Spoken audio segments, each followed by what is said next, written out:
respect from 1xbet, respect from 1xbet, respect from 1xbet, respect from 1xbet, Respect. from 1xbet, respect from 1xbet, respect, respect from 1xbet, respect from 1xbet, respect from 1xbet, respect.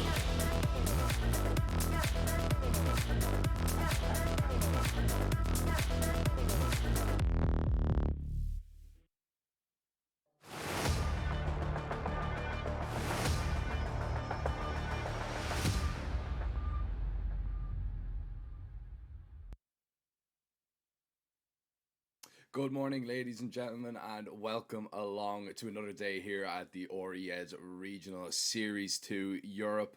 And Ted, it's a kind of sad day, I suppose, in one way, but a good day as well, because we do have the very few last games coming up of the group stage, and this is where it gets really interesting. We're going to be saying goodbye to the final few teams before we take a look and we move forward to the playoff schedule, which I know everybody knows and loves, because that's where the most exciting games are. That's when you feel like, okay, even if we're the underdogs, we might just have a chance of winning it all. Yeah, as you pointed out, interesting couple hours ahead. We have the final day of the group stage coming up. We have four groups for those of you that are just joining in into the areas and are not necessarily sure on what the format is. We have four groups, A, B, C, and D, and it's GSO format, meaning that two teams from each group proceed. One of them, of course, has already qualified from each group. We're going to take a look at the groups real quick. We have Nemiga qualifying from Group A, and Sanga will be taking on the Alliance in that deciding game. The Alliance with the new logo, by the way, came out 2 days ago. You're going to tell me what you think about that in a little bit.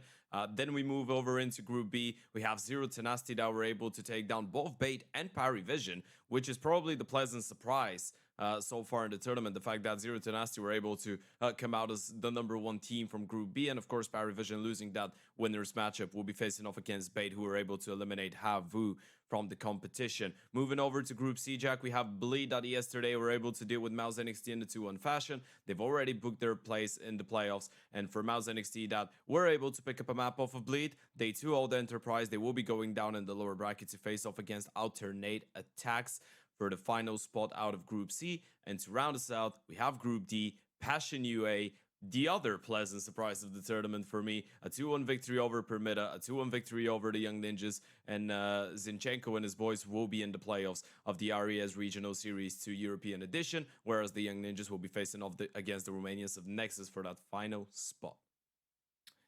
Yeah, man. I mean, very, very exciting games, especially that Group D. That was full of surprises. Young Ninjas and Nexus now battling it out. That's going to be our last game of the day.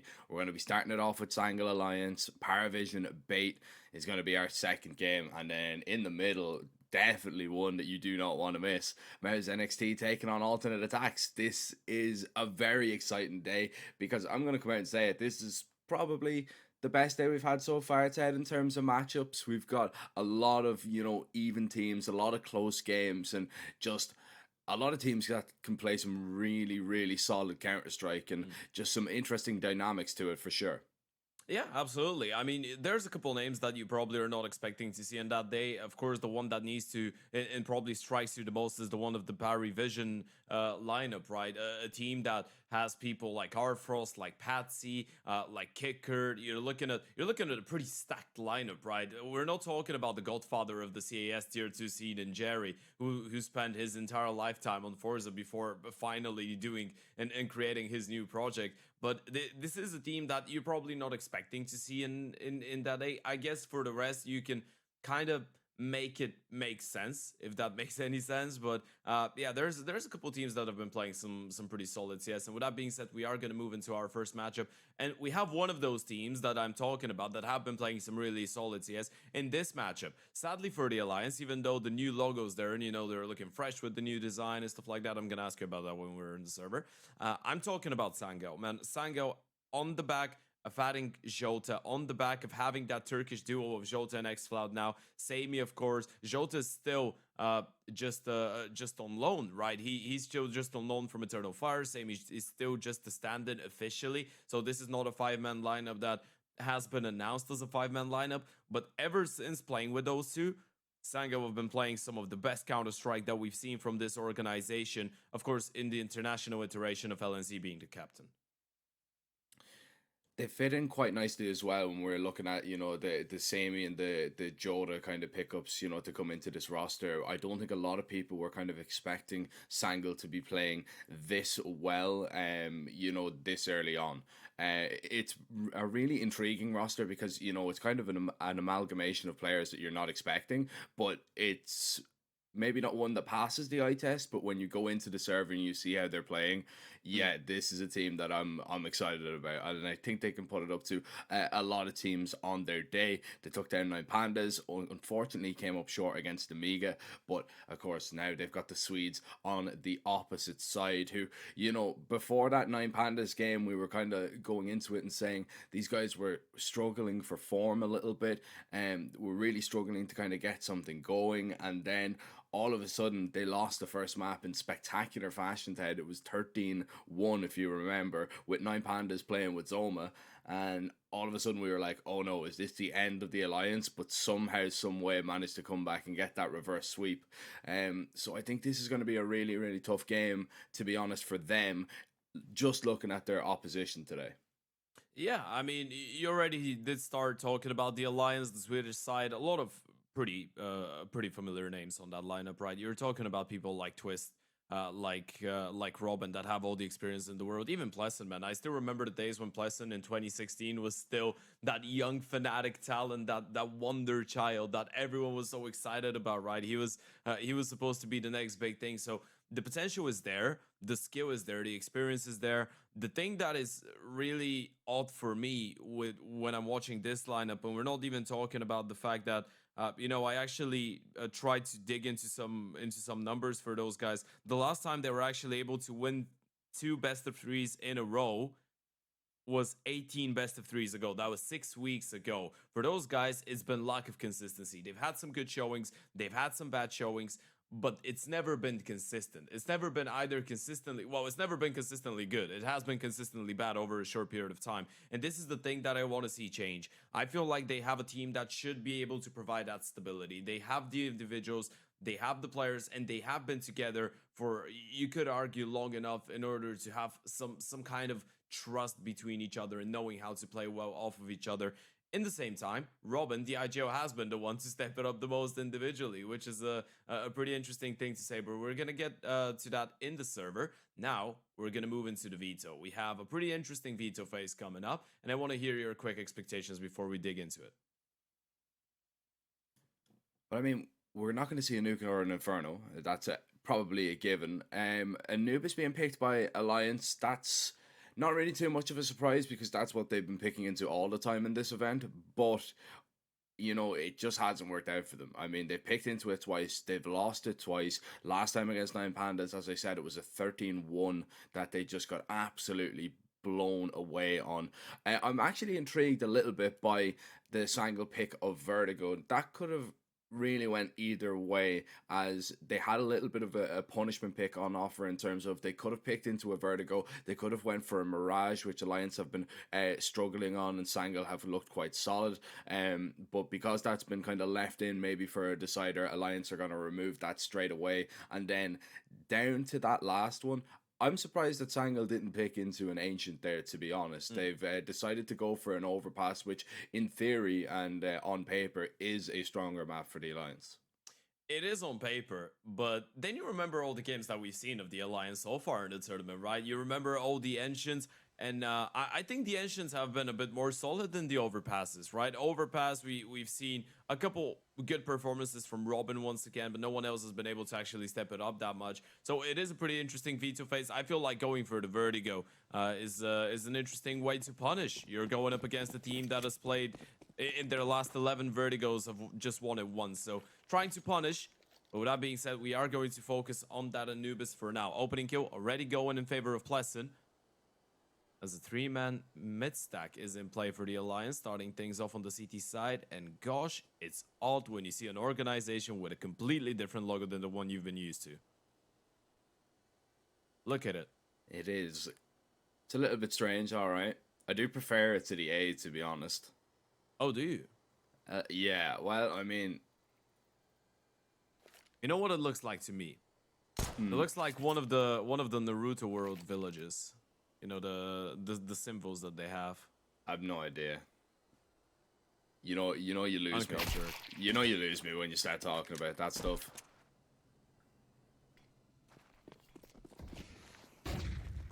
And Sangal are going to be hoping not to lose this round after landing the opening kill onto Robin, dinking up Pleasant and taking a lot of control over towards this B bomb site. Yoda looking for the flankers. There's actually two, and Abbott actually slows down a little bit to not be seen. Now they know that there's two players there, and Xcloud is going to go and try and deal with both himself, which he's doing a very good job of. LNZ goes back to help, and that is going to be enough. Sangal will hold on.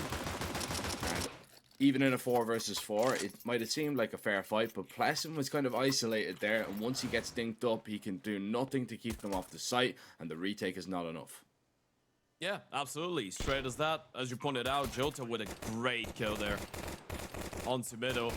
Just pushing in towards B main, bringing the fight to the CTs, making the retake so much more uncomfortable. And you know, Anubis was one of the maps that actually Sango played quite a lot when LNC arrived initially alongside Youngster, right? We're talking about fall 2023. They, of course, this is one of the first iterations of Sango. You're talking about the Panics iteration when they still had the German Oper on the lineup. CS2. Oh, those guys. It was a pretty interesting team. And they used to play Anubis quite a lot. It was one of their, I'd say, most decent maps. It was going to be interesting to see how they do still some time after. Alliance on the other side. It's just a Fueco for now, so it should be a straight up 2-0. There's a lot of things to discuss, I feel like, for that Sango lineup. One thing that is worth mentioning is the firepower of Xcloud and Jota, right? Because we did kind of bring the idea of the additions of Jota and Sami actually being the big change that leads into the Sango lineup starting to get some wins on the board. Well, in their 2 games so far in this tournament, those two have always combined for over 100 kills. We're talking about the Turkish duo. They have been quite dangerous firepower together. out of this world. Yeah. I mean, would you expect anything less from Turkish players? No. Absolutely not. And you're looking at some crazy numbers, by the way. This is the interesting part. And in case you were wondering, yes, I have the numbers for you. And that 2-1 win over the 9 Pandas, Xcloud and Jota combined for 104 kills. Over 68 rounds. And then you're looking at the 1-2 Amiga game that they still lost, but it was a pretty close one. Xcloud and Jota are combining for 112 kills over 64 rounds. So you're getting nearly 2 kills per round from those two. Yeah. I mean, it's not bad. I mean, they're doing their job, it would seem. But of course, maybe not the impactful kills that they were maybe after in that Amiga game to change things.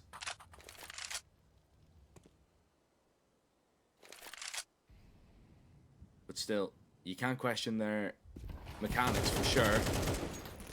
You can't question that entry at all from Youngster. That is very nicely done. Twist up on the boost, and Youngster just expects it, sprays him down, and gets out of there even just above half HP. Yeah, that's a bit disappointing if you're the Alliance, right? You started off with a boost in towards the A-bomb side. You're bringing out that cheeky play to try and get an early opening, and then Youngster just peeks into it, flicks on top, and gets that kill. And it's not even disturbing the default of the T's, right? They didn't have to invest anything into support Youngster to get that kill, so it's still lack of information right now, lack of security for the CTs on what's going on. And by the looks of things, this could be a pretty successful B fake here. Everyone's rotating back.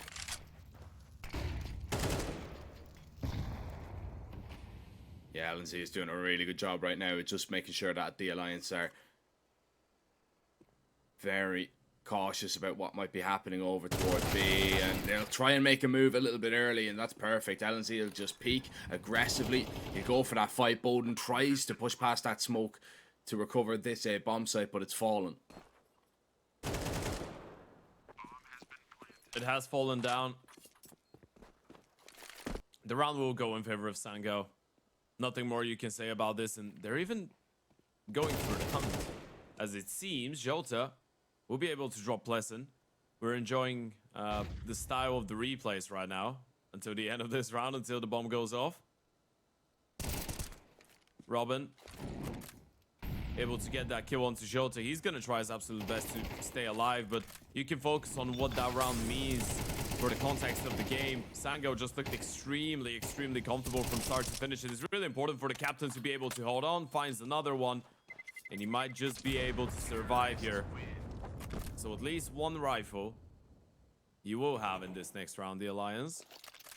In the meantime, though, it will be fairly disappointing the ease with which Sango were able to steal this one away. Yeah, I mean, they didn't really break a sweat all that much. They found a great entry. LNZ is able to seal a fake pretty much on his own. And Alliance just, you know, took everything for Sango's word. They were like, yeah, well, why would you fake this scenario? We think it's going to be B. We're going to keep 3 players over there. There's not much Bowden can do when he's smoked out. Even pushing past that smoke, you know, it is taking a risk trying to run onto the site and stop them. And even if he gets 1 or 2 kills, is it even enough? You don't really know. Just because of the aggressive positions. Then in terms of how well that retake is going to go. But Alliance need to be a little bit more competitive early on. Need to try and find what part of the map really Sango are going to be maybe trying to exploit. Try and find an entry. If not, play together. I assume the buy isn't going to be that great in this round. If you've just got that Robin rifle, we're seeing a few pieces of armor bought behind it, but I'm assuming it's not going to be much more than that. A few SMGs, maybe a little bit of an armor pistol.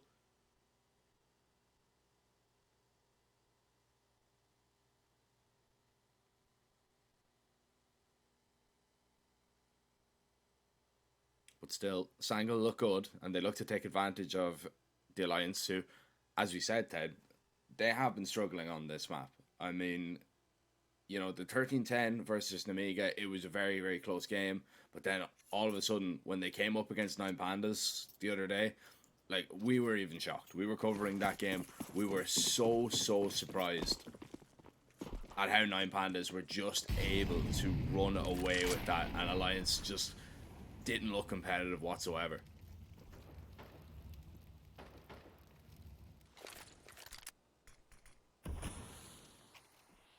Yeah, and you know that has been a recurring theme with that lineup. Every now and then they will be playing the solid CS that you expect from all those players, but then on the other day it's like with the flip of a switch. It feels like some teams can just run them over. And in the form that Sango have been, you have to be feeling worried. Pleasant has been spotted out, will get tagged down. They are walking into the gun right now, into one of the 2 guns. But Pleasant needs to be careful, he needs to win enough time. Robin gets dealt with through the smoke. Pleasant with a quick 1-2 punch on the 5-7 though. And this is great. That's great damage by Pleasant. But still, falling down without a single kill, Robin leaves his teammates in a 3 versus 3. They have the gun. They have a smoke, no kit, and almost no Yuto. The bomb will go down, but the CTs have been able to rotate closer. It does come down to the kills, though, and really, you have to look towards Avid to do the damage here. I don't think Sangal are going to be giving up all that much for all that little same. He's going to be holding as Avid goes peeking, maybe to bait the pistols out. Here comes one of them swinging onto that rifle. The refrag is good, and Twist tries to collect something with the round. He picks up an M4, tapping to try and drop and get a little bit lucky. He won't be. He'll have to back away. He'll have to forfeit this one. Saving the M4 isn't the worst of scenarios, but he's too late to save the round. And there is a world where Alliance do find those kills, Ted, but just didn't happen there. Yeah, once again, this is that type of a round in which you can pretty rarely actually say that the Alliance will be disappointed about though winning. They were still able to put up a pretty decent damage, pretty decent fight, all things considered. We're gonna see the replay. Pleasant just dancing around the pillar, finding a double. If he gets the 3rd kill there, he's probably giving them a shout to go for the round here. Probably giving them a pretty realistic fighting chance. Doesn't work out though. Sanko 4-0 up, and now is the time for the Alliance to show some teeth on that CT side.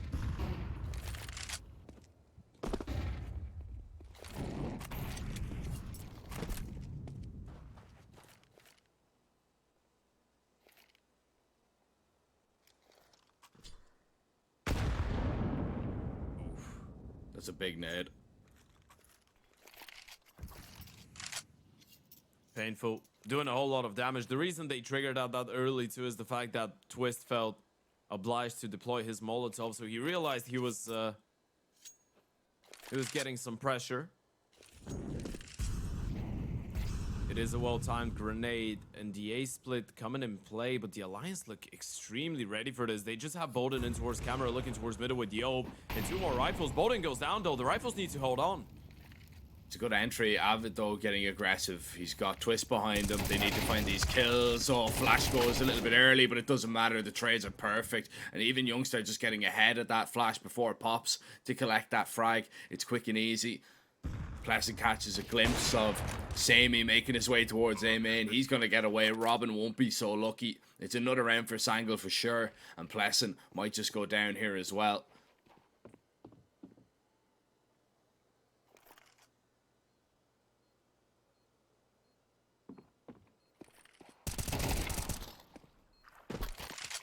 Not spotted. Finally, he will be Pleasant.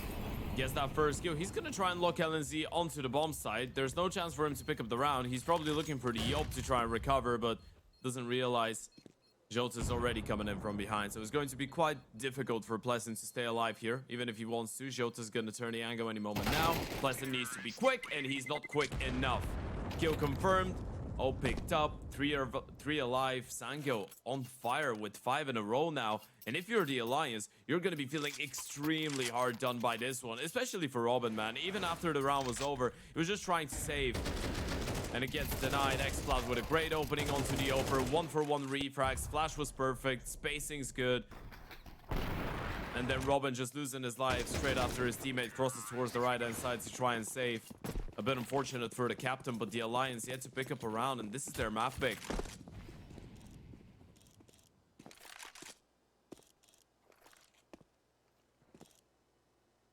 I'm getting a bit of deja vu early on, Ted. I don't know about you, but this is looking like a 9 Pandas game that we seen only a couple of days ago. And the Lions are in trouble, whether they realize it or not. Still extremely early on, but they need something to go their way. Twist is going to try and be the man to pull it in their favor, but easier said than done. Bowden has actually isolated a nice fight with that smoke. The P250 in hand, and he's going to creep a whole lot closer to X. Flared, Avid helping out. The pistols causing havoc and wreaking it on this A bomb site, as Youngstar might just get overwhelmed. And finally, we've got an Alliance round on the CT side, and it came better late than never on a round that we weren't expecting. It was just the pistols there for Alliance, 1 rifle in the mix, and Twist was only able to get 1, but Bowden doing a really good job here. Avid even helping out as well, but really it was Bowden Master just making that sneaky play in behind. That's a good way to put yourself on the board now. It's a round that you don't expect to win, but one that you will take. You'll be feeling hella good about it. Tactical timeout for the Alliance, and I actually like that from Hawk, right? I feel like one of the main points that we were making during that 9 Pandas game when the Alliance was struggling that much was the fact that they actually waited too long to go for their tactical timeout and include Hawk in the conversation, right? So it's nice to see that early on in a game that's elimination on the line. They need to win it. It was the same back then, but this is decider. You qualify for the playoffs if you win here. It's nice to see the coach getting involved early on.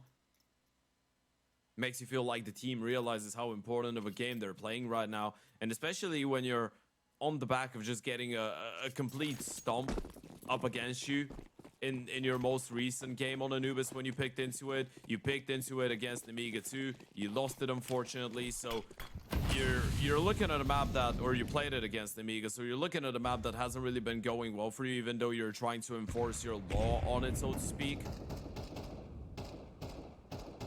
You'd ideally get a better start on that CT side, but Sango still have enough money to go for the reinvestment, and now they're looking to change things up and reroute in towards that B-bomb side.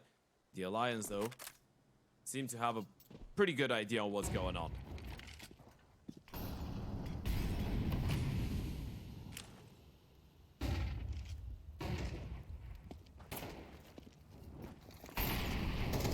I've got the stack here. 3 players ready and waiting just to receive any type of pressure. Good counter utility that'll keep Sangel at bay for now. It's a big risk if Yoda wants to go through this smoke, but he's thinking about walking through. LNZ is going to try and help him, and Yoda claims a kill at least. Avid under a lot of pressure and eventually will just fold. Through the smoke he will go down. It didn't look the cleanest it takes for Sangel, but they will take it. They're on another bomb site. They've got another plant. They just need to hold on to this retake attempt that is about to happen. Youngster getting close into Temple. Bowden is going to drop him. X-Cloud is low.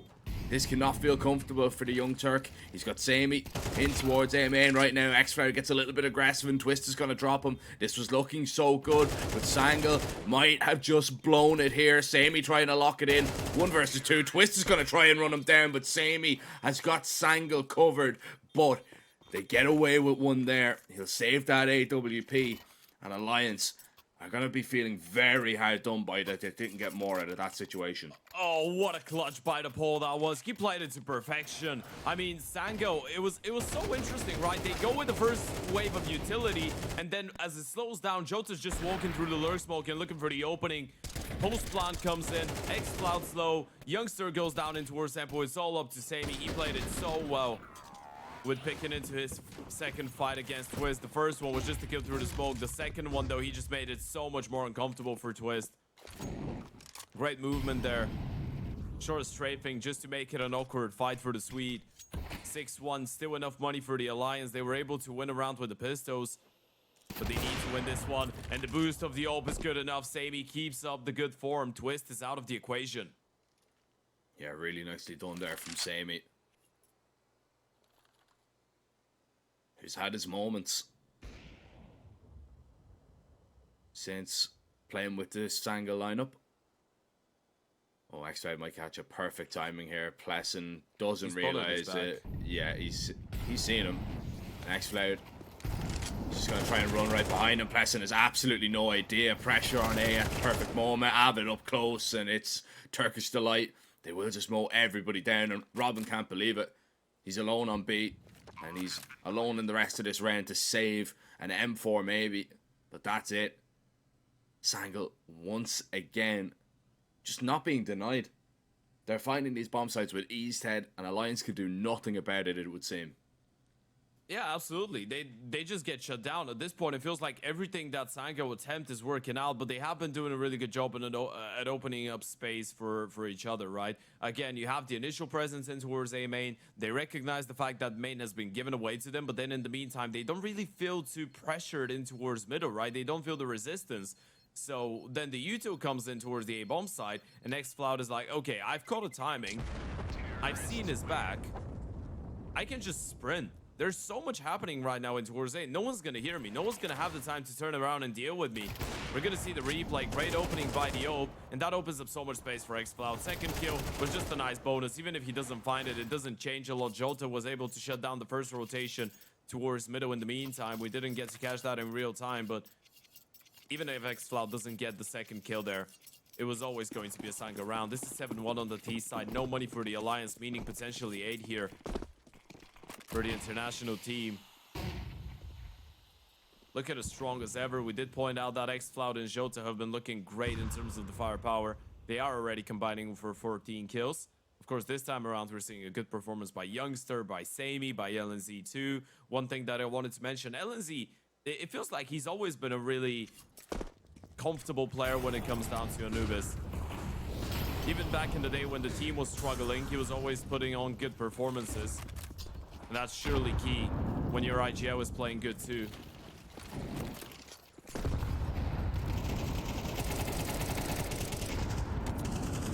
Another A-pop, and the Pistols just get overwhelmed. There's only one of them up close. That was Twist.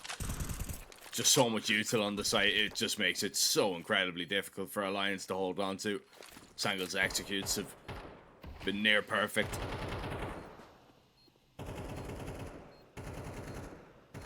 Plesson trying to play just over the top of this smoke to get at least a kill, but he was so low. He does a lot of damage to youngster, but it's nothing really to boast about at all. Much like this game, Bowden might try and be sneaky here. Is there a kit down? LNZ is hanging around regardless. I don't think there is. Bowden is just collecting a deagle. Yeah. There was possibilities, Ted. That's all I'm saying. Yeah, no, Robin's the one with the kit, and he's in T-spawn. But yeah, you know what? If Bowden had a kit, it would have been interesting. Still though, now if you're the Alliance, this is your most played map so far this calendar year. You've gone for your second tactical timeout. This is still not unsalvageable on the CT side of Anubis, but you gotta feel like they need to get away with at least 3 or 4 to try and stay competitive. I mean, I'd say 4 even. It's not a guarantee, but it would have been alright. Sango looking like a really, really solid team. And that's the risk of it. You're picking into a map that you've played so many times. You're trying to find some level of comfort into an elimination game. But then you're picking into it against a team that's played it 15 times too. Yes, the win rate isn't great, but this is the win rate overall. You look at the last 5 games that Sango have played on Anubis. It's just 1 loss, and it's an 11-13 to Nemiga. Taking down Yanu, taking down Zero Tenacity, Bait, Aurora, Youngblood. Probably if you're the Alliance, you could be holding yourself to a higher standard on this map than some of those teams, but it is still confidence being gained, and it is still a lot of playing experience that Sango have when it comes down to Anubis. 8-1 though. After the tactical timeout, you need a change. That's the make or break. You allow Sango up to 9 rounds, you allow them to even fight for double digits in the first half, this map might be over. Bowden look for the entry with that AWP, and that's a great shot onto Sammy. Yoda is going to think twice about peeking into this angle, but LNZ has been ever present in towards Con here. Bowden doesn't see it coming whatsoever. Plesson looking for this fight. He's going to win it, and he's going to win the double as well. Yoda tried to get that refrag. That's not going to happen. It's down to Youngster and Xfloud. This is a whole lot better from Alliance. And it started off by finding that opening kill. And after that, even though they lose, they just trade out. They hold on. They show us that they're not quite done in this first half after just a singular round, which is good news. But they've left themselves such a job to do. Need these last 2 rounds, in my opinion anyway, to have this game be competitive whatsoever. But that is a very good start. Yeah, and you gotta be seeing more from people like Plesson and from Twist. We mentioned the names already. This was a big round from Plesson. Back in the day, everyone pretty much remembers when he was that 16, 15-year-old talent coming out of Sweden, and everyone was saying that he's the big deal, right? We know the firepower that he's got. We know the potential he's got. He might have never made it to playing on the biggest stage. He's still 25 though. He still has the time to potentially do something of the likes. But you know the potential is there. You know the pure firepower is there, and now he's got the experience. He has to be the big star in terms of rifling of that team alongside Avid. Although both of them individually have been struggling a little bit. It's nice to see him get fired up, especially when he's playing such a key position in towards the connector. A lot of responsibility most of the time. You're going to be left alone in towards B if the team is willing to go for a mid to A lean, as this round is a perfect example of it. He is all alone. He needs to make sure he doesn't go down in a silly way, because if he does, the round could be over. It's tagged up by that molly. They know he was close. Forces him out of there. LNC is going to take that control. Even the second molly as well, so he can just be granted a little bit more space, trying to bait out the shots, trying to find his position. And LNC's out. He's seeing that there's nobody else here over towards B. And well, our rotation's going to move, but the T's just try and walk in towards A at the wrong timing. There's 25 seconds. LNC gets this kill. Yoda's going to try and lock in these rotates. Yeah, he's got that frag. And Alliance, they say they have to. This is so disappointing. You need to call it off. You have a 3 versus 4. They were walking into the A bomb site on 25 seconds on the clock, but then out of nowhere, LNZ gets that kill onto Pleasant. He didn't believe it, by the way. They failed the tempo smoke once again. This is the second time so far this half Sango have failed the tempo smoke from Canals. And it doesn't matter. It helps them get the kill. Bottom will go down too, and this is a disaster. They're just falling down like dominoes right now. Avid is the one man left. Yes, they have the money. Yes, they will have something to work with in the next round because of the loss bonus. But this is going to be 9 on the board for Sangao. Potentially, you're fighting for 10 here in the first half. And as much as this is the most T-sided map in the pool, if you get 10 rounds on the T side, or rather if you stay on 2 on the CT side, you're just 1 pistol round away from defeat here. Money, not looking bad. You're going to have the AVP for Boden. Robin can drop that over. Everyone's going to be on the M4s, on the utility, but look at that. LNZ, big kill. Shota, cutting off the mid rotations. And after that, you can't really fault the Alliance for giving this one a go and going for a couple of fights. They know they will have the money, but it was never going to be a round that they were going to be able to win. So it is decided they will end up that first half without picking up a single sequence of 2 consecutive rounds. Question is, will they be able to at least get a third?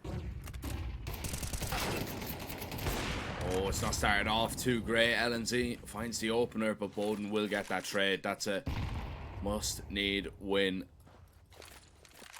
Yoda, though, is trying to take a timing here. This is so clever from him. He's walked through, but is Twist going to be ready? Yeah, rotated just in time.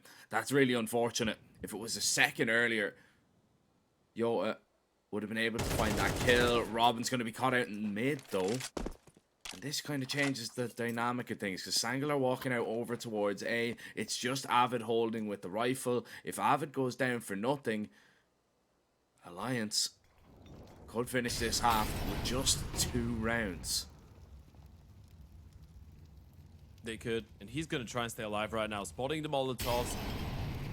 You just want to buy time for your teammates to rotate. You don't want to give away your life sillily. Smoke, there is a bit of a gap. Youngster's going to try and get ahead of it. Oh, Avid, did he see him? Doesn't look like it, though. And even if he did, he doesn't want to give away his position. Youngster, he's so keen towards heaven, especially considering there's 2 CTs coming out of here.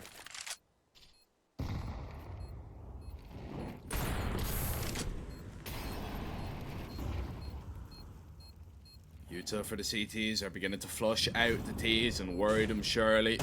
Youngster holding towards the heavens. There's the op there, and Avid drops down on X-Floud. The last player standing is going to be Same. He just needs to play time for as long as possible, and he's done exactly that. You may pick up the op, but it's no use to you. You cannot bring it forward. But Sangl will bring to the table 10 rounds. And Alliance, Ted, it has to be said, they keep picking into this Anubis, but their CT sides have been completely lackluster. They got 4 CT rounds against Amiga. They got just 1 against 9 Pandas. Now they have just 2 against Sangl. They're leaving themselves with so much to do. Yeah, absolutely. It just feels like if you're not able to pick up more on your CT side, you're just putting yourself automatically on a handicap. It doesn't matter how good your T side is, right? You're not giving yourself enough room to work with. And that retake was actually not bad by design. Molotov in towards heaven to force the Youngster out of position. The double swing from camera to get the kill. Then you overwhelm the side player. It's just the fact that it was too late, right? It was the fact that the time was running out. Same, he just needed 1 kill to confirm the round and he got it. It was going to be a close defuse regardless, even if he goes down there. 10-2. This pistol round is everything for the Alliance. They need it.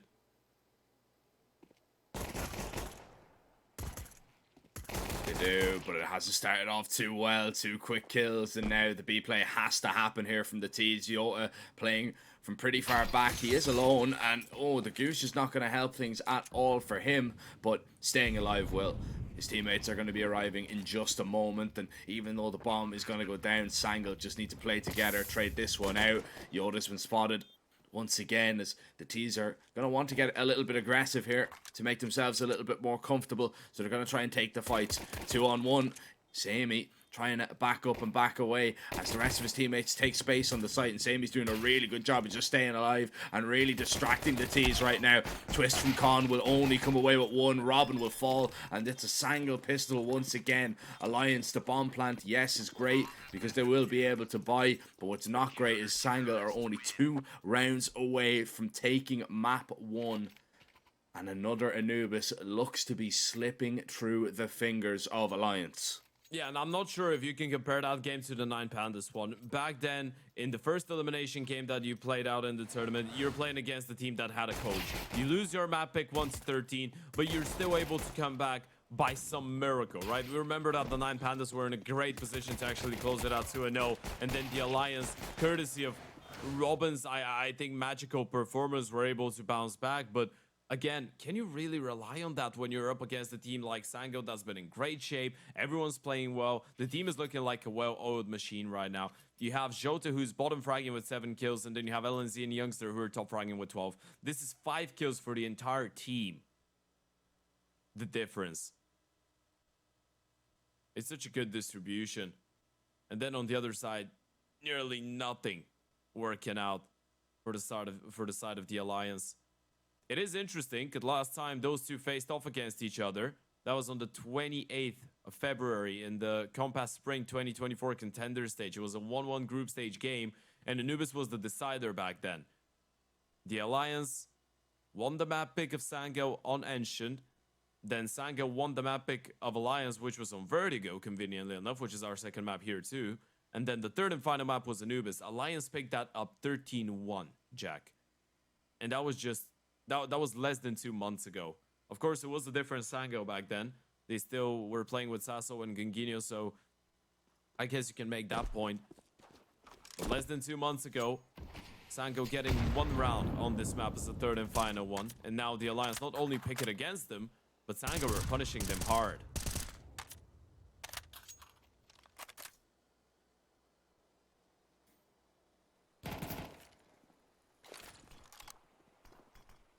Punishment could get a little bit worse. Xfloud in a position that he could be mollied out should Alliance decide to hit this site. Good defensive smoke thrown, as he is going to line up a molly here. If he drops this at the perfect moment, this could be absolutely huge, and it is. Twist, I mean, he's trapped right now. He's completely alone. Here comes the swing from Xfloud, but Twist needed to win that fight. He needed to stay up in this scenario. And now, Alliance, they're going to try and just hit all the way through. LNC up close. A double would be great, but just the one will have to do. As now, the smoke's down from the CTs, trying to see if Alliance are going to risk it all to push on past. But these smokes are just keeping the attention of Sango right now. Youngster doesn't realize it, but he is in trouble. Yeah, but what a position that is, especially when there's no one coming in from main, right? You can just focus on connector. He can just hide behind the pillar. It's an awful angle, especially with Sammy rotating in towards tempo.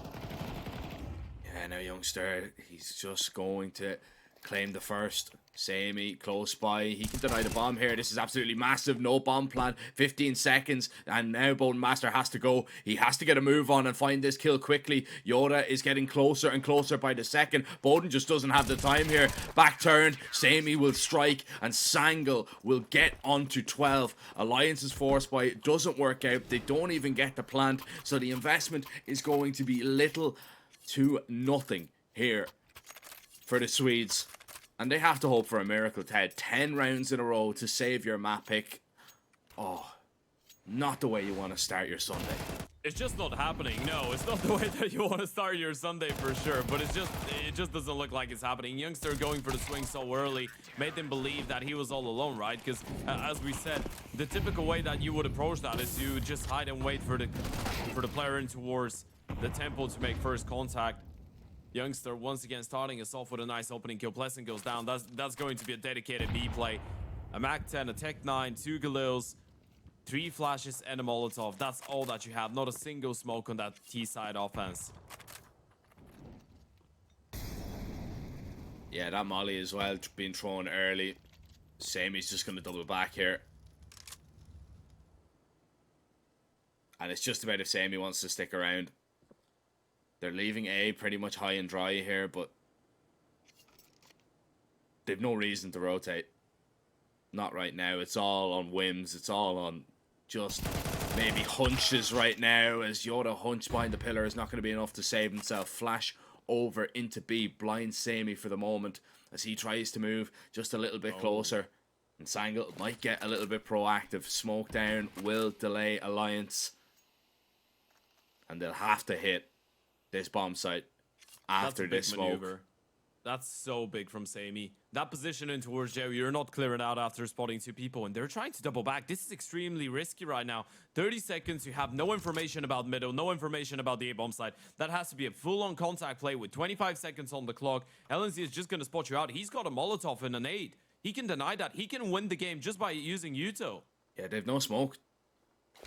Yeah, there it is. Spotted. You're just going to have to run right through. He's going to start pre-firing bullets, and Avid eventually will fall. X-Cloud now just waiting to receive the tease. They burn and run through the molly, and they're just cut apart. Sangle, a 13-2 statement on Anubis as they right their wrongs, Ted, from a couple of months ago.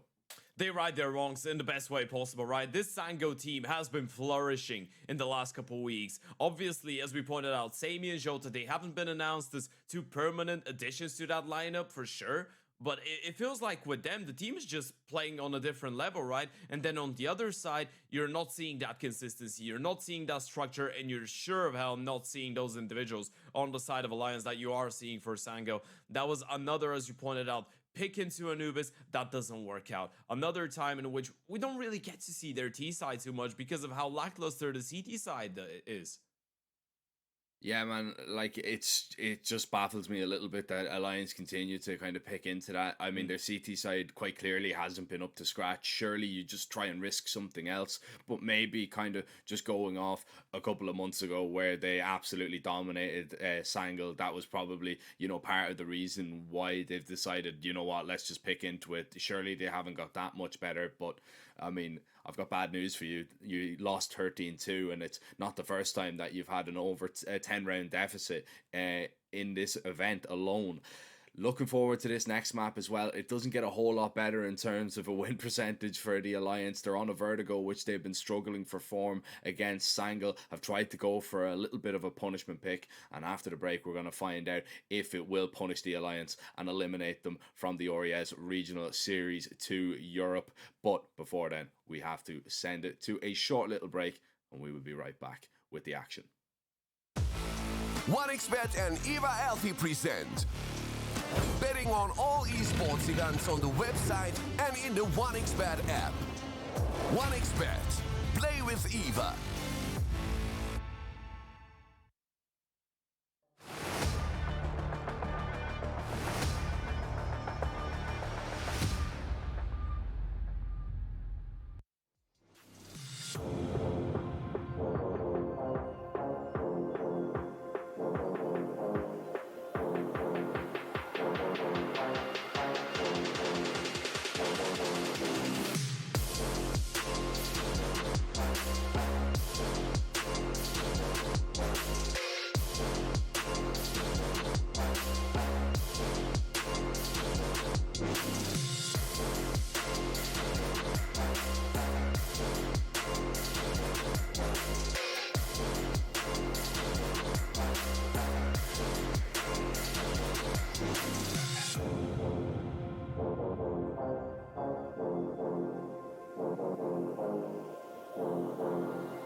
there, son. Hi, Mom. Pretty girl. This is Eva. Nice to meet you. Thank you very much. Your dad's just making his favourite dinner. It's duck. Come on inside. They're all probably too gruesome to tell you while you're eating at the table. How's your food? Is everything okay? Good, good.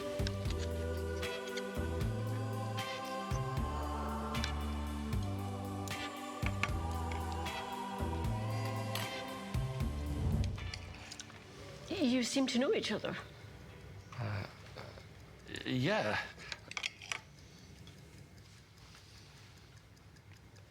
This is the new ambassador for 1xBet. Oh, I see.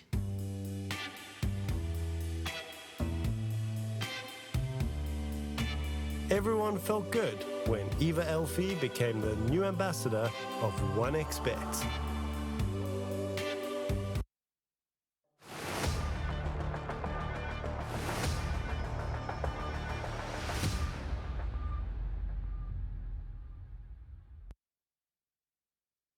One 13-2 on Anubis later, ladies and gentlemen. We are back with the RES Regional Series 2 European Edition. Deciding matchups day here in the group stage. We have 4 games going on, and we're right in the middle of our number 1 matchup between the Alliance and Sango. Group A, elimination on the line. Winner goes off to the playoffs, and Sango just made a statement and a half after stealing away the Alliance's map pick in a 13-2 fashion on Anubis. With Vertigo coming up, things are not necessarily looking too optimistic for the Swedish side.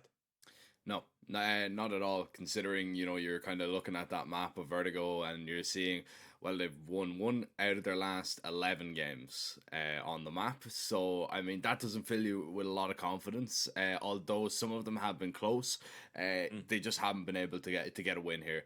And Sangl, the way that they're playing, they went on to Anubis. You know, they were just winning the majority of the gunfights, especially when we look at in terms of they're executing onto a site, they're just hitting it with all they have, and the firepower is prevailing.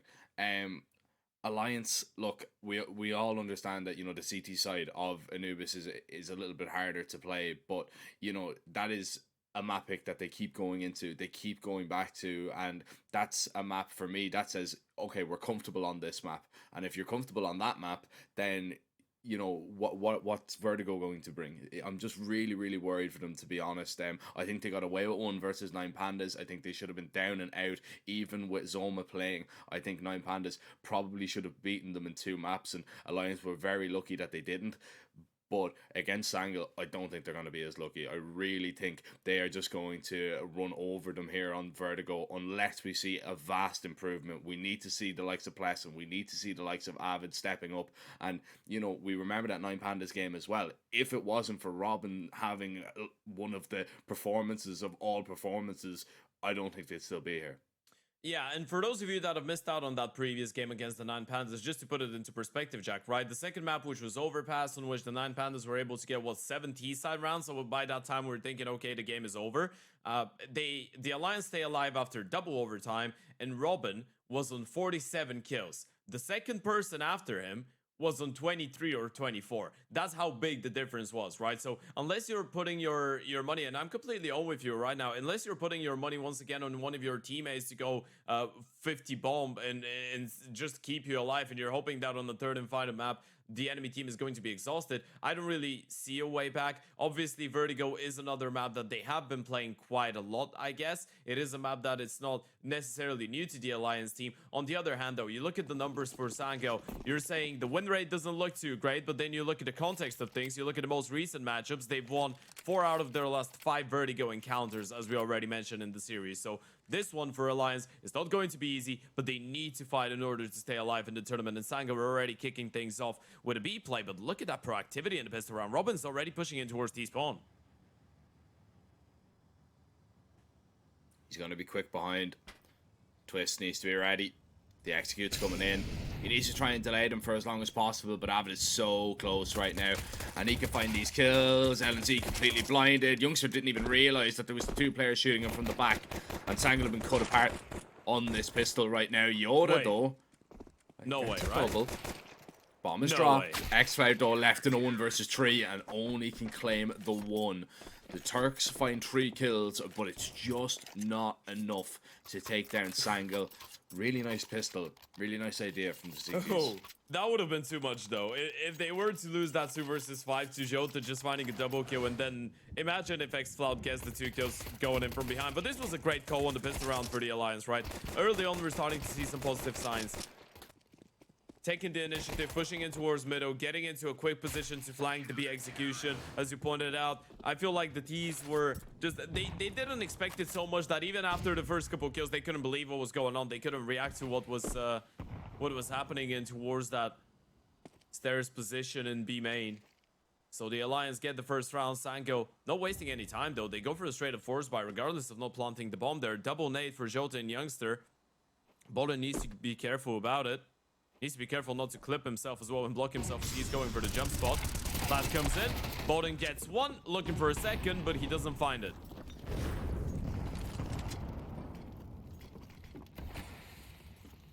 Placing smoke now, trying to isolate a fight for himself. Youngster is walking all the way up here. And well, with that M4, does a whole lot of damage. He does give away the bomb though, and there was literally nobody close to him at all on his side. As it falls down to 2 deagles on a Mach 10, although this is still very doable, especially with Robin low, but it's the SMGs up close that you really have to be worried about in this scenario, because just playing around the smokes, playing around the bomb site, and even Avid now beginning to close the distance. I don't know if Samy's going to be ready for this. Oh, yes, he is. Here's the second player. Samy will get 2. Twist, if he walks through this smoke, he's a dead man. They're caught on each other, but there's the information. They know exactly where Twist is, and they just about drop him. Samy stepping up massive for Sangle Alliance. They win the pistol, but fall just in the round after, and they already take over a tactical timeout. Oh, I just wonder where the mentality is at right now for the Swedes. It's not up. I can tell you that much for free. After losing a round like that, the pistol round got scary there. And now you're up against the force buy without a bomb plant. Samy with a great first skill to have it, and then even the follow-up, the diligence to be aware of the possibility of the push. And that's what I wanted to say, right? You mentioned the SMGs are so dangerous when they're allowed to play around the smokes. And Sanko just wait out the smokes to fade. They realize that they don't have the advantage going into those fights. Yes, true, they had 1 Mach 10, but then you have a Deagle and a Tech 9. You want to have those long-range fights, even though there was 1 rifle on the CT side. You look at the 2 SMGs, and they were made to actually re-aggress. They had left middle, they had left B, they have the bomb, true. But then the flank could be in play. They just felt uncomfortable towards the back of the side as soon as the smokes faded. They wanted to bring the fight to the T's, and Samy was ready for it. The force buy for the Alliance, they're trying to respond tactical timeout to you. You're trying to mentally stay present, but this is not the perfect start. Not whatsoever. Just 1 MP9 in the hands of Twist. Everybody else will be on pistols. You have 1 HE and 1 smoke, no kits. Going into round number 3 here, a Vertigo, and early on the Alliance facing some adversity on that second map.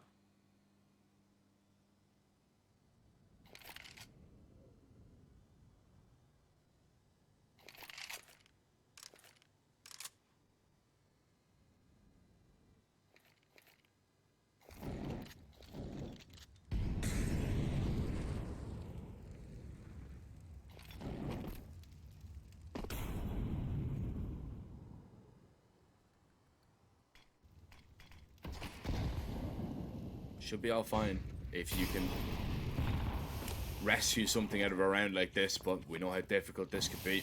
Robin lining up a nade. Samy has just tapped the bomb, baiting it out. It's just perfect. Knowing that a nade stack could be on the way. And Alliance are not even going to attempt this one, it would seem. They'll let Sangle have it. That's not ideal. Especially in a game like that, you don't want to be, even though it's the right decision, it is the right call to go for a bit of a gamble and then try and hold on to what you already have. You're going to get to, quote-unquote, replay your first buy in the next round. But it's the fact that you're just relaxing there. You're trying to play for some exits, and you see how you have nothing to show for this round, and it's just fading away, and you won't even get to replay it. Youngster with a triple, you just get mowed down trying to go for those exit fights in towards the ramp. No one upgraded. Fuiko coming up. Sanko don't even lose too many players trying to defend against that late attack in the round. They just lose 1. You look at the T side economy. Look at it. Give it another look after the end of the round. That's just about to start now, where the Alliance will have only the pistols. Sango looking right on their path to the playoffs right now in the RES. And the Alliance need a hero. They need a miracle by the looks of things, even though it's really early on map number 2. But it's just a discouraging start after a pretty troublesome map number 1. It doesn't necessarily spell hopefulness.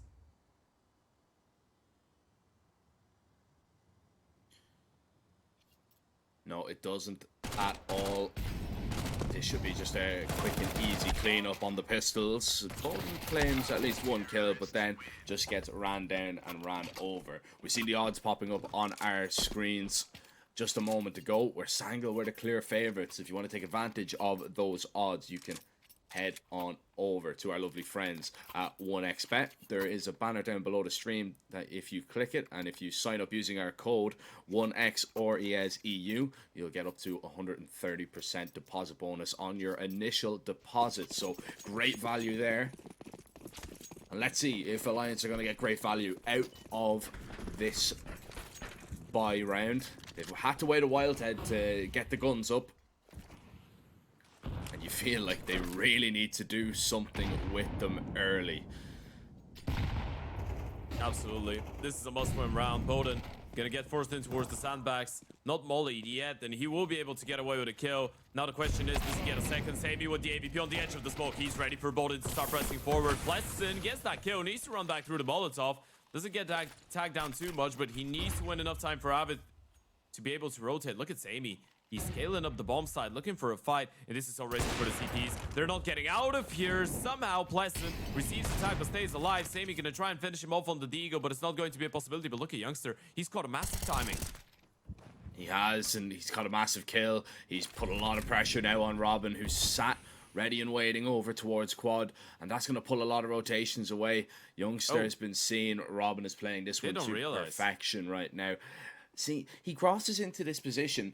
You think that they don't realize, but surely they're going to be ready. And yeah, Sammy just gets the refrag. So Robin only goes 1 for 1, but that might be enough to keep them in the round. He's communicated that Youngster is somewhere close, but they don't know exactly how close he is or how far away he has moved. Pleasant, low HP, bomb is going to go down. Not really planted for anywhere. This is going to come down to the fights here for Sango. They're going to need to stay in these aggressive positions. Cannot fall away towards the stairs. As Alliance, they don't move a muscle. They have a kit. They can wait a little while, and Avid was waiting for that peak. Sammy, the HE could find a double. Oh, but it's just a 1. Doesn't fire a bullet. Picks up the M4. Knows Avid is low. He's been tagged down and just needs 1 bullet to connect, and Sammy will do it once again. A 4K from him in the round grants Sango their 4th T round.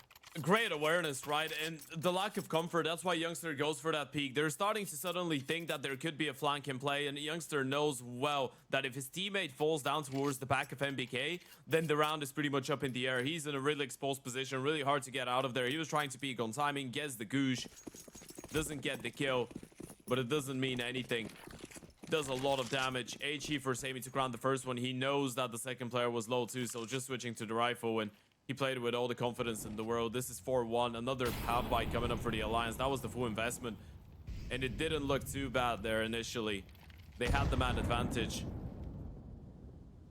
But it doesn't work out. It's getting worse and worse. And if that wasn't enough, Twist is all alone towards the B-bomb side. And this is going to be a full-on execute with 5 Ts running at him.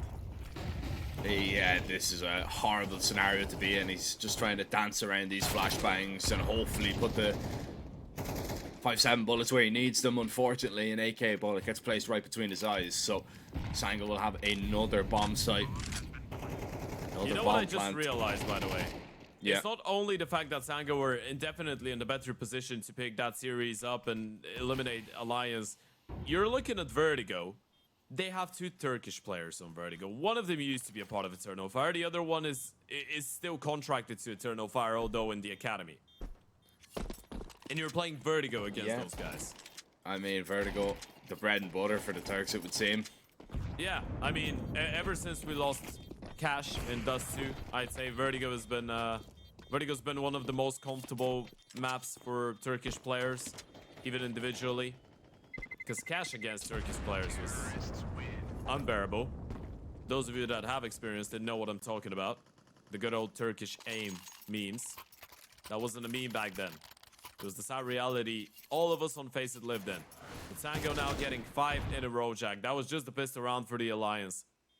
Ever since, they haven't picked up anything. And even little moments like that where you want to go for a triple boost, you want to surprise them and you're not able to communicate it. Those are little things that just frustrate you even further at this point.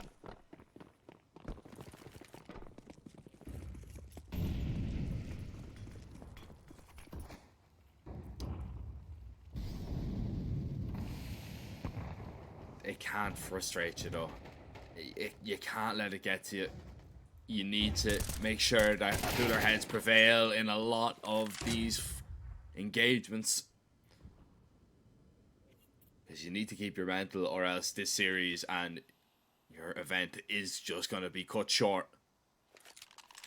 Another fantastic entry over towards B, but Alliance are not going to be moving. They're expecting Sangle to walk into them here. This is a great call and a great read. We might just see something happen here for the Alliance.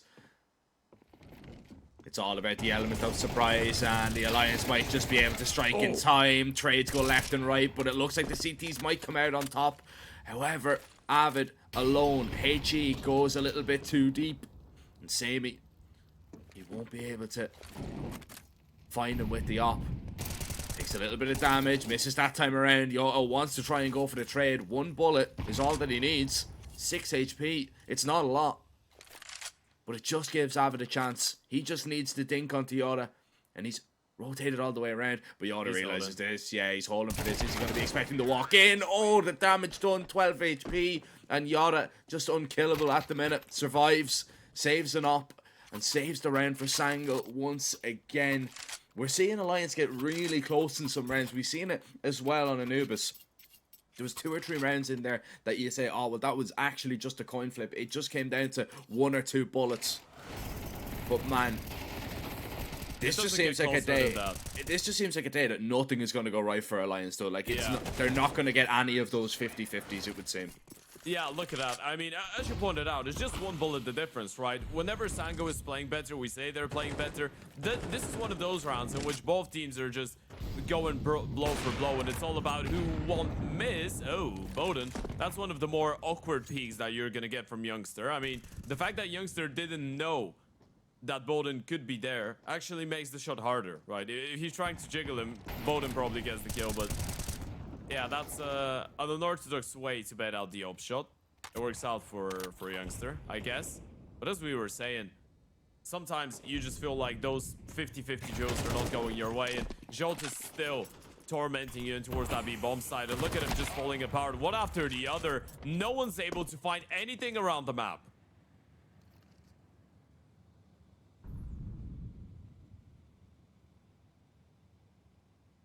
Sangular in Alliance heads right now. Wow. And it just goes from bad to worse. Wow. That series started 1 hour ago. We're already 1 map and 7-1 deep into the second. Yeah, and you can call as many tactical timeouts. I mean, Sangle can probably give Alliance their tactical timeouts as well if they want to use them. It's not much use unless you put some weight behind these rounds and actually stop Sangle from getting up onto a bomb site, which you just have not been able to do, Ted. Sangle have just ran over them, and it's not just on this map, it's on the other map as well. This is an absolute mismatch, it would seem. But Alliance still have chances, man. They still have a chance. They're full of solid players. They just need somebody to step up and do something. And sometimes all it takes is that 1 round. We've seen it for alternate attacks yesterday. They win 1 clutch, hyped on Anubis, a 1 versus 2, and then they spur on, they win the game. Yeah. This one looks a little bit different though, and the fact that you say they're full of solid players, that's what makes it even more awkward that the team is struggling that much, right? Yeah. Because you look at the players on the team, you wouldn't expect them to go into a tier 1 tournament and upset so many people, because you already know what the level that you can expect from some of those players is. But it's higher than that for sure. And you're expecting them to be really solid and to know how to play some fundamentally correct Counter-Strike. And then you have a couple people that can hit some nasty shots too, right? You're looking at people like Avid, who is considered as one of the biggest talents in the Swedish scene around CSGO days. You're looking at people like Pleasant. You have the heavy hitters, but they haven't really been able to step it up. B-Split, Kuki crumbles in towards that B-bomb side. Twist was all alone. He's good for one, but for nothing more. And that was just a half buy, I guess, for the Alliance on the back of that half buy, or on the back of that tactical timeout, sorry. But it's still going to be 8 on the board for Sanga, but this is 8 unanswered on that T side. And then suddenly, Sanga once again could be in reach of trying to fight for double digits in the end of that first half here. But yeah, things for the Alliance have been really odd. You have a good captain in Robin. You have a pretty experienced and capable rifler in Twist. You have a pretty skilled player in Avid. Pleasant has got the role skill too. Boden is an oper that you're given chance to finally play on a decent Swedish team and you're excited about. Then suddenly things are just not working out. And now for the second time, they failed that triple boost in towards middle too. And they've lost Robin, who was the one on an M4. Yeah, he was one of the rifles as well. I mean, look, you're going for that triple boost twice now, and you failed it both times. You've made noise. You've given it away. Yeah, like that's gonna do nothing. It is only a small thing, but that's gonna irritate. It is frustration. It's gonna irritate you so much. Yeah, exactly. What's going through the minds of the players is, okay, we're not able to do one simple boost. How are we supposed to come back into that game, right? Yeah. And this is obviously on paper is not the right way to approach it, but you can't really fault them considering the situation that they're in right now. Not a lot of things have been going their way, and truthfully, a lot of times they've done the right thing, but it still hasn't gone their way.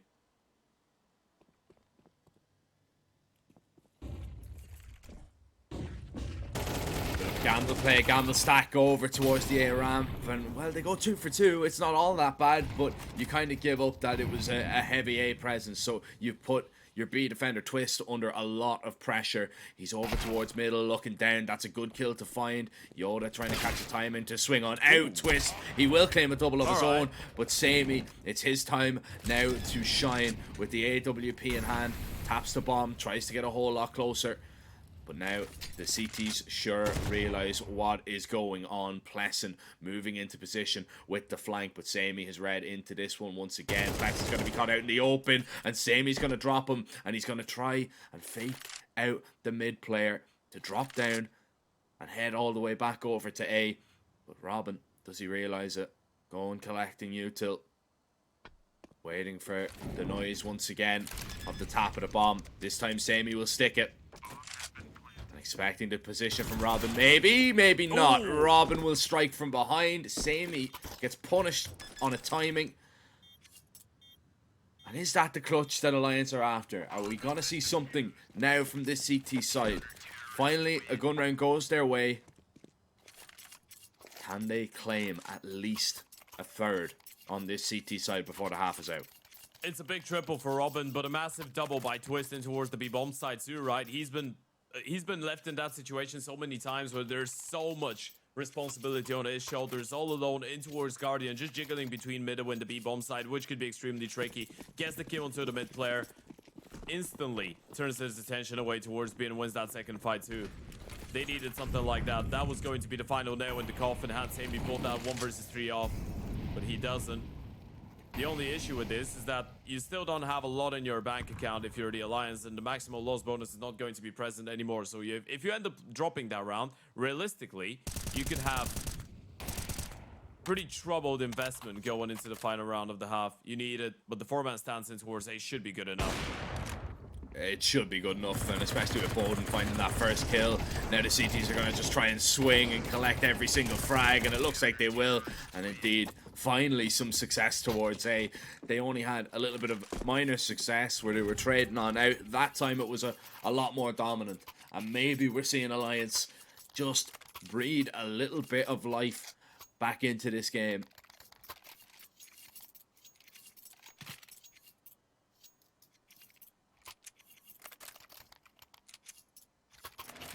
You would be hoping so.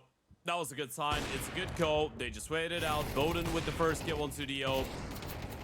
Finds 3 overall in the round, but there was just so many rifles around, and this was something Sanga weren't ready for. They tried to scale up on the contact. The next flout early on gets dropped by Pleasant. 4 rounds at the end of that first half wouldn't be ideal for the Alliance, but it would be much better when you compare it to the 2 that they were able to get on map number 1. Yeah, and indeed the alternative of, you know, it was possible that we were going to see an 11-1. It was entirely possible. If Robin doesn't win that clutch, I 100% believe that this would have been an 11-1 half. Probably. Money was going to be terrible in the following up round, so at least 10. At bare minimum, you could say. Lesson, getting aggressive though on the fate of the smoke. He's surely a dead man. The Oper's holding for this. They're ready. Yeah, that's a good opening for the T's to maybe get back into this round. Youngster is just going to creep his way up. He's going to get very close, and he could catch the best timing in the world here. Oh my god. Doesn't realize it. There's two players in towards Ivy right now. Bowden is going to go down. Youngster's going to try and fight from the side, but falls. And Samey now mollying, flashing, realizing his teammate is up towards B. LNZ. He has been perfect on these lurks. On Anubis, we haven't seen too much of him on Vertigo, but on Anubis for sure, he was gathering a lot of space on that T side, and now he's in a position maybe to stop the CTs as the bomb will get planted safely. Robin there realizing it. LNZ trying to take down this opposite number. Samey strikes in unison as well, and it's down to just Avid. Sangle, they want 9, and they're very, very close to it. Yeah, that's going to be a difficult clutch for Avid, but he needs it. It's time to step it up for Avid. One of the bigger talents of the Alliance team, and he's looking for as much util as he can pick up right now. He's found a smoke, he's found a Molotov. Samey's holding the line though. Avid needs to bait the shot from the Oper, needs to throw that Molotov in towards the back of MBK or in towards the stairs. Smoke on the bomb is ticking, time is running low. He needs to be really quick with this one. He spotted Samey, but the timing is not in his favor. Samey goes for the peak, confirms the kill, 15 and 4 for the pole, and Sango get 9 in the end of that first half. It's desperation for the Alliance. It is looking quite desperate, Ted. It is not looking ideal, but what is ideal, I suppose, is the code that you can use on 1xBet. If you have not signed up, ladies and gentlemen, you get up to 130% on your initial deposit. Click the banner down below the stream, and of course that code is 1XRESEU. That's RES. Yes, there is. Yeah. There does seem to be a little bit of confusion with that sometimes. It's an S, you know, it's... S for Samey. Yeah, exactly. You've watched Zorro before? It's not that S, it's the other one. It's not a Z, it's not a Zorro, it's S. Like in Spider-Man. Or And Superman, yeah. or S for C, Sammy, you are gone. Robin with a wonderful pick. Ooh, youngster. Burns a little bit, but they had a smoke for the Molotov. But now they know he's there, so he's going to be a bit of a threat. He just needs to focus on staying alive. LNZ will re-aggress alongside Jota, though. Well, it's going to be huge. The re-aggression could be absolutely massive, but it goes in the other way. It goes in Alliance hands right now as they try and execute up onto this site, and they just need to execute X-Cloud here, and they will. That's a really good C-pistol to start proceedings and maybe spur a little bit of a comeback for Alliance. It's not like they were completely hopeless towards the end of the half. They get unlucky in a 3v3 situation. Actually, I believe it was even a 2v3 situation that they found themselves in.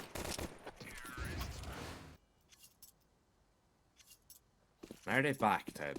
That's what I want to know. Equal? Well, not just one pissed around in. I want to see a buy round, and then I'll be able to consider this an even game. Because let's not forget, they did win the first buy round too. So this is the Alliance out of winning both pissed rounds on Vertigo, still being down 4-9. Well, let's say 5-9 because they're now up against Fuego.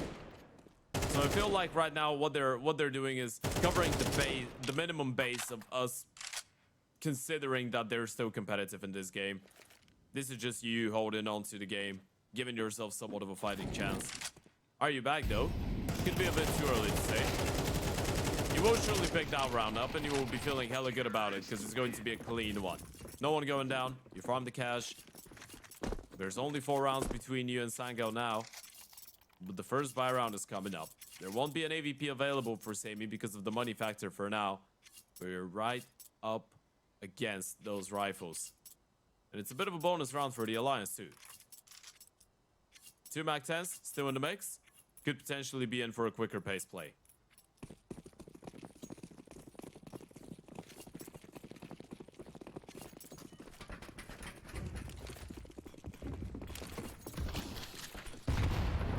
is going quite fast here. It's a good counter flash.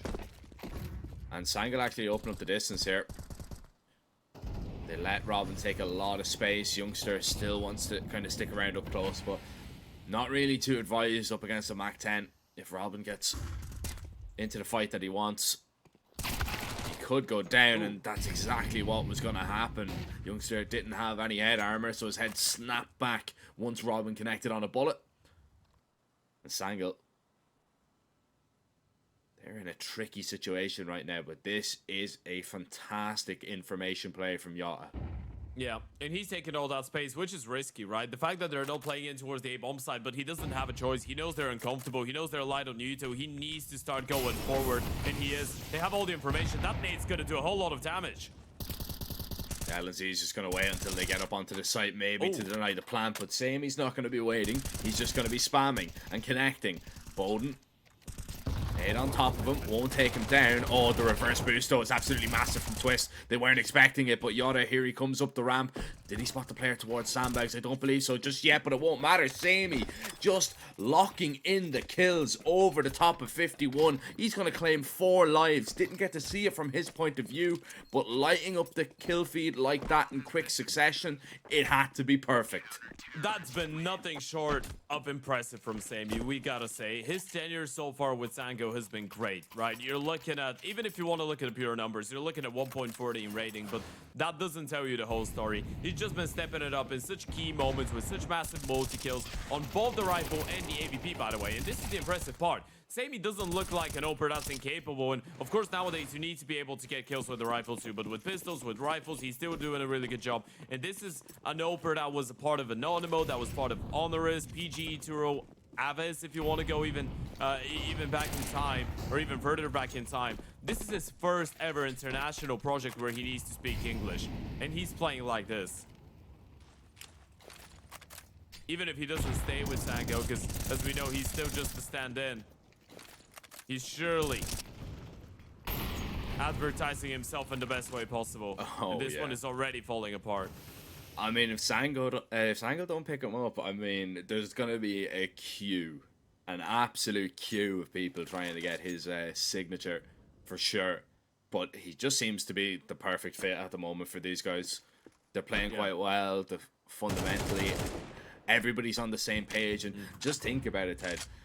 How good these guys could actually become when they have the time to, you know, get the pracking. Because, they're probably pracking a little bit, but, you know, if they play together for, you know, 2 months, 3 months, 4 months, 5 months, I just think the improvement could be immeasurable. Could be.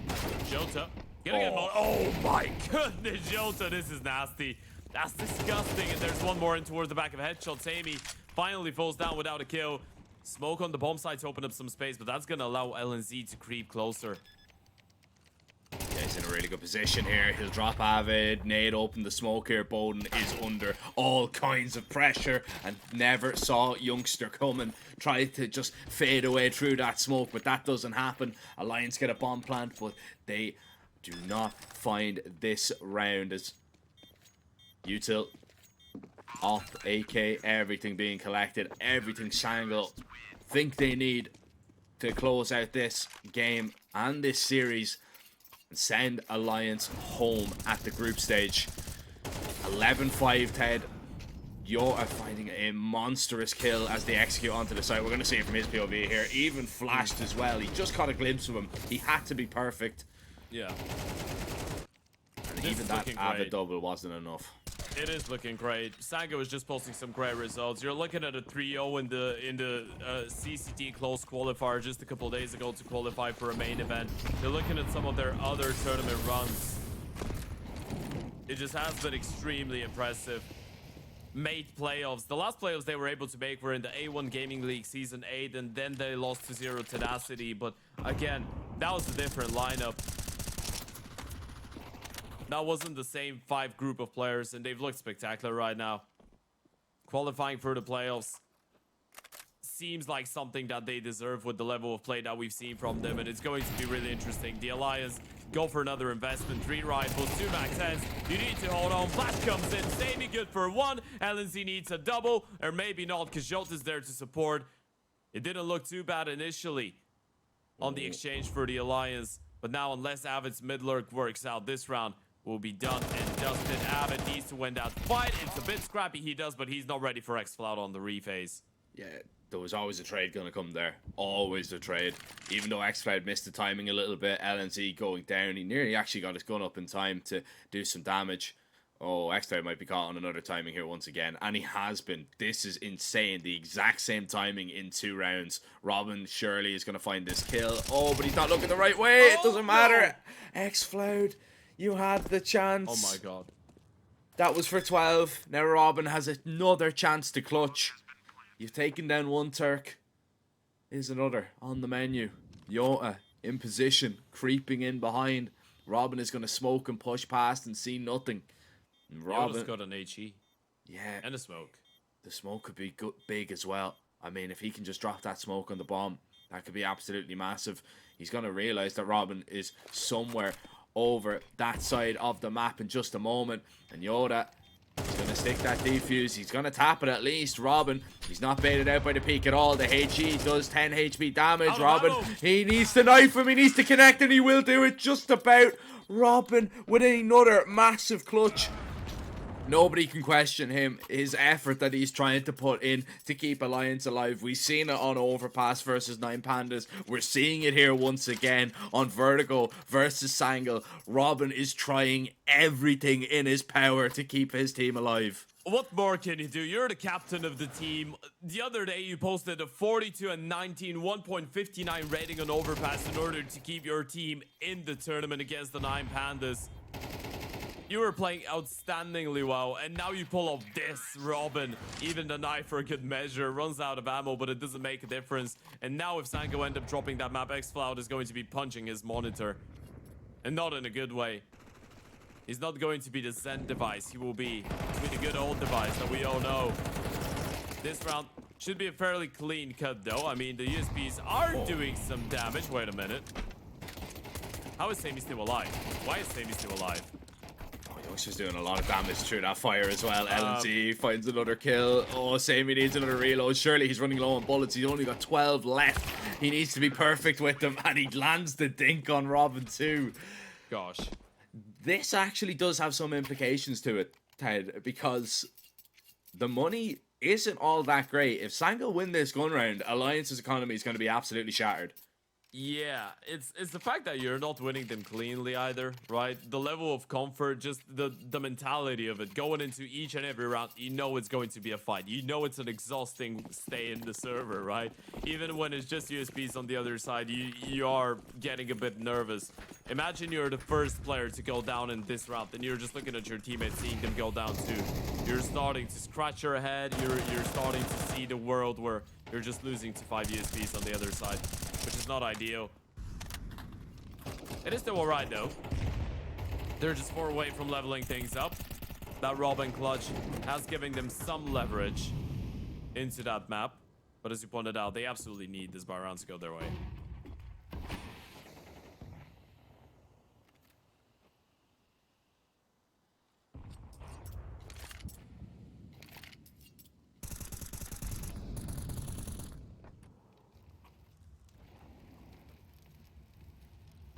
Has got an unbelievable timing here. And LNZ never seen it coming. It's actually amazing that Youngster doesn't go down there. I have no idea how he's still standing. And Alliance are just going to try and pop in towards A here. But there's so many CTs. There's 3 about to be 4. Sammy on this AWP is going to walk a whole lot closer. He's going to try and lock down this Ivy position as X-Cloud tries to pick up even more frags. They need to deal with Sammy here. Avid is in a whole load of trouble because Sammy just keeps outputting the damage. He hasn't really missed a shot on that AWP just yet. The jiggles are good. Yota is just going to be waiting on the other side of the smoke if Avid tries to creep on through. Sammy not ready. Avid, this would be a monstrous clutch. He's seen Robin do it so many times, and he will do it as well. Avid keeping the Alliance alive with a 4K, saving it up and saving their skins, really. Their money could have been absolutely dismantled with that round and their chances of staying alive, but we're still here. They're still kicking Ted somehow.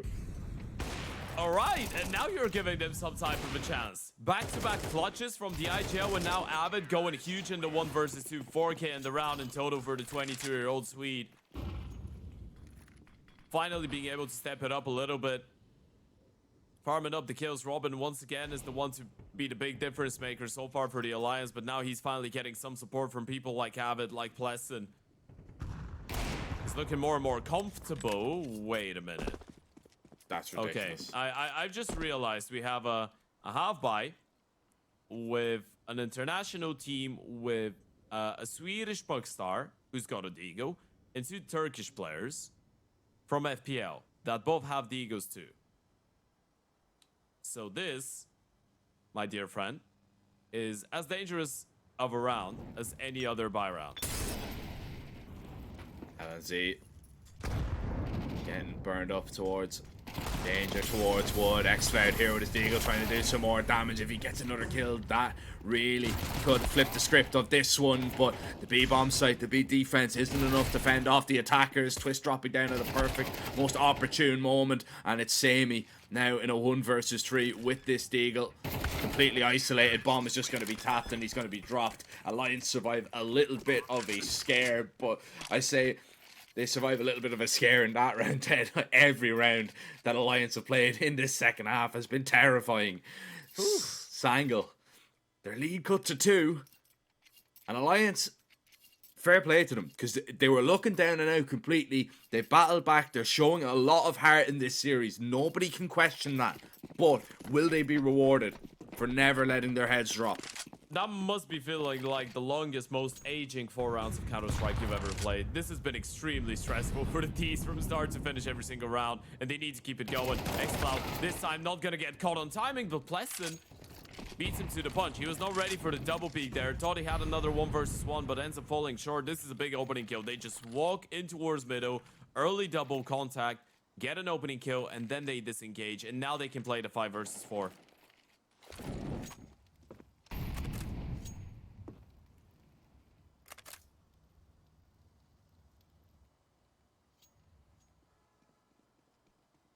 It's kind of unfortunate. X-Cloud has got so many of those timings wrong, and it's not that he's playing the situation wrong. It is literally just coming down to a small window that he's just sometimes missing. Sometimes you get all of them, sometimes you get none of them, and it seems like today is one of those days where you just don't get any of them. 50 seconds. Alliance applying the pressure over towards A. This is a stack. Yeah, this is a stack you're walking into. Still got players over towards B in middle though, and it looks like it is just going to be the fake. The bomb is going to go back a little bit. The CTs are going to try and get aggressive. Bowden's going to sit on the midi ramp waiting to receive. His twist is going to clear all of this bomb site, realize and call all his teammates over who don't make a step, which is important because Sangle still think it's A. I mean, at this point, I feel like you're realizing the penny has dropped that it's not going to be an A commitment. You're still looking towards the flank and maybe hoping this was the case, but it was always going to be the save. That's why they go for the gamble play, right? On 25 seconds, you hear all the util, all the steps, all the noise being made in the world in towards the A-bomb side. Sammy gets forced off the angle. You just commit to the A-bomb side stack. You're going to try and hold on. Got to take care of Bowden Master, though.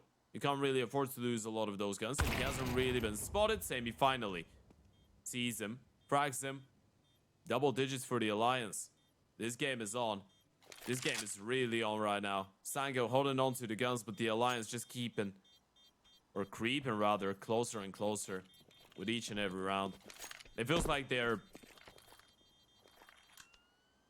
rediscovering their own confidence and own will of playing that game and being competitive. This could be one of the first times that we've seen the Alliance being that hot on their heels in the tournament so far. First time that we've seen Alliance, I would say, on flames as well. 5 in a row. Well, in this series for sure. Of course, they did have an 11-1 CT side on Ancient against 9 Pandas. But his comeback has been great so far, but it's not complete. And nobody remembers the ones that you don't come back in, Ted. Nobody remembers the ones that, you know, you start down and out. You're having your no one remembers the silver medalist speech? Yeah. Yeah, sure. It's not even silver medalist. It's like no one remembers the the second guy in the qualifier. Not at all. Unless Yeah. unless it's top 2 qualified. But Unless it's top 2 qualified, then no one remembers why. No one remembers that you've lost that seeding match or whatever. Yeah.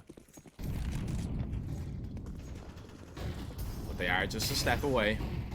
Have been quite good on the openings. Have been quite good at applying the pressure. And that was a nice idea from Alliance. They double nade sandbags straight away. That's very quick that they get up and double nade that. And LNZ just clever enough to get out of harm's way so he doesn't fall. Yoda in a lovely position, taking a lot of liberties, pushing over towards B, getting into this spot, and he's going to be called into action very shortly. Yeah, he will be. They're just regrouping in towards the B-bomb side. This position is really good, but he might not be able to get away with more than one. That smoke is actually going to set up the bait really nicely, and it fends them off. They're going to start falling back. Yota pushing forward, though. Twist is holding for this. This is all up to timing. He needs to win that fight. Twist is holding, and Yota walks straight into his trap.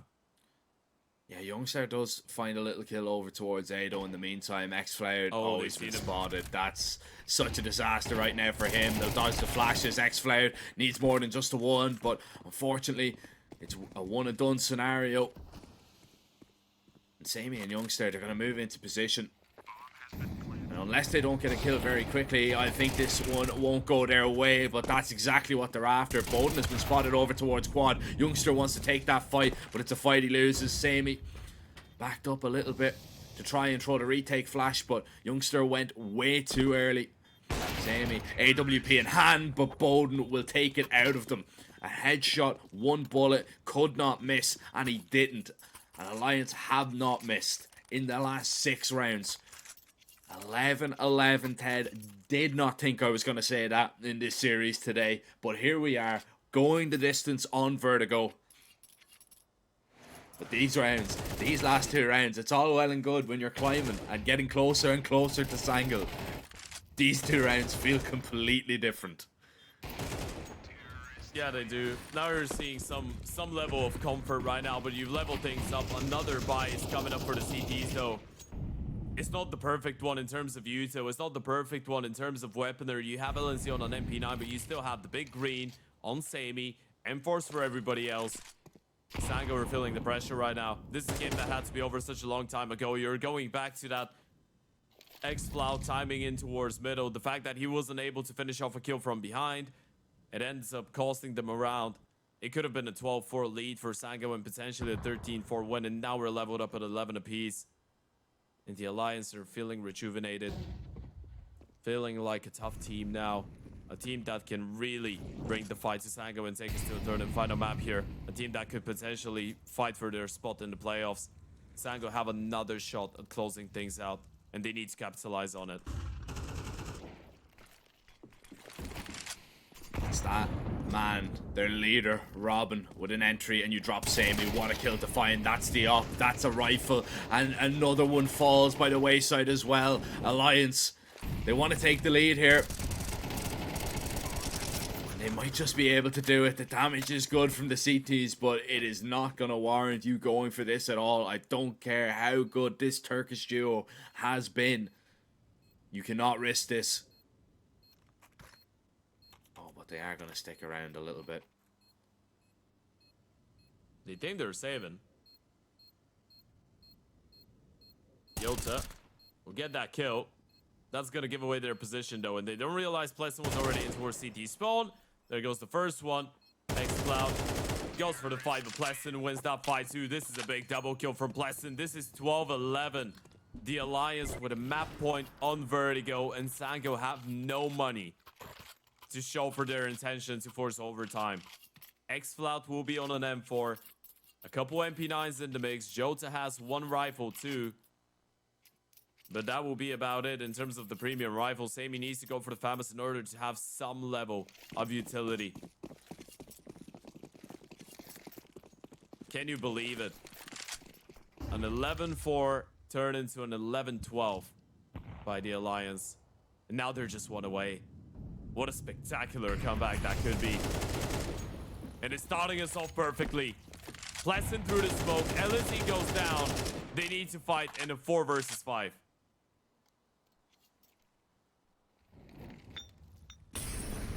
Youngster, split-second decision. You could see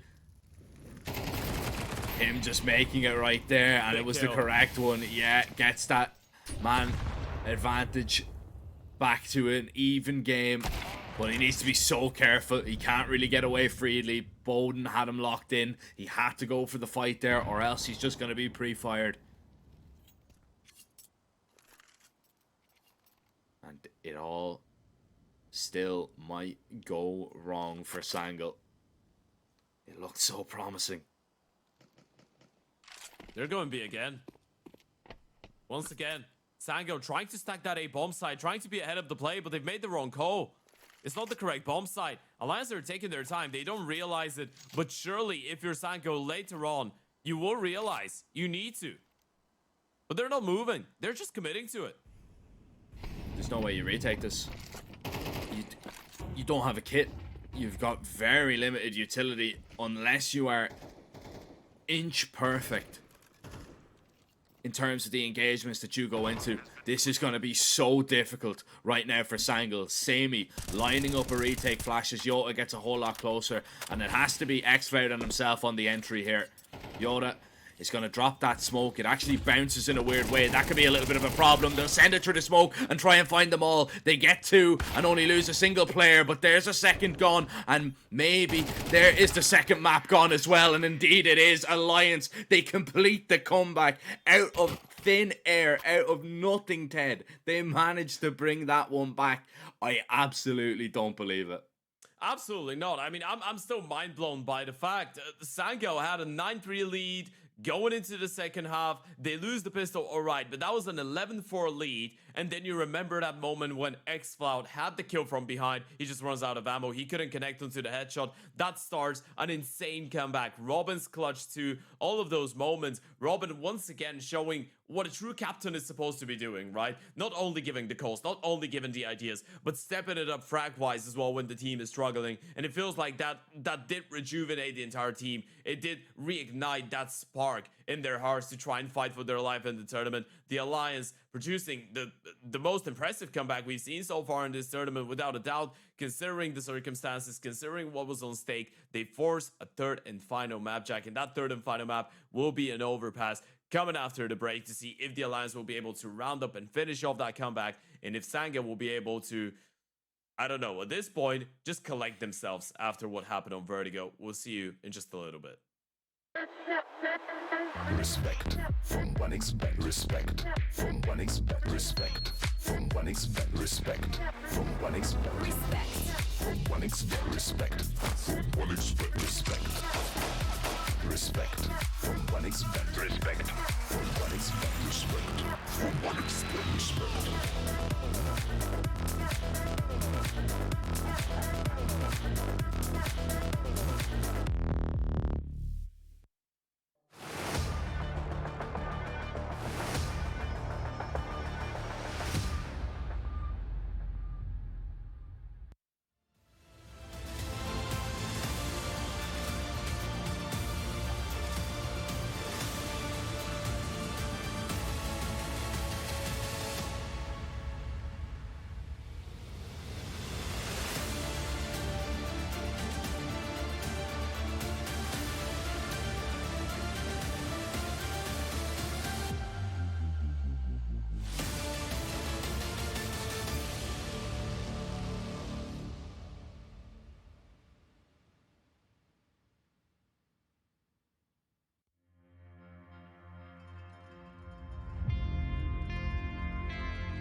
Mom.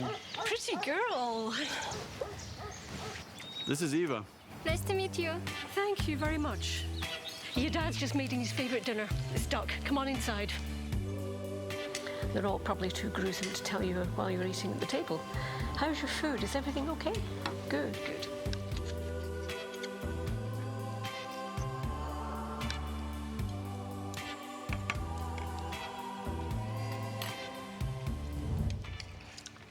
You seem to know each other. Yeah.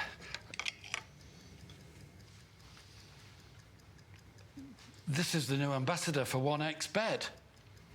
Oh, I see.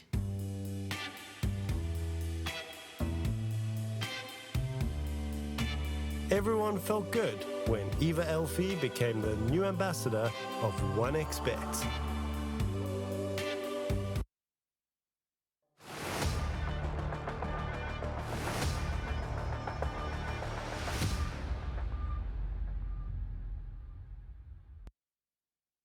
A true dramatic roller coaster, ladies and gentlemen, as we're back with the third and final map of our first series of the day here of the RES Regional Series 2 European Edition.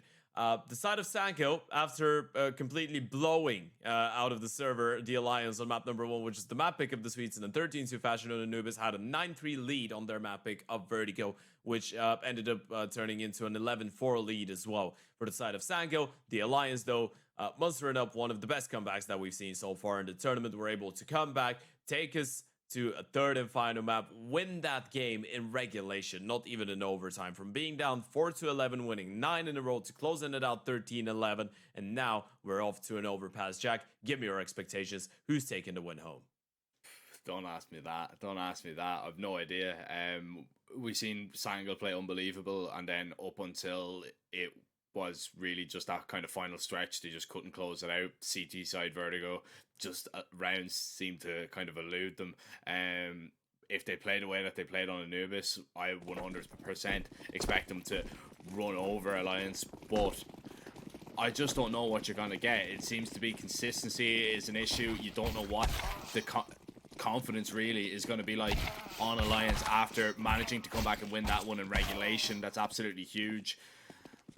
This knife round does have a little bit of weight to it. You'd obviously want to start on the CT side, and Alliance are even going to get to win that as well. So, I mean, just going off the kind of confidence and the momentum alone, Alliance starting on that CT side, yeah, I'm gonna have to lean towards the Swedes here. Although it does kind of pain me to say it, because I don't want to disrespect Sangal too much.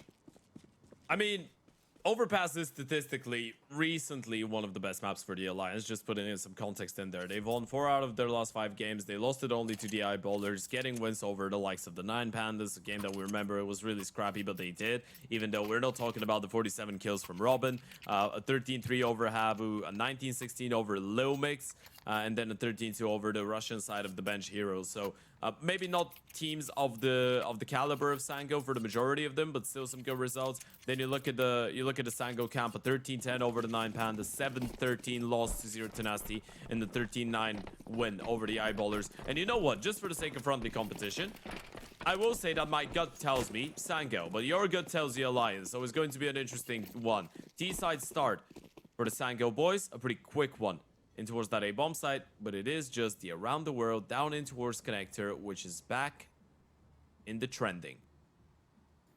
We're seeing a lot of players walk down Con. CTs are going to try and go for a boost here. Condo's going to open at a bad timing. Actually, it's a great timing because they still managed to find the kills. Avid swinging to save them on shore. And Yoda, now the last player standing. Avid might want to take this fight, but instead, he's going to give it up. It is a really awkward engagement for the pistol, and the Alliance are getting cheeky with it. Another boost trying to take down Sangal. Plesson is in a great position here, and he can just blindside Yota at any given moment as he sprints all the way up. Plesson's going to begin to take a few shots, and with his back turned, Avid will strike. I mean, not the cleanest of final kills that they managed to get on him, but all in all, I'd say that's a pretty successful pistol for what could have happened.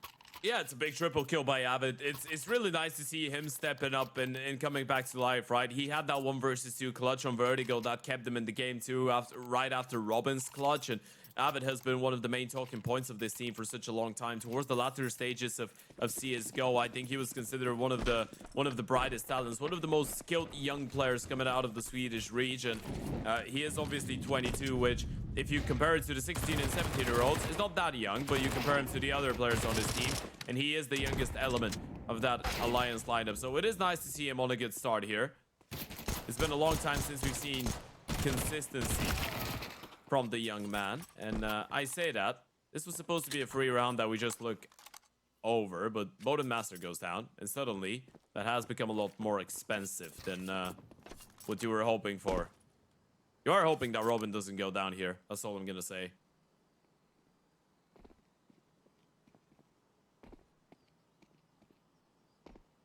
Sammy waiting to catch this timing, and unfortunately, it doesn't work out maybe the way that he would have wanted. Robin, surprisingly, hasn't connected a bullet there, but eventually does. Alliance have a 2-0 lead, and Sangal have their first buy round of this T side.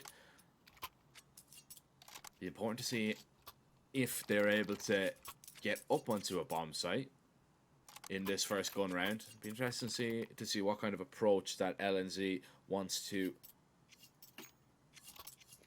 send his men. If it's going to be a little bit mid-orientated, B-orientated. Looks like a little bit mid and con-orientated to begin with. Pretty standard default so far. A fast up connector. Youngster wants to get going, and Bowden wants to punish him, which he will. That's a great pickup by Bowden, right? And he's repositioned straight away, and that's baiting them into trying to take space in towards long. They think the Oper is in towards connector. We can actually swing long, but there's 2 rifles waiting for you here. This is a great setup for the Alliance. Yeah, and it's working wonders, right? LNZ is going to be forced out because of that Molotov taken down with a USP, and Sangal haven't got a single frag from this gun round at all. I mean, 1 minute and 20 seconds, and Yo is alone towards connector. That's it. That is so unfortunate right now for Sangal. But Alliance, I mean, they've played it to perfection. Twist is even going to be looking back for this toilets flanker. They might not get even a single kill, and they won't. That is a clean start, a perfect start for the Alliance. It's surprising, yeah, I'd say. Isn't it? I mean, it's probably the best start of a map that we've seen from the Alliance so far in the tournament, right?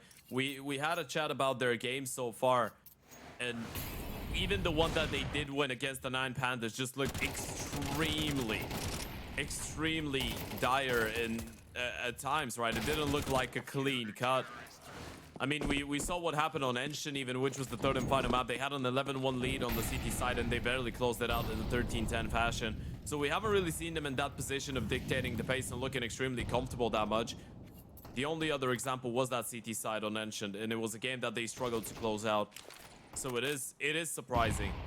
It is surprising that Sango haven't really been able to put a foot right in the first 3 rounds. Just getting 4 kills in total. And 2 of them were on Schulte, who's already been dealt with. Twist playing with a lot of confidence right now. It just feels like we're looking at an entirely different team in the server. And that's in a good way for the Alliance. It's a great way. New logo. New me. Oh, Bowden. Careful, careful. On the retreat, he goes back for a little bit more and needed to find that kill to apply the pressure. Oh, X-Cloud. Nice shot with his deagle, at least. The A bomb site is still holding for now, and the connector push is enough to deal with the remaining pistols. AWP will be saved. Few AKs still in the hands of the Alliance, and Sangal still yet to find a T round. This is where the problems maybe begin to build, Ted, because no success whatsoever, not even a bomb plant yet for the T side. And Alliance, they are bringing that confidence over, and that momentum doesn't seem to be stopping for anyone.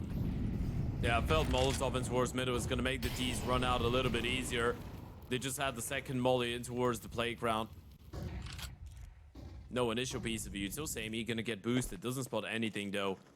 it's a different setup once again. You have Pleasant in towards the connector, who's going to be trying to look for fights, and then you have one more in towards Long. Pleasant actually is able to react and get that kill onto Youngster. But it's still a 2-for-1 in favor of Sango. This is not looking too bad. Avid thinking about going for the reboost here alongside Twist. They won't spot anything in towards the short position. Jota's still lurking on Monster, and he's actually going to commit to the wall. He's low on HP, so he should be a free kill to collect. Yeah, he should be. He's not out just yet. Smoke deep. Twist. Ooh, takes a little bit of damage. That's not perfectly ideal. When you see Yota exploring and nothing really instantly behind it, you do get a little bit worried. Jumps being heard, I believe, from Bowden. Don't know if he's close enough. Maybe not. They are going to rotate one player up anyway.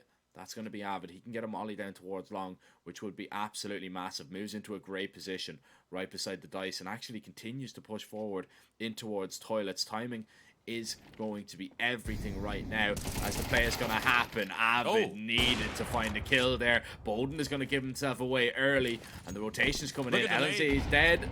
No, too deep. 7 HP, just about survives, and Bowden dropped by Sami's AWP. Sangal are going to have their very first round, but man, it was a close one. I don't even want to talk about that fight. Avid just thought he had the kill.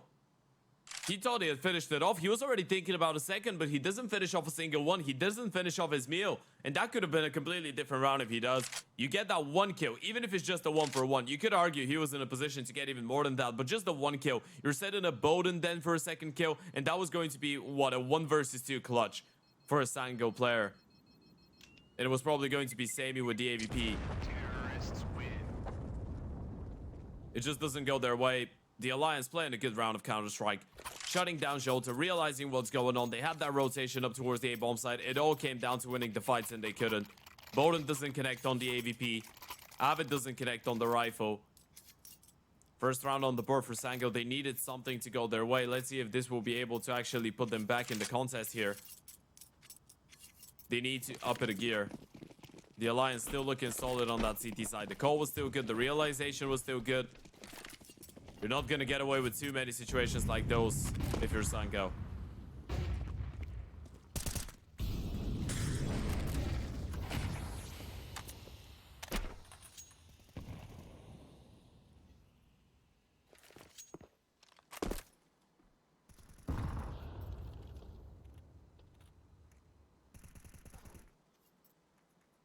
Man, listen to the dinks. That's all you need to hear to know what's going on. Sami, 1 HP. He's in a lot of trouble. It's a little bit quicker from Sangal as they try and sprint into the site. The flashes are going to be good. Yota messy on the spray, but Sangal still come away with the advantage. They come away with every single kill on that B-bomb site. Bar Yota, who was taken down, but he's just going to be happy enough that Sangal are back winning rounds once again. Alliance not going to be too pleased about that situation, as you can expect. And even all them dinks onto Sami, it's not going to be enough. He needs to actually sprint away from this bomb site as quickly as possible and get extremely far away. And he's going to be the first player out of there. Still, Sangal will have their second round. Don't think Bowden is going to be tested. So it should be an M4 and an AWP bot forward. But we are going to get a competitive game early on, Ted, it would seem, after all. Yeah, we would. And I mean, that was a good response from Sango as well, right? Sami gets tagged down. You realize one of the players is playing in towards bridge or the graffiti position. You don't see a boost. You don't see any short aggression. So you're ready to identify the possibility of at least one player being up close and personal towards Monster. It was actually 2 in that situation, but the flashes were absolutely perfect for Sango. Execution is good. Jota took his time on the first kill, but still manages to make it work. 2 rounds, first tactical timeout for the Alliance, which will give us the time to tell you about 1xBet. You want to make sure you go and check them out. Click the banner below the stream. Head over, you can use our code 1XRESEU. It's going to get you up to 130% deposit bonus on your first deposit. Of course, you want to make sure you stay responsible, and you want to make sure you're at least 18 years old. That's it's kind of like it's kind of how law works. You know, it's good. it's good to follow the rules, especially for stuff like that. You ask the Alliance,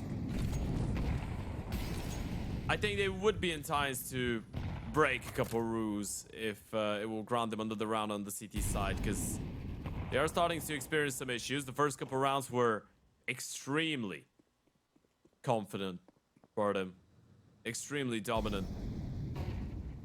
But now we're starting to see the gaps. Now Sango's starting to make a game out of this one.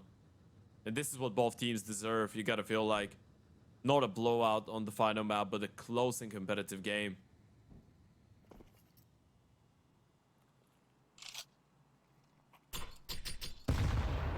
Perfectly timed.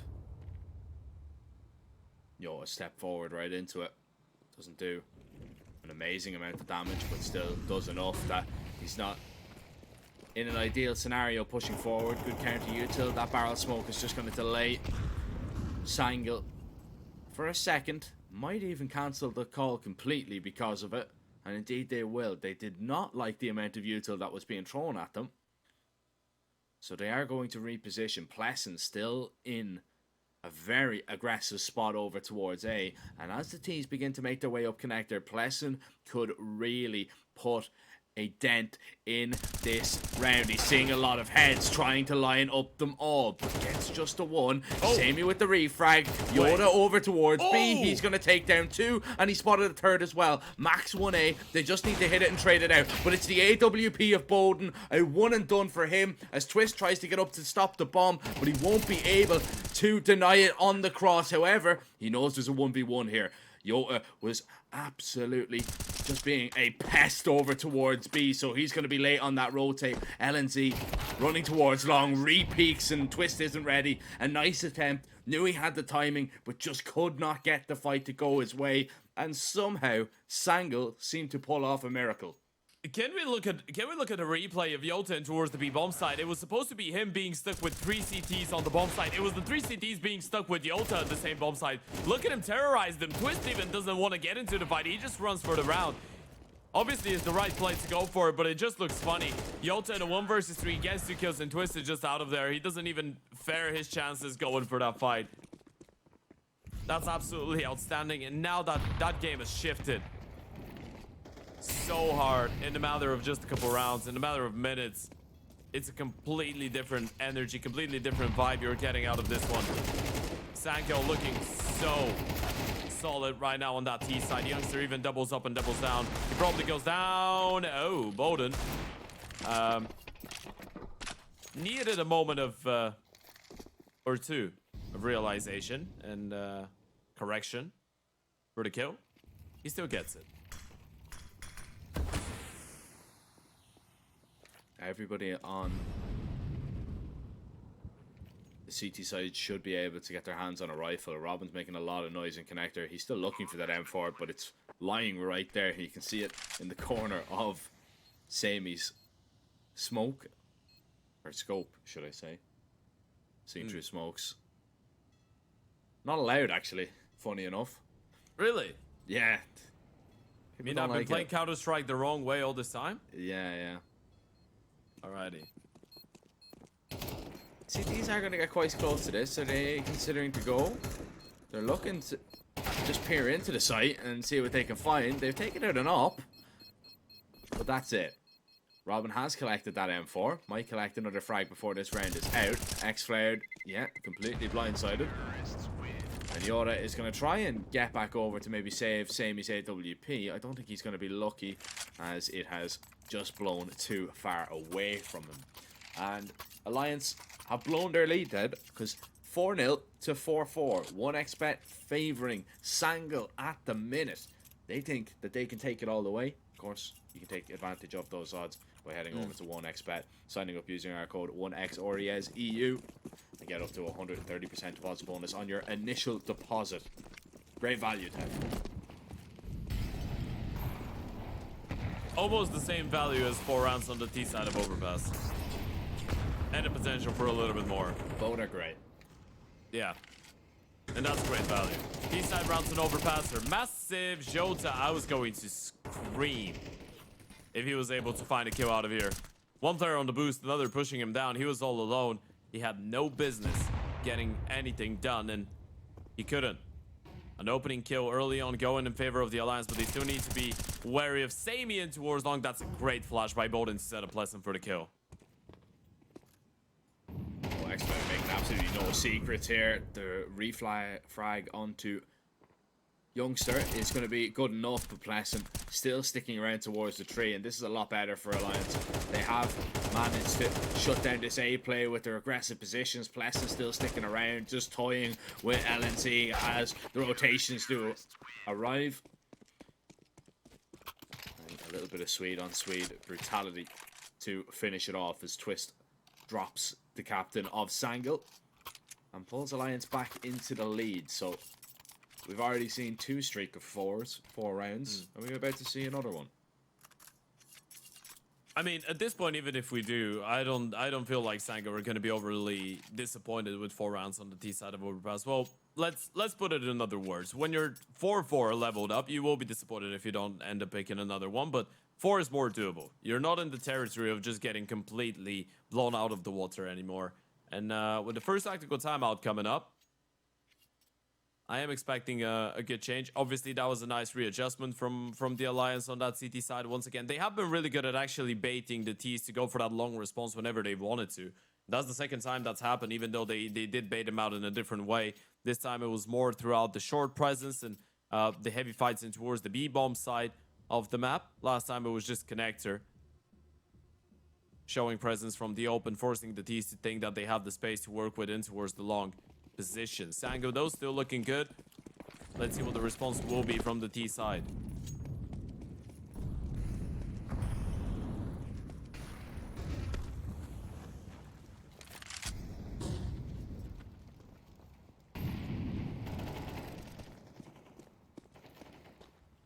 Yoda trying to get aggressive through that smoke, and we have seen him try stuff like that in the past. Especially in that 9 Pandas game. He was actually quite good at it, just catching a timing. This time it's not going to work out for him. Twist is going to lock in their first kill. He's having a very impressive game. 12-4 right now for the Alliance on the CT side. I actually like that readjustment, by the way. Putting in some extra pressure onto the B-bomb side to deal with Jota early on, because he's been tormenting them later on in the round. Towards the mid-late portions of most of them, he's been activating when given the space. So they're not giving him the space early on. They're just shutting him down. Sango now looking to recommit to that B-bomb side with the contact playing towards the short position. The Alliance needs to be careful.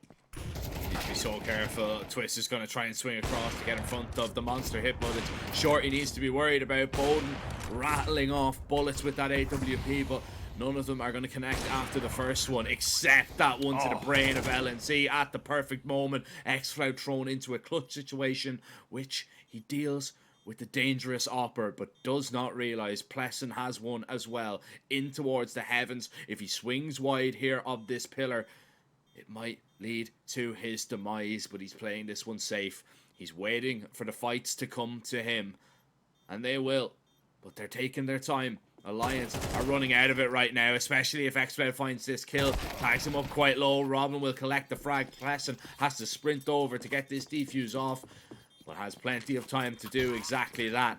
And Alliance will have their second round in a row. 6-4. They are on top for the moment, and it looks like Sangl will be reduced to just a little bit of a set piece with pistols in the next round. Yeah, that was a great hold by Bowden. That second shot is absolutely nasty, by the way. I was going to say Bowden is just giving his life away for free. This is an incredibly hard shot to hit. You just spot the head of the player, the tip of it, of LNZ, and one missed shot equals just LNZ going for the fight and taking you down. It was a nice try by X-Cloud. Read the situation well, got himself into a good position. If he gets the first kill there, he probably gets away with the round too, so it goes really down to the wire in the end of the day. A 6-4 lead, potentially looking at 7. It's just one rifle on the side of Sango, and Pleasant picks up the opening kill. X-Cloud goes down. That was the rifle. It will get picked up by Jota, but Bowden is still on the angle. Now he decides to give it away. He realizes the buy is not great if they're going for so many dry fights, and you've just spotted one Galil. You know the money is not going to be perfect for Sango. You can play it from the back of the side, a 5 versus 3. hold on to the money. The Alliance have regained the momentum in that first half. And they are the team that needs those 8 rounds more than Sango need a 5th.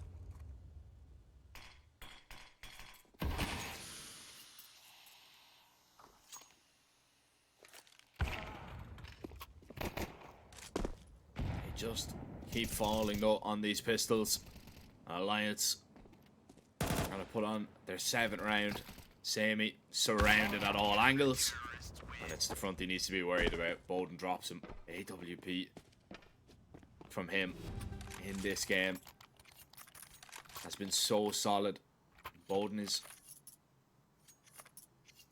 usually the man that you can count on in important moments, especially on overpass. He just seems to flourish.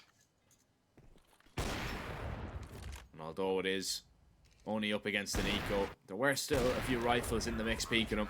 You know what? As an old merchant myself, I'll tell you, it's harder to get eco kills with an AVP than to get kills against guns. Oh, LNZ P90. I hate to talk over your head, but this is a round we're about to see here. Bowden wayward with that one. LNZ gets nothing with the P90, and I don't think his teammates are going to get anything out of this round right now. They are smoked off. They cannot get deep onto the site, and Yoda's going to try and walk right on past. That's a great hold and a great finish for Alliance. They did get 4 in a row to seal it.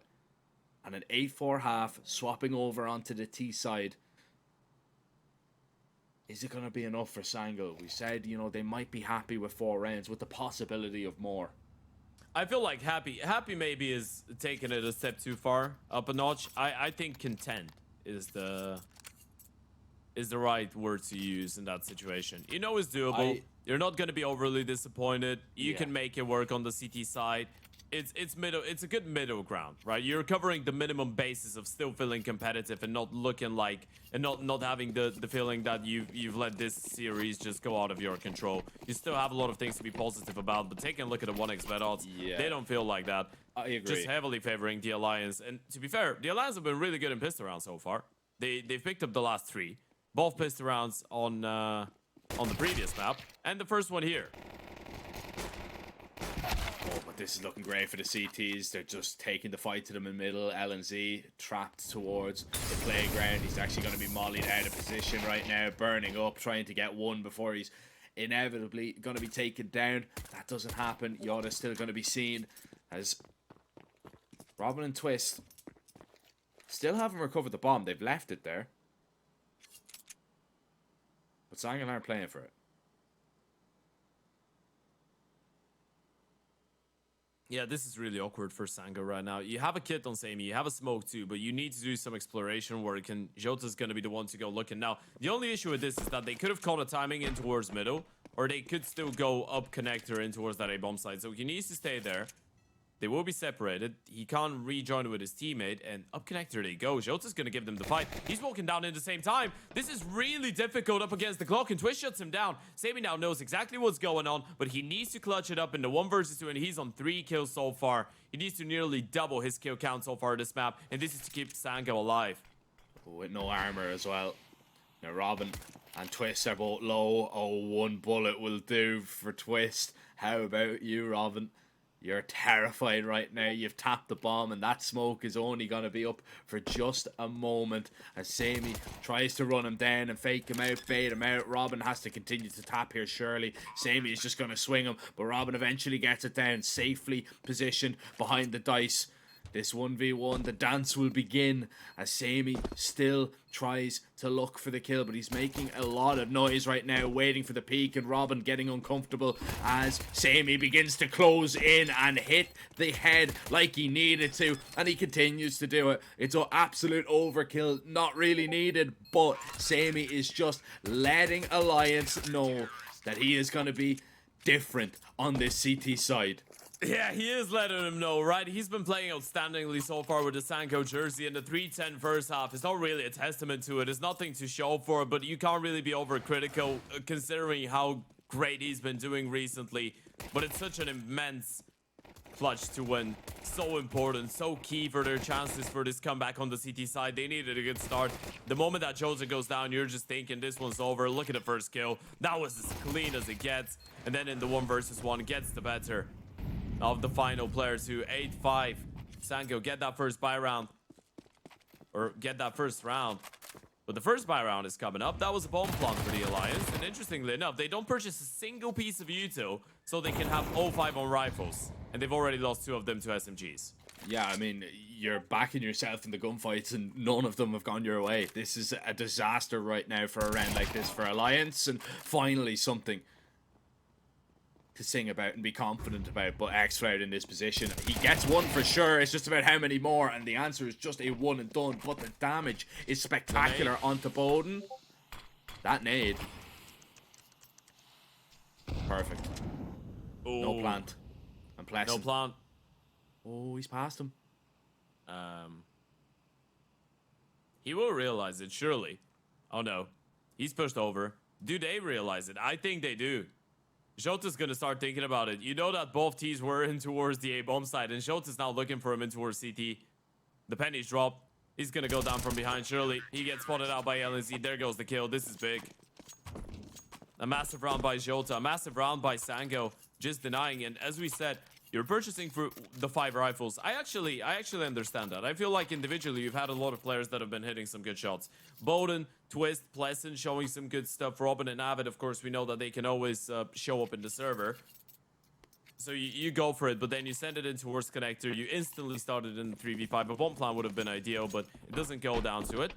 Robin has just purchased an R8 revolver. Oh, man. We're playing gun game. P90 or 8. I hope we got arms race. I hope. I hope. The next one on the bucket list is a sawed off. Oh man, I'd love to see a sawed off. I wouldn't.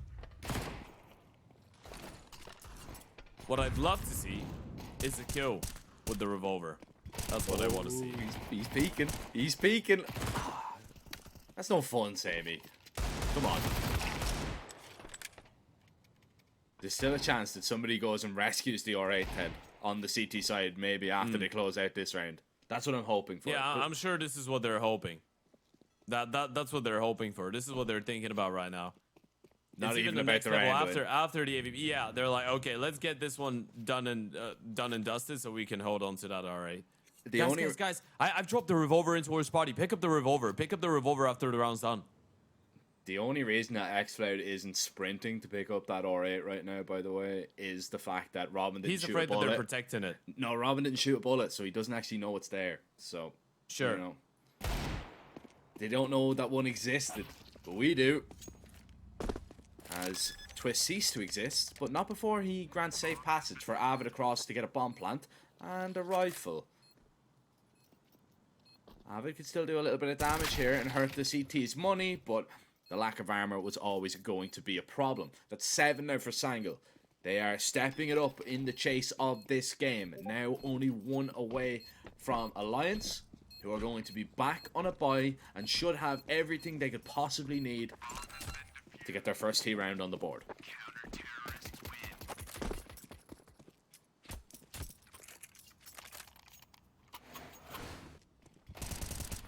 There's the replay. A couple nice eco kills coming up. Sammy, of course, farming the early cash, so he will be able to purchase an AVP, I believe, in this round, which would be interesting. But Sango is showing that they're not ready to give it up, and that's why we did have that conversation about the 4 rounds still being a pretty alright achievement in the first half. Now you've made a game out of this. It's completely doable. It's up in the air, pretty much. A really quick round, though. Look at Bowden on an AVP on the T side. He's looking for the jump spotting player. LNC, I think, realized it. But a lot of early pressure in towards that B-bomb side, where as of right now, Sango have a 4-man setup, including that AVP.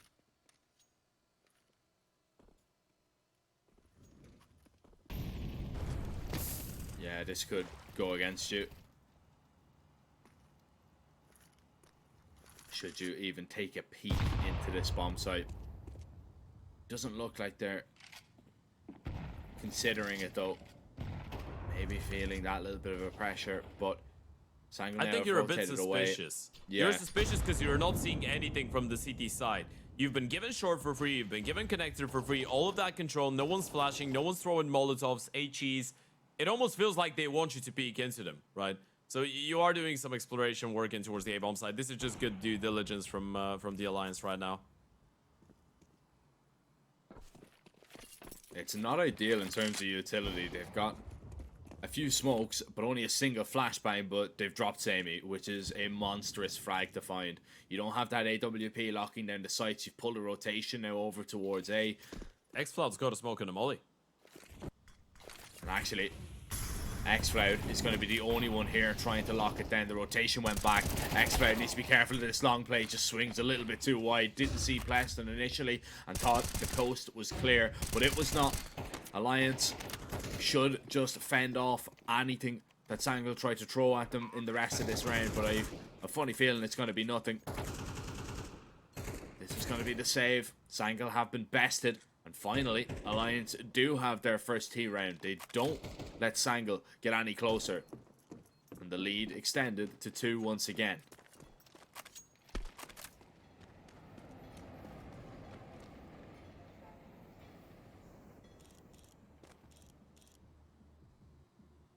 It could be too early to start getting scared if you're Sango right now. You still are able to hold on to the AVP, to the AK, to the M4.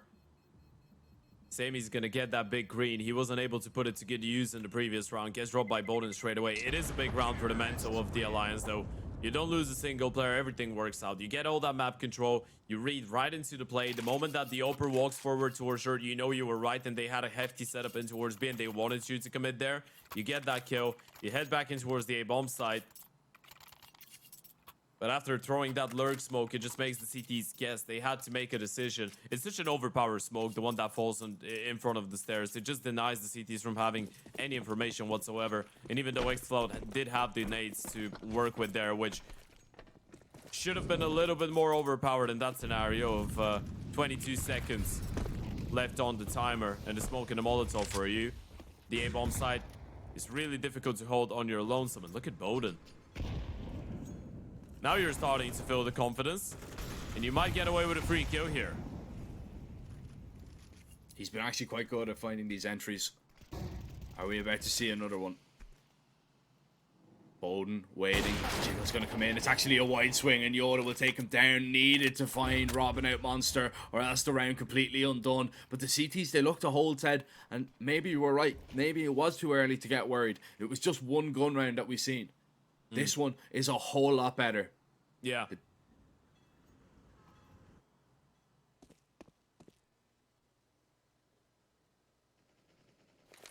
55.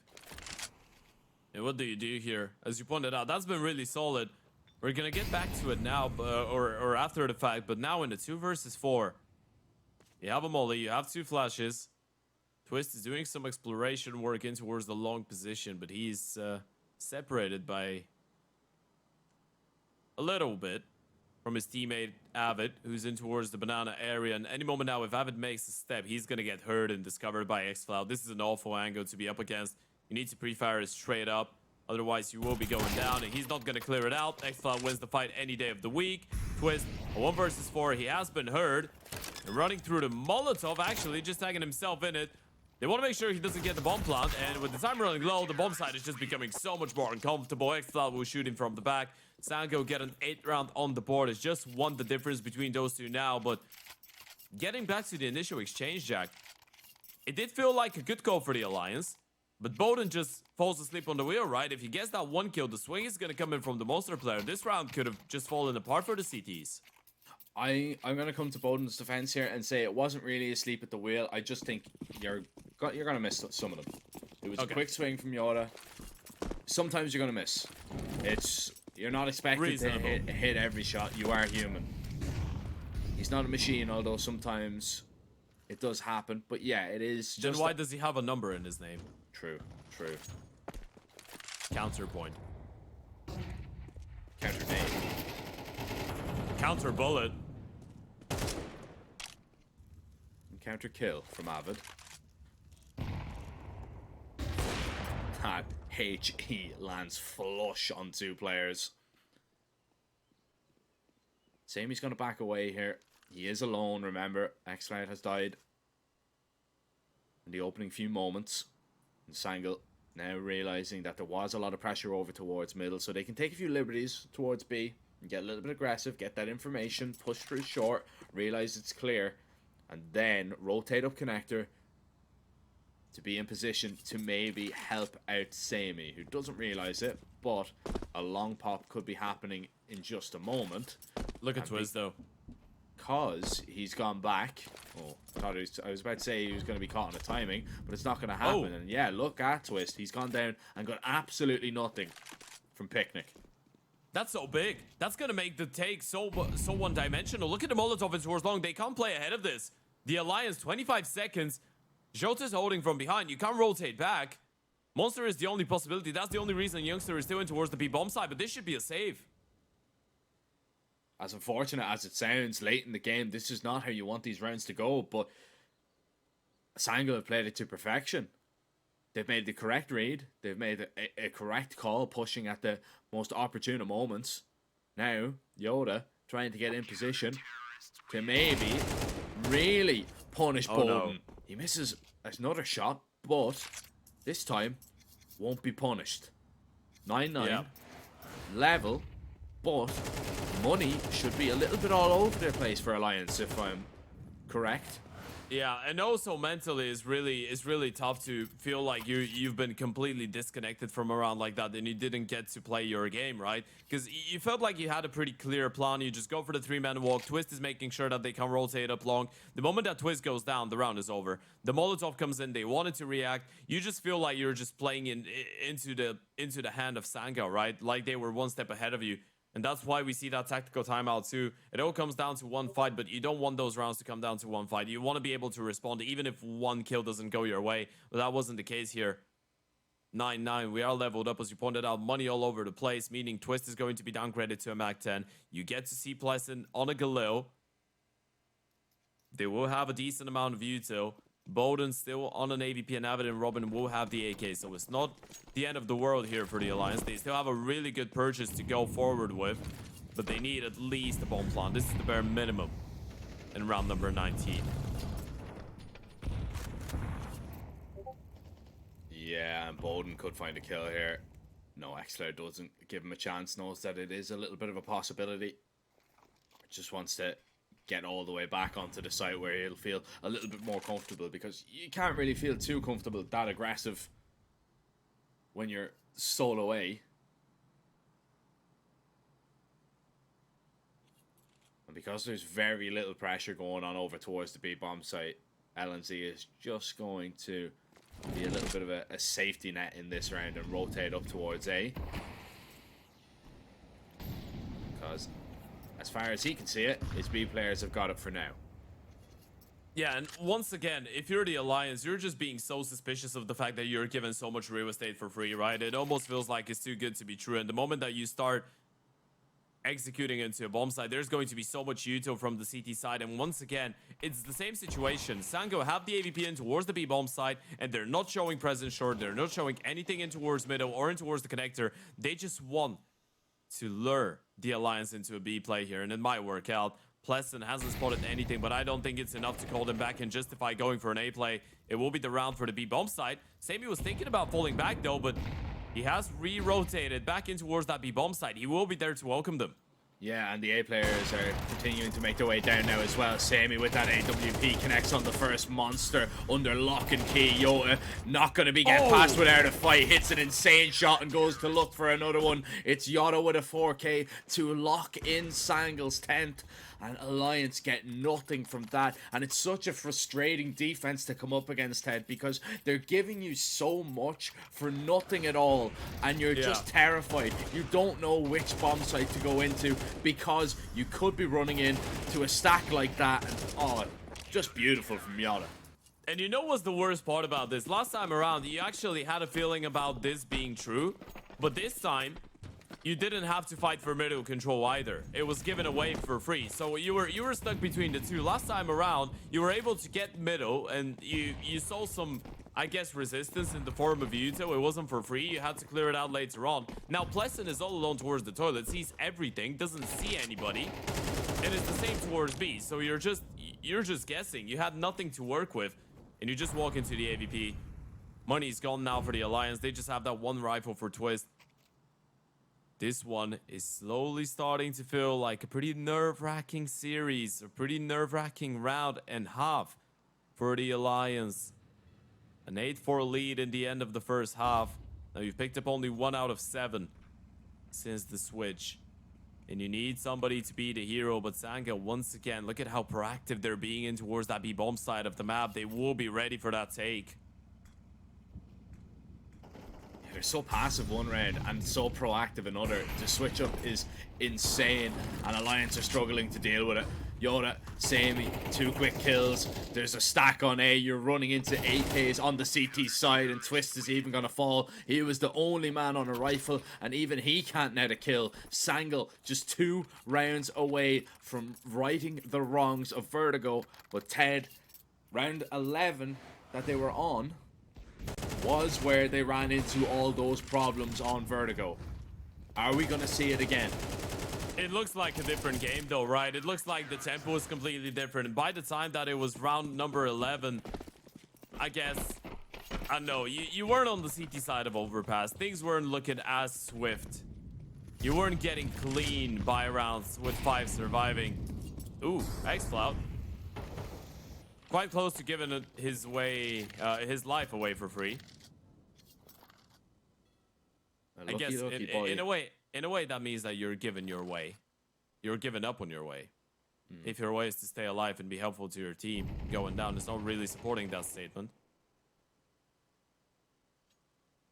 This time it's not just X-Cloud alone. This time they do have Sammy here, and he's in a more aggressive position. X-Cloud's going to dump a smoke towards Divider and just inch closer. AWP in a good position to collect the frag, which he will. And X-Cloud, he can just get into a spot now that if they try and apply the pressure onto the upper, he can maybe trade somebody out, but instead he goes down for nothing. Sammy tries to cross back. This is good from Bowden, boosted up, and Sammy locked in towards Matt. Bowden has seen him. Oh, and he hits it. Sammy down. LNZ spotted as well. Surely, Alliance, you accelerate into this bomb site.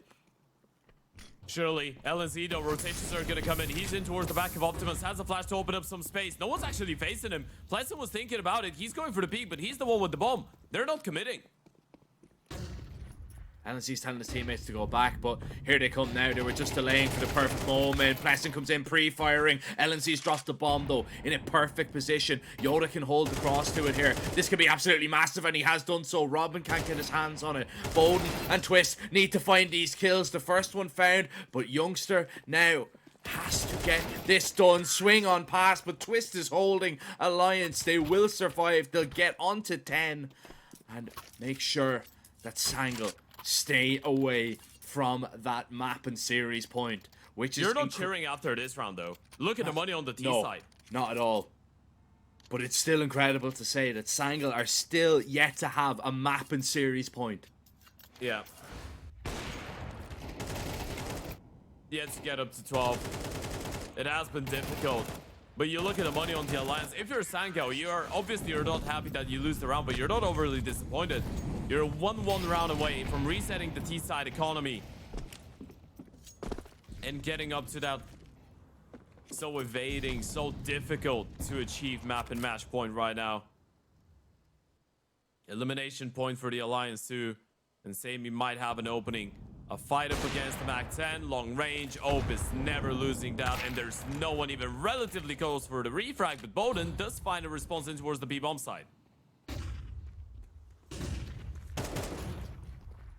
Flashes are so good from the CTs though. Sangal look to hold on. Yoda peeking around the pillar is still alive and just asking for a little bit of support, and there he's got it. Finally we see Sangal get onto a 12th, and that was just a really good hold. Even though Bowden finds that opening, even though he finds the entry with that AWP, Sangal's util was just absolutely perfect, and Alliance caught blinded, dropped, and maybe after that comeback on map number 2, Overpass was just a bridge too far.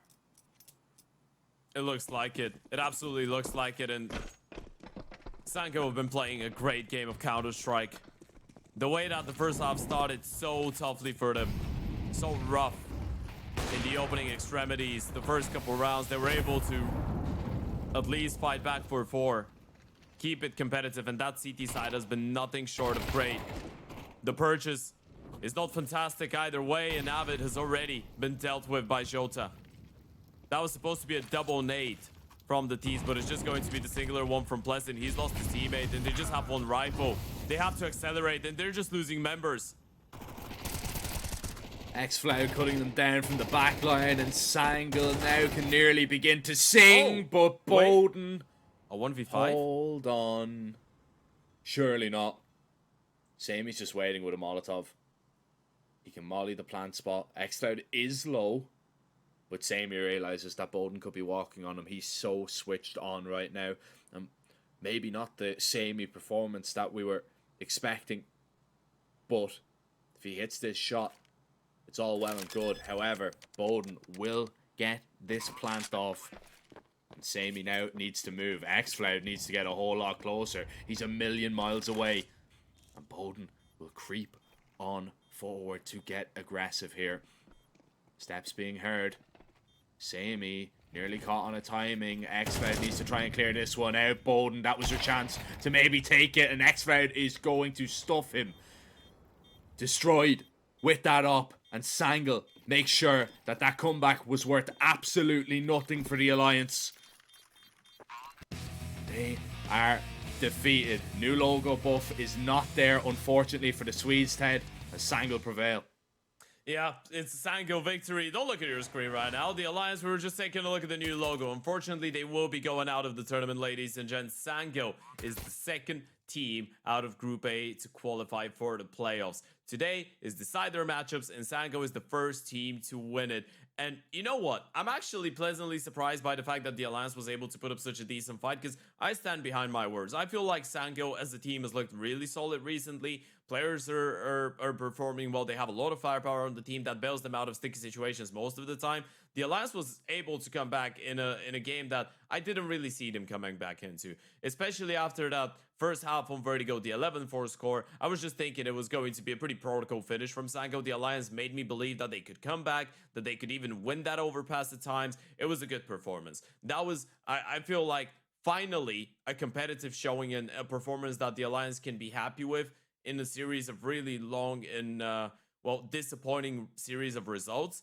Again, though, the fact that they've been losing so much, even though they played well, it's not going to make it easier for them. It's not going to be that big of a silver lining. Still, they put up a pretty decent fight, but it is Sango to book their place in the playoffs. And with that being said, Group A is already scratched. It's over. It's Nemiga and Sango to make their way into the next phase of the tournament. Yeah, I mean, congratulations to them. Commiserations to Alliance. Look, it's tough. It's very, very tough. Alliance are going to look back at this event and, you know, they are going to be super critical about themselves. They are going to definitely need to look at their Anubis and kind of say, you know, we're picking into this and we're just putting ourselves at a massive disadvantage nearly every single time. So something isn't right there, you know. Sure. Even if it is one of their better maps or so they think, the CT side, I mean, they're just being exploited time and time again on that one. So it is always difficult when you go a map down in a series and you have to come back. But they did show a lot of resilience today. They showed a lot of resilience against 9 Pandas as well. And I was pleasantly surprised, you know, by what they could actually offer, even with, you know, nearly everything going against them at all times. But sadly, that's the end of their run in the Oriez Regional Series to Europe.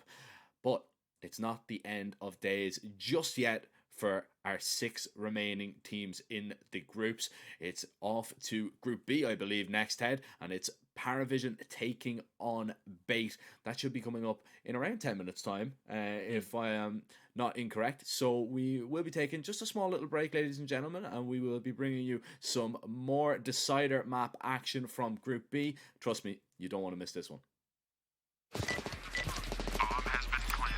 A very complicated job, but I love simple things so much. One move, one push.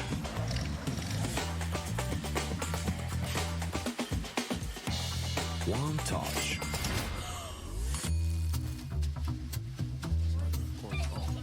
One love. One click. One XBet.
We're clear.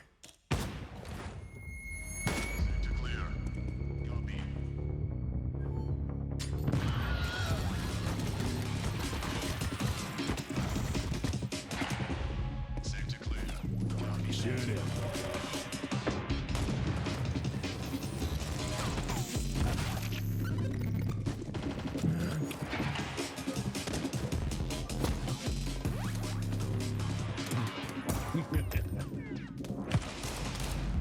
The world is changing, but one thing remains the same: victories with 1xBet.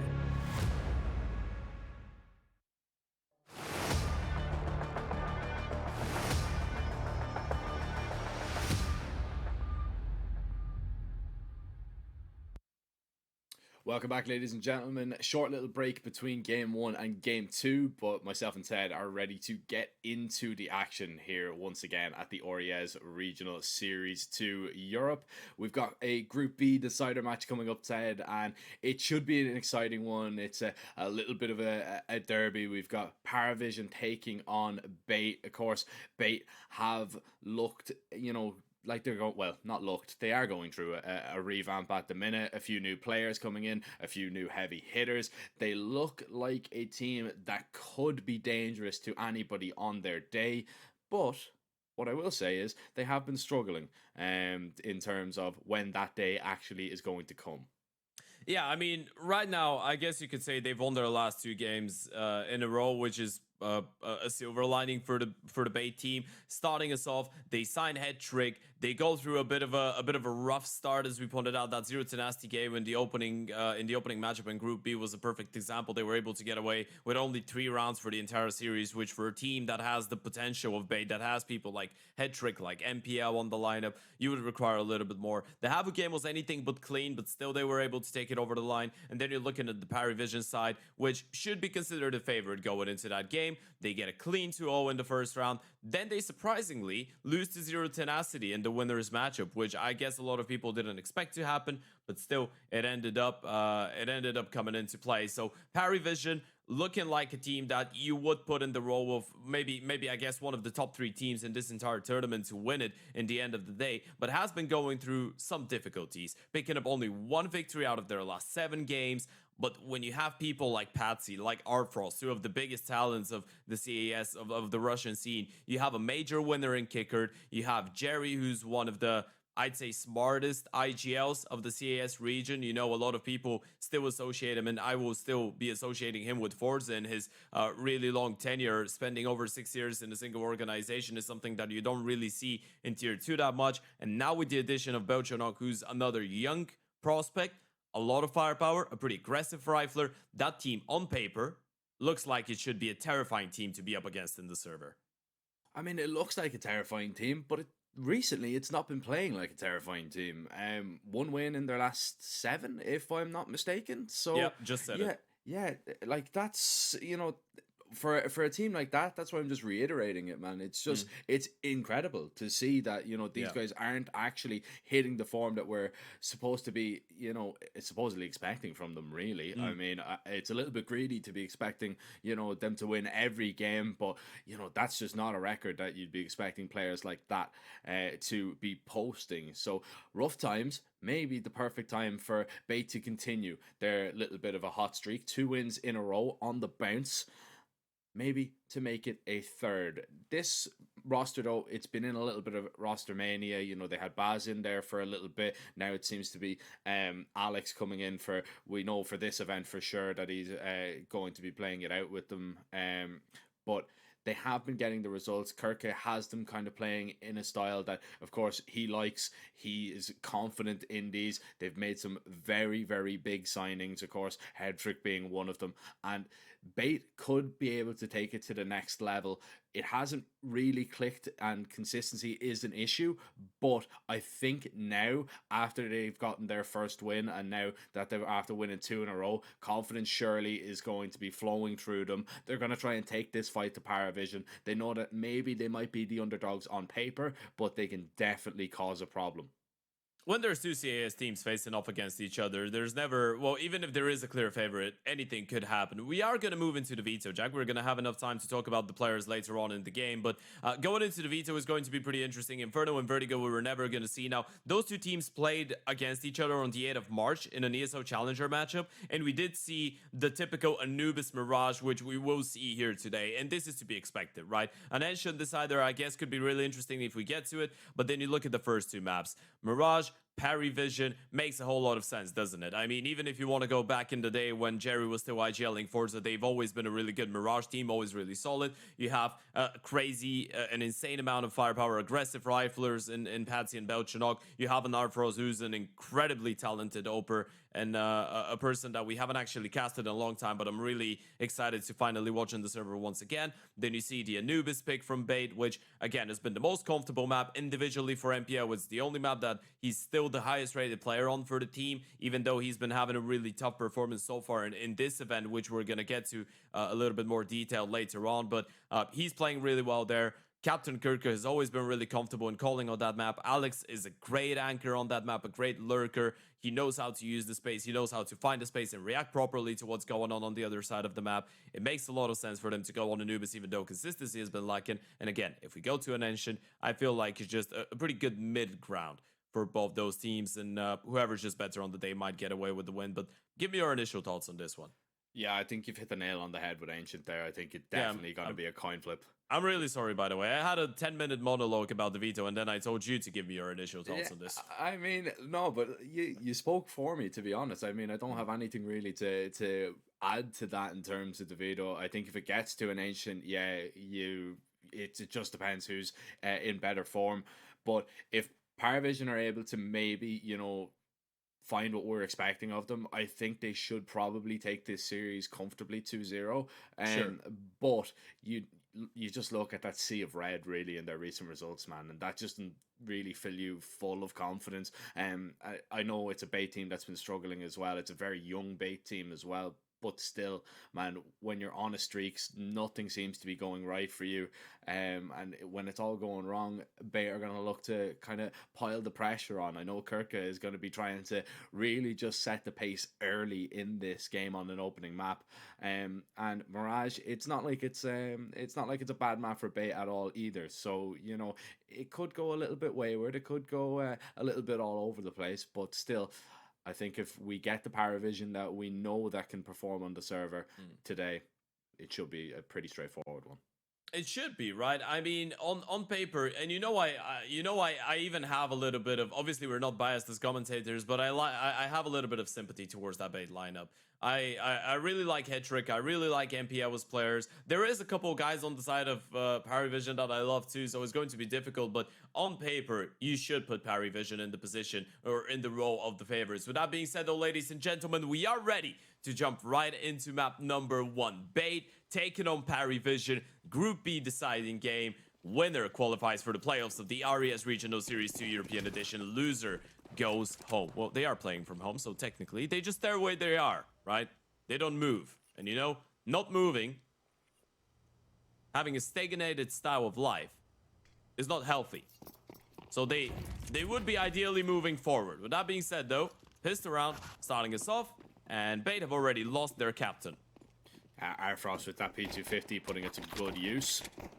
As Paravision are going to try and put this bomb down and take jungle control at the same time. Essential recovers that kit and 2 kills with it, but Artfrost still just outputting so much damage from the Palace. Eventually dropped, but Belchanik has him covered. That is a very solid pistol from Paravision there.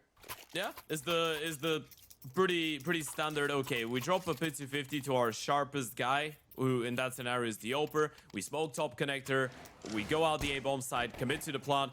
Arfrost's only task right now is to not die before his teammates make initial contact, right? Then he can go for all the fights that he wants to. He just wants to be that last guarantee that the round goes well. He needs to wait for his teammates to get stairs control.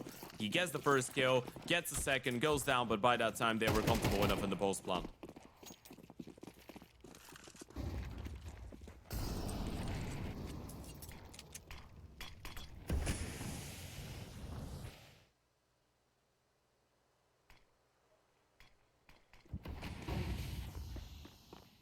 Lovely mid-sight smoke being thrown here by the T's as they go up and take control, but it does kind of grant the CTs on the pistols just a little bit of cover. However, it seems that Paravision are just going to be taking every necessary precaution to clear out every nook and cranny of this bomb site. But the Zeus up close, and that is exactly what we want to see. But it is only a Zeus kill. That is looking like this round is as good as done, and indeed it is. But I mean, You know we what? cross that You one say off the bucket it is list. only a Zeus kill. We've been I waiting all. say, hey, it's a Zeus kill. We've been waiting all event for one. I don't think we've had one. No, There's we've a lot had of nice. Man, I love the way we've literally just both kind of sat there and had to like re-rack our brains through so much Counter-Strike over the last few days, just going, actually, I don't know. I don't think so. You know what's the thing? I don't think there has been, but if you were to show me a clip of a Zeus happening in a game that we've casted, I would be like, oh yeah, that actually did happen. It's always a problem when it all kind of amalgamates into one. It's a good way of saying your brain spaghetti. Yeah. Jerry, nice opening kill. Oh, Jerry stays alive though. That's a great response by Patsy. Is he ready for a head trick though? He should be. Not giving away a fight. This is the first buy round, by the way. Quite important for Bates to get away with it, but Captain Kirk is going to be all alone. Head trick needs to stay occupied on connector. He could get caught on timing from Patsy, pushing through the smoke. Needs to be really careful about this. If head trick goes down, this round is over, and there goes our Frost. Refrag is good. Captain Kirk with one, but now he's in a whole lot of pressure. People beating him from 3 different directions. Captain Kirk, oh my goodness. What is that? Turning around, winning the fight over stairs. Jerry, that's one of the most awkward engagements you're gonna get into today. But he gets that kill on 16 HP. Needs to 1v1 against the Sandfield. Drop a smoke and a flash. Move silently or sit in the smoke. No Jerry's playing mind games. He has his knife out. Essential is realizing this though. Jerry, if he moves Oh my right as gosh. the smoke is going to fade, this is huge. No And way. Yeah, he's playing this No to perfection way. right now. Oh my goodness. He's no idea. Absolutely no No. idea. Bomb's going to be tapped. Knife out. They pass each other Wait. again. Wait, This is what's going lunacy. And Jerry wins it. Oh, Jerry, the mind games. That's where you're seeing the experience. That's where you're seeing the confidence. And that's why he is one of the biggest brains in the CIS scene. This is outrageous. I'm not having that. This is not Jerry being one of the biggest brains. This is complete lunacy. This is just carnage. What is going on? That was the most random 1v1 in the entire world. 500 IQ. I don't care. 500 IQ. I don't know if you believe in zodiac signs, but the planets have arranged themselves for Jerry to win that 1v1. Especially with the nade. The nade was the funniest part of all. Goodness. Oh. Well, this is a good game already. We're only 3 rounds in. He had his knife out, and he was walking straight towards him, and then he decides, you know what, I'm gonna go for a quick left there. I'm gonna stay inside of the smoke. I'm not going on the edge. Oh, for Christ's sake. That was fantastic. Ladies and gentlemen, Counter-Strike. In a nutshell. It's moments like that we love. Man, we're after getting a Zeus and a clutch like that in the first 3 rounds. I mean, surely the game isn't being you're built in up for that a much. fun ride. Yeah, I mean, surely it has to fall off from here, right? Surely there's no way that we can top that. Oh, how about a pistol eco round from Bait? I say eco round, they have a few upgraded pistols, now they've upgraded onto a few rifles. There is Kirka with that AK. MPL is going to get his hands on that and dip back through connector. They have a smoke, they can smoke top con off. MPL looking for our Frost, but that is lightning quick from the Opera. Yeah, that was painful. This is what Frostbite feels like, and our Frost is turning around. This one is where we're with the shot, though, when Hetrick has dropped one more, but Belchernock, he can isolate the fight, and he uses that timing perfectly. Peeks into Hetrick, wins the fight, and the second one is going to come into him, but Belchernock wins it to Alex. Had a rifle, tried to get up into Horse Palace, but Belchernock playing it with so much confidence. And 1 versus 2, he bails them out. And this is back-to-back rounds in which you're just staying there, you're watching the game, and you're wondering how are Paravision yet to drop around. Yeah, I'm wondering that as well, to be honest. Batchanok being 8-1 probably has something to do with it, but it's not like anybody on Paravision is having a bad game right now. But this is insane. Knows that Headtrick only has a deagle there, so he wants to go and isolate that fight early. Knows that he's probably not going to be swung from the ramp anytime soon. So just a really good awareness about what timings he had to peak. Maybe it's time to head over to 1xBet and take advantage of those odds. Sign up using our code 1XORIESEU. And of course, you get up to 130% deposit bonus if it is your initial deposit. Special thanks to our friends at 1xBet. Make sure if you're doing so, gamble responsibly and be of legal gambling age, of course. Yeah, if you need any other cool ideas for advertisements and ads, hit us up. Film director on disposal.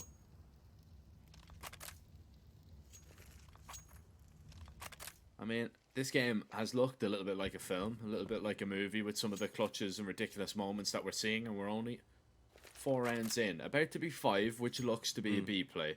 It's going to be a split as Jerry goes searching up towards short. This is being spotted by MPL, and Essential is going to spot the play now with this jump spot. Counter util is great. It cuts 2 players down to just around half HP and just makes it so difficult. Kicker needs to find his entry but won't be able to find it now. The CTs are all going to be here, and it's murder in the apartments as Essential locks in 2. Alex with the final 1, and Paravision will finally be stopped. And you were saying you would feel for this bait lineup. I mean, you were probably feeling for them how close they were getting to a round. Finally, they have one. I mean, they deserve to get 1 round, man. You look at all those close clutches that Paravision were able to get out of. You feel like Bait have not been playing a bad game of Counter-Strike so far, so it was just about time for them to end up winning a round. Great work by Essentio on that B hold. Himself and Alex have been stepping up with maybe not the quantity of kills, but the quality for sure in recent times. Getting high impact kills. I felt window smoke. I don't believe MPL was able to block that. I'm not sure. But I think it was just the bounce off the wall, so... There isn't a smoke in towards the window. They're yet to discover that, and it is a force buy with 2 AKs. Well, I mean, they see the smoke towards under. Yeah, now they know.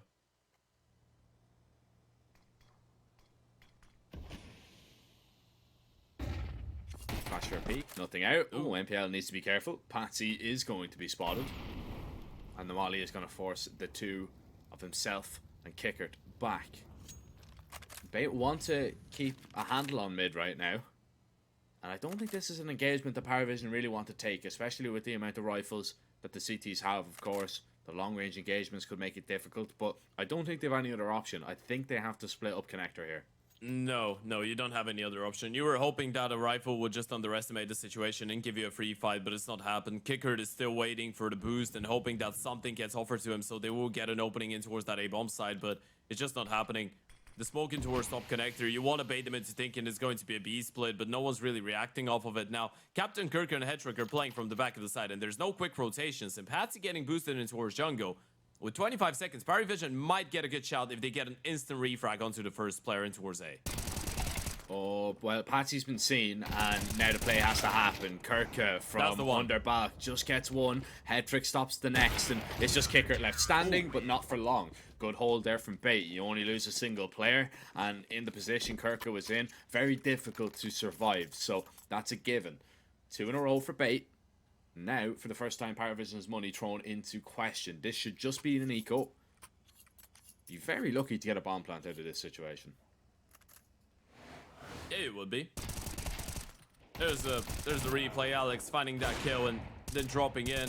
Hetrick, by the way, been really solid. Something that we haven't really mentioned is that ever since joining, even though Bait have been losing a lot, ever since joining the team, Hetrick over 21 maps is standing on 1.17 rating. So he has been putting on good performances. Another thing though, and I wanted to lean in towards that conversation as we got into map number 1. So far in the RES, so we're just looking at the 2 games that they played in the group stage. Captain Kirk is actually the highest rated player of the team. He's standing on 1.11. And just putting that into perspective, Hetrick, you compare it to the 117s he's joining, he's on 1.02 here. And NPL is having his worst event this calendar year. on 0.84 rating in those 2 matches, which is something that he would be hoping to change, and eco kills would be a good way to do so, but he just goes 1 for 1. So yeah, some of the individuals of Bait, specifically in this tournament, have been struggling a little bit, and this is something that you want to see more of. Obviously, it's nice to see that Captain Kirk is taking the initiative, and he's finding a lot of success, much more success individually than you're used to seeing. But he needs everybody else to get a hold of the situation, especially if you want to stay competitive in a game like this one. Yeah, I mean, you don't... I'm going to rephrase that for you. You don't want to see more of the Bay players struggling. You want to see... You don't want to see more of Captain Kirk. You want to see him not being in a position where he needs to show us more. Yeah. Exactly. Yeah.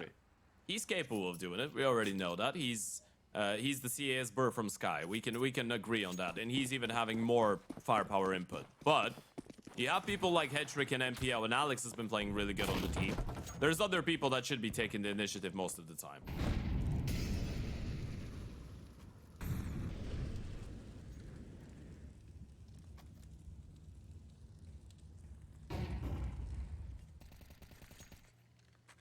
Paravision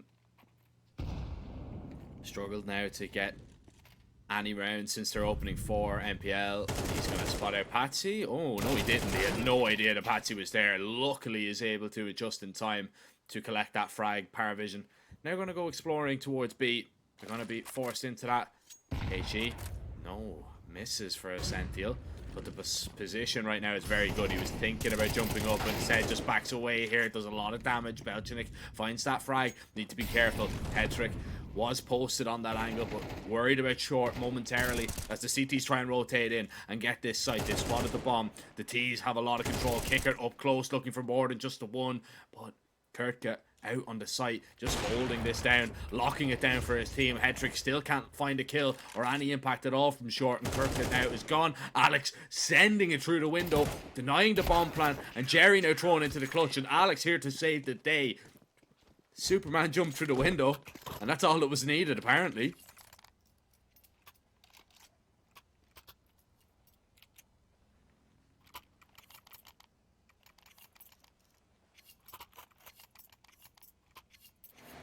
Well, I'm still thinking about it. I'm still contemplating about it a little bit. Let's take a look at that. Belcherok fighting that refrag. MPO fights back. It's just a quick exchange of kills. And then you have Superman jumping through the window. Alex taking the initiative. It felt like Paravision were able to actually keep this round pretty honest, right? Just getting nice little refrags on their way into the bomb site. And then Alex just goes, you know what? This round is ours for the taking. And I'm going to take it from you by storm. Bait looking really solid. No bomb plant, meaning a hot buy coming up, and 2 openings courtesy of Captain Kirk and Hedrick. This is already falling apart for Paravision. Yeah, this is not ideal whatsoever. You've lost 3 players, you still have the bomb, but the initial play just hasn't worked out, and everybody is here bar Essential, who's just left to lock down B. But Kickert finds one in retaliation. Hedrick goes a little bit close and overcommitting into a few fights here to CTs. And this is a little bit of a problem. You don't want to give Kickert a chance, but doesn't get another opportunity to fire a bullet. So Bait will be on fire, 5 in a row. And Paravision need to come back with an answer. Where is it going to come from? I have no idea where it's going to come from, but they need it. Bait is on fire right now, winning 5 in a row on the CT side, looking extremely solid. On all parts of the map too, right? You go over towards a Captain Kirk and Hedrick. You go over towards B. Essential provides a multi-kill, and then Alex coming out of nowhere will be able to close it out and support you enough. It's been a really, really good couple rounds here on the CT side for Bait. Paravision need a response. Let's not forget, this is their map pick. Paravision is one of the teams that we have the highest requirements of going into this tournament. You have high expectations just by virtue of the players on that team. Jerry, an important opening kill. Deals with Captain Kirk. That jump has been heard, but Patsy drops Hedrick in the meantime. Yeah, they smoked window 3 times now. Essential, oh, in a spot of bother, actually wins that fight versus Balchunik. And MPL is going to try and get on over just to try and help him out. Essential low HP still manages to find one more frag. Alex getting impact as well. MPL, a lot of players on his screen. And high-low, very dangerous. He's lucky to even come away with one. Kicker though, he's trying to take advantage of his experience of walking right towards Alex. Alex so expecting it, and Alex rotating into this B bomb site. I know that's more towards shore, but he's been near perfect. It's another 2k, gets the final one, saves Bait once again, and the momentum is definitely with the Ukrainians right now, Ted. I mean, Bait, they are beginning to just build up an absolute monstrosity of a CT site. They're keeping Paravision out. And Paravision are definitely worried about the way that their map pick is going, because it started so good and now it's just fallen flat. Yeah, this is 2 tactical timeouts now for Jerry to have some time to talk to his players. And you wanted to highlight, Alex, it's really smart to realize, well, I guess it should be considered a basic thing. But when you're a younger player playing up against those experienced guys, sometimes you could overlook it, especially when you're having a good game. You realize Kicker was on the bomb side for what? 7-8 seconds already. He's not planting the bomb, so you just press the shift key. You know he's got a lot of time to work with. You know you're up against an experienced guy. You are just aware of the potential for an aggressive play in towards short, right? He was aware of the possibility. He was waiting for that type of a maneuver. So this was just really smart from Alex. Essentio too, realizing they lose some space in towards middle, pushes in towards B apartments, gets that kill, falls back to bench, gets another one. They're just making really good individual decisions on how to approach certain situations. And that most of the time leads us to believe that the communication is good too, because you need to have a good idea on what's going on around the map.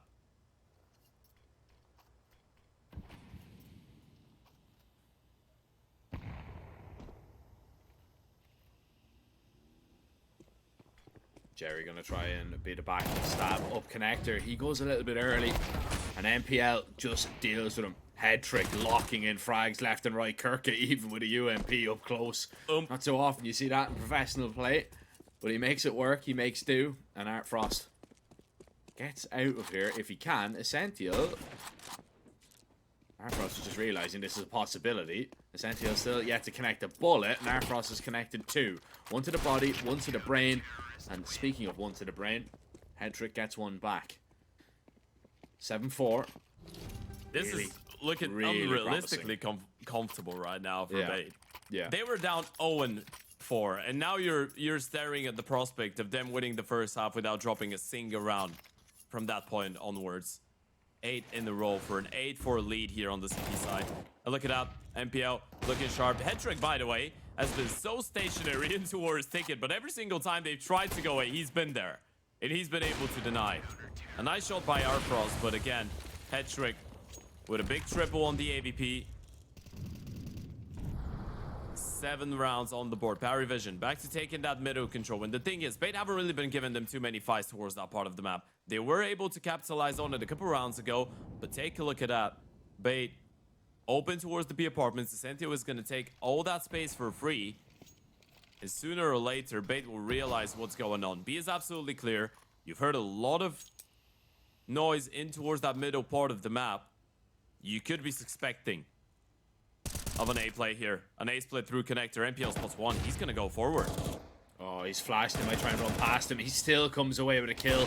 Alex with that AWP trying to lock in the Palace players, which he has done so, and now Essential's going to strike from under. It's the perfect play from Bait. They continue to push. Oh, Alex is trapped though. This is a big problem. Belchnik is going to try and get this bomb down. Art Frost is going to try and defend him as much as possible, and he's doing a great job of it. 2 quick frags and a third as well, and Paravision will at least finish the half strong. They will get 5, which is not too bad. I'm yet to see what their CT side can bring, but if Art Frost can play like that with his AWP, I think Bait could be in trouble. He's had enough, right? I mean, the last fight, he's not supposed to be going for that peak against an AVP in the 1 versus 2. There was plenty of time for the 1 versus 1. His teammate is low on HP. Art Frost was just feeling it, right? He just wanted to get this one over with. Look at that. First kill, as clean as it gets. Second one, no chance. Third one, if you're on the CT, if you're the CT player in that situation, you're just thinking, why is he giving me that fight? Why is he running into me like that? He's trying to give me the round, but all that he gives him in the end is pain. 1x bet. Can't really separate those two teams. Still heavily favoring, well, not heavily, slightly favoring Power Vision for that end win here. But a pistol round could put a really good base here in the second half for Bait. Smoke in towards connector, molly window, short split is in play, and the CTs need to hold on. Oh, Belchenuk with 2, tapping the heads, Oh and he my will God. find a third. Belchenuk with 1 more before he falls. Ridiculous. He'll claim 4 all by his lonesome, and now MPL needs to claim 5 to claim the round. But it's going to be blindsided by Art Frost, who actually doesn't win the cleanest of fights, but he wins the fight nevertheless. But the MVP for sure was Belchenuk there. That is ridiculous. He even got the 4th before he went down. And the first 2, I'd say, were lightning quick as well. We heard them, we didn't get to see them, but now we do. First 2, great. Third, and this one, yeah. You know what? Okay. If we give Parry Vision enough time, and if they stick with that 5-man lineup, this is probably the most individually stacked lineup that Jerry has ever had to operate with. You have Patsy, Belchenuk, and Arfrost on the same team. And we're seeing how incredibly difficult it is to deal with Belchenuk. I mean, he's just an aimer. And you're leaving out Straight Kicker up. as well. Yeah. I mean, Kicker is, you just have a major winner to do all the dirty work, right? Alongside Jerry, and then the 3 people that we just mentioned are there to torment your opponents. Speaking of tormenting opponents, SMG up close versus pistols equals 2 kills. Belchenuk is going to be trying to deny Kirka a bomb plant, but the captain will steal this one away. Not the round, but the bomb plant definitely helps things, for sure. Power Vision level up the game, 7-7, and now things get really interesting. Yeah, they start getting interesting. Belchenuk is getting a lot of momentum too on that CT side, right? Even if it's the eco kills, you're just having the feeling of being comfortable to get into a 1v1 and just win it, regardless of what's going on, regardless of the gun on the other side. And it's such a big discovery to have this guy, right? Because he was showing a lot of potential on Nemiga too, but I feel like it was just in that part of Nemiga's development as a team that he didn't get enough chances and enough exposure. Obviously, for those of you that have been following his career, a little bit back in time, further back in time, you're looking at teams like Crowd, you're looking at Heart Legion, you're looking at Ethereal, which are CAS teams that might ring a bell from the online era. Ooh. Does get spotted. And gets dealt with. A quick and easy double, it would seem, for Bait. Paravision. Oh, Patsy. Does Alex know he's here? Oh, attention drawn as MPL collects the frag and he just looks away at a pivotal moment. However, Bait now. They're out. They're all over B. Patsy up close. Kirkwood deals with him. Arfrost hits that shot and tries to get away. Knows that a peek might be coming his way. Fails the PCU tilt. And he's trapped right now, whether he realizes it or not, and he does, and the Sentinel is just going to execute him surely, even after that first frag. Artfrost has made this doable. He's hit the shot, and it's a 1 versus 1. MPL, nade in, doesn't connect. And Felt the jump. Artfrost, No kill. yeah, can't go for it. Can't go for it. Imagine nearly witnessing magic in the server. And there's the kid he needed. Just the other side of the map. Yep. If the bomb was planted on A, he had it in his back pocket.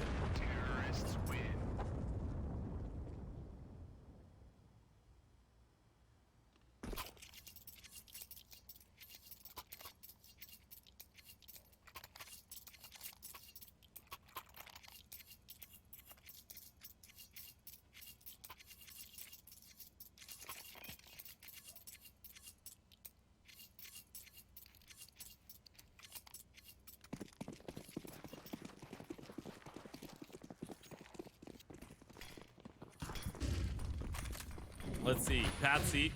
Let's get aggressive in towards the short extremities. Jump over. He should know that there could be a player on the other side of the smoke. And he is looking for Alex, but it's all going to go down to timing right now. Neither one of them has heard the other one. Patsy spotted him out. That's going to be a pre-kill when no one's up close. This is going to be a B play. It is a B play by design, but Paravision look ready for it. They look in position, ready to deal with whatever Bait are going to throw at them, but Bait still have chances, especially with Hedrick and Sential on AKs right now. Smoke down. Bomb kind of trapped here. This is not an ideal scenario at all, especially when you look at everybody lurking around every single corner ready to wait for him. He has to wait for a Sential to get into position to do something, but surely Paravision are expecting this. Surely they know that Hedrick is waiting for something. A Sential can only claim one, creates a little bit of space for Hedrick, but he was tagged too low, he was dropped, and the game is level once again. That was the response that they needed. And it's great initiative taken by the M4 of Patsy, getting aggressive in towards middle, cutting off the play of Alex. The T's thought they had some space to work with in towards the B bomb side, but Patsy was all alone towards mid, covering a lot of space. I feel like this is the precious part about having riflers such as Belchanok and Patsy on your team, right? They're not shy to take the initiative, and they have their own plays and things that they're comfortable with to go for, I guess, a space creational slash just finding something really vital play, which usually shouldn't be comfortable. Oh, okay, put that on hold. What's going on?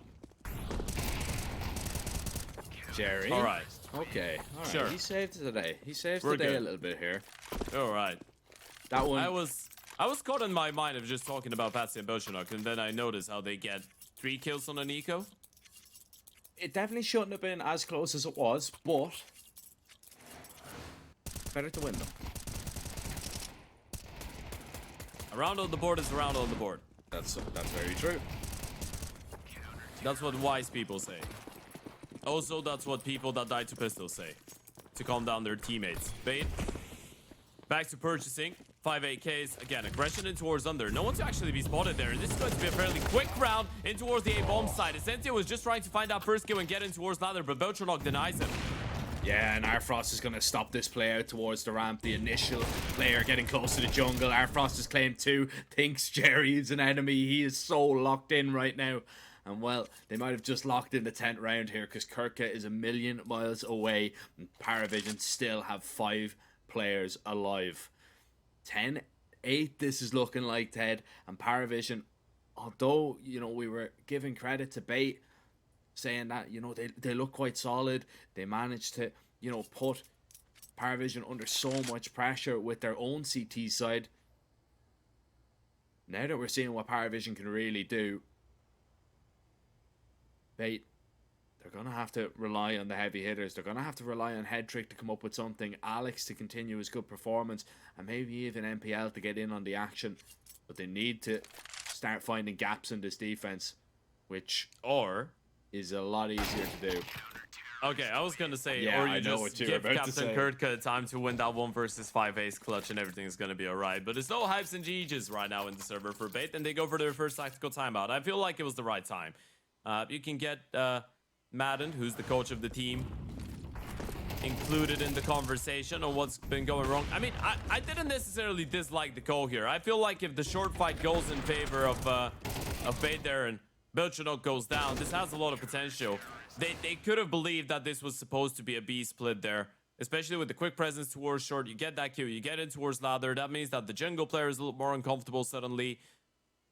It could have been a different round. It's one fight that changes quite a lot, and it just makes it extremely more comfortable for Paravision on the defense in towards A. Also, the fact that Arfrost wasn't in towards jungle, but in towards the stairs helped out a massive bunch. Of course, he rotated pretty rapidly the moment that he spotted that window smoke coming in towards him. 10-8 though. We should be looking at 11, unless we witness some pistol masterclass, which is not completely out of the ordinary for this game and how things have been going. Oh, ready for the flick? He kills him. Oh! Legs him. I knew it. He's really quick. Really quick. Oh, wow, we're seeing a few flicks here now, and he's just not missing. Artfrost paying dividends with that AWP. And it's that little smirk that we always see on the HUD. That's when you know you're in trouble. Yeah. You call it a little smirk, I call it helplessness. Well, to be fair to them, a lot of those rounds have been close. In all seriousness now, Bait have not been playing a bad game on Mirage, but they absolutely need this round to go their way, and Paravision are looking to throw something more interesting at them. A mid-aggression coming up. Headtrick realizing this is a possibility. He's going to leave Alex to it. They are pressing forward. They want to play for that one kill. Look at Patsy. He was thinking about even going through that smoke, but they will just leave Belchenok in there, and now this is a risky maneuver still. Belchenok has a smoke, but they can molly him off, they can nade him. He could be exposed to some kind of resistance from Bait. Hasn't been spotted, but his position does give a lot of security and map control. It will allow those A defenders to be a lot calmer in towards that A bomb side, but after losing Kicker, that changes. Yeah, now Belchenok has to make a move. He has to try and make a play and get that advantage back, and he has done so. Patsy in a great position. MPL's not clearing this one, and Patsy just drops him for free. The A play has to happen now, and they have to get past Jerry and Belchenok on the site. Patsy will be close by for this rotation, but Jerry, it's all down to where he wants to position himself, and he's sat default. 35 seconds, flash over towards the ramp. The only bit of pressure being seen right now is over towards A, and Jerry has alleviated a little bit with that shot. Belchenok now with the first. Essential tries to get in himself, but it's too little too late. They just find the kills. They lock in 12. 5 in a row. Fantastic round by Jerry. Yeah, just really good job. Just knowing what he can be open to, knowing about the perfect timing. Even the peek towards the ramp there from default. You know, if he gets that timing wrong, yeah, he goes down. Belchenok has to defend from stairs, which isn't the easiest job, especially with a Palace player.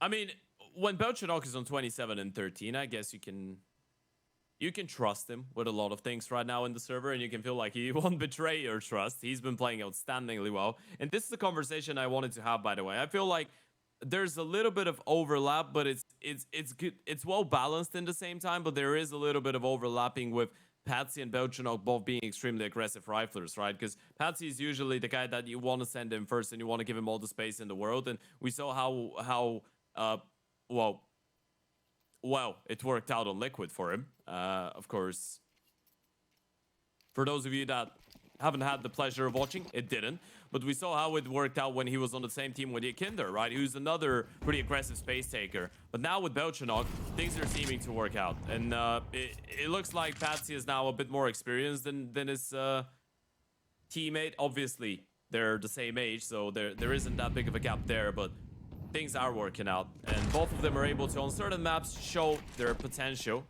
and showcase how dangerous they could be. With that being said, though, Bait need 4 in a row to force OT, and the first one will be in towards that A-bomb side, but again, they will have to get past Jerry and past Arfrost, who's in towards the jungle with that OP. And Arfrost sees one, knocks him out of the round. Oh, but that is maybe what Bait needed. A double entry.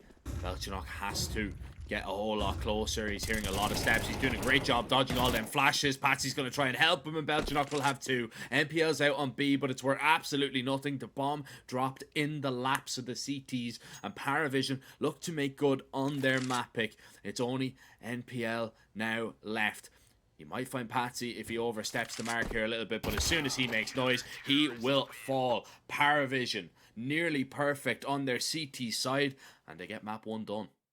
Yeah, absolutely. It's the same score as last time, right? We did mention that ESO Challenger game that they played against each other at the start of March. It was a 13-8, 13-8, Jack. And Mirage was one of the maps. The other was Anubis, where we were heading after the break.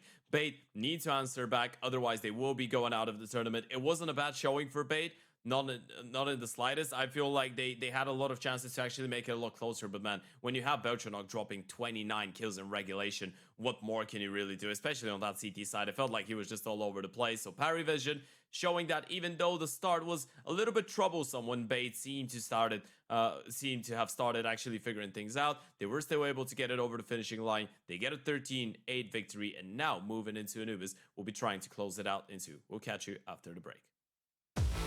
1xBet and Eva Alfie present betting on all esports events on the website and in the 1xBet app. 1xBet. Play with Eva.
Respect from 1xBet. Respect from 1xBet. Respect from 1xBet. Respect from 1xBet. Respect from 1xBet. Respect from 1xBet. Respect.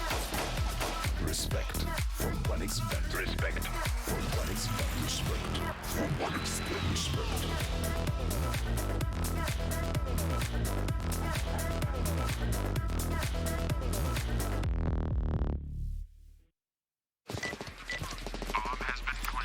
I have very complicated job, but I love simple things so much.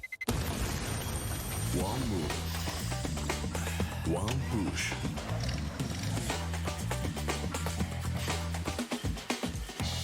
One touch.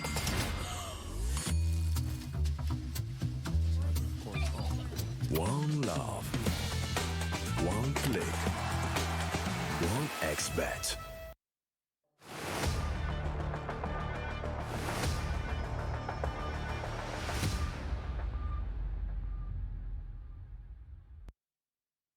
A masterful performance by the genius Belchanok on Mirage has put Parivision in a great position up against Bait in that deciding game in Group B of the RES Regional Series 2 European Edition. Ladies and gentlemen, we are back ready to kick things off with the second map of the series. Jack, Bait lost the first map, but they didn't play badly. They were still competitive, and going into that Anubis, a map on which Parivision has lost its last 3 encounters, are we given the necessary credit to Bait, and do we think that this one is going all 3? Because it sure looks like it's got the potential. It does have the potential, but I mean, we've seen CT sides absolutely crumble in this event on Anubis, and Bait were one of them. I mean, if we want to look at their opening game against Zero Tenacity, we've already seen, you know, one bear little to nothing on our opening game for Alliance. So I do worry a little bit, especially if Belchanok is going to be hitting shots like that. He's straight into the B bomb site. Hetrick is going to stop him, but look at this. They pulled all the rotations away from mid and A. They're realizing what's kind of going on now. Those shots are just going to keep the CTs at bay for now, but Kirka has read into this. He's ready. Drops Patsy. However, bomb plant secured for Paravision. Yeah, at least this is the A player, right? Captain Kirka gets the kill. You recognize that he was probably all alone. You get the bomb plant, but Hetrix has dropped Arfrost, and Kicker's all alone. He needs to buy time for Jerry to arrive, and he's not that close. Jerry is into his own fight, but Kicker has been lost in the meantime. So Jerry will try and make his way in towards the bomb site as quickly as possible, but he runs right into Alex's USP. So Bait get the pistol round. They lose only 1, and it's a great start to their campaign on the CT side. Yeah, it is. If Belchanok's able to get one more over towards B, that's a completely different story. It's a completely different round, and then I don't know, to be honest. But because Belchanok goes down, they don't really see anybody else coming in behind it. Bait were just so wise and ready for the rotations away. You can see 1xBet have them as quite the heavy underdogs to come back in this series. If you want to take advantage of that, click the banner down below the stream and head on over. Use our code 1XRESEU. to sign up. 130% deposit bonus, as it looked like it was going to be an A play. And it was stopped by some good counter utility. Yeah, I feel like they wanted to go with the initial execution. It could be a bit of an issue that they just have 3 smokes and 1 flash left. And you know, the smokes are good. The 1 flash is a problem. Not a single Molotov either. They have gone for the majority rifle investment on the back of the bomb plant that they got in the pistol, regardless of losing it. The good news is, the CTs have the exact same amount of nades. Well, now 1 smoke more, but it's pretty much the same position. So in the end of the day, it will all come down to the gunfights, and Kicker wins the first one. Head trick. At least stops this mid play. That's an insane triple kill. But is it going to be enough? Arfrost can get the bomb, get over to Patsy, and surely get this one down before Alex can peek. Patsy walking through. That's such a bait. Yeah, it's such a great bait to collect that frag, and now they can just turn around. They can focus. Alex is being heard every step of the way. Flash comes in. They don't peek just yet. Arfrost takes that fight alone, though, which could be difficult, but never expecting Patsy to be swinging from the heavens. It's a great response here from Paravision, and although Bait win that pistol, they do a really good job. That one just... oh, it's so unfortunate to lose, especially with Headtrick coming away with a triple kill. You just think, once he finds it, it's going to be the round there and then. But Paravision are very clever in how they approach that 2v2. Yeah, absolutely. Hetrick just gets a triple kill, but the refrag comes in. One player commits to the bomb plant, and Patsy just smokes off camera, or he waits for his teammate to smoke off camera, walks through the smoke. He's ready for the fast flank coming in from Tempo. Just down Captain Kirk had made the round. And definitely easier after the fact in the 2 versus 1, even though our pros did provide a 1 versus 1 as pointed out. But now Bait are in the financially troubled situation and position. They still get away with a 1 for 1 and probably a 2 for 1. MPL will double up on that Diego. Still a lot of damage done to both him and Hetrick, and those rifles are not in necessarily the most recoverable of positions. So Bait are still in a bit of a disadvantage. But one more 1 Deke, and things could get a bit more interesting. And Bait, on the back of getting 2 kills in that main aggression, they haven't rotated anybody back towards B. They're sticking with that triple setup, and Hetrick is hiding in towards the heavens with the MP9. It's all about MPL taking first contact and then staying alive for as long as possible. But Belchanok does have a Molotov that could go towards the back of the side. Good flashes. Still lots of pistols to get by here, and when you continue to take damage on the entry, it's not really going to fill you full of confidence. NPL, oh, 2 beautiful headshots. Doesn't find a third, but he might have just done enough because he's forced Belchanok away. Alex is going to try and open up the distance. Knife out. Belchanok still comes away with the frag. He's got a free path over towards this B bomb site, and he intends to use it. Essential is in a foot race with him right now to try and catch him. And he's the high HP player. If he goes down, that's a big problem. Bomb's only tapped, and Essential just playing this one perfectly. Hetrick's going to move into position now as well, and Essential will not need him. He'll let him know about it too. He has outplayed him there completely, realized he'd been spotted, and knew he could not peek there. Oh, that was so dangerous. It's a bit unfortunate as well for Belchanok that he pulls his knife out, right? Because the 5-7, even though it goes down, it still lands a shot and it tags him down. And that makes the difference in the fight against Essential later on. If he gets that first kill cleanly, there could have been a chance. But look at that from MPL once again. Check that out. What a round from MPL. The first one is it. The second one too. Those are the impressive ones though. Look at that 4th shot. That was nasty from MPL. That's the potential. That's what you're missing out on when MPO is not having a good day in the server. Plays like those. Giving us a bit of a teaser into what he's capable of. Reminding us why he got picked up by Navi in the first place, even though his tenure there was not necessarily the most successful. Those are still things that he's capable of producing in the server. Ooh. Not the ideal start to this round as he gets dinked up. Belchanok will drop Essential, and this will mean that he is now in the back lines, and Hetrick is so concerned about him. Doesn't want to give him the fight straight away. The T's are coming in, trying to use this aggressive position. Bait realize it. They're rotating over. They've got bodies here, and Hetrick is going to blindside the rifle. It's down to just the pistols now that they have to deal with. And the CT defense on B this time around looks like that it will hold up. Art Frost spotted on the retreat. He has an AK, so you don't really want to give him a fight right now. But you want to make sure that he does go down and he doesn't get to save it. And there's no way in hell he's going to be getting away with this one. And Alex will put him down.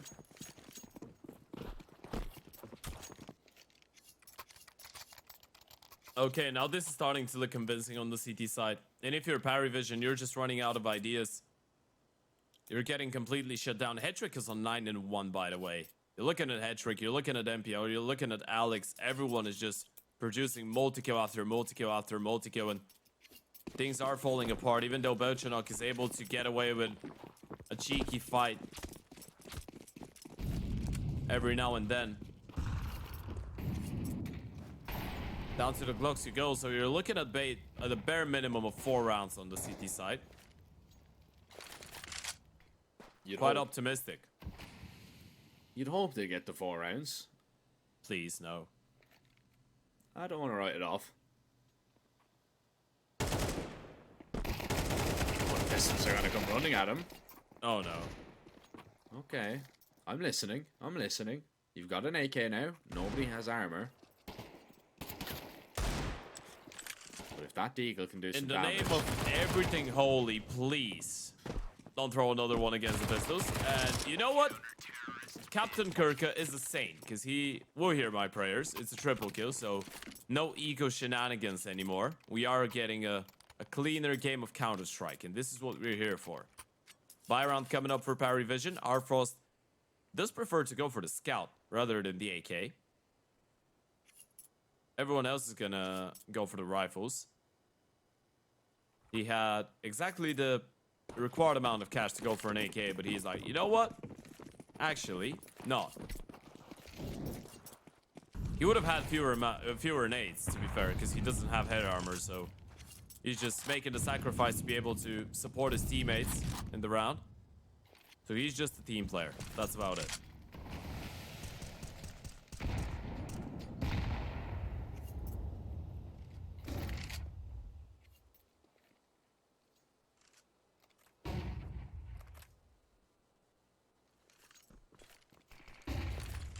Flash in, there's a blind Alex, he gets a smoke down, but two players are going to beat it, and they'll beat them to the punch as well, and all the gunfights over towards B. That is perfect, exactly what Paravision were after, and that might just spur them on now.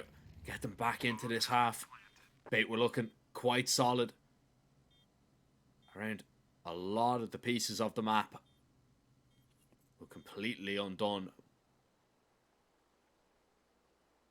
Nothing to boast about there at all. You'd be expecting them to get a little bit more, but it just goes to show, on that B bomb site, when you kind of lose that first opening fight, it's so dangerous because it can just fold in an instant, and probably why the CT side is so difficult to play. Yeah, I mean, it just collapses, right? It's a good readjustment from Parry Vision. I feel like they've conditioned Bait, even though they haven't really been winning the majority of the rounds so far, that they are pretty heavy in towards middle. So you could make an educated guess that Bait will be occupied towards that part of the map early on. They wouldn't want to let Belchanok get away with another early opening kill, or not even Belchanok. They've gone for an insane amount of just mid-team walks. So going for a dedicated play in towards the B bomb side straight out the bat, a little bit quicker in towards connector. You know you're probably not running into a three-man stack, or if there is a third person, he's just going to be rushing his way throughout tempo to help his teammates. So in that situation, if you get the opening kill, the bomb side just collapses, as you pointed out. It's either one Bait player gets a 4K that he shouldn't be getting, or the round goes in favor of Parry Vision. It is a good readjustment. The thing is, that's something that's going to work out once. And you are still after an approach that will provide you a consecutive income of rounds. A reliable source. And this time, it is a three-man start in towards the B-bomb side, and the T's once again exploring their options.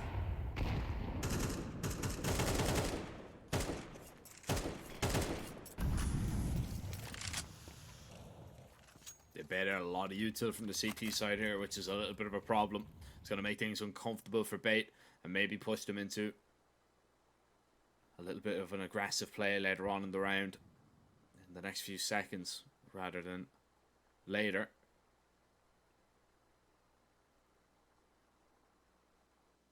But Headtrick has all this information right now. But now here it comes. The walk is about to happen. Belchanok is alone here, and falls alone. Arfrost can't get a refrag. Patsy is going to be there as well. There's another two pieces of the puzzle. You've spotted the bomb out over towards B, but you can't over-rotate here in this position. You're still nervous about middle, though. You had left it for such a long time. Captain Kirk kind of has to go and look for it, and still he might have missed the timing in towards tempo, and they need to be careful about it. The recommitment is coming in. Sentiel trying to get in front of it, put a lot of damage through the smoke. Kirka is going to be able to find one. Alex, the unknown kicker, looking left and right. Eventually will fall. Kirka making sure that the bomb is going to be planted safely. Arfrost can only find one. And just kills going through the smokes here. It seems to just be a running theme on Anubis. You need to know exactly where to be spamming. Bait have collected, I believe, 3 kills through a smoke in that round. It's like watching a B execute on Ancient, right? Yeah. It's just spam left, right, and center. Just spam. But I like that from them there, just to go for that walk in. Belchanok just not ready for the peak. And still, they almost make it doable, so it's not all doom and gloom for Paravision. Although now the odds are beginning to shift a little bit according to 1xBet. I mean, they are still heavily in favor of Parry, which is interesting. They are struggling as of right now. And you know what's the thing? Those rounds have not been necessarily one-sided. It's not like you can't see a world where Parry Vision start picking up rounds on the T side, but it's a pretty similar conversation to the one that we had in the first series. Bait is already up to the level where they can be happy with the amount of rounds that they've gotten on the CT side. So it doesn't really make that big of a difference. I mean, it does make a big difference for Parry Vision's chances if they potentially have a masterclass of a defense to offer too. But Bait haven't looked bad on that defense. And they can already make 5 work in the second half.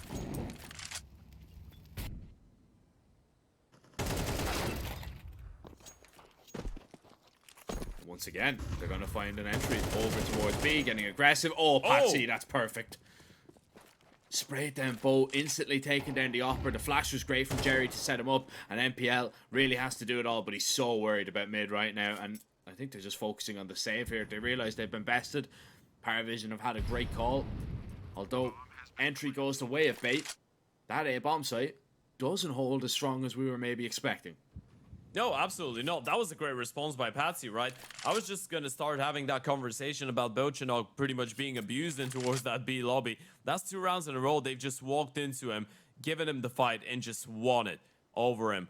And they needed a response, right? There was no one close enough to try and get that refrag. It's just 1 kill that you lose, and no space either. The flash from Jerry was perfect for the first player, but the spray transfer onto the second by Patsy was filthy.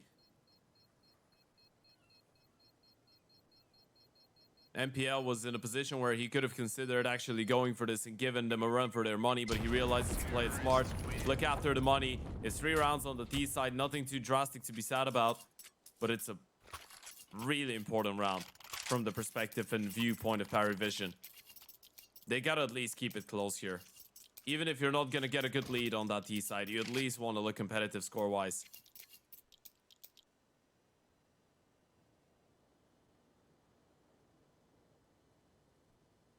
And by the way, I have an interesting history, well, I guess ish lesson for everybody. The last time that Artfrost played against the duo of NPO and Headtrick, because it's been a long time since he's played against the 2 of them, right? It's been a long time since they've played together on a team. That was back when they were Navi Junior. That was in the We Play Academy League Season 5. I had that in my head. That exact same matchup, or just the fact that I was going to bring it up? No, we play Season 5. Okay, sure. But yeah, it was the Academy League Season 5. And Artfrost annihilated him. It was a Vertigo, and it was a 16-3. In favor of Spirit Academy. I think we were casting Me that. and you casted yeah, that game. I Yes. think, yeah, and he was absolutely just farming them towards the top of the ramp. Yeah. Yep. That was some time ago. Yeah. Around 2 years. I'm just impressed that I remembered it was We Play Season 5, or I got that part right, to be honest. That's a very long time ago. That's a great HE on top of Patsy. Just a little bit of aggression. Usually it's towards B that they go early on, but because A was a little bit of a problem, they decided to take the fight to them this time around. And Headtrick has the chance now to maybe rip Artfrost and his side apart. Lots of damage. Belchenik will go down, and that's the bomb dropped. Headtrick is just going to try and play for some information here. Make sure to go for a jiggle. Now wants to go for the fight. And he's just toying with the idea of taking an engagement. Instead, he falls away. He gives up the bomb. And fortifies the sites. He kind of had to. Didn't want to leave MPL all alone, and now he's rotated in towards Brokey. This is great. MPL drops kicker. Artfrost should be going down any moment now. He's not ready for the peak from Headtrick. 6 rounds on the CT side. Headtrick just doing God's work there, by the way. I know he just gets 2 kills out of this round, but I'm going to give him the entire round. He just played it really well. It was really intelligent, the fact that he realized he couldn't just give it away. He didn't want to pick up the fight initially, and then he realizes there's 3 of them in towards the B-bomb side, and MPL is alone on A, so he kind of has to stick around and at least make sure that he's slowing them down there. Gets 1 kill, goes for a second fight, gives it away, wins himself enough time with how impudent he was in towards middle with those early fights to rotate all the way in towards Broken support MPL.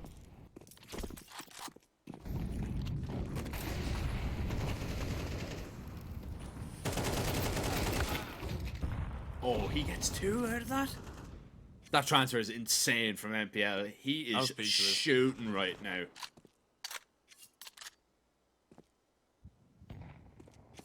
That's ridiculous. I know it's up against pistols and SMGs and what have you, but still.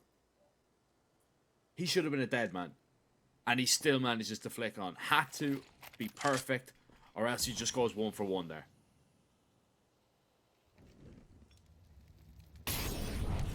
It feels like we've switched the roles pretty much. On the previous map, it was Vision to get away with all those crazy individual plays, and now it's been Bait. Alex going for the fight kicker. Not able to pack a bunch, and Alex deletes Artfrost. What a peak. Belchanok. A 1v4 with a Deagle. What do you have for us? It's going to be difficult, and he's given this one away. You can try and get your hands on a rifle at least. All of them dropped in towards canals though, and this is not going to be a comfortable place for you to find yourself.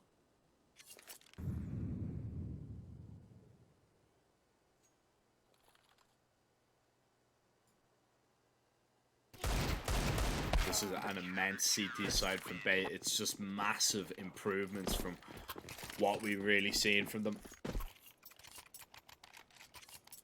so far in this event. I mean, that's the game that you're playing to people that say that the map that you're on doesn't really make that big of a difference. Oh my god. Yeah, man, it's even like See, in slow motion. Yeah. It's still quick. It still looks quick. Still insanely quick. That's my normal reaction. Right there, on the screen, in the slow-mo.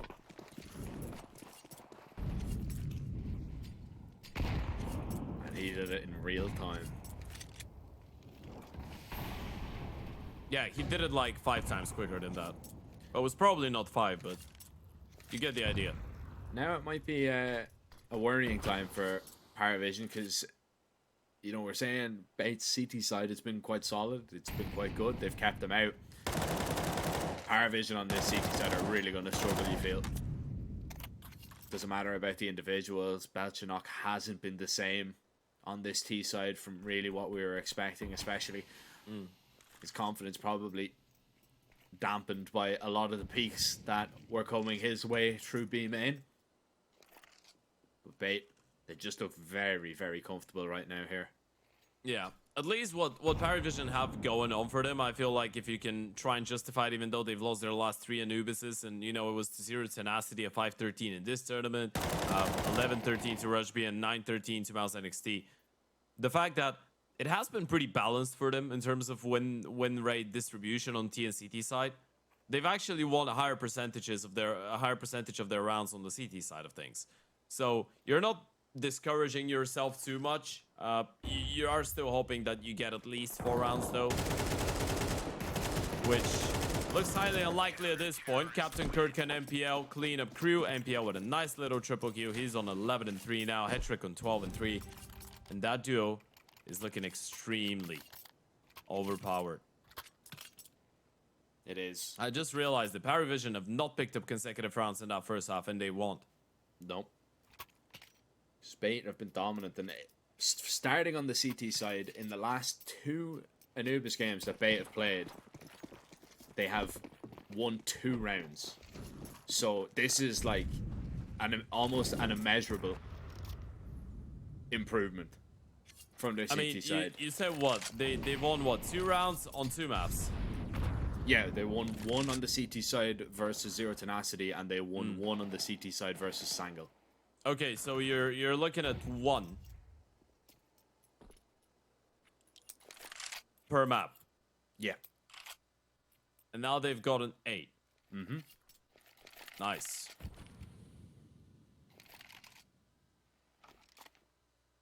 You're 8 times better. That's great. 800%. That's quite an exponential improvement. And this one is not looking too bad either. Captain Kirkut towards the back of the pillar, waiting for the util, but he will need MPL to step it up as well, and both of them fall down. Captain Kirkut gets one, but this could be the 4th round on the board for Parry Vision.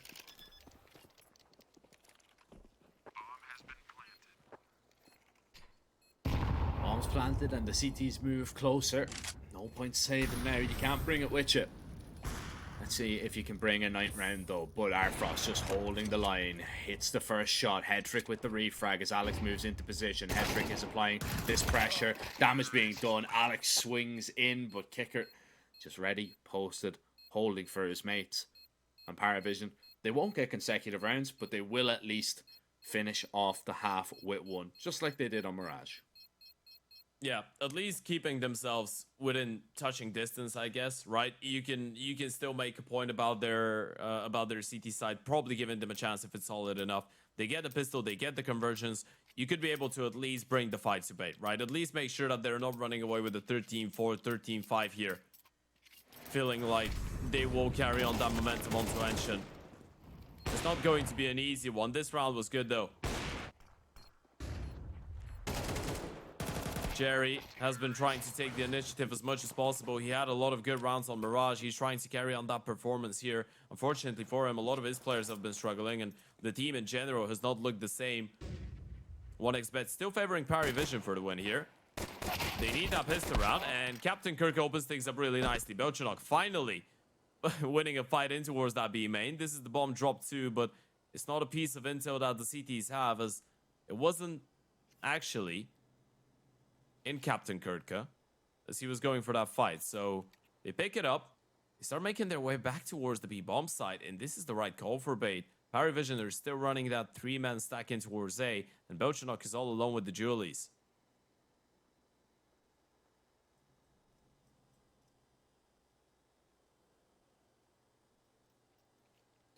Positions himself behind the site.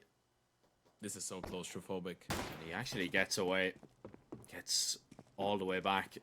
Just make sure to clear out middle with his teammates. And Paravision now realise, yeah, it's just a 4-man B play. Let's get as close as we can to it. The Julies could still do some damage. They need to kind of go quick though here, Ted. There just isn't a kit.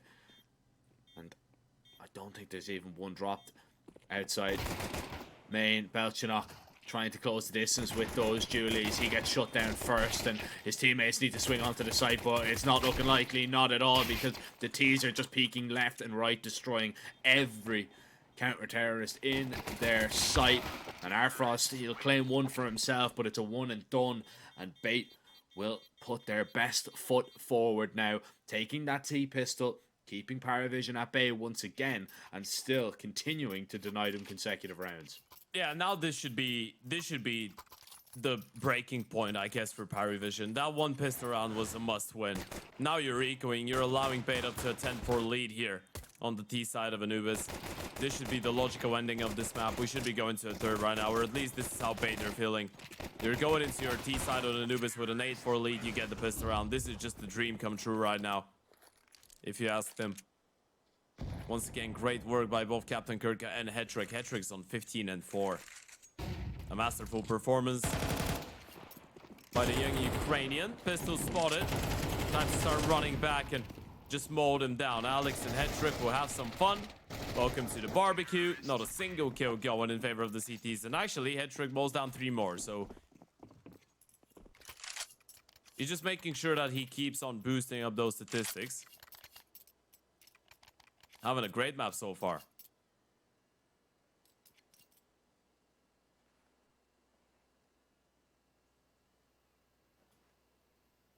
You feel like this is going to be one of the only chances, or real chances, that Paravision still have to keep this one competitive in terms of winning in regulation. Probably get a chance a little bit later on.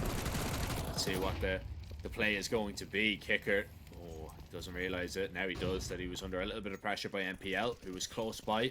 Vacates the smoke, and oh, what a perfect nade.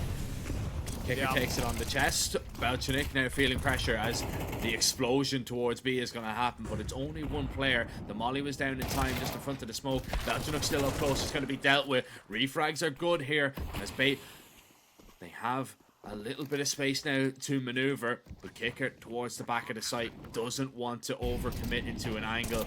His teammate now is going to take point. That's Patsy, but that's instantly swatted away. And Kicker, he's going to fall as well. Oh. It's down to just Arfrost. Insane from Alex, and Arfrost with a little nod, realizing the trouble that they're in. He knows that he has to save. Alex has come to life here. He had some solid rounds on Mirage.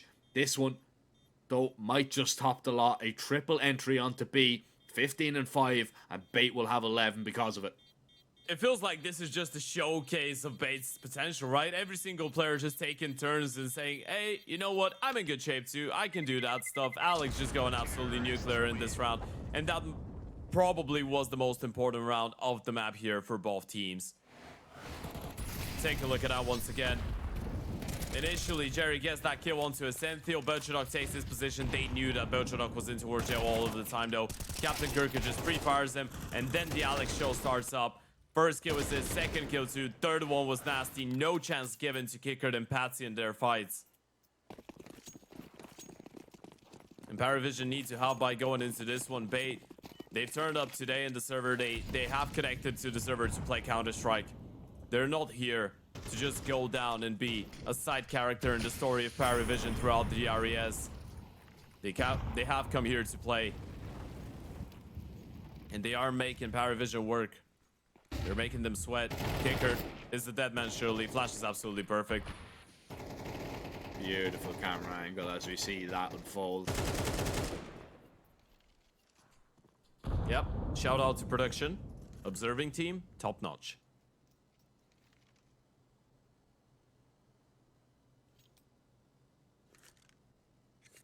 Paravision want to hold on to this mid control right now.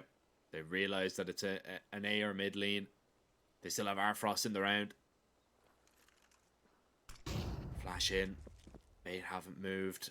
Patsy, although he's flashed in, he's not seeing anything. And now the rotations are going to go on over Patsy up close. So with that 5-7, good for just the one. Belchanik's going to try and beat the players to the punch out of mid, but that is easier said than done, as this round might be just over. Arfrost has the op, but needs to put it to good use. He's already been spotted. Lands the tag. The jump isn't good enough from Kirka. MPL has fallen, and maybe they're giving them the fights that they need. Hedrick's left in a 1 versus 2. Arfrost and Jerry might have just done enough. They haven't seen him. Now they have. Hedrick is in a whole world of trouble. He's looking for the upper to peek, but he doesn't want it. Artfrost and Jerry have saved the day. Paravision somehow pulled that one out of the fire. They just underestimated it. That's about it. They just thought that they had it in the bag. They look at it. They see a 4 versus 2. They know our Frost is in towards the CT position, and they just wanted to get it done over with. Look at that. They've just given him too many chances. Our Frost with a 3K. One more from Jerry, and Paravision still away around. That should have been the end of them.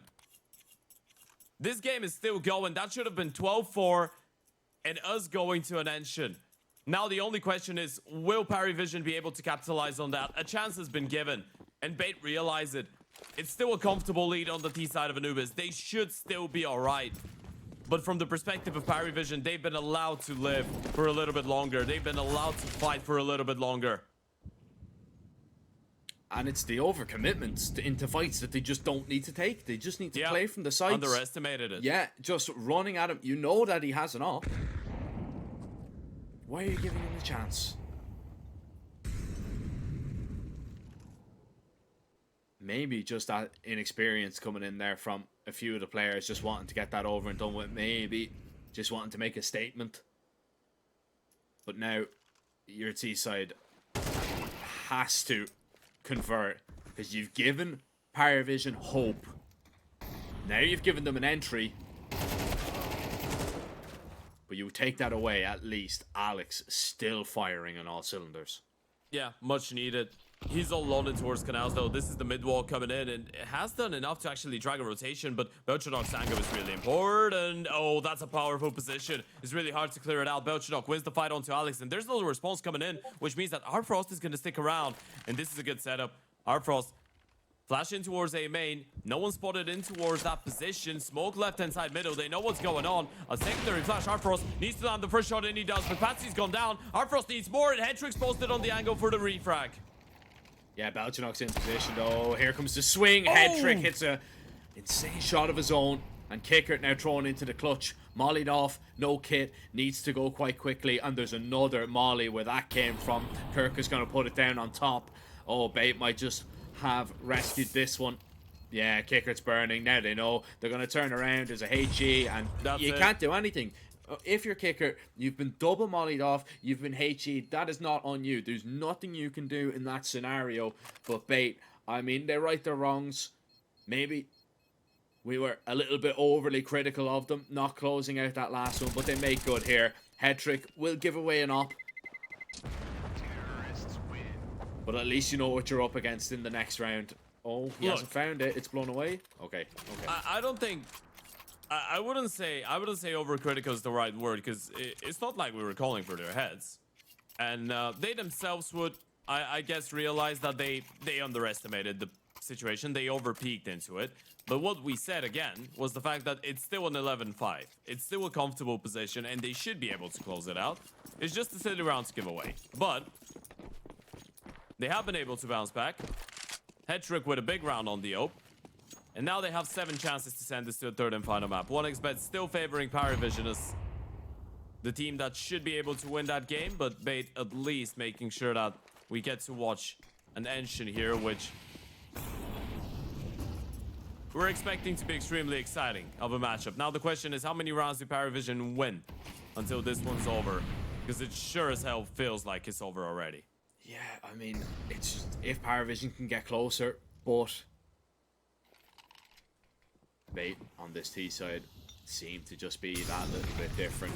Execute coming in. Kicker has actually found the first. Oh, Jerry gets completely blinded by the flashbang, but nobody can see what's going on right now. It's a mess.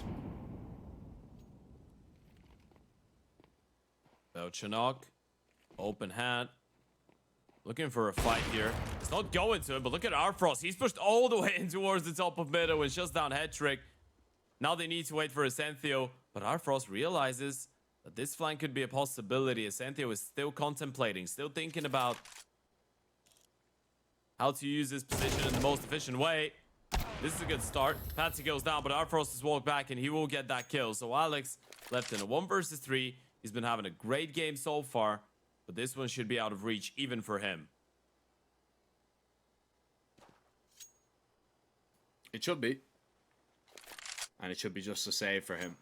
He'll collect the AWP. And they won't be too disappointed that that one doesn't really finish it off.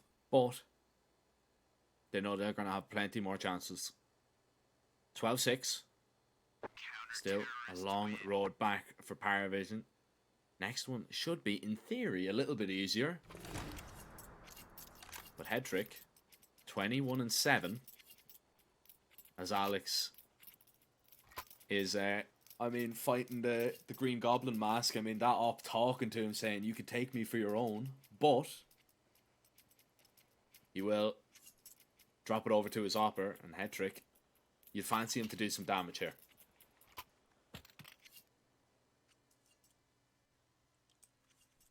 You would. Second tactical timeout. At this point, again, you just want to keep everybody in check.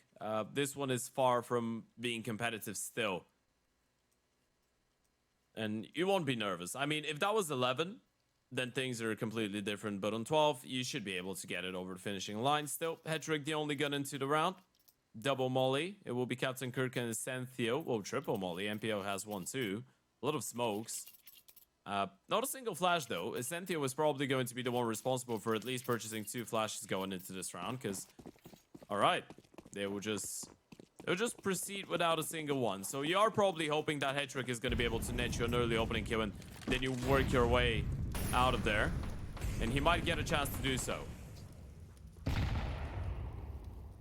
Arfrost is on the other side of A here. It's the mid play that's going to happen though, and Captain Kirk has already found Kicker. Belchanok is up close. He's hearing all these pistols stepping around, and MPL, he's just going to try and drop that smoke in time so the T's can cross safely. Patsy going back to look at middle, needs to win this fight versus Alex, but comes up short. Arfrost still alive, shoots off a bullet, needs Headtrick now to help him out. Headtrick here, both of them have AWPs. It's a nightmare scenario for Paravision because we go to map 3. They could not get it done in 2, Ted. But Bateman, massive improvement we've seen from them on Anubis today. And to be honest, deserved winners of that one. And now we go to an Ancient, which we described as a little bit of a coin flip. Yeah, for sure. I mean, it's supposed to be, right? We saw a pretty, it was close in the first half, but pretty one-sided Mirage in map number 1 in favor of Paravision. Then map number 2, we see a comfortable win for Beta, and I feel like comfortable is the right adjective to use in that situation. A great performance by Hedrick, and all in all, the team just looked extremely solid. This is just leading to one place and one place only. It is an Ancient. Everything up for grabs. Winner qualifies for the playoffs. Loser is out of the tournament. We're sending this one into a short little break. We're going to be right back with the third and final map of the series. 1xBet and Eva Alfie present betting on all esports events on the website and in the 1xBet app. 1xBet. Play with Eva.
son! Hi, Mom.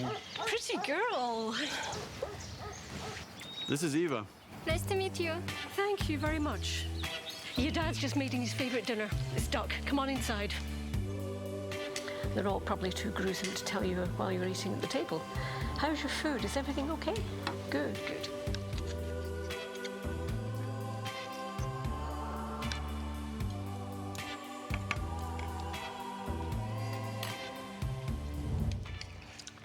You seem to know each other.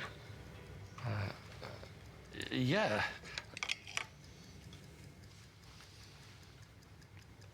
This is the new ambassador for 1xBet. Oh, I see.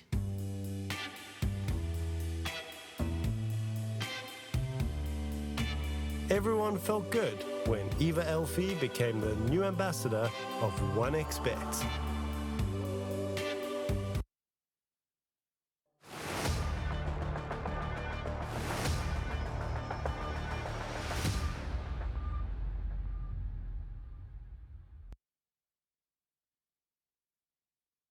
Welcome back, folks, to the RES Regional Series to Europe. We are back and we are ready to kick things off with the third and final map of our CAS derby between the teams of Bait and Parivision. Group B deciding matchup. For those of you that don't know what that means that the loser of this goes out of the tournament and the winner of this qualifies for the quarter final and the playoff stage, which starts tomorrow. So far, just to give you a quick abridgment in case you're just tuning in, map number 1, the map pick of the side of Parivision on Mirage, was a pretty comfortable win for them. And then we witnessed pretty much the same there on Anubis, with Bait just hitting them with the Uno reverse card, so to speak, and just doing pretty much the same to them, maybe even a little bit harsher. But with that being said, Ancient is coming up, third and final map. Jack, give me your expectations of it. I expect this one to be an absolute banger, to be honest. It's not really a map that both teams have had a lot of success on in recent memory, but you know, we are seeing the individuals from both sides step up. You know, we're seeing we're seeing an insane op battle when we're looking at just Headtrick and Artfrost. I mean, they went blow for blow there, you know, on both maps. Especially Headtrick obviously prevailing on the last one, but Artfrost coming back with an insane triple kill to actually keep Parivision in the game. You know, we're seeing some glimpses from Alex. We're seeing Belchanok get in on the action. We're seeing a lot of highlights, so I expect there to be absolute fireworks here, to be honest, on Ancient. Even though, I mean, it hasn't been great, more so for the Bait side, I would say, considering Parivision did win last time out. I don't think Bait have won on it in their last 5 or 6 attempts. So yeah, look, I don't really want to take that as, you know, gospel. I would take that with a little bit of a pinch of salt, because we are seeing Bait improving series by series, especially in the last 2, now to this one. So I'm expecting to see a little bit more from this Bait side, but Parivision could definitely just come out the gates and give them a real run for their money. Well, we get to figure out what happens. The pistol round is ready to start. So Parivision will be starting on that T side. So Bait winning the pistol or winning the knife round, having the pick of sights on the CT. They will be trying to carry on that momentum that they were building up on Anubis into this third and final map. Of course, make sure you go and check out our lovely friends over at 1xBet. Click their banner below the stream and use our code 1XRESEU for up to 130% bonus on your first deposit. You could make watching games like that a little bit more interesting for yourself, but in moderation. You gotta be responsible. Pistol round starting us off though. Jerry, Smoke Flash, Belchanok on a Molotov, a couple Joe Berettas, no defuse kit, and 1 flash for the Bait camp, as this one is looking like a bit of a B play, but MPL has shut down Artfrost in towards middle, trying to show some presence. That kill is not going to make the CTs rotate away, and they will be perfectly positioned to deny that play in towards the B-bomb side. Molly misses. That's a big problem. Essential is going to have free reign in this position right now with the Julies, and he's just going to absolutely destroy Patsy. It's all falling apart on this pistol for Parivision. Jerry and Belchanok can try and rescue something, but Alex will blindside one, and Belchanok just confined to the ramp with CT staring down at him, and will just take him out and put him out of his misery, rather, in that situation. And Bait will take the CT pistol from the get-go. Lovely opening from MPL out towards middle, but I mean, the failed PCU tool makes all the difference in that for me. Yeah, I mean, it's also a bit of a worrying sign early on the third and final map, right? The failed util makes the difference, and then the fact that you are failing the utility on the third map, and it's the most important map you've played so far in the tournament. It's not a great sign to start this off. Obviously, it's not that big of a deal either, but it's just the little things that could be making the difference every now and then. A failed piece of util, a certain fight not going your way, not getting a bomb plant out of a certain situation. Those are little things that could really, well, maybe bar the bomb plant. The bomb plant is quite a big thing, but those are little things that early on could get under your skin. In that situation, though, they get away with the bomb plant in the eco, so they're going to be quite happy with this one. Bait, on the other hand, still fairly content with just losing one. They hold on to 3 of the MP9, so you get to play a bit of a bonus round. Potentially a lane slash ramp crunch coming up for the CT, something that they love calling, especially when they hold on to the MP9s, but of course something that Parry Vision could be able to predict. The thing is, they put Hetrick on an AVP, so as far as I'm expecting, you could put him in towards middle or towards the A-bomb side if you want to go for something more aggressive, and this could work out and cover all the bases. Parry Vision, though, just spreading around and not really hitting him with a quick round here in the first buy.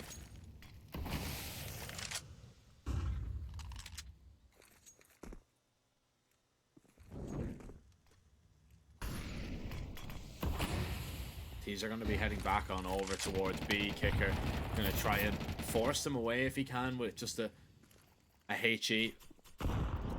There's going to be a second one there, so you know there's at least 2 players waiting. So you're just going to continue to smoke. The problem with those deep smokes there is that you can't really hold on to this lane control for very long. And although Alex does have another smoke by his side, he can continue to delay. But Arfrost ready in position with these retake flashes. And Alex decides a molly is his best option. As Bait on the approach of the A main walk. They're going to nearly catch out Patsy, but he gets his gun up, spots out a second. And now Paravision will try and spring into action here. But that A play, Thinking away. Yeah, might just force them into rerouting.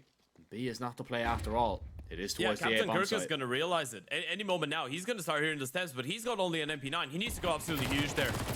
20 seconds on the clock. Gurkha goes for the swing, gets one. Oh no, doesn't get a single one. Does so much damage, but doesn't get a single kill. And you need to call it off. It has to be a save. This is one of the most unfortunate rounds you'll see all day. Jerry, Patsy, Kickered, all low on HP. And you can see Ascencio, he doesn't want to give it up. He wants to go for a couple exit kills at least. So much damage done, but not a single kill found. This hurts. You felt like you deserved to at least have an equal chance to go for a retake here if you're Bait.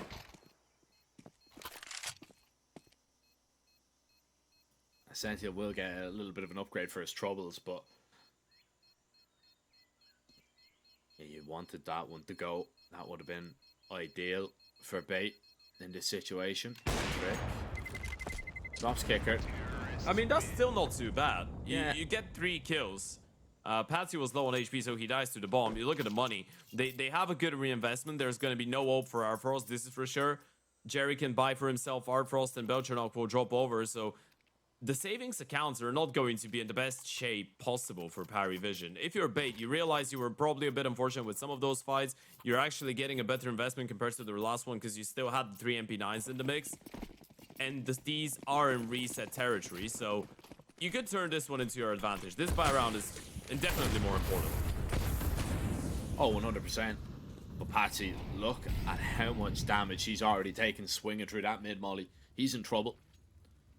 Needs some assistance, but luckily for him, Bait aren't really overly fighting for mid. They're just going to smoke deep once again, but Patsy already out.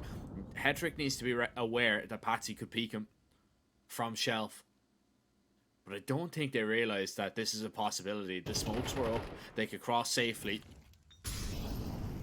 and Kirka is in a little bit of trouble himself. He is still wondering though.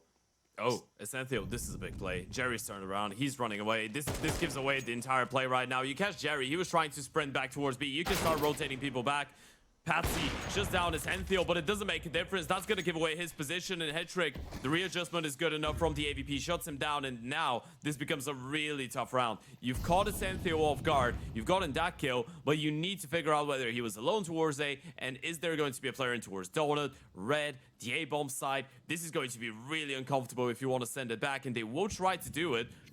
But Captain Kirk's position, this could be everything, and he's got a Molotov. He might not want to give it away, though. Yeah, I think he's just going to play without it right now.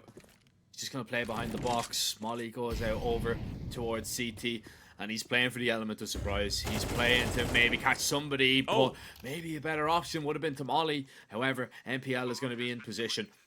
Drops silently. Kicker holding. Doesn't matter. Low HP. The headshot found. Belchnik now trying to position himself into fights that he wants to take, but Nipple comes out on top. Frost, a 1 versus 1, spotting out Alex, trying to chase him down, and he will get the kill. Frost with a big double, and the reround in towards middle, and in towards that A-bomb side works out. Captain Kurtka is not going to be happy with this one. He had the play in the palm of his hand. He had everything with that position. Just needed 1 kill. The moment that you see Essenthio confirm that kill, Hetrick get the refrag, you're thinking the round is over. Look at that. He wanted to go for the peak with the flash. He didn't want to believe the fact that just the timing itself will guarantee him a kill. And MPL doing God's work there with the double kill. But it wasn't enough. Frost just getting ahead of the Util in a really comfortable fight for himself. Loses just 1 point of health. Paravision go for a tactical timeout. This is their first so far, realizing what type of an important round is coming up next. Money on bait is really low. NPL will go for that hero M4. Everybody else, though, will be on an eco. So Paravision could be able to run away with a 3rd in a row. And by the way, I wanted to say, Jack, that I'm extremely proud of you that you did go back to the culture, the days of the We Play Academy League, and called him Nippo again. Yeah. I mean... And you know what? For those of you that are just joining in, and you've just seen MPL play on Navi, that's how he was called before he joined Navi, when he was on Navi Junior. In the We Play Academy League, we didn't do any of that NPL stuff. We just called him Nipple. He was forced to change it. He was, yeah. I mean, imagine how sick those nipple stickers would have been. Oh, that's criminal.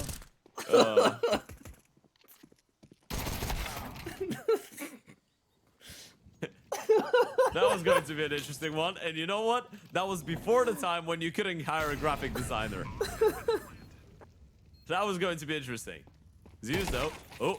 Hey! Gets one. Oh no. He's missed it. He's missed it. Wait a moment. Alex getting a double kill. Patsy and Kicker need to be careful. NPL struck down another one.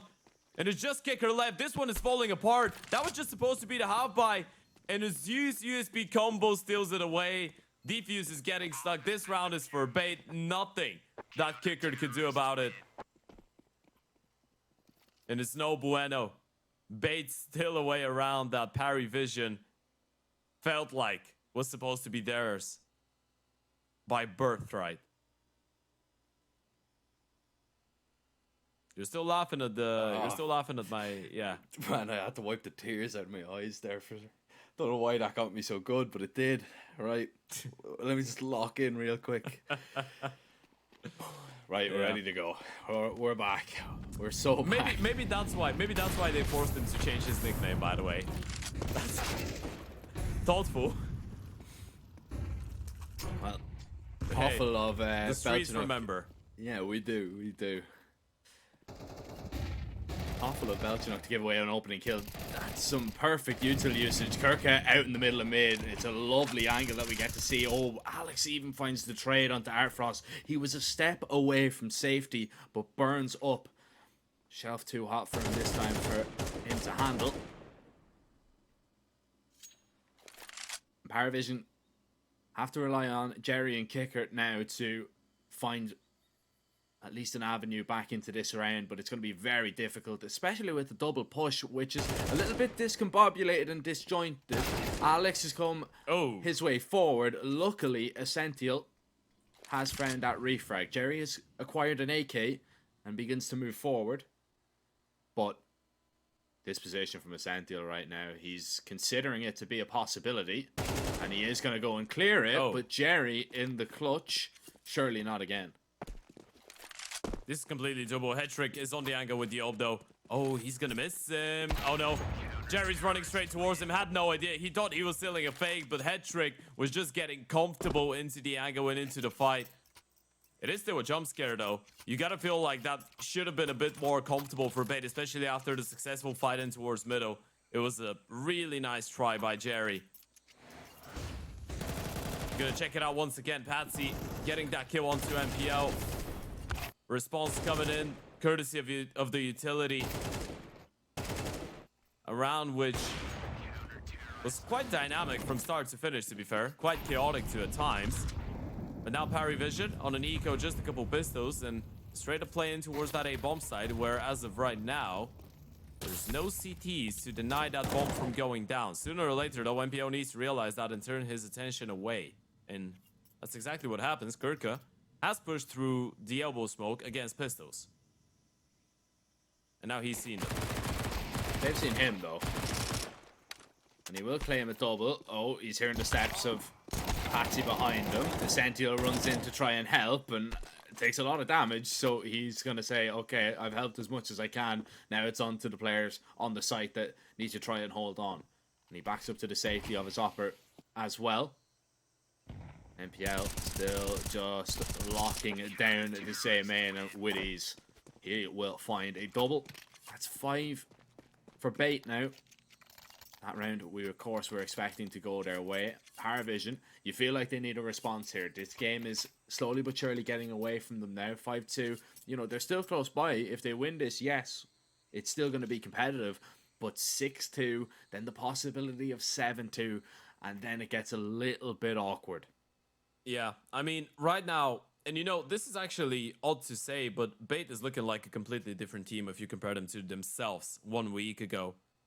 Everything just seems so much more cohesive. Every now and then you will see them just overextend in certain situations, but I guess you can never fault them for that. That happens to all the best teams in the world at times. But Bait are playing some solid CS right now. Quite logical. Individuals just look a lot more comfortable as well playing with each other. And obviously we were making the point that they would need some time and that this is a team that should be playing to a higher level than the one that they did provide in the first couple games that Hetrick and Alex played with them. But now they're starting to look really solid. And then on the other side for Parry Vision, it almost feels like at times they're running out of ideas. We did see that on the previous map. We could be seeing something similar here on the T side. But speaking about running out of ideas, this is a newer one. Early presence in towards middle and a walk in towards that A-bomb side. But Captain Kirk's position in towards the last box is so overpowered, especially if MPO is able to get into a fight early on. Yeah, but Kirka, he has to take that fight. Falls, MPL, just good for the one. And the T's look to make good on this A play. Artfrost is going to be boosted up towards 3 in just a moment.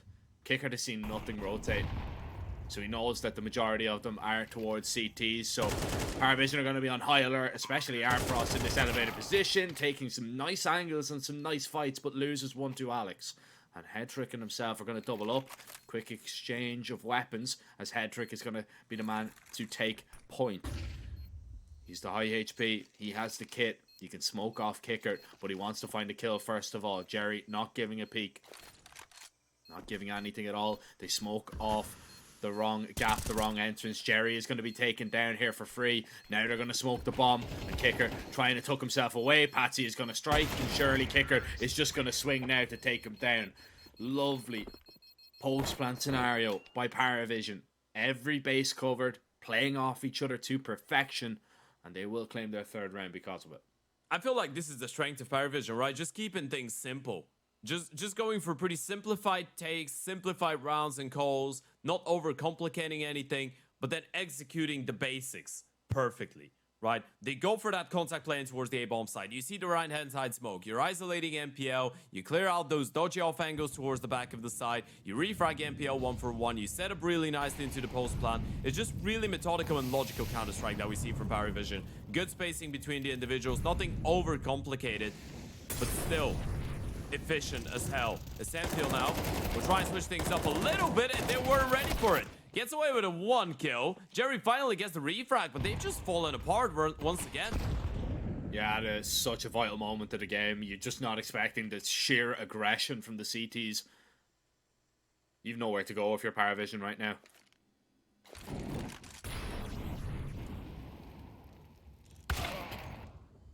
Oh, wherever you go, there will be a CT holding for you, as Jerry will find out quite soon enough. Kicker, now the 1 man left, a 1 versus 4, 56 HP. This was a great response by Bait on the back of losing the previous round. Captain Kurtka with the final pieces of the puzzle. Hetrick with another double kill. Bait have been really good at not allowing Paravision to keep that momentum going on the D side. And this is something that I wanted to bring up. Bait win the pistol round in the second, and Paravision get back into it. Bait still that eco away, and ever since Paravision have not felt comfortable on that T side. Even if you get a cheeky round here or there, you just don't look like you can keep that game under control. You don't look like you can make Bait uncomfortable on that CT side. Even if it works out for a couple rounds. Even if occasionally you pick something up. Back to the pistols. Bait should be getting away with 7 here. And it is a terrifying prospect. The fact that Bait could be 1 by round away from actually getting a 9-3 half here on the 3rd and final map. You feel like Paravision would be hoping to at least get 4 to stay competitive. Hetrick doing a really good job of opening up the distance. The leg is going to be enough. He needs his teammates. Yeah, and luckily they are there. Lots of damage done. But it doesn't matter. It's worth absolutely zilch as Kicker. Landing 2 leg shots with an AVP against an eco must feel like the most boring thing in the world. I mean, you're accurate, right? So that's yeah, you like are. It's not like you're missing. What an angle. Missing is definitely just a wild Kicker. Oh, I wanted to go back to that camera. Just a wild Kicker in his own habitat. Looking for non-suspecting CTs. He goes for the fight. Goes for the peek. Catches one from behind. Oh my goodness. What a kill from Kicker. Now he's picked up 1. Looking for a second. Okay. That was a good and ferocious finish. One day in the life of a Kicker with a pistol.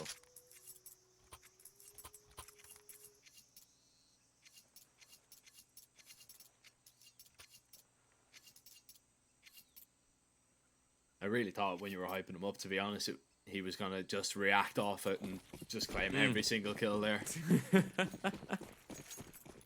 Imagine. You know, that would have been a day in the life of Kicker. Well, it's going to be a fast speed play here. Yeah, you better be ready here. Essential is not. Alex can do nothing about it. Belchanok with a massive opening, and Paravision now have the space now to try and hold on. They continue to take a whole lot more. Kirkado needed a double there, you feel. But he comes away with just a 1. Paravision might have just got the call to get them back into this first half. This is looking like a 4th for sure. And MPL and Hetrick can say nothing about this one. But if MPL can do, I mean, a little bit of damage, Hetrick is moving into an aggressive position for the save as well. They might go for this late. Oh, I think they are. They are. Oh, MPL will attempt it. No way. No way. No way. No, he's got it. He's got it. They can't take him off the defuse. MPL, this is criminal. He's stolen it away. Oh my goodness. Not like this. Not like this. Oh, so cheeky. So cheeky.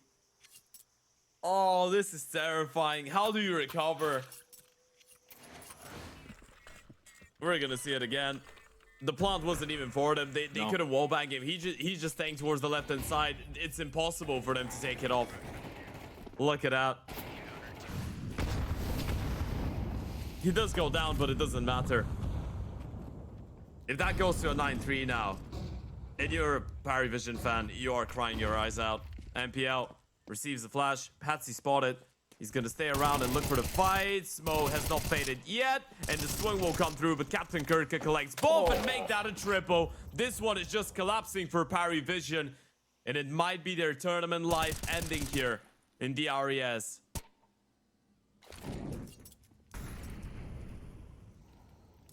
Yeah, that's a real horrible round to lose. That's gonna really just worry the mental. And then on top of it, Captain Kirka is just firing at absolutely everybody, not missing a shot, eventually taken down, but Headtrick has his back, and Bait might just be back.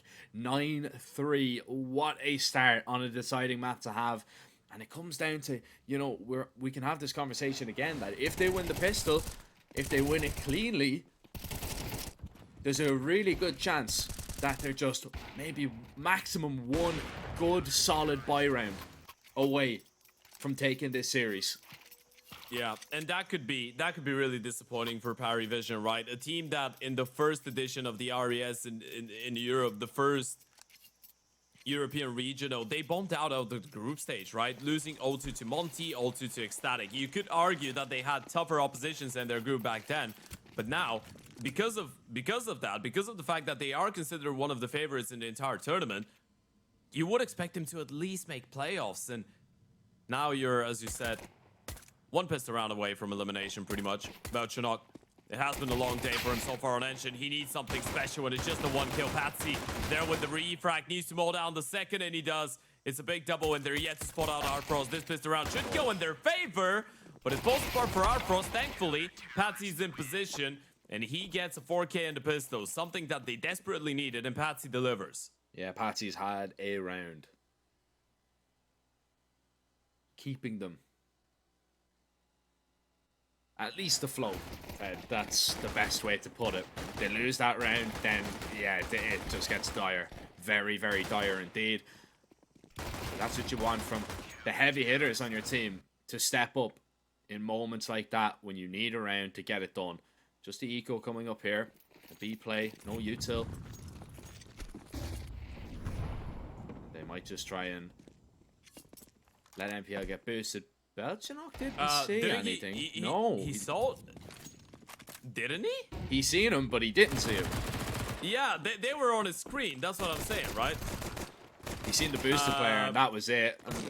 Captain Kirk has just won a fight with the Glock. The less said about that one, the better. I can't lie. All right, that was a round of precarious events.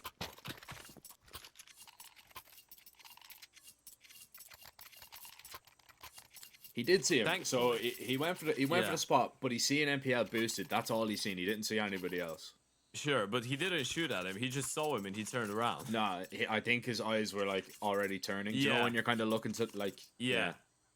He was already turning away when he caught a glimpse of him, but just didn't have his eyes focused there. Yeah. You know what? This is a good sign. Means he's in the zone. Means he's laser focused. First buy round for Beidou. This is the one that's going to give us an idea on whether we can expect a fight back from Parivision. And Bait, they have the right idea. Playing towards that A-bomb site. Really heavy setup from the CTs in towards Cave Lane and Middle. And now they will realize that Yuto's coming in, smoking towards Donut, smoking towards CT. There's no one to stop them from getting that bomb plant. Yeah, they'll take a lot of space as well. Oh, fire burning MPL, and he will be put out of his misery there, but Headtrick with that refrag. Kicker tries to move a little bit closer. He sat in the smoke, ready to pop out of it maybe at a moment's notice, as Parivision are having a little bit of a discussion. They need to go for this, or they need to save, and if it doesn't go their way on the initial fight, surely they're just going to have to back out of this situation. Artfrost and Kicker still, though, peering into this bomb site, still looking to find the frags if they can. Kicker dinks up Kirka, but that's not going to be enough, and Artfrost, he needs to get out of here. Has that AWP. That's a massive gun to bring forward into the next round. He's not even going to be challenged, so he does have safe passage away. He will be able to bring it forward, but that's 10-5, and you're relying very heavily on your offer to have any success in the next round to really just keep you in with a chance at this series. What a great call that was from Beitu. You know, so many CT side teams love going for that middle lane aggression in the first buy round. You just slow it down, let them get that control, answer back with an immediate A play, and then the re-smoke in towards Donut too, right? There was a player from Parivision in towards Donut. He was ready for a Senthil's flank, but then you see the re-smoke. They don't have a smoke for Tempo nor CT. They use their only smoke for Donut to set up that bait and make sure that the Senthil gets the kill, and it works out wonders. Vision didn't have the util, didn't have the kids, didn't have the time, didn't have the chance of winning this round. And now look at that. A complete switch of pace. Up B they go, and Patsy gets one, but it's just the one. He needs his teammates to step it up, but it's the crossfire of the MP9 and the 5-7. Oh, that's doing the business right now. Oh, Arfrost has been seen. You know where the op is. Headtrick just gonna molly kick it out in this corner, but he can get that smoke down. This is still quite scary for the T's. Arfrost means Headtrick can't cross, and if he wants to even try it, he'll drop him. MPL holding as Kicker falls. Arfrost moves back into position to post up as Belchanok gets a whole lot closer. MPL is going to pick up that bomb and needs to be so careful. Oh, he begins to walk on the upper. Arfrost doesn't even realize it. Is he not hearing the steps? No, he is. Oh, that was so strange. That was probably one of those moments when there's so many things being said in TeamSpeak that he can't hear it, or you're just that focused and you're just ignoring everything. Arpros, though, with a big round. And look at the reaction. I mean, it's a good call. You're just trying to disturb the CTs. You know they don't have the money, they don't have the weaponry and the util to deny that type of a play, but the crossfire between the 5-7 and the MP9 makes all the difference. You didn't have a smoke you didn't have a smoke for cave. Molotov for the back of the side, I think, failed a little bit. So there was a position that shouldn't have been available for the 5-7. And then there was no smoke for long. So the MP9 was in a good spot too. A crossfire there that works wonders for Parry Vision. Bait go for another tactical timeout. A decision to be made. You could be just playing a how-by around those rifles here. You probably don't want to invest everything that you have. In the same time, you know that the money on the CT side is still low. So if you want to justify an investment, we could understand that. But when you have a 10-6 lead, it's far from ideal.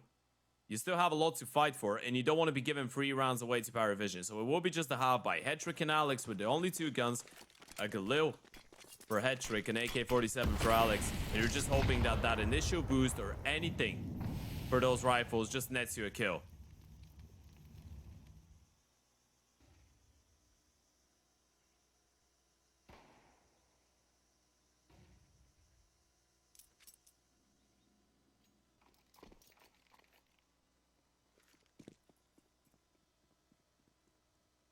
Paravision are going to have 4 players over here towards B. That's where they're expecting the play to come in. Jerry just playing a pixel angle. HE means he can't be pushed. Such a terrifying sound. The switch of the Glock between burst and normal mode. You hear that, you see someone jump across your screen. You want to get out of there. The rattlesnake. You don't want it. Oh yeah. It's like a velociraptor. MPL. Just trying to strike down any Paravision players that appear on the screen, but easier said than done. Belchanok is in a great position. Yeah, this could be a spot that could drop the bomb. But they actually reroute around him. I think they realize he's going to fall. Yeah, they've cleared all the B. They know it is going to be an A play, but Headtrick still in a position to do some damage to catch off the rotates. Artfrost has the AWP up. Look at this spot now from Headtrick. They're going to have to try and get by him. They've found Belchanok. He only comes away with one towards A main. Kicker and Patsy, they have to waste so much time clearing him out, but eventually they will do exactly that. Fast boost. Oh, they're fumbling it right now. And, well, they've been spotted completely. Alex been taken down. Now you know exactly where Captain Kirka is. They tried to be too clever, but now it's up to the captain to step up. But he cannot deliver. And Paravision will save themselves from a little bit of embarrassment in that round. Oh, that falls apart so much on the boost. And the fact that they get blinded, they don't even drop down from the boost. The player just stays on top. So not only is that a free kill, but you're just giving away the position of the second player. They have no idea. You could have been towards Donut. You could have been in towards Brokey. You could have been Tempo. Bait just fumbled the back. They had such a great chance. They created such a great chance for themselves. Headtrick getting that kill. Captain Kirka takes down Jerry. Belchanok is good only for 1 kill. That was supposed to be the round, and Captain Kirka did try his best, but you gotta feel like they had to convert it. Parry Vision stay alive, and they know they got away with one there. Oh, just such a mistake to happen. MPL, he's already been dropped by that HE. That's a monstrous nade to come away with here for Paravision in your chances of this series. You've got bait on a buy.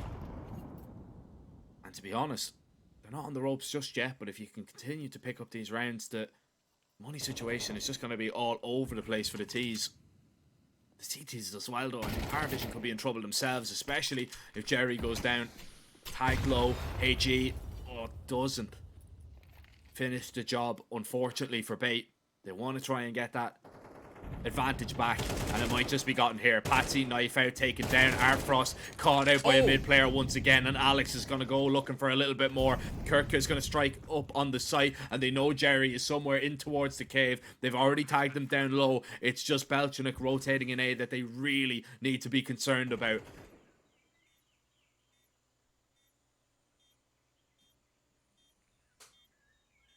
He's saving though. This round is over, and they know it now. Opal get picked up. Alex with a big double kill, and now it's desperate times for Paravision. Bait up to 11, and they should be on the hunt. They should try and get that gun out of the hands of Belchanok. They know the money is terrible right now, in a really bad state for the defensive side of things. This would be the only premium rifle that they have going into the next round of action. They need to try and find it, even though the money on the T side is low too. They take aggressive positions, but they will respect him. Not enter his domain. Belchanok holds on to the M4. But look at that once again. We're going to take a look at a replay. Alex with such a big round in such an important moment. And it really is desperate times right now. Look at that. Twice in a row. 2 rounds. Back to back, a Bait player is able to get himself in towards red and catch a double kill out of an insane timing. Well, it wasn't a double actually for Hetrick last time around, but still a massive kill that creates a big gap between the defensive lines. And it just tears up the defense. 11-7, 2 away from playoffs for Bait. And Paravision, look at that forest buy. This is everything that they have left.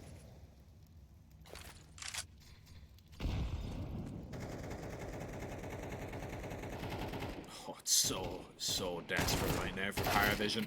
Kickert, he's already been taken down. Jerry in towards Cave, trying to rescue something from this round, but it's not going to happen. And at what point do you even call a save here? Yeah, right now.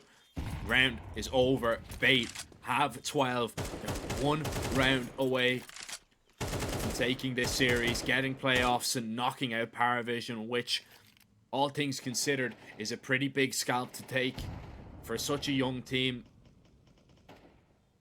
You're beating some of the best players in your region.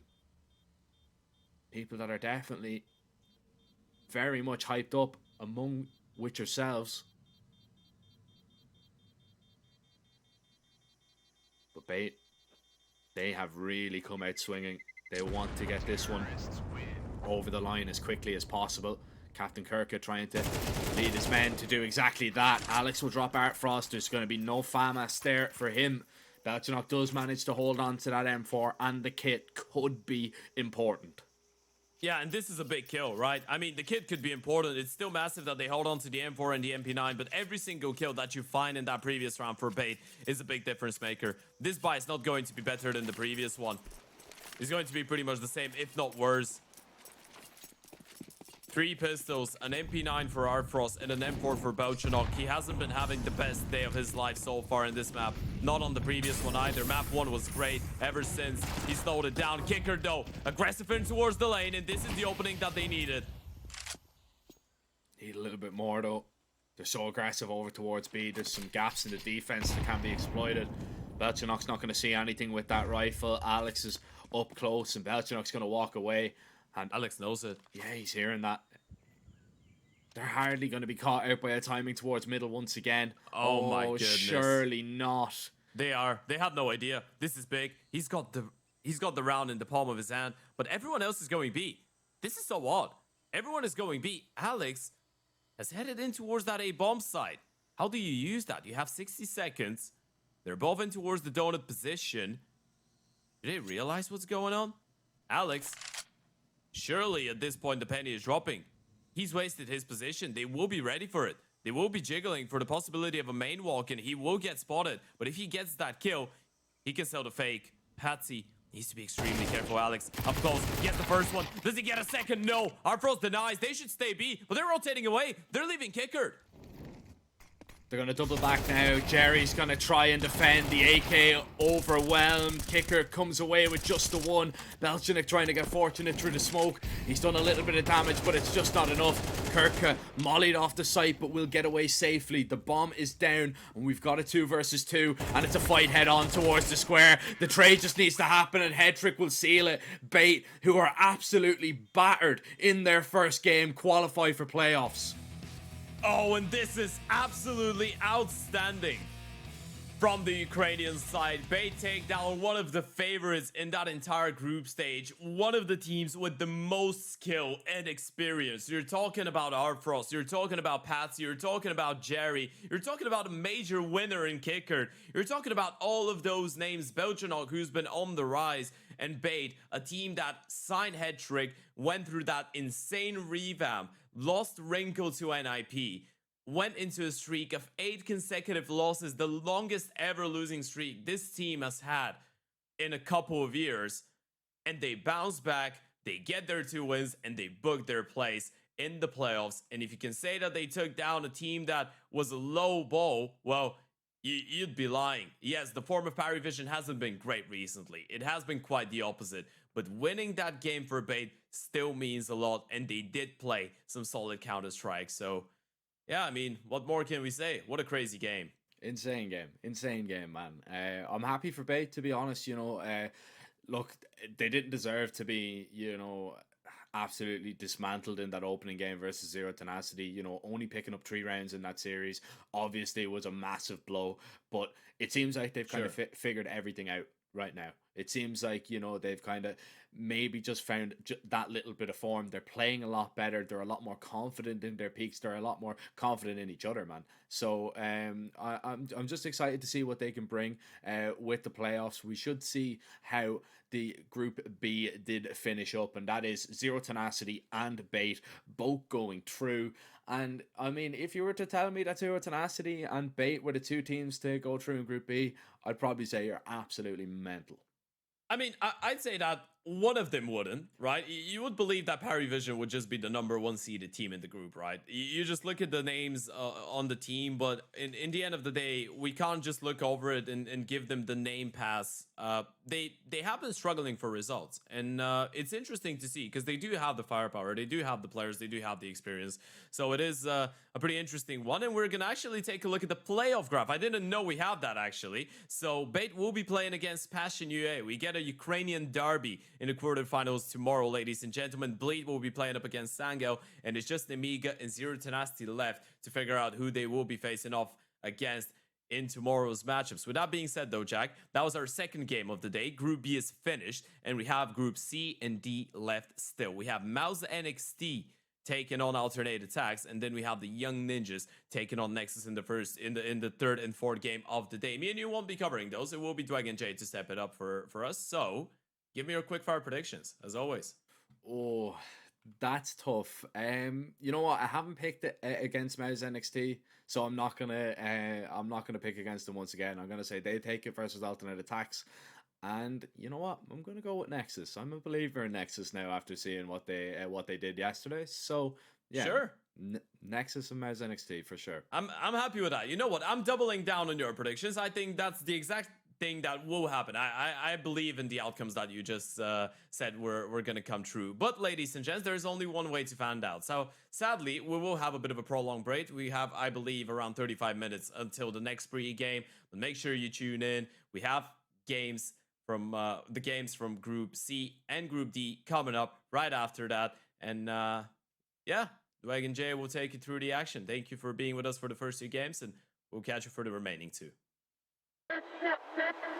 Respect from 1xBet. Respect from 1xBet. Respect from 1xBet. Respect from 1xBet. Respect from 1xBet. Respect from 1xBet. Respect. Respect from 1xBet. Respect from 1xBet. Respect from 1xBet. Respect.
quickly.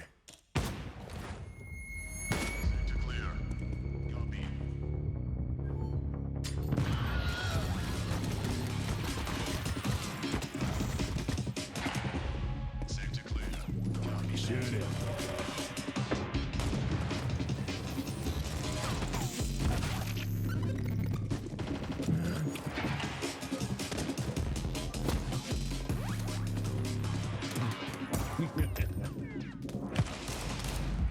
The world is changing, but one thing remains the same. Victories with 1xBet.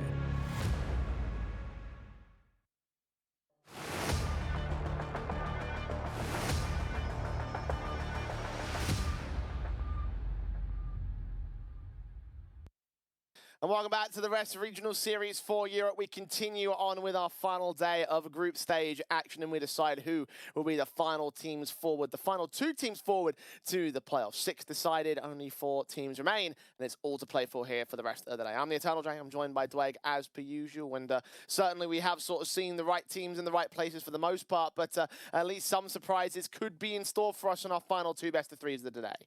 All I do know is that these games have been very competitive. I mean, the last couple of days have had some really close best-of-3s with maybe some stomps on the third map affair, but obviously going like all the distance. And then even Sangler Alliance, that was quite close. Perivision Bait on Ancient didn't seem as if there was going to be a massive amount until obviously Bait was able just to draw it out right towards the tail end. And I think for Perivision, right, that's another tournament exit, which is just disappointing. Just an underwhelming showing. Yeah, this time not in last place, but second last in the group stage obviously is not encouraging for players of that caliber. A lot of things to do in terms of ranking up their own positions, but we do move on with the rest of the day, and particularly looking over at Group C for our third match of today's proceedings. Bleed, of course, already making it through from yesterday's promotion games. Mouse and XT look for redemption as they take on Alternate Attacks next up. And for Group C, there's actually been quite a few blowout games. I mean, for Mouse and XT, they had a really comfortable map pick in their opening game against Enterprise.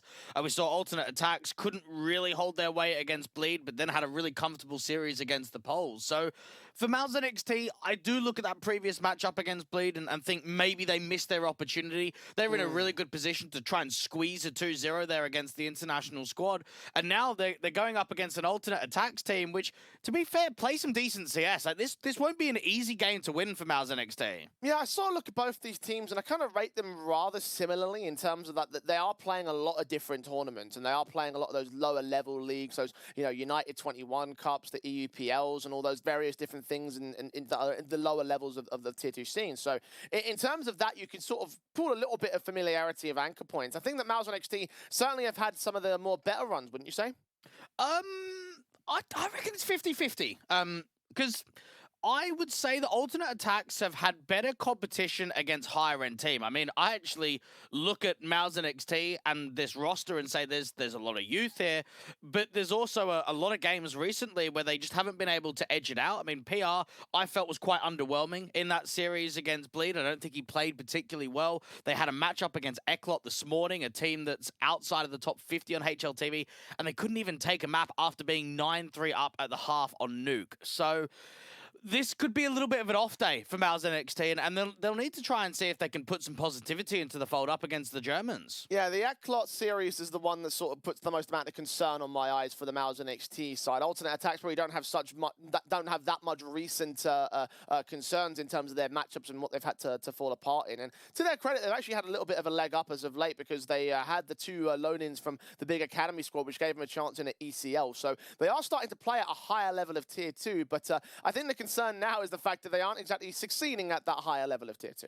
And it's understandably so, because they've really reshaped this entire roster. We saw that Panics got added when Slacks went over to North America. Speedy retires, a veteran in the scene. They sign Goody, and then he gets benched about a month later, and it's just a lot of moving pieces. Sky and Hyped come out on loan from Big Academy. Arrow gets signed too. So this is an Alternate Attacks roster that's legitimately been together as a 5 for not even 2 months, which in the grand scale of things, in Tier 2, it's very difficult to produce good results this early into the life cycle for the team. I mean, we were talking about Young Ninjas last night, and we're talking about them a little bit later on today. They are also a similarly new roster, and we can't expect massive things out of them early on in the team's life cycle, but they have had an opportunity to get a bit of a first impression here, Dwayne. And I don't think you can necessarily blame them for losing out against Bleed in their opening game, because Bleed probably are the favourites in our tournament as of right now. So for them, obviously, to come off the back of that matchup, then take the win over Enterprise, now to come up against more familiar territory, much more of their level, I guess you could say, in the Mauser NXT camp. Now's their chance to try and take an unlikely position in the group stage. And for alternate attacks, to be fair to them, last RES event, they went up against BetBoom in their opening game and Fnatic in the elimination game. BetBoom made top 4 and Fnatic won the event. So it's not as if they had a chance of making the playoffs last time around.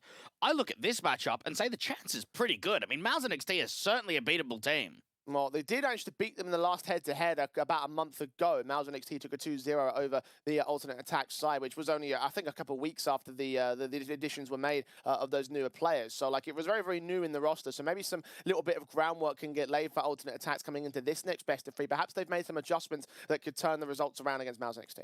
And for the alternate attack side, this is a team that, to be honest, have actually been able to get isolated good results. They've been able to beat Metasport in a best of 3. They've been able to 2-0 Espionage, the team that's now got on to beat Cloud9 twice and Eternal Fire in recent history. They're playing Ent Academy tomorrow in a best of 3. They're playing Enterprise on Tuesday. So there's a lot of officials that are being grinded up. They're currently 4th in the world from an organization perspective of the most maps played in the last 3 months on HLTV. And with this new 5-man lineup, they've played 80 maps in 2 months. That is a crazy amount of best of 3s. Well, in terms of the best of 3s as of late, both teams on a 2-matchup losing streak. Let's see whether one of them will end it here today and now. Veto process delayed. Last time around, we did see Vertigo and Overpass. Is that going to be shared territory in this matchup? It probably is. I mean, Mirage will get banned from Mauser NXT and Nuke will get banned from alternate attacks. And then for Mauser NXT, they should go Vertigo. It's their best map in the pool. It's their go-to. And for alternate attacks, they've got Anubis or Overpass. Indeed, yes. There are at least a few options for the Mouse side. They do go towards that Vertigo instead, as Anubis is picked in by the alternate attacks. Yeah, they'll try and get Overpass towards the tail end, but Mauser NXT realised that it's one of their better maps in the pool. So they go towards Inferno, which I would say is pretty mid for both teams. They have some okay Inferno results. For Mauser NXT, they looked rough on Inferno against Bleed in that winners matchup, and that might be a concern, is that they just couldn't even hold their weight. They did pretty well in map 1 and map 2 in that series. They went out into Inferno, and they just got destroyed. And that might become a bit of a concern if that continues to go on in that particular fashion. I mean, obviously, both teams are sort of in a position now where this really is their last chance, right? There's no winners matchups involved. It's all decided games, so you lose from here and you're done and done, right? You don't get into the playoffs. You don't get the points on the board. You don't get the chance to make progress in terms of the rest circuit. So for both teams, this matchup is very decisive for them. And the fact you've got that Inferno for the Mauser NXT side, it does indicate to me at least they're hoping to try and rectify off the back of Bleed, and maybe they are looking at that matchup thinking that that's probably an oddity compared to their rest of their results. But the idea that that's only last night that happened, we have to think about that whole situation is like, is there exploitation available for the alternate attack side if we go to map 3? Yeah, we probably should be going to map 3. I know that for alternate attacks, they've only played 2-0s so far in this competition, but I look at this matchup against Mauser NXT and I'm pretty safely assured that we're going to go to a third map.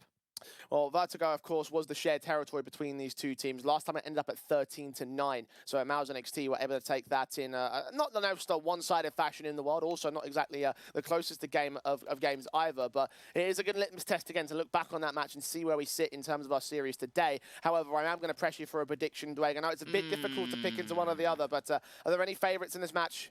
I want to go 2-1 to alternate attacks. I think that possibly with Mauser NXT taking a loss, I should say, a few hours ago, I think that might hinder the day's performance. I am kind of looking at that as well and kind of thinking, yeah, possibly 2-1 for the alternate attack side, but Mauser NXT off to the T side start, going to try and look for the open engagements of these pistols, and Hyped and Arrow indeed will set the pace pretty well for the attacks camp. 3 kills, no trades. Bomb will try to commit up to that B bomb site, but Azek just flashed in for decent contact. This one starts off quick. It may look to end quick. Possibly a bomb plant for Sierra if he can find a little bit of breathing room, but Hype's not allowing it. Peeking in with Azek, taking his teammate down, but ultimately securing the pistol round. And this is a conversation I want to get into early, Jay, which is future-proofing, right? We're looking into the future. I would say 6 months, 9 months, maybe even a year. could it be possible that Alternate Attacks become the best team in Germany? I mean, looking at the lack of lands that Big are attending in recent history, looking at the lack of qualifications, I'm not talking about the here and now, but I'm talking in the future. These are a lot younger players. These are guys that have come from Big Academy, and I do wonder if Alternate Attacks believe in themselves that they could be the #1 in Germany. Well, no doubt in my mind that the reason why Big are currently as highly rated as they are is because of the fact that they are a partnered team. With those going away next year, that could certainly look to be a chance for Alternate Attacks to try and usurp them in the German scene.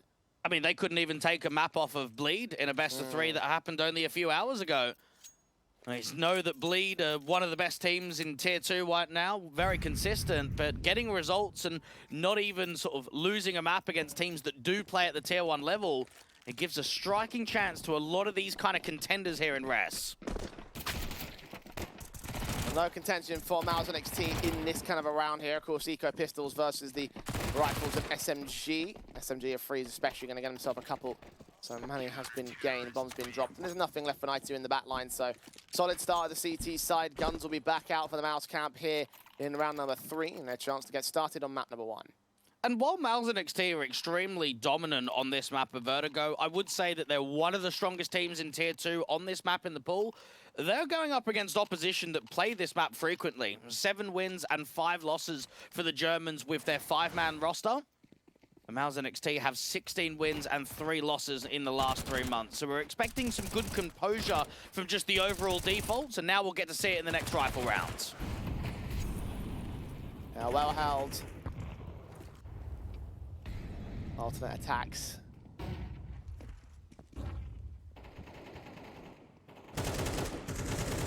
Slow to the uptake against Mouse NXT, who play behind these smokes, opting not to go for many major opportunities early on. The blind sprays do work up for damage, and Krizen's mid-fight on the boost is going to work out for the kill on Freeze. He himself is down low, but Night2 may be the next player to contact. Yeah, getting overwhelmed here at Guardian. Night2 getting the molly down towards CT, which shifts that FAMAS out to the left-hand side perspective. And they're actually going to group up, leaving the B-stairs completely alone. Sky made a lot of noise there, so he knows that he's crossed. There's no one in at CT spawn. Arrow definitely aware that there was presence down at ramp, and his push forward is going to find the casualty. 4 on 4. And that's a lovely info play there from Arrow. Mad disadvantage, aggro maneuver on low HP, gets that 1 kill, re-smokes off, and that just cancels any ability that Mouse NXT have of shifting towards A. So they can leave the MP9 aggressively out here from danger and have Sky just being that rotating position by watching Guardian and watching the B-stairs on a contact. Time beginning to run out on the next tee. Sierra boosting a man, doesn't check all the way at danger, and will not have all of the vision as Azek will take the advantage truly to the favor of Alternate Attacks at the 25-second marker as well. His HGs almost catching Krizen for dead. And now hiding. Execution needs to come in now to split from Night2, needs to turn up good and quick. And does catch one player in mid of hyped, but 10 seconds, the bomb has rotated back. They're indecisive. NXT Alternate Attacks will take 3. Arrow has been the defining factor into the round. Even with a mid-kill coming in, Sierra might drop after time. MP9 comes in very close to dropping him. That could have really wrecked the economy state there for the Academy squad. For Alternate Attacks, they do lose a couple of players right towards the tail end just because they are trying to hunt, just because they are trying to drop after time. But a 3-0 beginning is very strong, and I get a very similar vibe from Azek and Freeze that I do with Mighty Max and Surreal on Endpoint, where they're 2 cornerstone pieces to the organization, but there's been a rotating door of players coming in and out. I mean, losing Slacks to M80 was probably the biggest loss that this organization could have had in the last 12 months. He was an absolute gun player, played insanely well last year. Speedy goes into retirement as well, and they know last year was very successful. They played towards the higher end of Tier 2. They were sort of top 30, top 40 team, but they've got to rebuild. They've got to work again. Yeah, those 2 are the only 2 remaining players of the original Resist roster that Alternate Attacks had signed on New Year's Day of 2022. Taking this thing a whole lot of different places. See whether success will be the place that they find here in the Rest European Series. The opening start has gone the way of them and all. PR down to Azek. Man of the moment.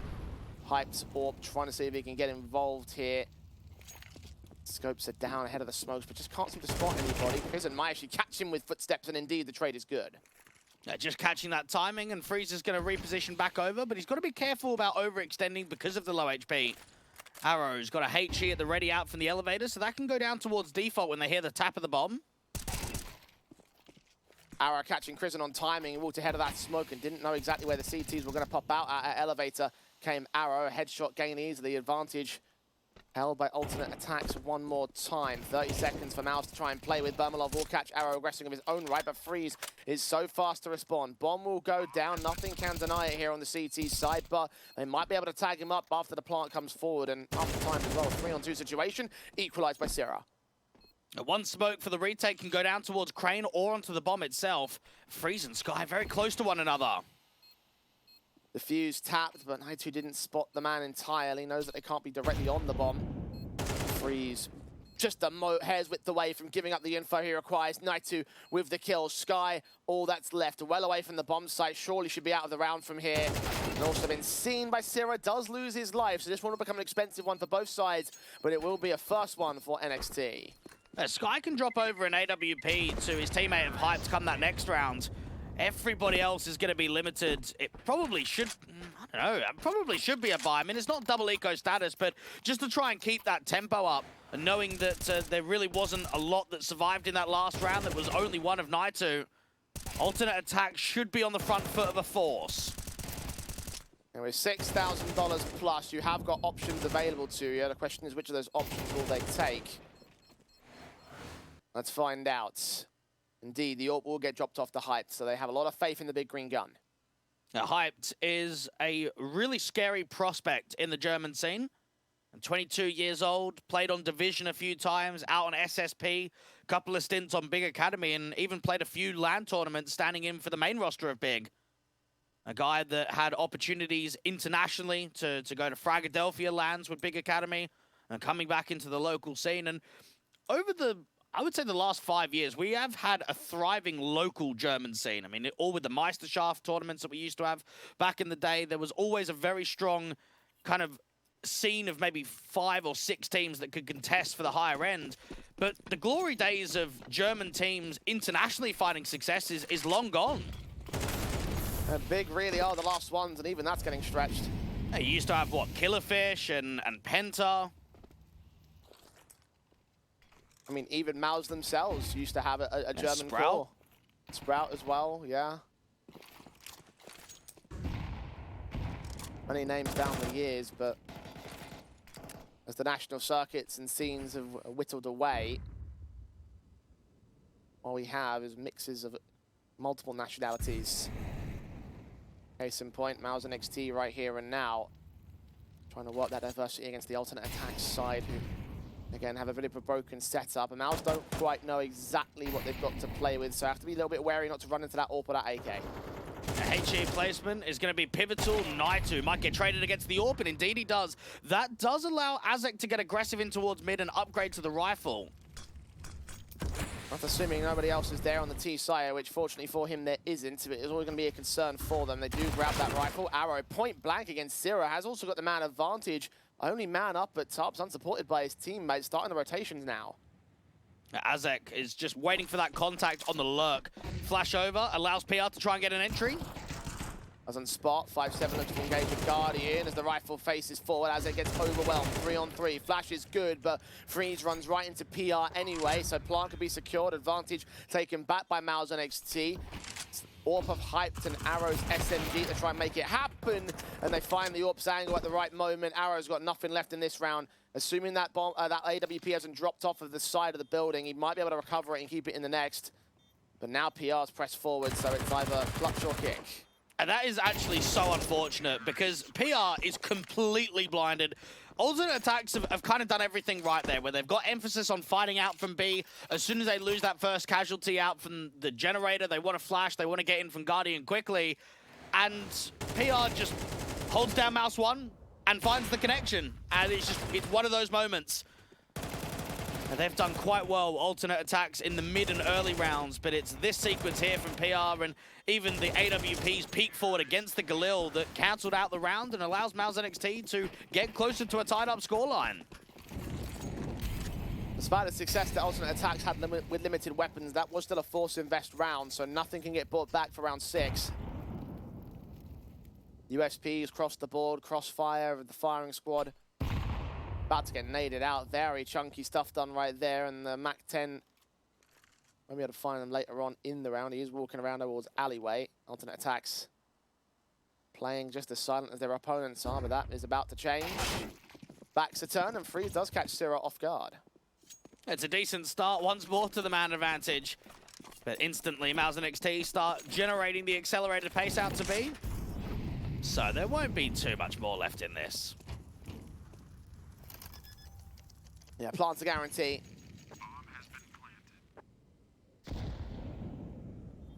Only a MAC-10 loss to the T side as well. Alternate attacks can't spool up a fully defined retake with just that weapon.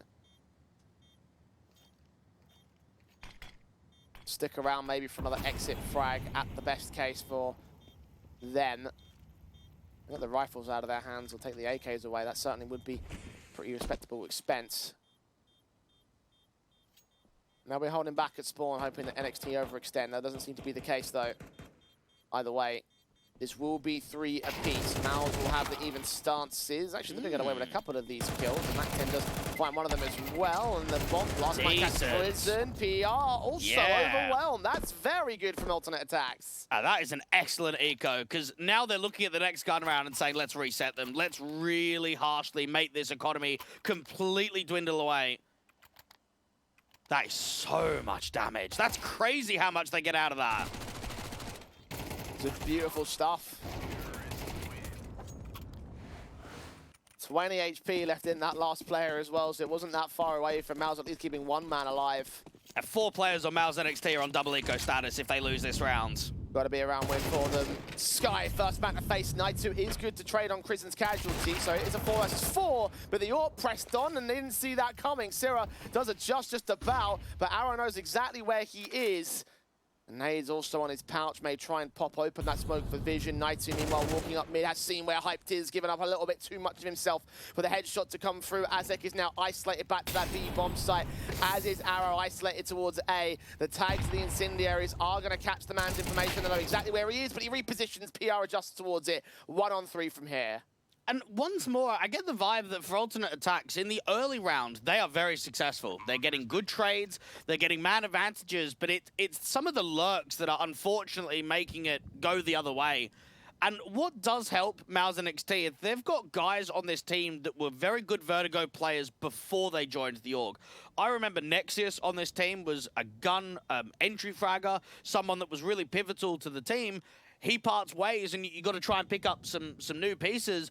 Syrah, you and IJ, we cast him a little bit on Masonic. He was the king of ramp. He was really good at timings, being able to work around util, catching players sleeping off guard. So when you can pack heavy and you've got sort of Syrah making plays at ramp, you've got PR constantly getting advantages towards mid and the B stairs. Same for Naitu. It's going to make it extremely tough for alternate attacks to put on what I would at least say is a competitive game here on Vertigo.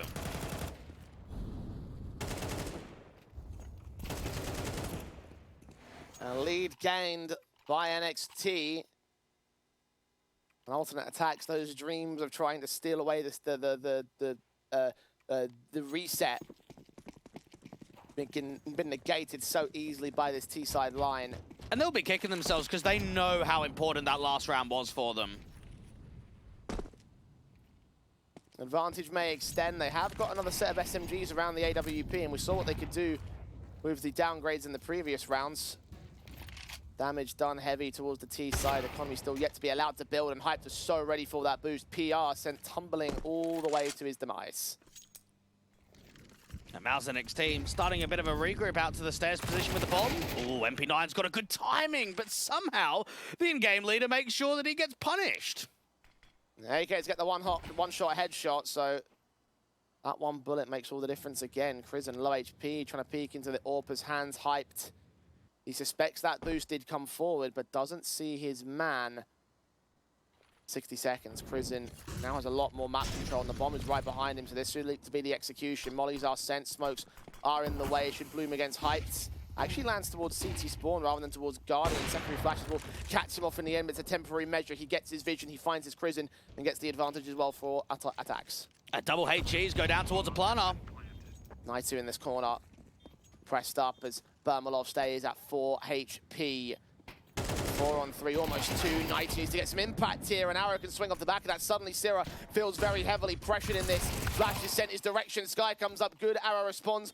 Bermalov, this is an impossible clutch. A 1 on 3. I don't know exactly where he is. Smokes down. Stray bullets start firing. An arrow lands the stray that he needs himself. Advantage negated. Alternate attacks are keeping this as even as they feasibly can.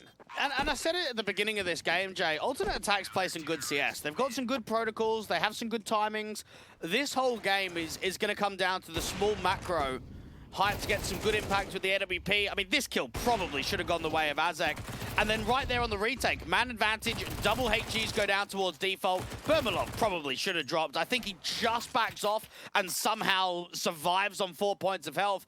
But just the trading in that retake was on the money.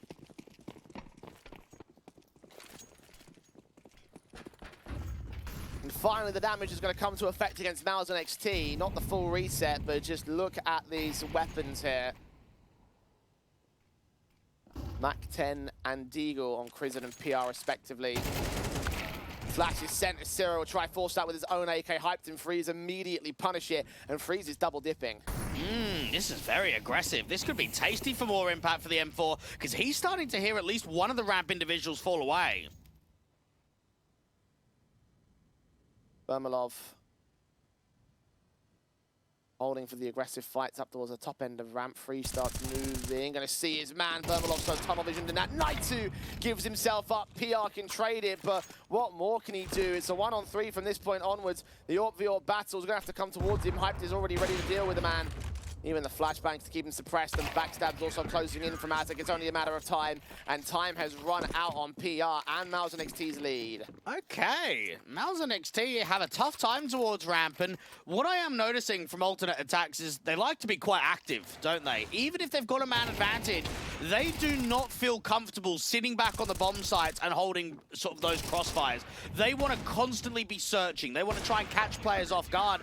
And I would say pretty consistently, Bermalov is getting caught at bottom ramp. He is creating a lot of easy kills for alternate attacks. 2 to 8 on his board. Lowest fragger of the board.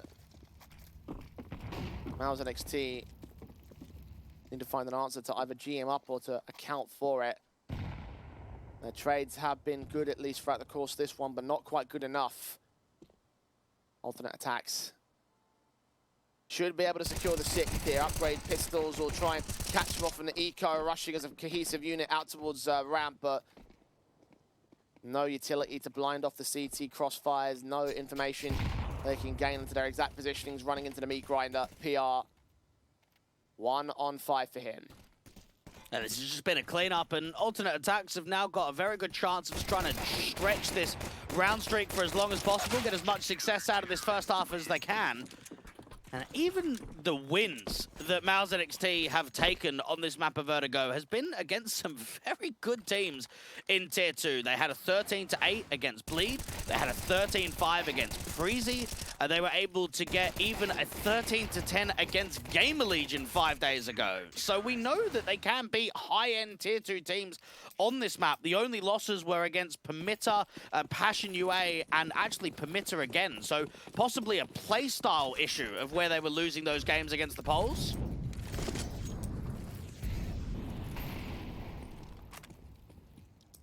And still got their CT half to go, but down by 2, cannot win the T side.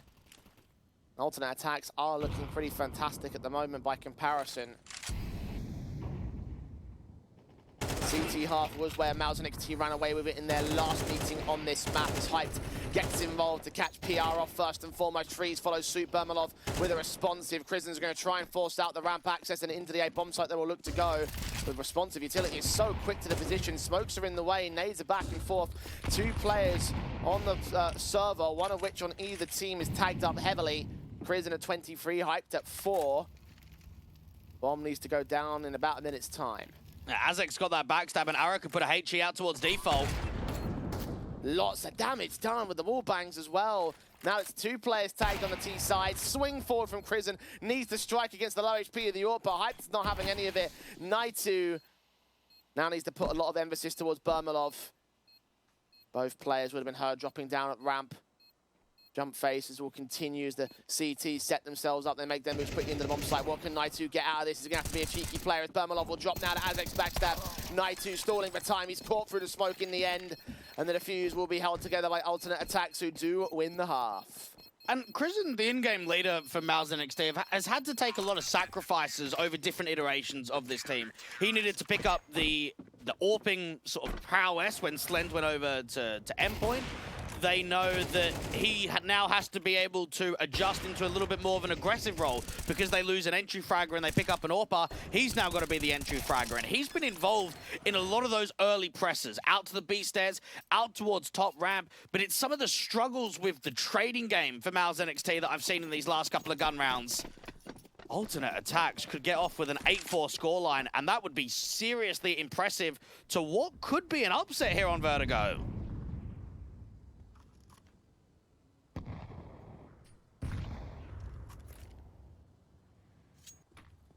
The end of the half, 7-5 up in the last meeting. 8-4 certainly wouldn't be all that terrible. Sky's AK, 1 of 2 in play for CT side. They're going to run right into him on the boost. Naitu is at least fast to trade back Crizzen, but the AWP Hype is also in position. Shots missed out. Didn't take the full-blown flick. And now they're just towards Guardian, where PR is there nearly for the double. Azek on 6, but a 3-on-3. NXT have plenty more advantages elsewhere, particularly on Bermalov, as he storms the B bomb site. Smokes will clear up top mid. Naitu does get caught off guard, so retake can still get set in by alternate attacks. And they've got a HE and they've got another incendiary and 2 smokes. They should smoke off the front side of the stairs and the bomb. Arrow leans further forward, smokes go a bit deeper onto that bomb site, and that incendiary tries to force Bermalov away. It lands in amongst that smoke, though, so extinguished in an instant. Another smoke comes down towards the bomb's position. The flashbang also sent as Arrow tries to get onto that defuse. Hunt for kills soon enough. Defuse tap once, 2 line up for Bermalov. And he closes with 6 kills in the half for a 5th round for NXT to recover something at the turn of the half. Yeah, that was not easy for the Academy squad. They really had to work for those 5 rounds on T side. This has been a competitive game. Yeah, for a moment, with just the round streaks in the first half, you thought maybe MOUZ NXT might start running away with it. But not to be. This has been an exciting start to the series.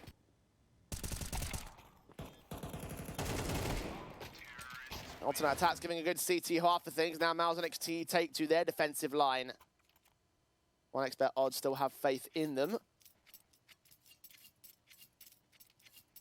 Ultimate attacks.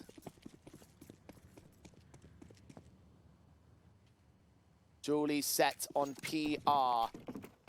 USPs for the other guys on the NXT side as alternate attacks go pretty quick initially into their contact, but this is all a ruse. The bomb's outside of the B stairs, and we'll try and make his way in from there. Kill's got to come in from Sky, and Hyped and Elite Sky does strike first and foremost, but now the Julies have seen what's going on. Bermalov did catch that one trade. Hyped is ready for more rotations. Naitu at the back of AC is seeing Azek freeze, and Azek get them both. Bermalov's left alone. 1-on-4 alternate attacks. Oh, this is the pistol win. And that was very cheeky, wasn't it? Very fakey there from alternate attacks. I like a few gimmicks on the pistol rounds. And it gives themselves a very good edge to now start putting even more pressure here into the second half. Get up 8-5. If they force by, look 10-5. And these are 2 teams that are grinding hard in the Tier 2 landscape. In the last 3 months on HLTV, this is MOUZ NXT's 35th best of 3 and alternate attacks 41st best of 3. That's a lot of CS.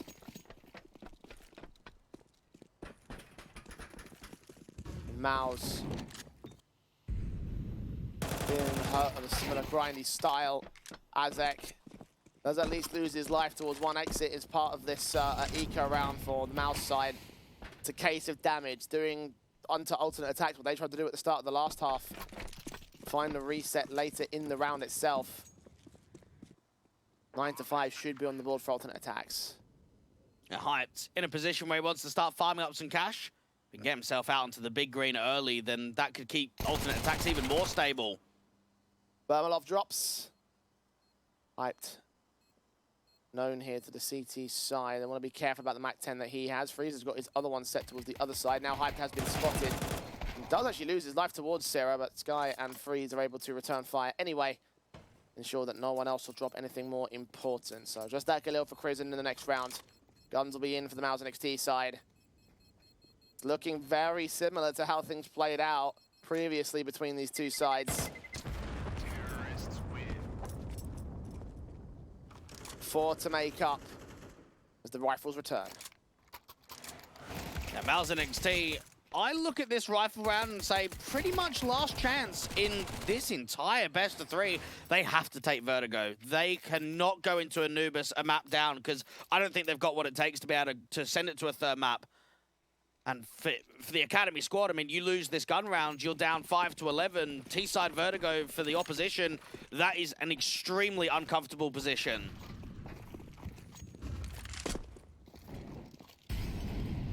Talked about the idea that alternate attacks can make difference on the previous matches between these two teams. Winning this opening rifle would go so far from turning the Vertigo result at least their direction. Freeze, first man out of mid, fighting on Naitu, and the MAC-10 at range wins the engagement. PR back at B-side though, will find Azek. It doesn't even lose too much HP in the process of that duel. Arrow going more defensively to pick up some further util. Him and Freeze are still maintaining this crossfire. Freeze is isolated though. Handful of more plays back towards mid. Engagements from Hype to get both of those casualties. B-site is now opened up. They took all that emphasis away from there and tried to defend mid with it. Burmalov now takes some risky peeks, takes some damage against him, but also does a lot towards Hype. 6 HP. Sky got dinked. There are chances available. Trades can be found by Mouse NXT, but they have to go in for the retake in this round. I think this has to be a save, Jay. No util on the retake whatsoever. They might be low and that might be commed over, but this is so tough to retake B without nades. They are leaving the bomb site, however.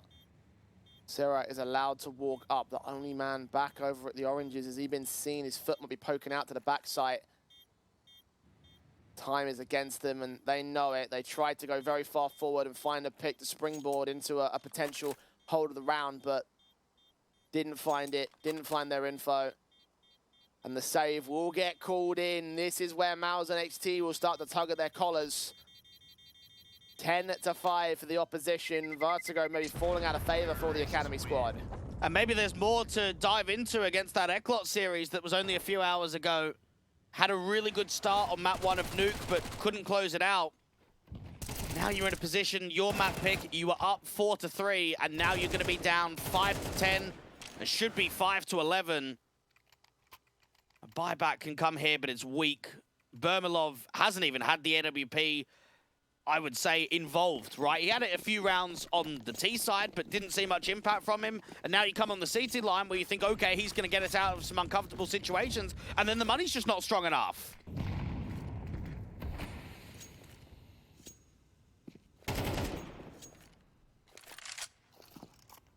Mouse at least bring back these weapons. Look at that damage done to Sky to start things off through the smoke. Nice to engage, but not to open up the kill counts. Re-smoke and the recycling of the util down from ramp. Out from mid. Alternate attacks press towards Guardian, but end up backing off.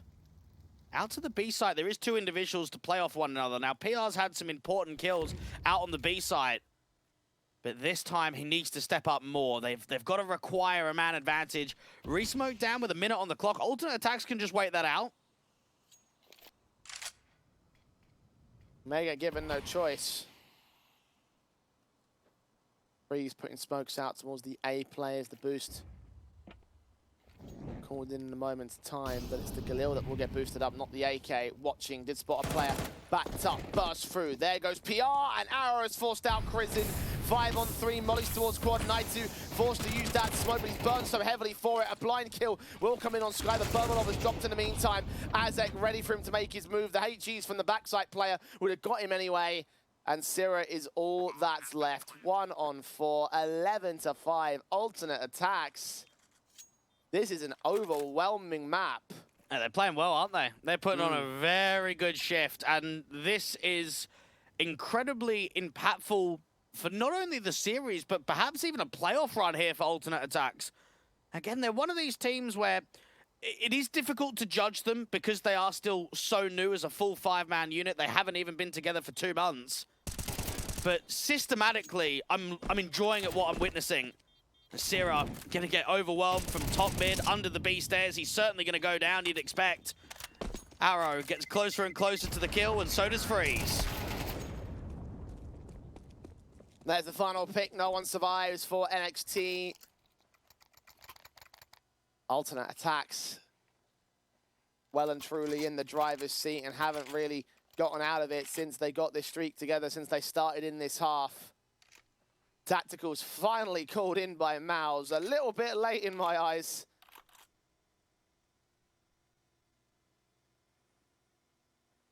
Six rounds to make up, 2 to the win of Alternate Attacks. I mean, for me, like maybe the discussion about the timeouts, I don't think Mouse and NXT have played poorly. I don't think stylistically they've made huge fundamental mistakes. It's just the individuals. The individuals have not been able to create opportunities. And that's shown by the numbers on the scoreline. PR is a sick rifler. Sierra's another really consistent rifler. Naitu's playing in good form. You've got a strong AWPer. Where are those guys? How are we going into round 17 on your best map in the pool and only one player is on double digits?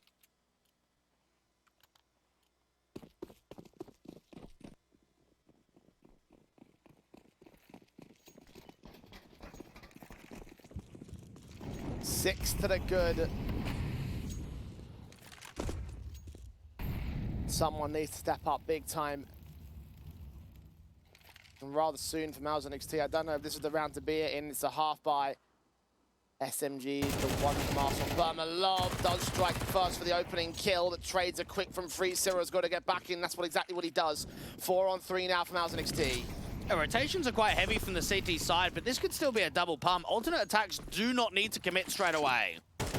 Naitu is seen, peek up with the rifles to get those kills. They see bullets, traces flying through the smokes, unable to connect to man advantage as of yet. The smokes will come back into press vision from the CT side. Bomb can get planted here. Arrow's just trying to search, work around those smokes. The players in from gap should be able to clear out the FP9. Crizzen gets away with 2, so never mind. Hyped. Last man remaining, 1 on 3 is AWP. Unable to spot anything as of yet. The nades against him will not really aid the situation. He has got time to play with. And Mouse NXT should at least take survival for now. Crizzen's won this round for his team. A situation where they kept that quite chaotic. You've got a Mouse NXT side that are quite passive on the initial line. They're sort of waiting for the contact, they're waiting for the draw up, and then as soon as contact's made, that's when they all try and play around the util. They all try and swing together from that right-hand side of the site perspective. And the trade's not quite there from Alternate Attacks. So Hyped has to save. And Mouse NXT, you'd have to say, that's a bit of a gift. I mean, they were playing for overtime there.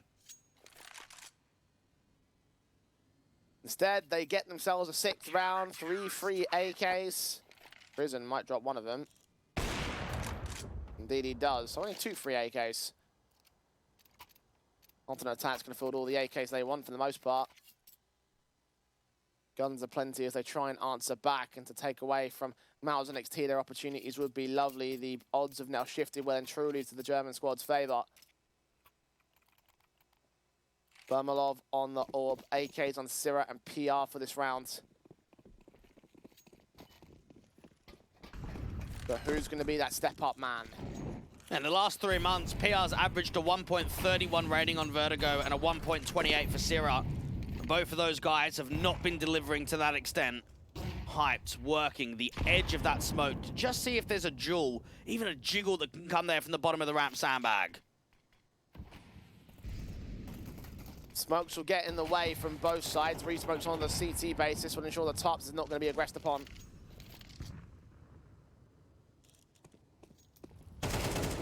PR ready for Freeze to make his way out to the B-bomb site. Kill easy. Azek made noise. He's revealed himself to be at the stairs. Meanwhile, Sky starts walking up over at ramp, trying to work an angle on the A-bomb site. There might be an easy pick in on towards Crizzen. He's gone rather passive and well far away from the ramp entrance. The Molotov will give up away his position, but Crizin still wins that fight. Sky can't get it done. 5-on-3 now. And Crizin once more applying impact on the site directly, but Hype's looking to try and recover the round. They've got a player in from Gap, and the NWP nearly struck with another. Night2 holding his nerve for versus Su. Damage to Arrow. Eventually gets forced back into smoke blooms. He can't adjust to where the CTs were holding from. Azek is all that's left.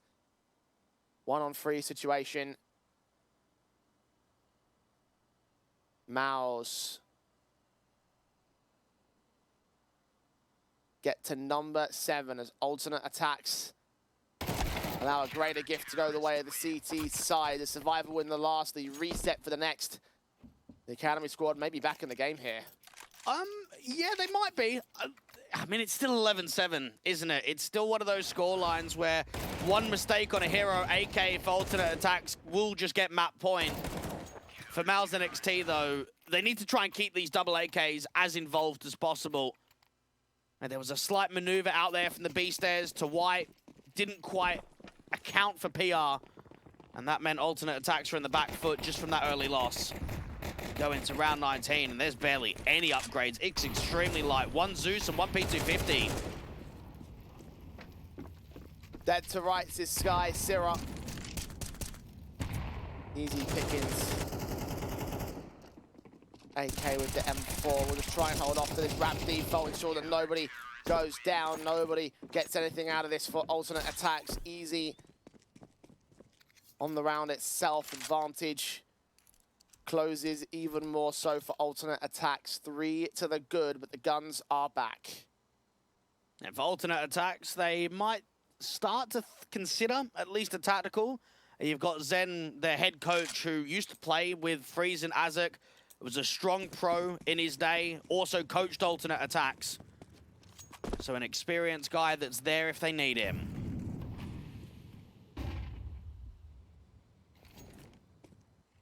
They may well need him soon.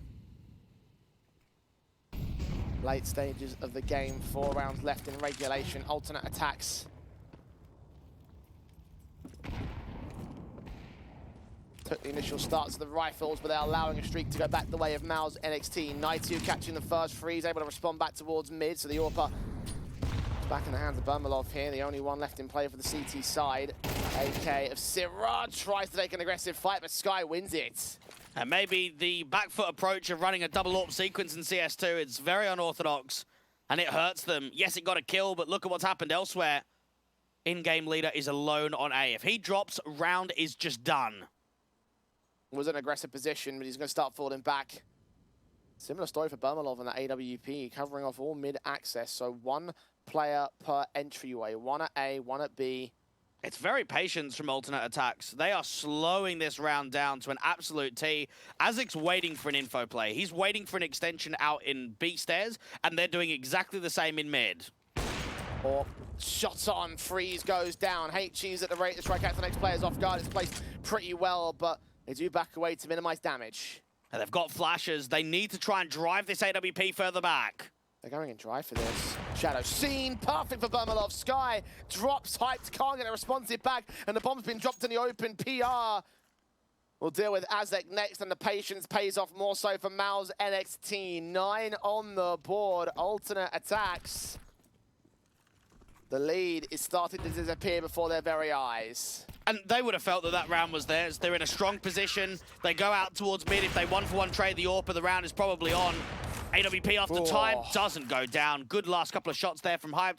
But from Bermalov's perspective, he is the reason that that round is won. I mean, getting 2 very clinical kills. Looked like he may have just got caught repositioning out from mid towards the elevators. But 2 kills ends it off, and alternate attacks are struggling to close.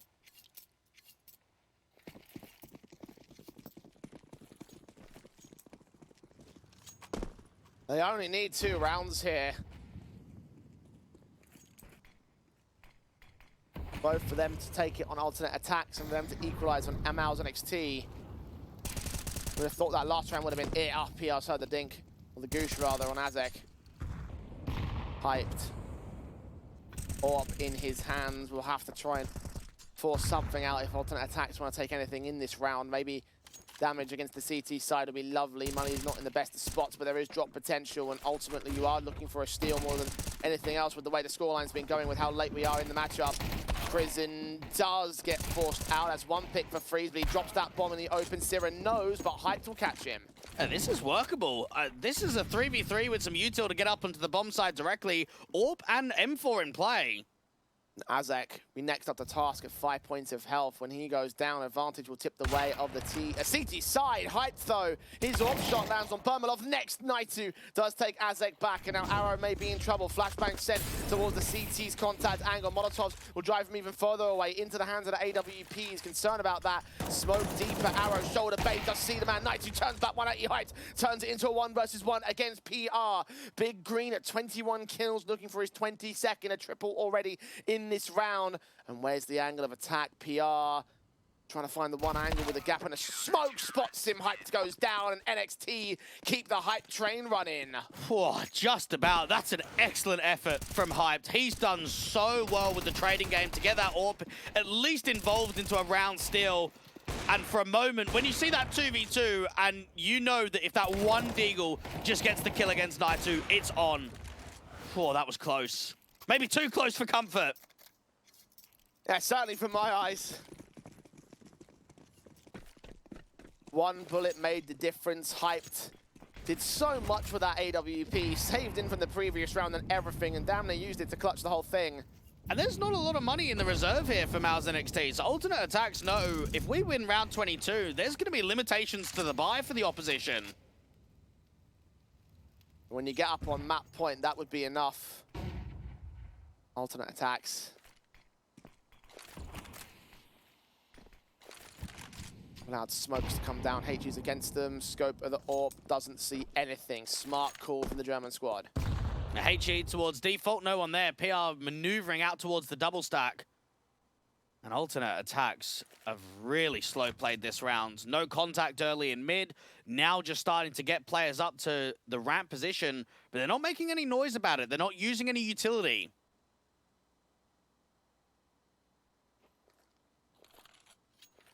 Sky trying to lead the charge for his team into the A site. His squad mates behind the AWP Bermalov. 40 seconds. Smokes come down, he holds it. He will get blinded off. His teammates, similar story, are pushed back into the back lanes. The AKs will clear outside alley as the plant will look to get secured. The spam damage he's done so much towards Arrow. The HG in prison denies the plant as well. Incendiaries don't exactly bloom. They land just within the smoke's angle, so Sky will drop next from beyond the smoke. Blind as bats to the CT side, but they get those kills anyway. 5-on-1 as Hype drops to Bermalov, and Freeze is left in the clutch. He's not getting much further than contact on the site. 11 apiece. Mouse NXT have run it all the way back. And this is quite similar to what Vertigo used to be in CSGO, Jay, which was just the spam simulator. Right there, 5-on-5. Alternate attacks have done a lot right. They've been able to take all of ramp. They've been able to get the cross smokes down. Yes, they might have to deal with a bit of the anti-rush utility down towards default, but there are so many spam kills. They just start losing players so quickly. And the combined efforts of Mouse and NXT are coming into their own. No man has become the star, but they have stepped up their individual numbers. AWP forced first. Sky getting a little bit paranoid about his backline positions. Where the CTs are going to push the issue. They have got very little on the weapon basis. Mac 10 is the best one they have on Sky at 17 points of health. The M4 starts swinging, fights onto him, gets that kill. Hype response. Naitu gets heavily pressured, but deals with the players as appropriate. Even with a headshot on Azek. Wonderful stuff for the AK-47 Arrow. All that remains in the clutch situation. Bermalov will deal with him. And NXT have gained the advantage in just in time for map points. And all that I'm reflecting on, Jay, is that eco that Mouse NXT won to start this round streak. If that doesn't come in, if that upgraded MP9 and pistol round doesn't go the way of the Academy squad, overtime is confirmed at least. At a bare minimum, there's more survival rounds for alternate attacks.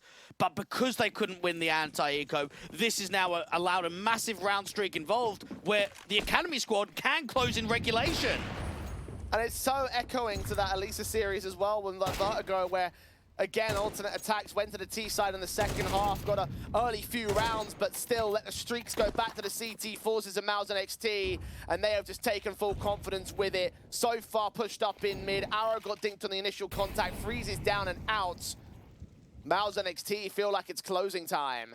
And this was around 17 where there was guys that were pretty much all on single digits of the kill counts. Not anymore. Sky out there towards the sandbag. Molly's going to force Zero out to the open. How much can he get? Nothing. Arrow was so low HP. He was focused on the headshot player at sandbags though, so perhaps a little bit of a blessing in disguise. 3-on-3 for him. Bermalov now Molotov out of position. His AK teammate head of the smoke has been put out. Nades and flashes are being sent. That HE should catch Arrow. No, just for the damage. He's on 1 point of health.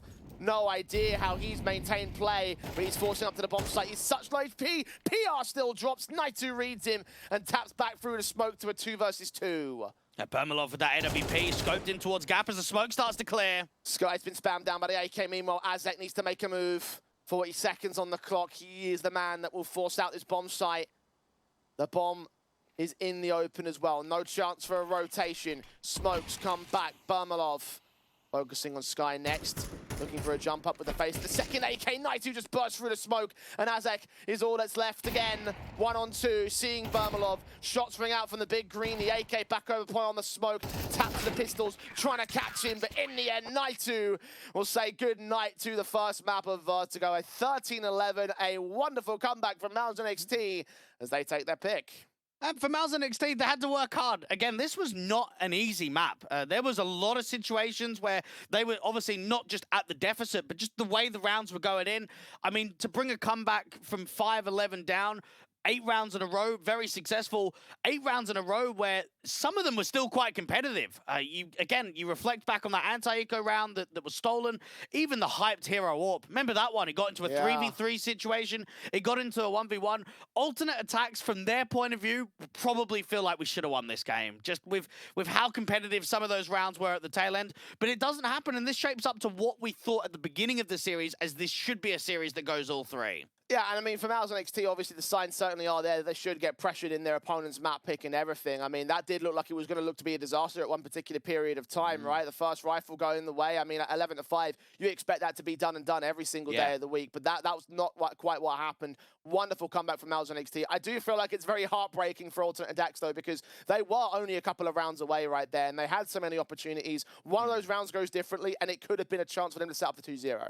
100%, and they've got to use that as fuel, because again, this is going to be a tough best of 3. This is not going to be an easy matchup, and it dictates that from a 13-11 kind of scoreline. So they've got to mentally refresh. They know that their Anubis is strong. They know that Mal's NXT aren't the strongest team on Anubis. So get out there, put in a good shift, and send it to that third map decider. Give yourself the legs of going to Inferno and closing this series in 2-1. Well, history has already repeated itself once in this best of 3. We'll repeat that opening map of Vertigo, but this is where things might divert a little bit. Anubis is our second map of the series, so don't go anywhere. We'll see whether Alternate Attacks can turn it around after the break. A very complicated job, but I love simple things so much. One move, one push.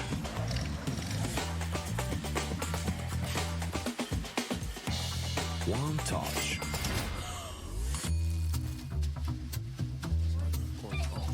One love. One click. One XBet.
Respect from 1xBet. Respect from 1xBet. Respect from 1xBet. Respect from 1xBet. Respect from 1xBet. Respect from 1xBet. Respect. Respect from 1xBet. Respect from 1xBet. Respect from 1xBet. Respect.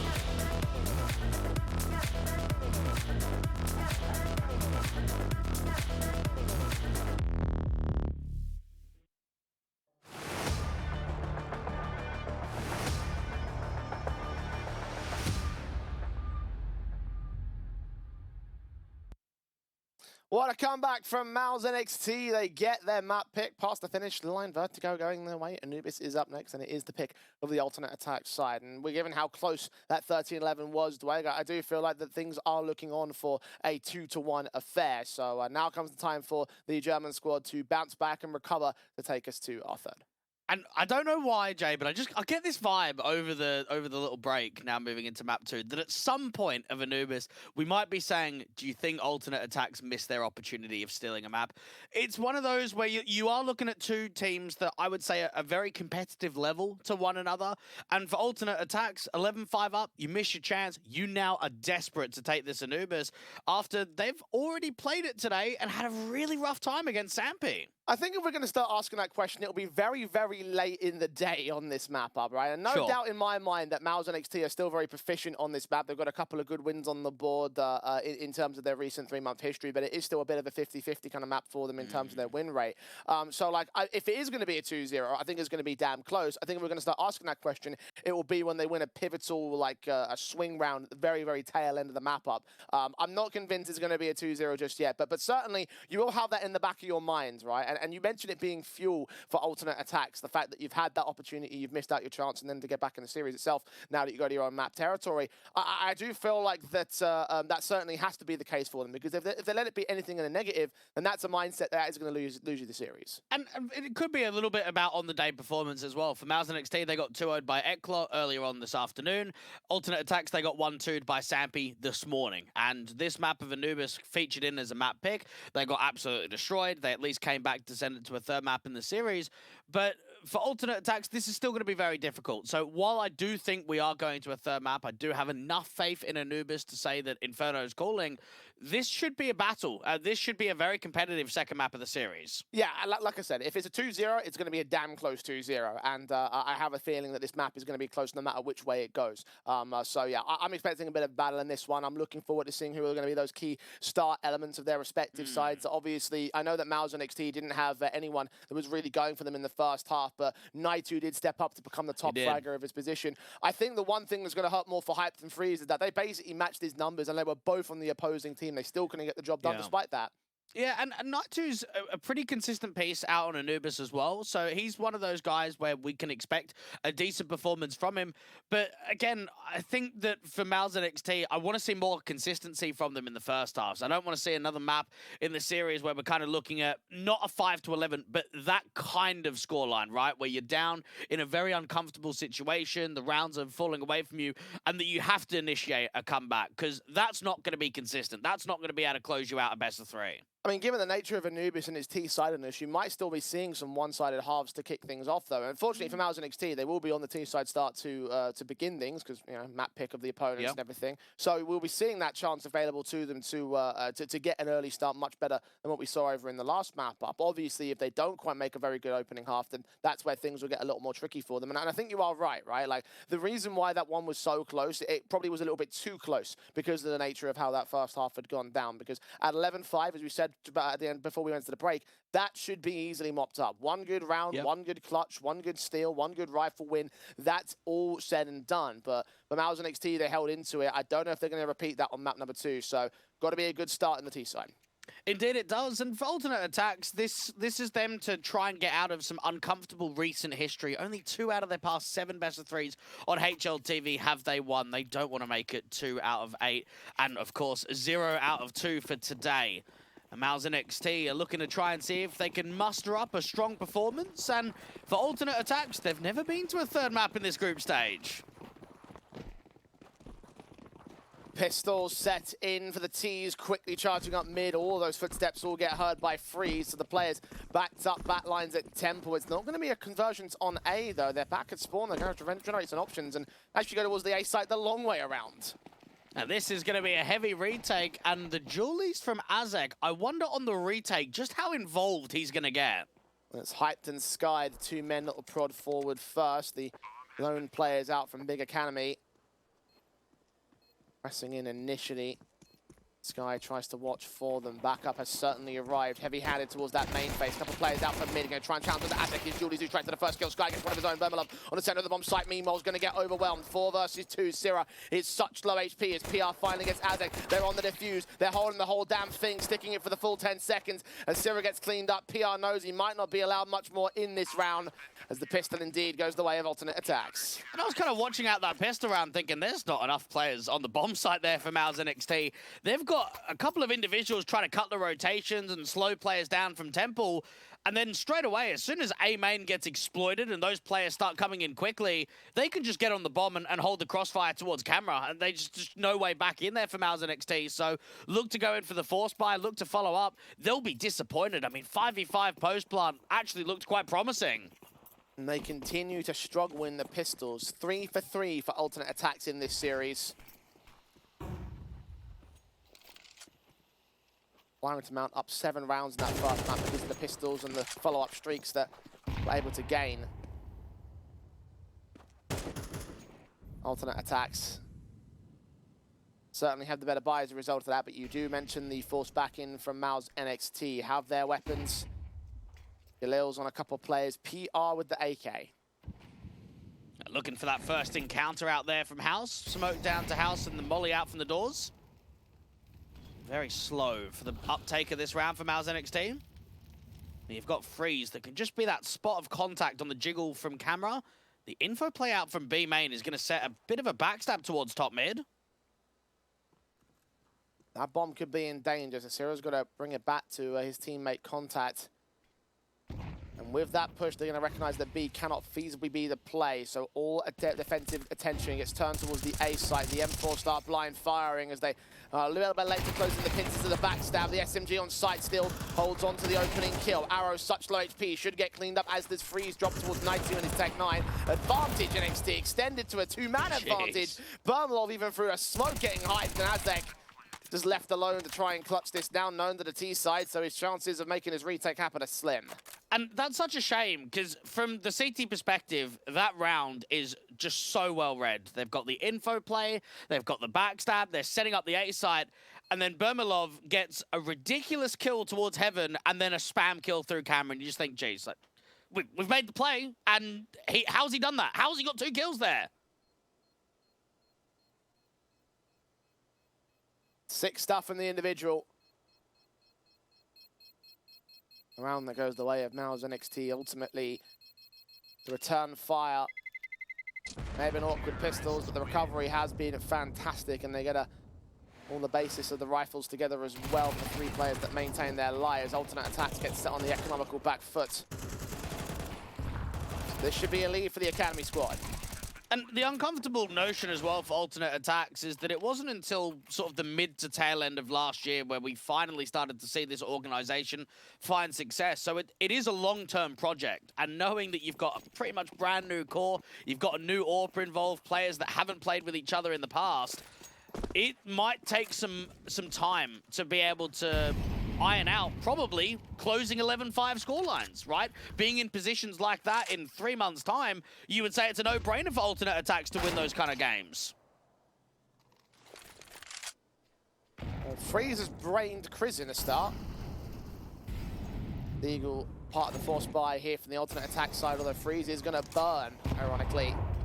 Molly sent down to the returning fights on the A bomb site. It's not truly to an engagement, to a kill just yet. Mao's are down by 1. That trade is going to come in the first contact to the mid control, though. And Bermalov just using the slight pixel gap in the doors there to spot anyone crossing out from Temple. And this Deagle needs some help. Freeze cannot just win this by himself.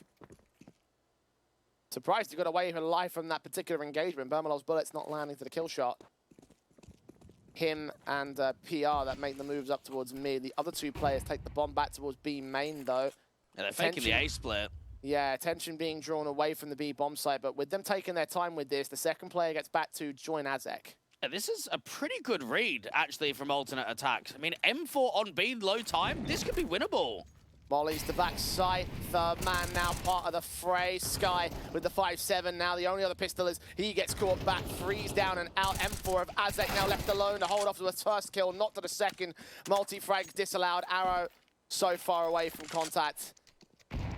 Well read by alternate attacks, but still couldn't hold the defense. Do you know what? They get quite lucky there, because that missed molly to the glyph position is so key that constantly gets landed. It's a little bit more difficult to throw that molly in CS2 than it was in Go.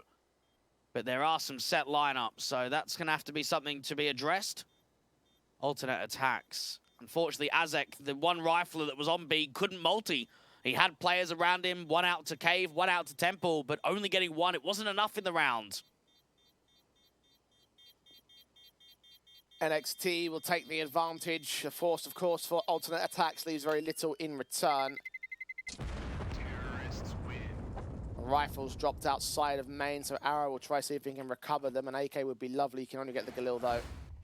So not to be in the end. Execution working so well for them here on the T-side line. You mentioned, of course, some of the mistakes that were being made, but couldn't get punished by alternate attacks, so harsher pistols now for round 4.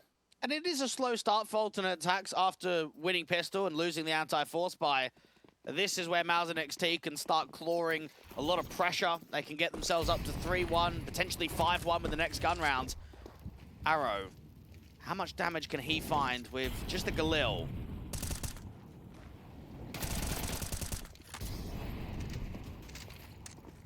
Well, 93 points worth of damage. Sky getting not quite as great off on it. Bermalov with the 2 kills. And Galil unable to find impact in terms of the overall game. Just the HP markers and no real chance for Freeze to try and punish those. One will be secure. Backstab closing in from Zero. A matter of time before Freeze will end up falling himself. So formality in the round. 3 to the good on, 2 to the good, 3 to the board of NXT. Alternate attacks. Focus on the rifles now. And I'm sure in this year and probably next year, there's going to be a lot of players on this Mauser NXT side that are getting signed up to higher-end Tier 2 teams or even Tier 1 orgs. I won't say that they'll probably join Maus just because there's already been so many call-ups, so they probably have to go in other directions. But there's a lot of eyes on these guys, and I imagine Tobiz and Krizen will probably be involved in possibly a rebuild, maybe coming out of the summer break, the player break that we have.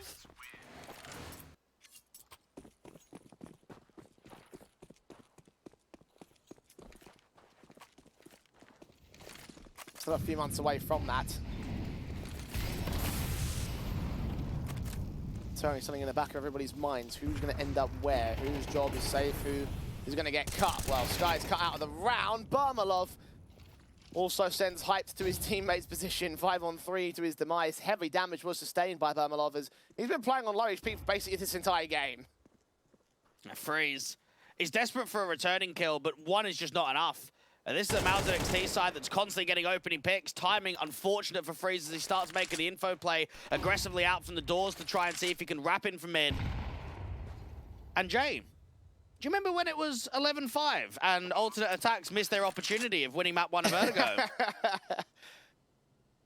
There's still a lot of time left in Anubis, but I do remember. I don't think there is.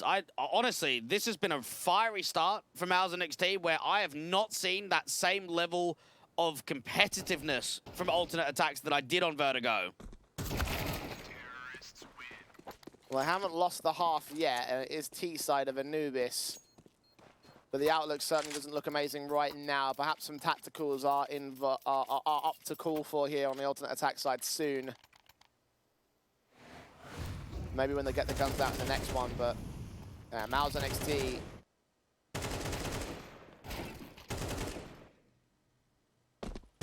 Dominating in this map so far.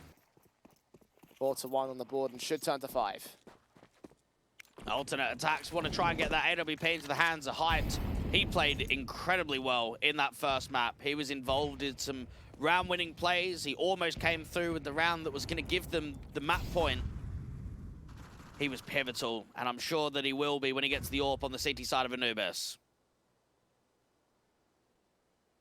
His early fights are doing quite a lot of damage to Mouse and XT's HP bars. I mean, they are coming so close to finding these casualties and alternate attacks, but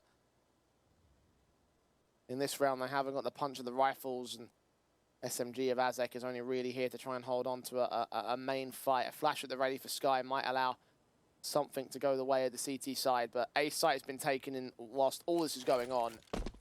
So pretty much a guarantee that this one is going to go the way of NXT. At least there is an M4 for free to play with, but not an AK, so haven't got that extra firepower to the hands of the CT side, and they would have had that M4 as part of the buyback in the next round anyway. Timing on Nighty might get a little bit awkward. Actually, Hype has got Syrah next, so there is an AK play on the CT side. Exit frags at least doing well enough here for the alternate attacks camp, but Hyped has dropped. Sky is feeling pressure of Nighty in the end. Sky picks him back up, so 2 players remain alive for NXT. And I would say for both teams, they've actually got fairly deep map pools. They haven't been tunnel visioned to just some of the go-tos in the last 3 months of building this progression from both squads. And for the alternate attack side, they pick Anubis, they pick Mirage, they pick a bit of Inferno. Vertigo sometimes, Ancient as well. Mouse and XT, they like their Vertigo, they like their Ancient. Their Nuke, we saw it as a punish pick against Bleed. So when you've kind of got 2 teams that are playing a lot of maps in the pool, that have deep map pools, you know that 2 zeros in either direction could be on just off of the basis of some strong rounds. Anubis for Mouse and XT is what, 6 wins and 6 losses in the last 3 months? They play a lot of it. Alternate attacks, 7 wins, 8 losses, kind of a similar record. This has been a phenomenal start for the Academy squad. Even that last round, they took 4 players worth of damage, but they've built up such confidence in this 5-round streak that the buy is still going to have plenty of money in spare to keep that streak running, to work against alternate attacks' own economy states, bolstered up by the AKs that were saved. The AWP coming in for Hype once again, only 2 kills deep for him. Underwhelming from the AWP start, considering that that guy was the top fragger of the board for alternate attacks in the last map. Very fast in for Mouse and XT. Syrah making a lot of noise out of the canals. The electric face is going to find Sky, and this might spring them into the attack of Mouse and XT. Yep, straight execution inbound. Molotov sent to the backside. Azek struggles to get that kill. Did see that second player freeze his corporate damage as Azek will drop. Syrah finds the fight. That was overwhelming. So quickly rushed down to success for NXT. And this is what I'm talking about. The rounds just aren't competitive. They're not the same edge. For Vertigo, alternate attacks are all over them.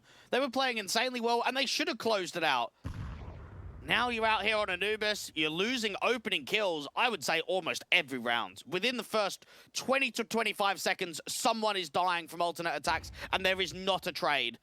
And that was an aggressive duel from Syrah to go down mid, drop in the window, fight from Electric, and then instantly, as soon as you've got that first kill, you just explode. You just crunch the B site. Minimum 6 taken within 7 rounds.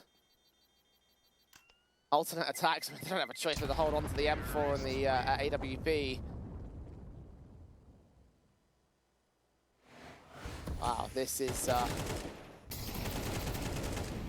going to be a hard graft back. I mean, you've talked about Mal's having to put in the work to bring back the deficit from the previous map up, and this is going to be one of those exact same cases for alternate attacks. Look at those odds. 1xBet do not have faith. No, they don't. Alternate attacks need a striking player to stop this opening man losses. They've got to be able to try and rectify that, whether it's pressure points elsewhere, whether it's being more defensively and making info plays in the mid-round. That comes up to the in-game leader of Freeze to adapt.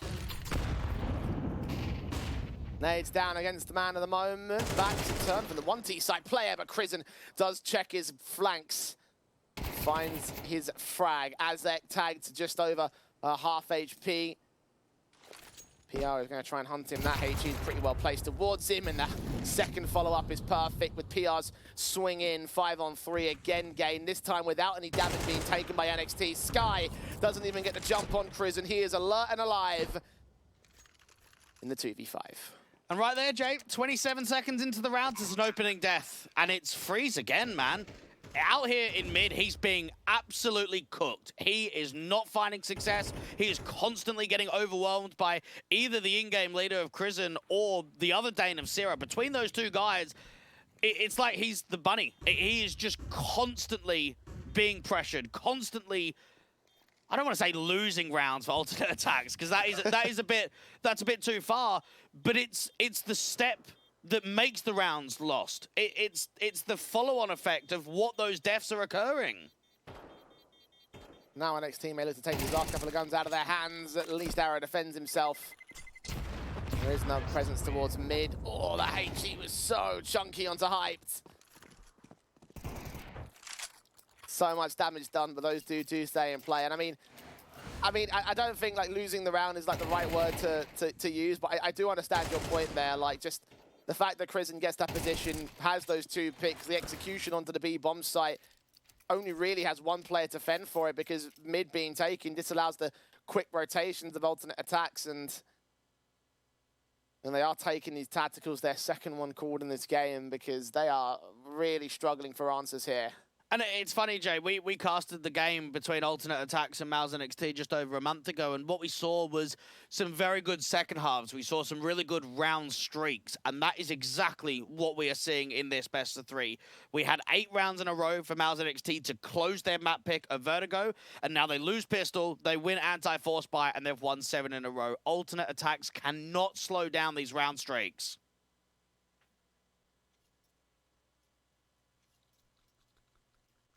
It was not too dissimilar in the other map of that last head-to-head. It was Overpass. I mean, even that one saw a couple of good, double-up rounds from alternate attacks with Mouse NXT struggling to get the economy together, and then they broke away with a streak. This has just been solid ever since the conversion. Stolen back with the force up.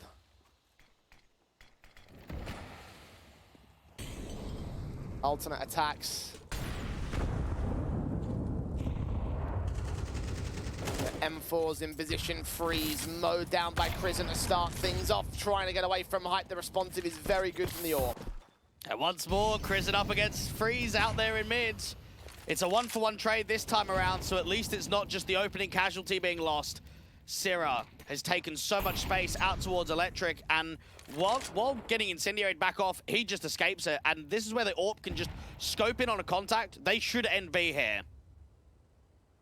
They got 4 players stacked outside of the entry positions on the B site, and alternate attacks take the passive route with this. Both players backing away with Azek, crack angle held here, watching out from Electric, Naitu, Bermalov, and Syrah together. There's also walks coming in from main over on A, so they're going to start to get the information together and might get an early backstab.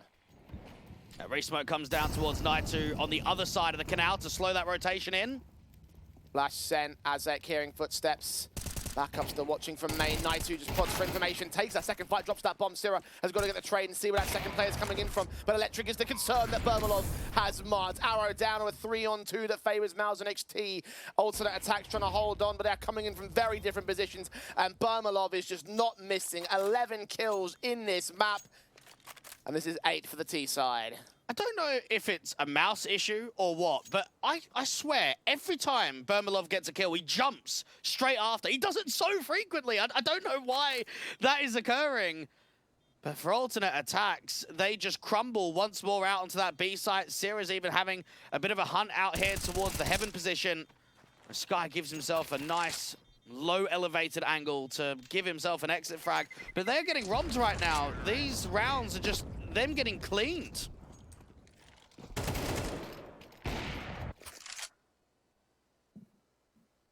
Typically, I would say good exits, but just the money's too built for NXT. It doesn't matter for alternate attacks. It's keeping their stats a little bit less fantastic. Brilliant stuff from this T side. Got money to buy for the last few rounds of this half, one of which is inbound now. Alternate Attacks continue to struggle with the cash basis, continue to struggle to bring in all the guns for Mars for freeze. Hyped on the AWP is at least going to have that to hold on to the A-bomb site. Alternate Attacks opting not to try and challenge these positions, want to play more defensive style, and Molotovs I'll be able to catch the likes of Sky playing in the smoke. Does spot to the first man forward of the quick fade away. Advantage has been taken at last. Yeah, finally, they've been waiting for that for a very long time. Crizzen out here in mid with a teammate, passing util off between the two of them, and we actually haven't seen many situations of Mouse and XT in 4v5s. So this is going to test the default. It's going to be another B split. They can have one out from Canal, another one from mid to cut rotations, and two out from main with the bomb. The AK is on this B-bomb site. 2-1-2 split for Alternate Attacks. The one player in mid can rotate pretty quickly on Arrow. Utility sent smokes at the ready. One comes down to that B-bomb site. Flashes will go over. The AWP ready to look onto the back lanes. Does not see where Sky is. Arrow will join them very quickly. 25 seconds on the clock. PR just walked straight up to the casualty. Azek held back behind that smoke. The AWP not detected. The HGs will clear up vision. PR's looking for his contact. And another swing, another kill. Arrow responds back, but Bermalov takes him out of play. 3-on-2 gained again by Mouse. That freeze out here, not even clearing the left-hand side perspective. Another kill goes the way of PR. And there's the no denying that he's probably going to be the next Neofrag, Jay. He's going to be the next revelation from the Czech Republic scene. Over the last few years, we've been searching for who's going to be sort of Neofrag 2.0. Who's going to be that guy that can really rip it up in the entry department with the rifles. Very consistent rifler.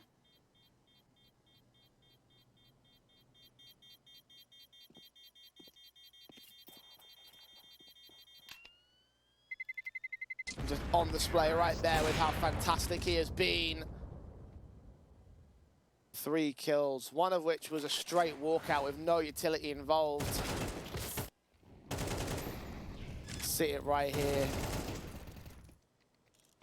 Wonderful stuff from him, wonderful stuff from Mouse and XT. They just look on fire, and I now no longer see a way back for Alternate Attacks. They have had so much time to try and adjust against Mouse, but the individuals aren't there. The CT side isn't there. And as much as you can say T-sided map at this kind of difference, like 9-3, the best case scenario, like that's even more storms than the previous half advantage. Bermalov so quick in. They want to try and end round 11 extremely quickly. Oh, this game was done for me about 5 rounds ago, Jay. The repositions of the util at least cancel the hits, so Mouse and XT will have to just go back to a default. They tried to go for a rush rugs, but too much anti-rush. Okay, slow it in, that's fine. Still got plenty of time on the clock. And the issue is, even that last round, man advantage was gained in electric. 3 on B with load time on the clock, and you're still not converting rounds. Fundamentally, they've been outclassed. They have not been competitive at all on home turf of Anubis, and it's a shame because they gave us an excellent performance on Vertigo. I was very impressed with their first half. I was very impressed from the 11-5 scoreline.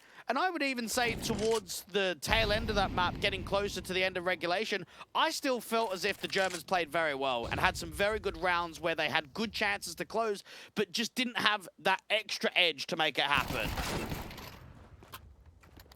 Well, finally, Kristen's going to get caught off in mids. That's one small silver lining for Alternate Attacks. And the counter-smokes are also good to stall out the execution coming in towards this B-bomb site. Bermalov still in with the pick. Sky from beyond that smoke sprays through. It's getting manic now. They try and hold on to the defensive still. Azek with a kill back on Bermalov. Naitu is all that remains as Azek will find Sira in the meantime. 1-on-4, finally. A bit of positivity for Alternate Attacks, ending the 9-round streak. That's taken their second round near the very end of the half. And at least they're able to hold on to the big green and a couple of AKs, so they'll give themselves a strong-looking weaponry round. Mouse and XT lose it up against the upgraded Eco, and the round streak is over.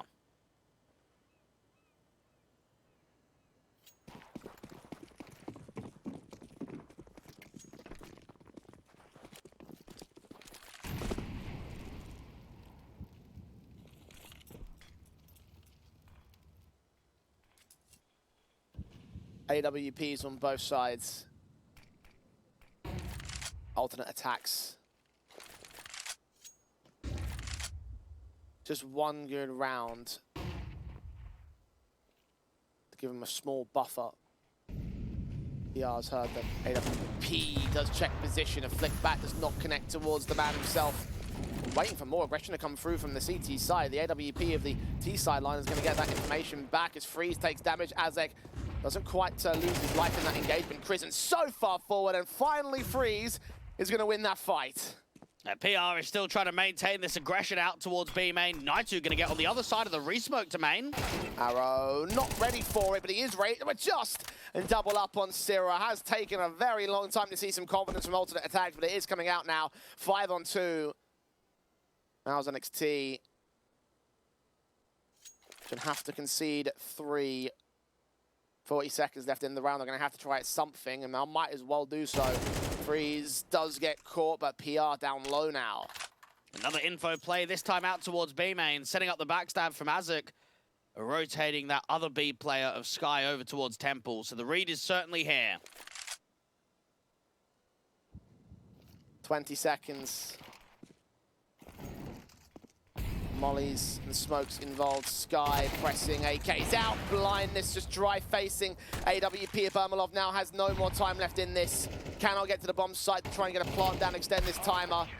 Best he can do is look for exits, and even that won't go his way. 9-3, still favor of Mal's NXT. And it is a shame because while there's a bit of a taste of success at the tail end of that half, it's never going to be enough. This is not a strong performance from alternate attacks that can strike if the rounds were more competitive, right? If it was a 3-9 deficit at the turn, but there was a couple of clutches and maybe some 2v2s that didn't go their way, I would have belief. I'd say, do you know what? There might be room, but I don't believe that whatsoever. Mal's NXT are the far superior team in this matchup overall, and they should close Anubis down without much threat. You know, we had some major fears about them and their form today because of their loss earlier on. Feels like that Eklot series is a distant memory to Mal's NXT. And it does, I suppose, hinder progression to an extent with the over-grinding. We talk about it quite a bit. For alternate attacks, they're playing Ent Academy in a best-of-3 tomorrow. They're playing Enterprise in a best-of-3 for elimination on the line of a 0-2 main Swiss on Tuesday. Mal's NXT, they've got a couple of games in a couple of days' time as well. I think they're even playing a game tonight. So it's tough out there. You've got to play a lot of officials. You've got to try and grind that HLTV ranking, but you've got to be consistent. And unfortunately for alternate attacks, we saw an extremely poor Anubis about 5-6 hours ago, and now we're seeing an extremely poor Anubis again. Well, like you said, the positivity did come in at the tail end of the half, but that was only 2 rounds. No doubt in my mind that there was a world in which this could have gone 11-1 at the half. Oh, easily. Yeah, I agree. Alternate attack's going to need a monstrous T side if they want to stay alive. Nothing less will cut it. Has to be right here, right now, starting off with the pistol round. Julie's on Syrah and PR and Azek on the T side. NXT set to the defense. Now, hyped at Azek. I've got a lot of players around them to take a mid-contact. It actually might be very aggressive to go in for the A split. That one's out from mid. They did push forward a main, trying to catch off T-side presence. And there is a player over at Rugs of Arrow that will strike very late. The utility will be seen, and Krisen will get caught blinded, spotting so many players coming out of here. They're going to set the flanks in against the player out towards water, but Krisen is so focused on the individuals coming in from the site. Arrow does get PR. Advantage has been taken by alternate attacks, and they will get the bomb plant easy. Burmese worried about this backstab, and his attention's drawn towards Arrow. Sarah sees Freeze and takes the trade back to evens.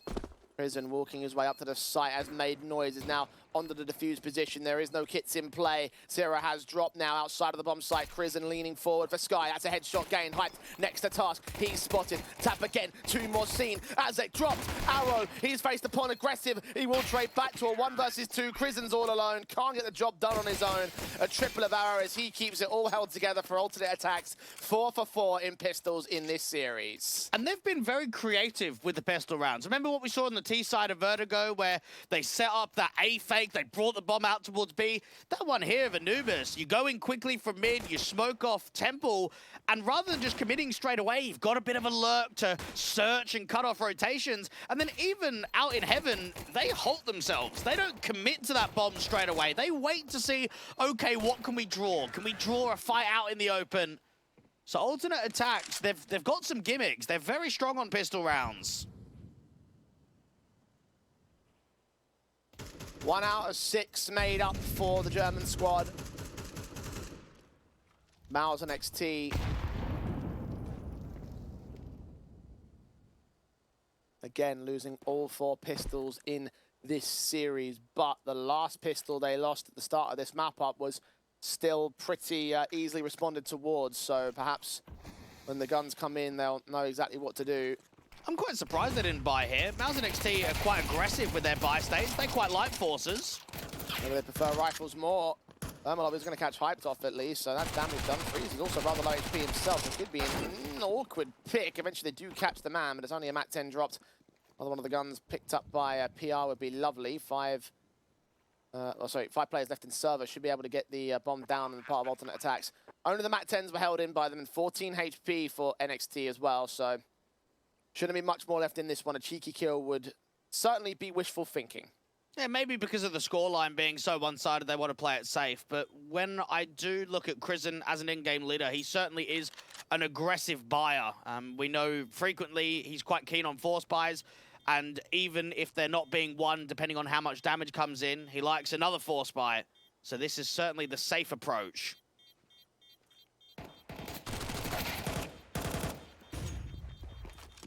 Doesn't get much in the way of damage. It can be expected pretty nicely. PR will still give chase on his Max 10 though, trying to get a player to drop, but unsuccessful. Nice attempts. 3 rifles will stay in play for attacks though. Miles and XT got the gun set here and now. Their key opportunity to put the final nails in the coffin of alternate attacks. The rifles should come in pretty easy for them. Let's see exactly what they're going to get. Now, Mouse and XT getting that big green out onto Bermalov. Glass cannon. Alternate attacks. Win this next rifle round, and just maybe we might have a competitive map. Bermalov's been sick with the AWP as well. But the attention might be on Naitu here to start off in this round. The heavy-handed plays towards main are going to be smoked off. Initial incendiaries were there, and he joins the mid defense. Bermalov will start rotating back towards that B bomb site. A still going to be the target here, though. They're going for the all-out exec, and there's not going to be much that Naitu's going to be able to do against this, other than just a straight-up HG. On the center of the bomb site, turning away from flashes that are inbound. Arrow takes him down immediately. Advantage taken, smokes in the way. CTs are forced out of the bomb site and straight into the save. This is a very carefully played CT start. It's one of those where they don't have 2 on A. Sometimes you might have an A player and a quick rotation in from camera, so you can at least set up a flash underneath and both players compete together. But it was an aggressive mid and an aggressive B. So Naitu was basically high and dry by himself. Tried playing anti-flash, tried the off angle, but gets overwhelmed quickly. And alternate attacks, the full A exec is successful.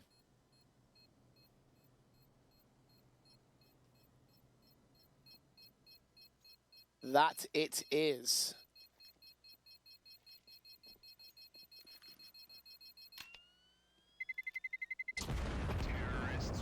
Difference has now been reduced to 3 rounds. Mouse and XT still in the lead, but alternate attacks would love to change that.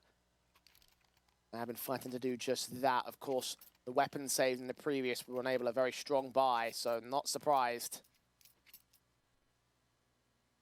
The M4s are back. The AWP stays, now with armor this time.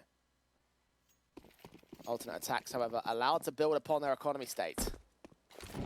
Now, Mouse NXT know to themselves, we're giving them a little bit of leverage back into this map. We're giving themselves opportunities to get closer to a tied-up scoreline. Yet to see many opening picks from the Academy squad either. And perhaps that might be a concern for the majority of this Anubis is, are the CT sides struggling to make 5v4s happen?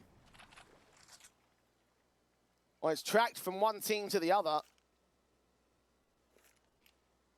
Constant opening fights being taken by Mouse NXT throughout the course of their defaults in the first half. Similar story for Alternate attacks the execution straight in on 90. Bermalov heavily pressured. Low HP on Arrow. He's firing back to the back lanes. His teammates are on site. Prison with a couple of kills though. Gets the advantage in height. Gets the returning frag. Sprays awkward. Syrah returned to by Freeze, but his incendiary thrown earlier in the round will finish off the job against the last, and by a margin of a single player, Mouse NXT will take their CT starts. And that was very well played there from Mouse NXT. They recognized pretty much immediately that that was an A exec, and it's a completely different setup. That time there's actually 2 on A, so you've got that crossfire from Naitu and the big green at Burmy. And for Krizen, he makes a very clinical decision, Jay, of rather than playing defensively and playing retake, he wants to get up there and fight. And his multi-frag was the only reason that that round got won. He was the round victor.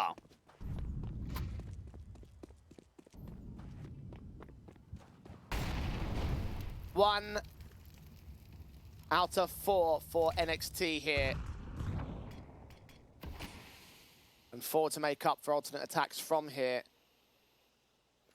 Grouped up heavy towards water. Naitu's SMG is the only thing to defend the initial main contact. Krizen is wary about mid and needs to open things up. He can spot that man. He's going to have to get away with so much damage, but not the kills. The secondary HE misses out the kill counts themselves, but Krizen continues spraying, expecting there to be more presence around that corner. 1 HP for Azek, as the counter HEs of the T side are not quite as effective. Syrah's in top mid. He's been able to aggress out from B main, and he is seeing nothing. So that's the tell. The outside A main and Canals has to be where the T's are right now. Timing is everything. Is anyone going to check these stairs? Azek was watching it for a moment. He's an instant goner, though. Bomb dropped in all info, plus a man advantage gained by Mouse NXT. They'll continue to hold mid as Syrah will start to back up. Hype's back will be turned to this window, but Krizen's going to miss his chance to get that individual. Now Bermalov backside AWP, shots on Freeze. He is just still not missing. 16 kills deep. Flank position from Hype, almost bottled up the spray. Took some damage for that, but Plant could be denied. Prison's a little bit late to the marker. Hype won't last much longer anyway. And Mouse NXT are starting to close this all down. And the issue is you can kind of look at it from the outset of alternate attacks on T side. We're going to see some strong stuff from them, but we also saw a lot of uncompetitive rounds in the first half. So in your mind, a comeback at that sort of extent seems unrealistic. Mouse NXT have had 2 very strong rounds back-to-back. Good hold out there towards the A side. Like the active nature that Syrah finds. And then for Burmy, that is a key shot. If he misses that shot, maybe the round is on. So that 1 kill from deep out in cave with that AWP, little bit of a sitter. Wasn't too difficult of a shot to hit, but a clinical one that was necessary.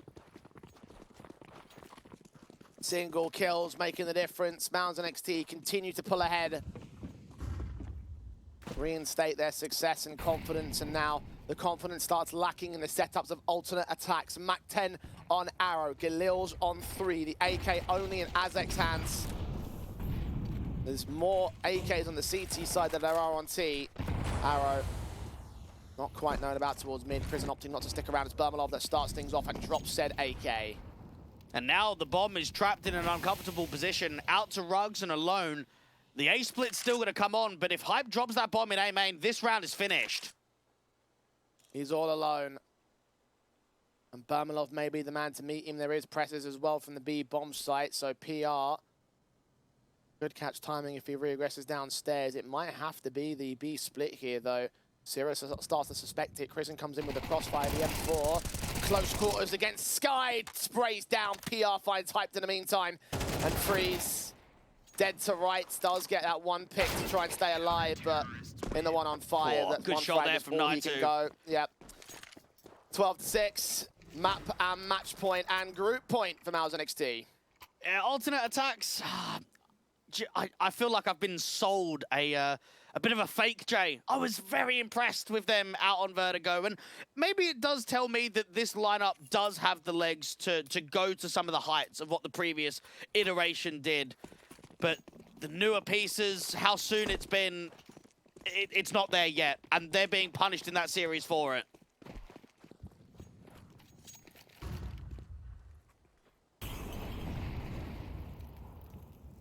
Six to the good. And now truly, if you're alternate attacks, you are thinking back to that map up. That Vertigo, that 11-5 advantage you couldn't close down. Thinking it could have been their moment to steal the all-important map pick of NXT away. Now we're looking at it as being the map that could have given them survival in this series and in this tournament. Been an absolute decimation from the Academy squad as they continue to post up the kills. Azek, latest freeze, does find one responsive. His backstab could close in against that B site. They're wary of that much. Perhaps a convergence from alternate attacks might still force out a bit of survival. But it's still a 4-on-3. And there's another backstab. So while Freeze has got one, there's also one outside B main, which could just drop the bomb in the open. Gonna move on. They are watching it at least, so they might be wary that Crizzen is a possibility. He is going to miss his timing, but the defensive still spots players coming out of main. Hype's known about Freeze's. Orb does turn back to a 3 versus 3, but back's a turn. Chance to deny the bomb. Plant the AWP players caught. The second man is tagged, heavily hyped to a 2 versus 2. The HGs come against them. Both do tons of damage. 17 HP and 33 HP. Rifles in hands. Crizzen's caught with util in his hands. Naitu still gets to both the picks and gets the map together and the series for Mal's NXT at 13-6. It is a 2-0 that sends them to the playoffs and alternate attacks out of the West European Series. Now, this is a Mal's NXT side that's got potential, right? We've seen it in a lot of tournaments. We know that they can get into grand final positions. We just haven't seen it consistently at the higher end of tier 2. And now getting yourself into the playoffs, I want to see them up against a Bleed. I want to see them up against an Omega. And I want to get that gauge of, can they beat those teams? Because we know that they can hold their weight. They proved it against Gamer Legion last week. But it's getting those victories against the higher tier 2 teams. This could certainly be a deep tournament run for them. Yeah, no doubt in my mind that yesterday's series against Bleed certainly showed a lot of impressiveness, but then applying those results towards the likes of alternate attacks, when we thought that Mal's NXT were going to have a bit of a bad day in the office, ultimately that's not ends up happening. And actually, as part of their playoff seeding, they will be taking on Omega, so you will get your first crack at seeing exactly how well they'll do against one of those top end tier 2 teams. Yeah, and for Mal's NXT, realistically, if they beat them, they could probably make it to the grand final. I mean, the way that we're looking at the bracket right now is that Bleed and Omega are our heavy favorites. Everybody else is 50-50. Maybe on the day performance, whether they're striking with key rounds is going to depend on whether they win the series or not. So that's going to be an extremely tough game for them. And if they can win it, it's going to give them a lot of confidence to go in deep. When you consider if they do beat Omega, their prospects of potential opponents are either Zero Tenacity, Young Ninjas, or Nexus. So I could see Mal's making a victory happen, or a grand final run happen if they can beat Omega. But again, the concern for me is on that first point, because look, it's still going to be a tougher task for them. They're taking out alternate attacks in that 2-0 fashion, our first 2-0 of the day as they go crashing out of the group stage. And for the German squad, it's got to hurt so much knowing that you were that deep over at Vertigo and you still weren't able to bring it together, because if they were able to get those last couple of rounds played, we'd still be playing as best of 3. Yeah, and you can never know. Right, but I actually think they would have played a lot better on Anubis if they won Vertigo, especially if they would have won it earlier. If it was maybe a 13-5, 13-6, I think just the confidence of that kind of scoreline against Mal's NXT to steal their map pick.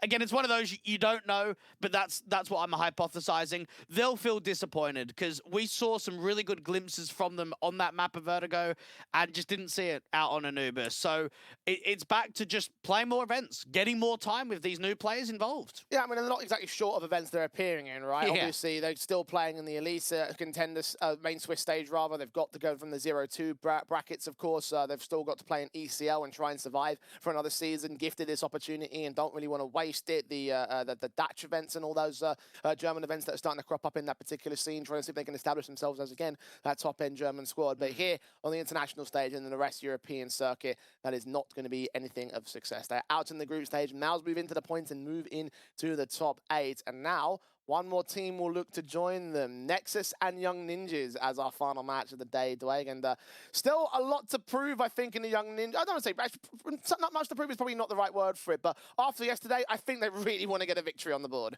Yeah, indeed they do. They've played Nexus before. They've beaten them once before.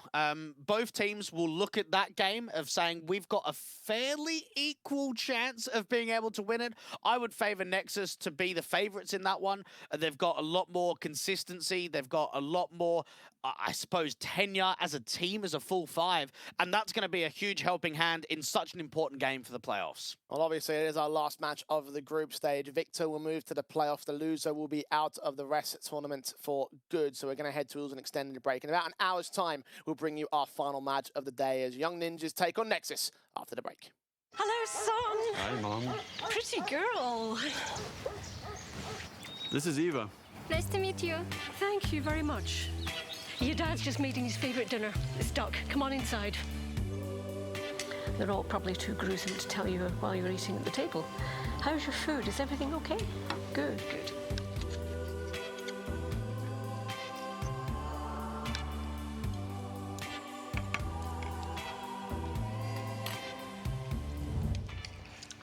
You seem to know each other. Yeah.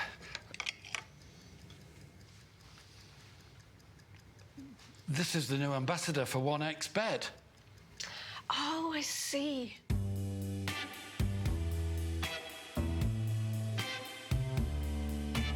Everyone felt good when Eva Elfie became the new ambassador of 1xBet.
Shoot it.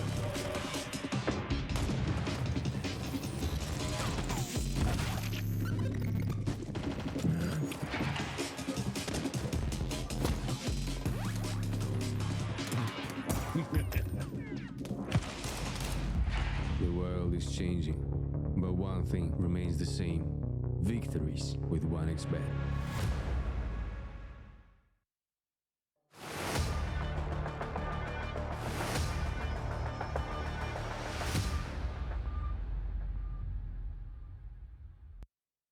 And welcome back to the Rest Regional European Series. It's our time for our final match of the day and our final match of the group stage. 7 teams have made it through to the playoffs, and now only one more will join them between Nexus and the Young Ninjas. It is all to play for in the decider game of Group D. I'm the Eternal J. I'm joined by Dwayne. We can take a look at exactly how Group D has gone so far, how both of these teams have managed to make it in, and how much this has riding on it, because this one is a rematch. And we love the rematches from the opening games to the decider games because it gives us leverage to draw on what we saw previously. And the last best of 3 was actually quite competitive. There wasn't much in it between the two teams. Indeed, the 2-1 series, of course, you can see there from the upper bracket opening game, and the last of those map-ups going down to a 13-10 on the scoreline. So between those sort of factors, I'm looking forward to this one being quite a heavy opportunity to once again see some blowout, not blowouts rather, but like some blow-for-blow sort of matchups to close out the day and to close out Group D to see again who's going to be that 8th team forward to the playoff bracket. So yesterday, Dwight, you were mentioning that in terms of their position over on the over in Group D's winners game, you didn't see either of the losers being able to beat out the Nexus Gaming side. Tell me why that is. Yeah, but the first reason I look at it for Passion UA, they're an inexperienced team at this kind of level, and Nexus, one of those gatekeeper teams in Tier 2, where they're sort of middle of the pack, right? But if you can beat them, then you show that your team is something. And even for the Young Ninjas, playing a team and beating them and then playing them another couple of days later, it's never easy to get the same result. Nexus would have learned a lot from that opening game.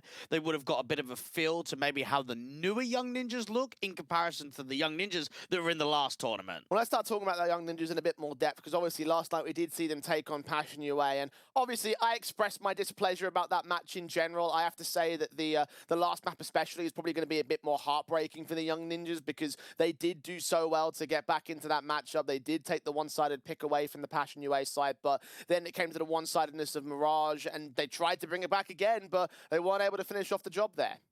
Yeah, there was an entire best of 3 series where it was uneasy, right? I think when you reflect back on how we looked at the first matchup between Young Ninjas and the Nexus side, Bobek had a really good game, and while he had a pretty decent game on a few of the maps, he played well on Ancient, had some good moments on Mirage, it just didn't seem as if the consistency was there for the team overall. I mean, even the young Pole, we saw him have a 1v5 on Vertigo.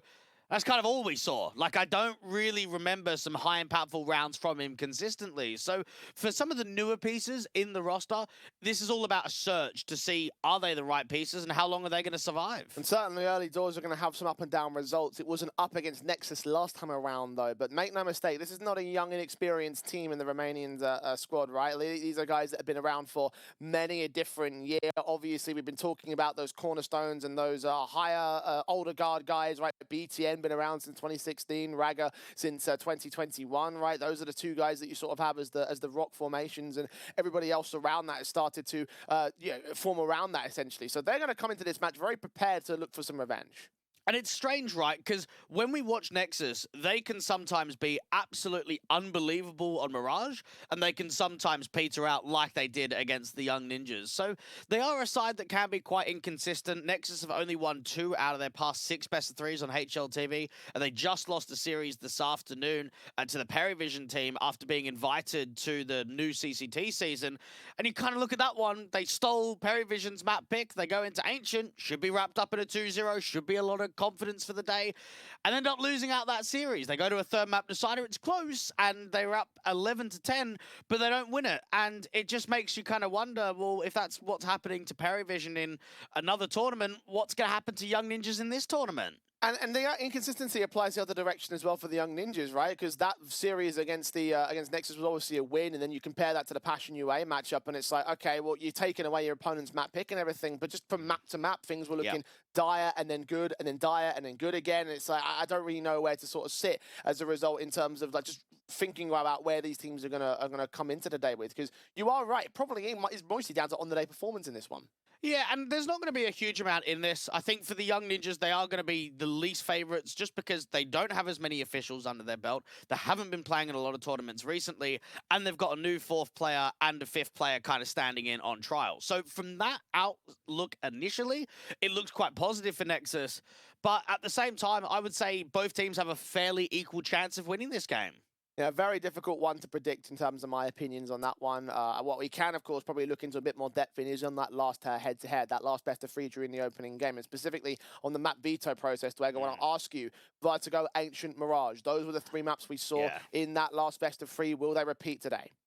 They probably will in a variation. I think perhaps it could be Ancient as a decider, and Mirage being picked. But I look at Young Ninjas, they're going to ban Inferno or Nuke. I look at Nexus and think they're going to get rid of Overpass. So I see a Vertigo pick coming through from Young Ninjas, and Mirage or Ancient as well for Nexus. What's very curious about that is that those are the same maps we also saw played last night during the winners game for Young Ninjas and Passion UA. So we're very familiar territory in terms of what research Nexus could have done to last night's matchup. Ancient is picked by them. Vertigo is indeed picked by the Ninjas side, and Mirage will be that decider. So very, very familiar stuff. Yeah, indeed. And I never know how you look at it. I mean, we normally say, Jay, if you're the underdog, you want to try and curve the veto. But maybe Nexus just look at it and say, we are the stronger team. We're the more experienced team. Let's just play the exact same veto again. We were familiar with how they played the first time around. Let's give it back to them and let's get a victory ourselves. And the idea as well that you've got the opportunity of taking a solid Ancient, and that Vertigo from yesterday against Passion UA, that was a 13-7 loss for the Ninjas side. So if they're smart and they've done their prep, then they would have at least looked at that map and tried to see if they can pick apart exactly where Young Ninjas went wrong, if there's any exploitation moves. Because it's undeniable that that is a possibility right here for this second map.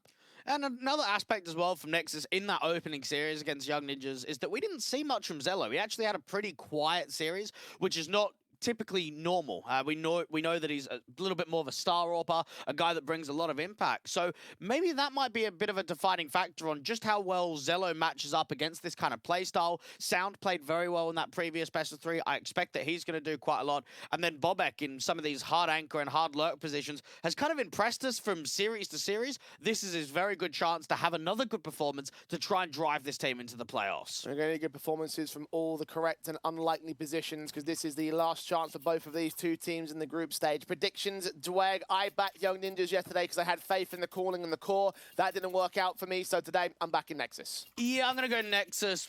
Potentially in 3. I think 2-1 is the most realistic outcome. I am worried about the taking of map picks, though. Well, we will start things off on Vertigo. Of course, the CT side taken by the Ninjas side. Nexus picked into this one, so let's see whether the Swedish core will be able to steal away this map pick of the Romanian squad. Pistol set in, Julie's on Jokab, and Kaspersky missed them. Taken out. First blows taken by Zello. And Nexus quite like I should say a P250 in the hands of Zello on at least armor. Try and get him into some early impact, get him into some opening duels, and straight away they've done exactly that. Now, the Julies is playing with a ramp player of Bobek, aggressively struggling against BTN and overwhelmed by Urson. A quick swing back to protect his teammate. Now Kaspersky is all that's left. Seeing Sound making his way out of the cave. Struggling to hit those bullets, though. Fully blinded by BTN's flashbang gives Sound the kill. 5 on 2. So much damage taken by Nexus, but ultimately, this should be their pistol. And Nexus have done very well in pistol rounds over the course of this group stage. So watch out for the success at the start of the halves. A good opening for them.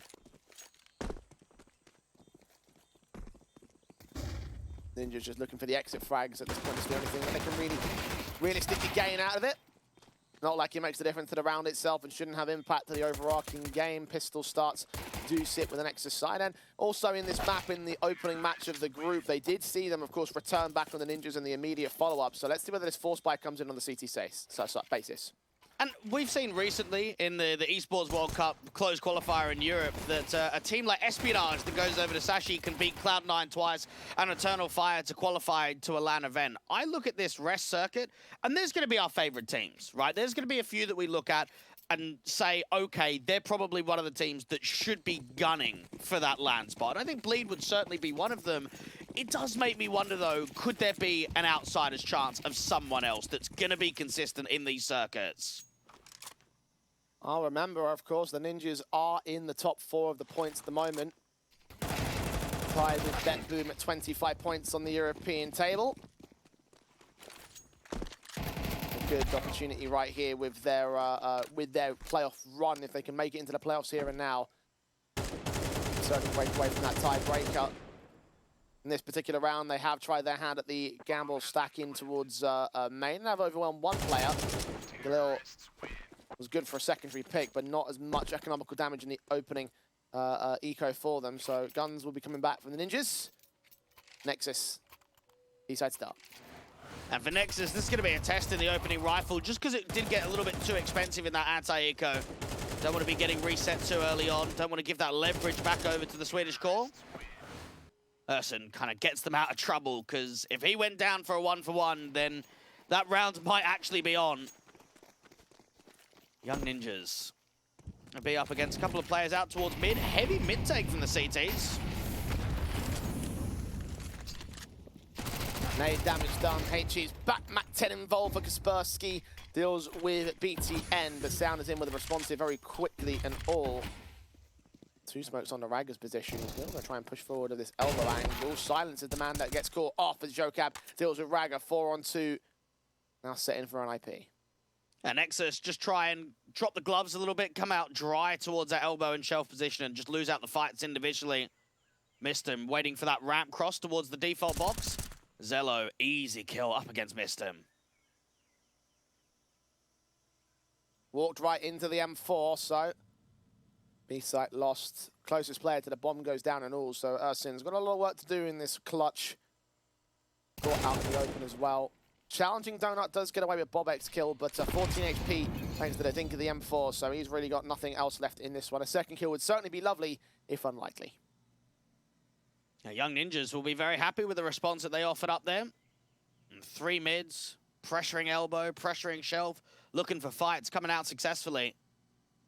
And this is a map in the pool for Nexus where, while they pick a lot of Ancient, it's kind of Ancient and Mirage, which is their go-tos. And I would say that Mirage is the stronger map in the pool against Ancient. So that does make this series, I suppose, intriguing from the outset on just how competitive this first map is going to be.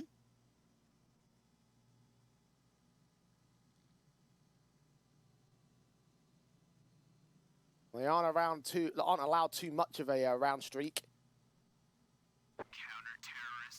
Bounce back of the Ninjas with their guns, leaving only that AK for Ursin to remain into the next. They have got cash available for a couple of players. It won't be the most clean buy in the world. But it should be a buy nonetheless here for Nexus to answer back for the Ninjas.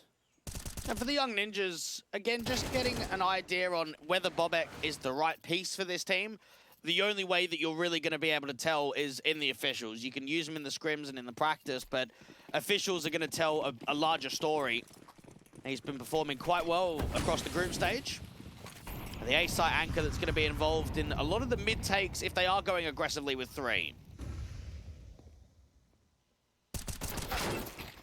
Be a lane take on the CT basis. Ursin catches Kaspersky a little bit too far prodded out there from Cheetah. He has tried Cheetah angles aggressive over the course of his time with the Ninjas yesterday specifically.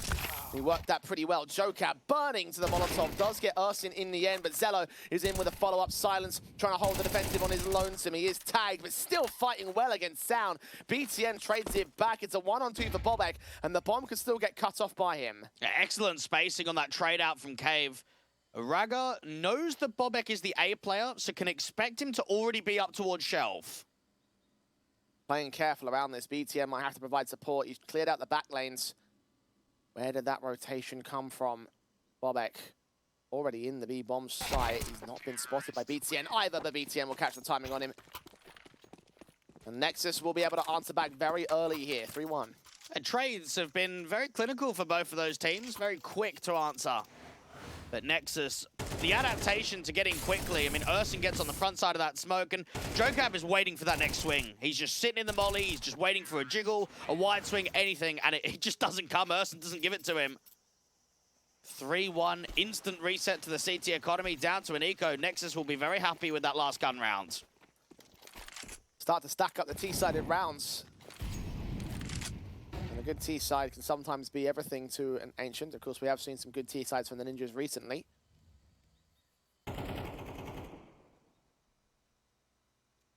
Still early doors here with the upgrade pistols trying to converge upon the Nexus cam. USP walk forward from Jocab is trying to take a risky play, but doesn't quite work. And Nexus have had some comfortable map victories across this group stage. The 13-7 on Ancient in the last head-to-head against these guys, and the 13-8 against Permitter on Mirage, the 13-3 third map decider on Vertigo against the Poles.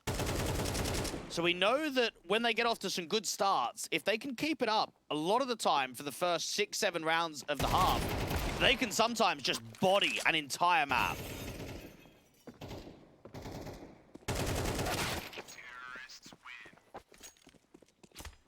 Well, the start certainly is solid for on their board now. The Ninjas do have another rifle round to try and contest things. I think the one concern about looking at bodying score lines for the Nexus camp is that on this map they are on a bit of a losing streak as of late. Only 2 maps.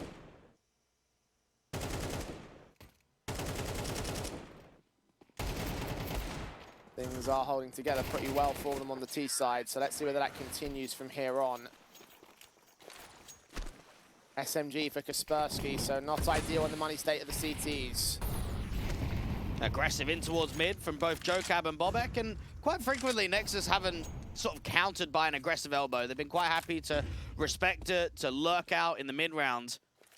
Single flash over the doors allows themselves to clear out the bottom of lane.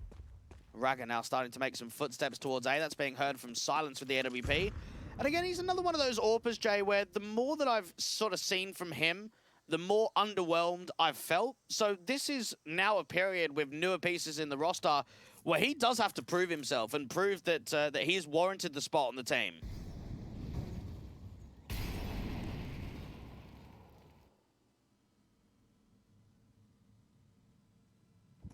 Slow to the uptick. Silence. Flashed away from position. Does find his spot in at Donut, and finding Urson is the opening pick. The top fragger of Nexus so far is now going to have to be leaving his teammates to do the rest of the work. And BTN and Raga will make good work out of it. Sound coming in with Zello's quick peek out of the doorways. And despite the jump that they had on the Nexus side, the Romanians deal with it extremely well. And one aspect of the game plan that you can expect to be fairly consistent from Nexus is the shooting, right? Just the straight up raw individual sharpness of these guys. And they like to get themselves in positions where they may be more dry in some of the protocols. I mean, right there, sort of towards the donut entrance, they lose that opening pick, but they recover it in top lane and ramp. That crossfire between Zello and Sound just ripped the defense apart.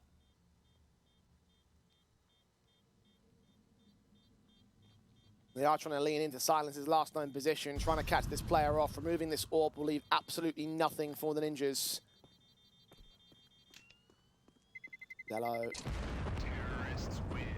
doesn't quite spot him. Silence smartly keeping himself in the corner and therefore not within a casualty position. Therefore, the AWP will stay back for the next half by a round. It was a good start for the man. As you mentioned, lane control very nicely taken by Nexus. Young Ninjas might be one of these scenarios where they need to adapt on how they want to play on CT side. They've done a pretty good element of maintaining mid and taking map control away in that department, but it's the trades in lane that have let themselves down. So maybe being a little bit deeper on the bomb sites, maybe not contesting as much towards Cheetah and ramp could be the element of success. It doesn't help that the buy states haven't looked all that comfortable for them. There's definitely been limitations. Even this next round, upgrade lightly around the AWP. Silence played Donut in the last round. Does he go B? Does he go A? Does he go red? Might want to change up the position.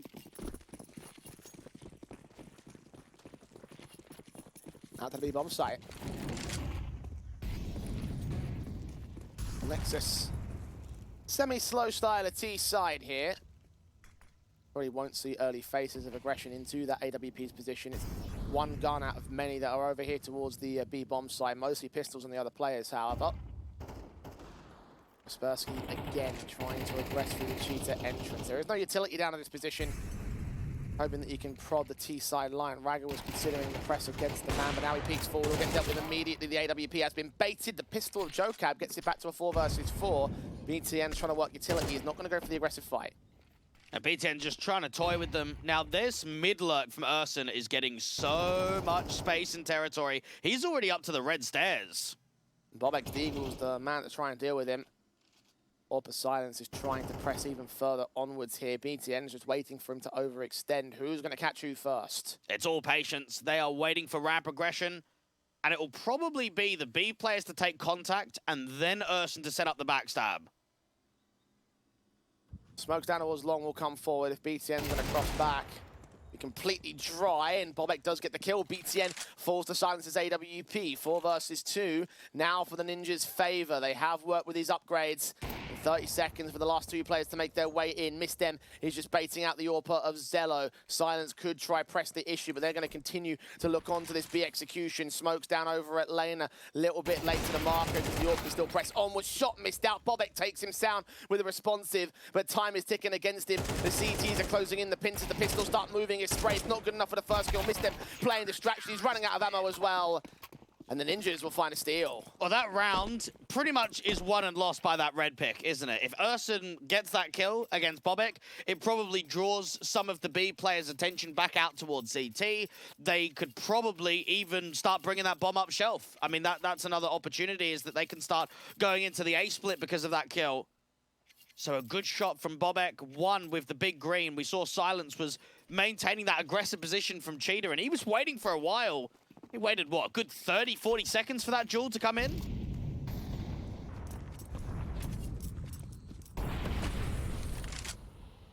They've recovered the double orb setup for Ninjas here.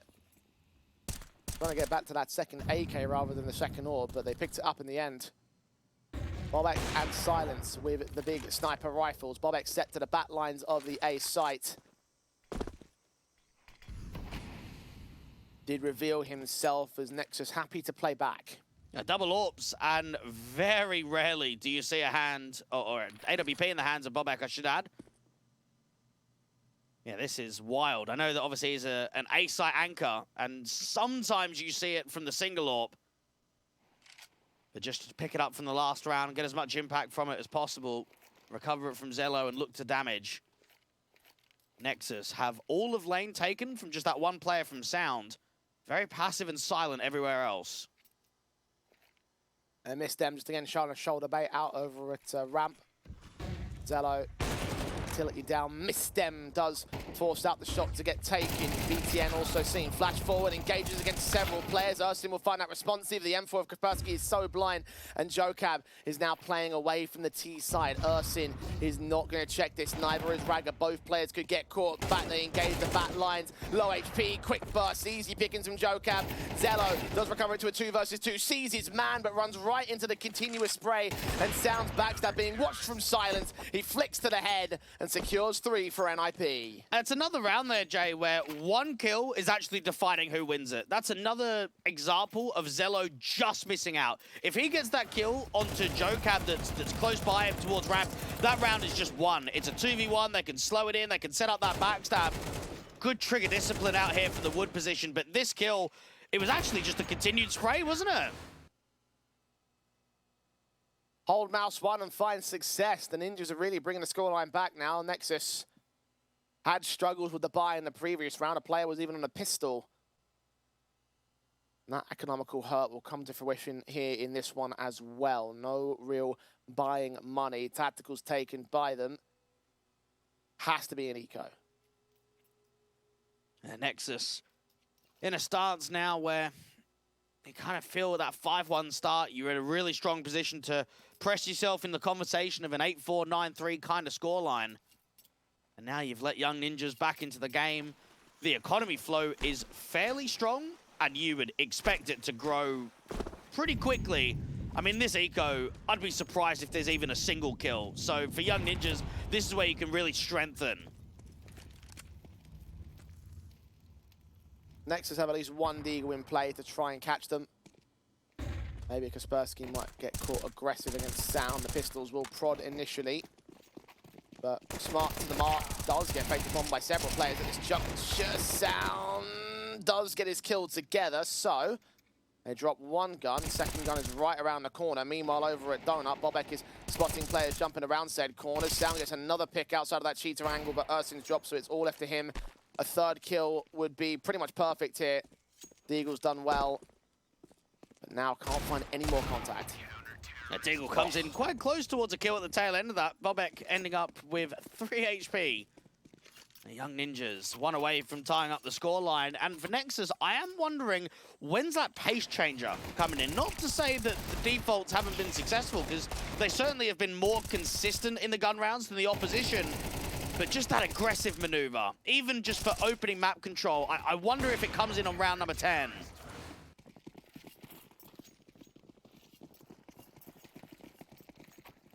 All guns in play, quick up towards mid for two players. Incendiary is back against Raga, who is out in the open very early, tanking the nades, looking for the first. Flashes are sent, as Ursin could get caught in amongst the smoke. Bobek is going to get tagged up, and Jokab can deal with Raga. The HG takes him aback. 4 versus 4. Ursin is still flashing his way into mid, expecting to clear player over towards pit. But both entities back away. I really like that change up of pace there from BTN. At least try and muster up some opportunities out there in mid. Counter boost up on the T-boost that we normally see. Trades are going back and forth again. 2 on 2. These rounds are getting very competitive. Sound is isolated. Bomb on his back, and they know where both players are at. Ursin's last known position back towards mid. He could have rotated out towards the B doors, but he has to go through the B doors themselves. I'm not sure whether that's being watched by the site defenders. The bomb information also favorable to NIP. And the AWP of silence will ensure it can't rotate. So this is more than likely a B commit. Yeah, this is anybody's round, because it comes down to who's got the patience, who's going to make that first move forward, who's going to make the info play if there is one at all. It is so silent. Both teams are just waiting. Silence especially caught aggressing a little bit too far forward and not looking to the right angle. The M4 tries to fight, but Ursin bails him out. 3 kills to his name, and Nexus hits 6. That round probably came to a good 30, 40 seconds where there is just nothing. Everyone is just so slow. And for Silence, he widens up that angle, which takes away that vision to the right-hand side perspective. Only allows him to narrow on that left hand. Ursin, great connection. On the second kill, more so. Triple for him in the round overall, and Tactical's now starting to get called in by the Young Ninjas here.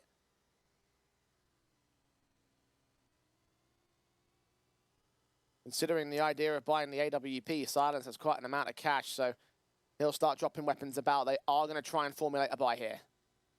Both teams, on a T-side perspective, like to keep it quite, I would say, slow on the T side of Ancient. Mirage will be a bit more scrimmy from Nexus. They're one of those teams that like to be more aggressive. They like to be brawly. They like to take fights. But on Ancient, they enjoy the slow play. And they know to themselves, we should get 8-4. They've limited the buy state. It's weakened here for Young Ninjas. Perfect opportunity to claw a good round streak at the end of the half. Nay, damage done quite heavy to the T's side, but it's spread out across their THP bars. Kaspersky charging straight in. Sound can punish that. Jokab, I think, is known. Alongside Bobek starting to swing forward. Sound still deals with him. Jokab gets it back, and the other rifle charged in. Backup gets it, but Ursin is also punished. 3 on 3. The tides are turned on Jokab. BTN getting up on the advantage, and the AWP of Zello can't hit his shot. 2 bullets missed them. Refaces with a pistol. Deagle shots on BTN. Raga gets it back to another 2 versus 2. Jokab's caught on the reload. What a wild set of fights. That got so chaotic. Both teams just hammering home down there from lane. Zello missing 2 sitters back-to-back, but getting the all-important kill to make it a 2v1. And similar to the last couple of rounds, Jay, that once we get these trades forward, it just slows down completely. Silence has no clue whether they've gone shelf to mid. He doesn't know if they've gone back out to T-spawn to A. He doesn't know if they're freezing outside B. It is a lack of information in this 1v2.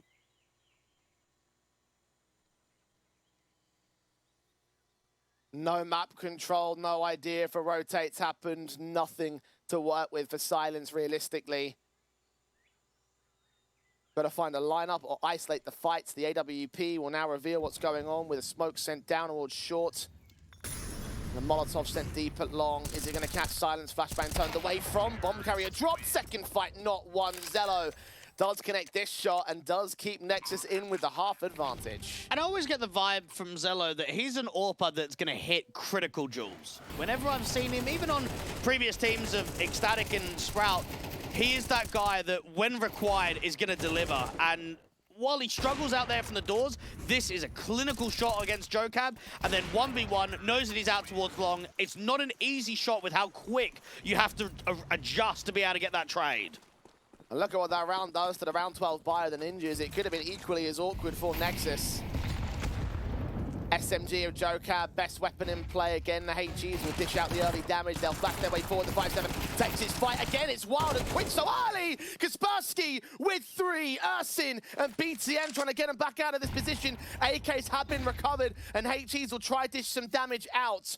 Bobek now has a rifle of his own. Bomb has not been recovered by the CT side. Neither is it lost to them. BTN gets it back as the smoke starts to fade away. And these pistols are still a significant danger here. If they get into A and they get this bomb down, I would say this round is over for the Young Ninjas. Yes, you've got upgrades out there from the doors, but it's just the 2v3 is going to be so difficult to work.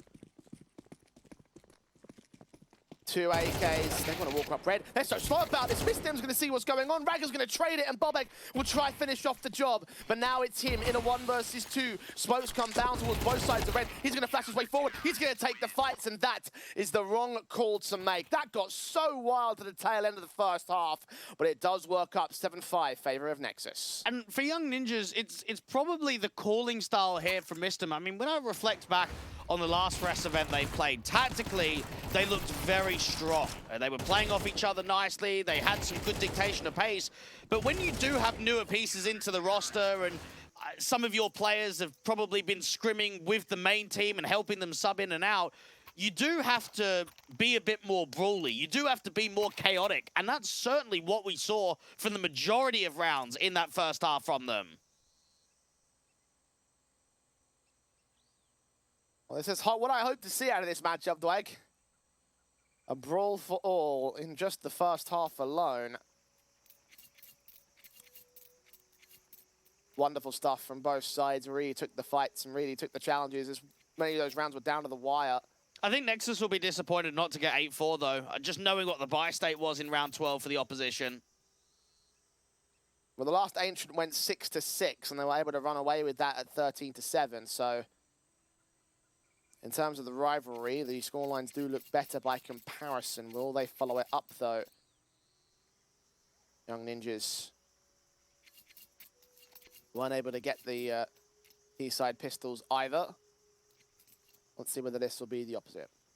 And we know that Nexus have quite a high ceiling. I mean, the qualification to the RMR was a historic run and a well-earned victory. I mean, they had to beat Sinners. They had to beat Big and absolutely destroyed them. They came extremely close to beating Ecstatic as well.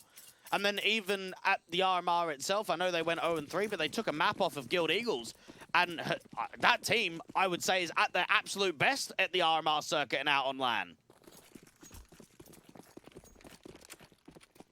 Well, second half's going live. T-side for the Ninjas. Fast in towards Cheetah, where to sound. He's holding with the Julies. Bobek first and full. Kaspersky combines with Silence to take it back to a 4-on-4. BTN backs away alongside Ragger to take range fights against Mistem, seeing where that bomb is. But Mistem's the man to get the kill, and Ragger struggles to find a responsive.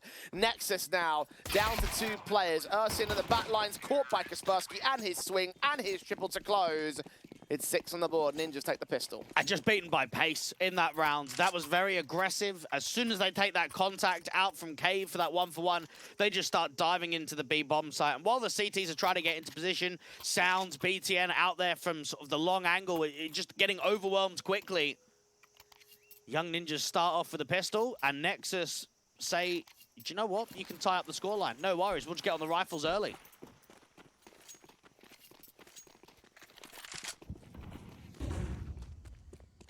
USP has crossed the CT board. Have a lot of faith in this CT side. See where the damaging rounds can still come forward of these basic ecos. Utility set in again, heavy-handed towards that B bomb site. BTN almost caught, missed them off guard. Fortunately, he had an AK right behind him to provide support, and the burst on Sound is pretty effective. Kaspersky again with the MAC-10, and Bobek got one of the kills of his own right. B site overwhelmed, as you would expect. Urson would just like to make it 1. The Young Ninjas at 7-7 probably feel in a position where if they strike with an opening rifle round, then this map could be on for a steal.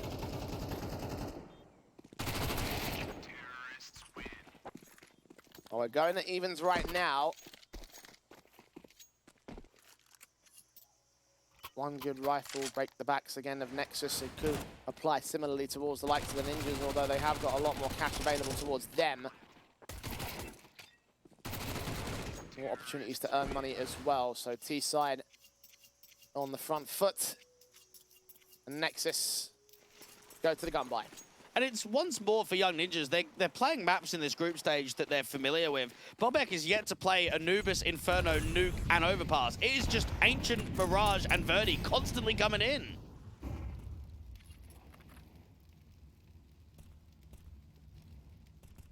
Quick in towards mid for the Ninjas. Massive contest from Nexus. You've got Ragger at Donut, who's waiting for them to go hyper-aggressive. Smoked off from this position, so mid could be completely controlled by NIP. It's a very different CT setup, isn't it? That first half, Young Ninjas were searching quite a lot. They were making info plays, whereas for the Romanians, they're quite happy to sit back. A BTN jiggling. They might retake mid here when this red smoke clears. But the issue is that means B is very much undefended and round's pretty much over. Kaspersky easy picking. Ragger does find a trade back in the bat lines over at mid position. The bomb's going to take its time to get here, and the smoke is a little bit late. Mistem wins an all-important fight on Sound. Low HP, so it could have gone either way there. But it does go the way of the Ninjas. Man advantage. One incendiary, one smoke. So get that smoke down towards Cave and probably get the molly to ramp. And now you have to call in it. Yeah. Call in that save. And that is one of the issues of, unfortunately, just getting timing. So BTN calls, let's make aggro play mid. They go double red and one donut, and BTN's alone on B. And as soon as he loses that fight, you lose all of the advantages. It all just disappears.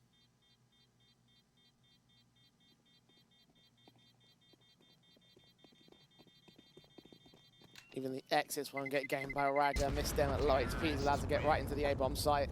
Bobek fights Ragger. Ragger just about holds onto his M4, which is what they're going to need at this stage. They don't have cash to afford the rest of them. Meanwhile, the Ninjas have taken the lead. Caught by timing indeed. Nexus. Now we'll start to struggle a bit. Yeah, this is not easy. Again, should have been 8-4 with the weaponry that was brought into round 12. You're now off the back of going in for another investment, but it's weak. Zello's not on the big green. BTN's down to an MP9, and Util is extremely weak. M4 tries to get strong on Ragger, but the aggressive fight's just not working out for Nexus here. Player over at Tetris even caught Ursin down. One of the top fraggers of this CT side, and he's unable to find any impact here. 5-on-3. Yeah, this just feels over.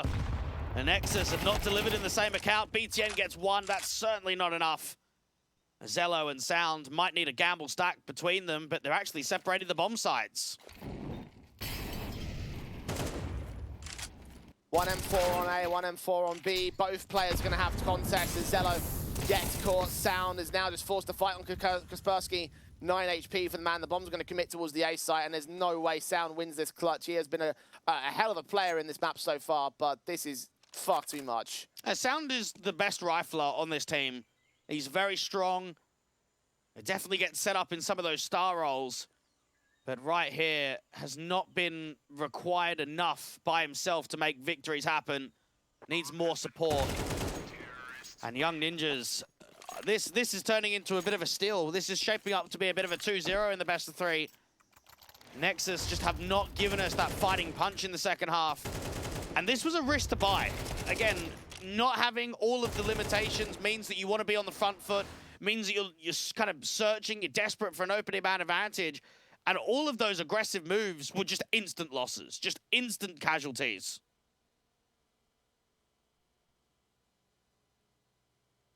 The buy came in off the back of the 2 saved weapons with none saved into this round. There's no real opportunities to get major rifles. It will have to be the half buy. Tactical was taken by Nexus. And honestly, I think they're silly to not have a coach. I've spoken to BTN, and he says that for his team, he doesn't feel it's necessary. That's kind of putting it in the words that resources are there for the coach, but they've, as a team, decided they don't want one. And I kind of look at these positions and just think an outsider opinion, while you won't probably be able to find a Romanian coach, even anyone, an English-speaking one, will just give a helping hand. Well, at this point, you need that extra edge because Nexus have been a tier 2, 2.5, 3 team for a very long time. They've made those cracks up at a higher level, and that's what they're aiming for this year. But in this context, they are just struggling against the Ninjas' side. 5-on-3 gained again early in this round. This is guaranteed to be a 10-7, as if it was wasn't obvious from the outset. Only pistols available for the rifles. Nexus were just hoping for damage, which even that might not matter all that much at this stage. The gun buys and the rounds far more important to the CT basis, because they have yet to start in this second half. Sound just trying to see if he can work a bit of a contact, see if he can set up him and BTN to at least do some economical damage. BTN's close in the corner. Sound trying to fight BTN, does get Joe Cab, so that's a rifle to hold. But losing control of the B site in general. Urson does get caught off. The AK now has no avenue of escape. Does take the fight against Bobek and drop into 1 point of health, so probably might be able to get that kill later on. Indeed he does. Deagle fights on the site, but he goes down, so BTN just got to save the gun here. And Nexus, AK out there towards Cheetah and Cave. BTN with a wide swing to at least engage to another fight to try and fall off of shelf. Otherwise there'd be no way of being able to bring that AK forward into the next round. Young Ninjas at 10-7 are in a driving position. They're in a very good foothold of Nexus on the pressure, where you should be closing. I think those odds that 1xBet seem a little bit out of date at the moment. Yeah, definitely riding for Young Ninjas on my money. Third tactical taken by the Academy squad, because they do smell blood in the water. Nexus do smell money, and just enough to get together a buy. Double AWPs this time on their side, Ursin and Zello. Could this be the change of setup or the change of position or whatever it might be to make the return happen? Well, Ursin's just going to sit as an A anchor, so probably not. Young Ninjas haven't even leaned A at all. They have just constantly been hitting the B side. Well, Nexus are actually not going to go all that heavy-handed towards the A side. They did look in towards mid initially. Eventually, Ursin will break away as BTN's forced to fight, and Mistem's going to win it every single time. The captain of the Ninjas squad, second. 12 kills on the board. Advantage taken. No secondary picks back for the Nexus side. Sound is at least pushed forward here. Mistem does get caught back, but he's got so many teammates behind him. Easy pickings for the NIP. Now, this is a tough round now for Zello. He's overwhelmed on B. There's an info play coming down. Jokab might just fall, and they actually don't know about Ragar. 3-on-3 situation. Ragar's going to continue pressing as well. Utility will start to get sent out from that wood cubby corner in at lane. Bob Beck. Dead to rights. There goes the casualty. Smoke down as well. Could cover off the bomb carrier. Silence has not crossed into B. And they've got a bit of a workability up on Cave. Zello might just give a fight back. No, goes the other way. Good shot from Zello. Now Silence has to go ahead and commit towards the A site for the first time in the entire half, basically. They've had prods, but the executions and the final bomb plants have been over on that B bomb site. Now Ursin taking quick to try and recover it. Time for his secondary AWP to step up. Only 1 kill so far. Flashes, of course, indicate that Silence is making his way up here, and they're just going to wait this one out, let for the timer to run down. Tonight a bomb plant when it gets seen, and Ursin just pushes forward to that Molotov. Headshot gained and all. Nexus finally start the half, but they still need to make up the difference. And that round didn't even have a lot in it. I mean, they weren't in a winnable position, I would say. They actually lost quite a bit early on.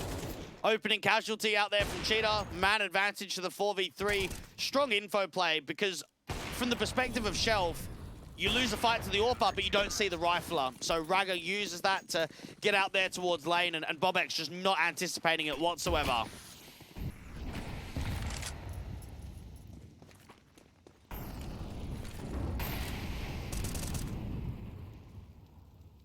Rebuys will still be received by the Ninja's side.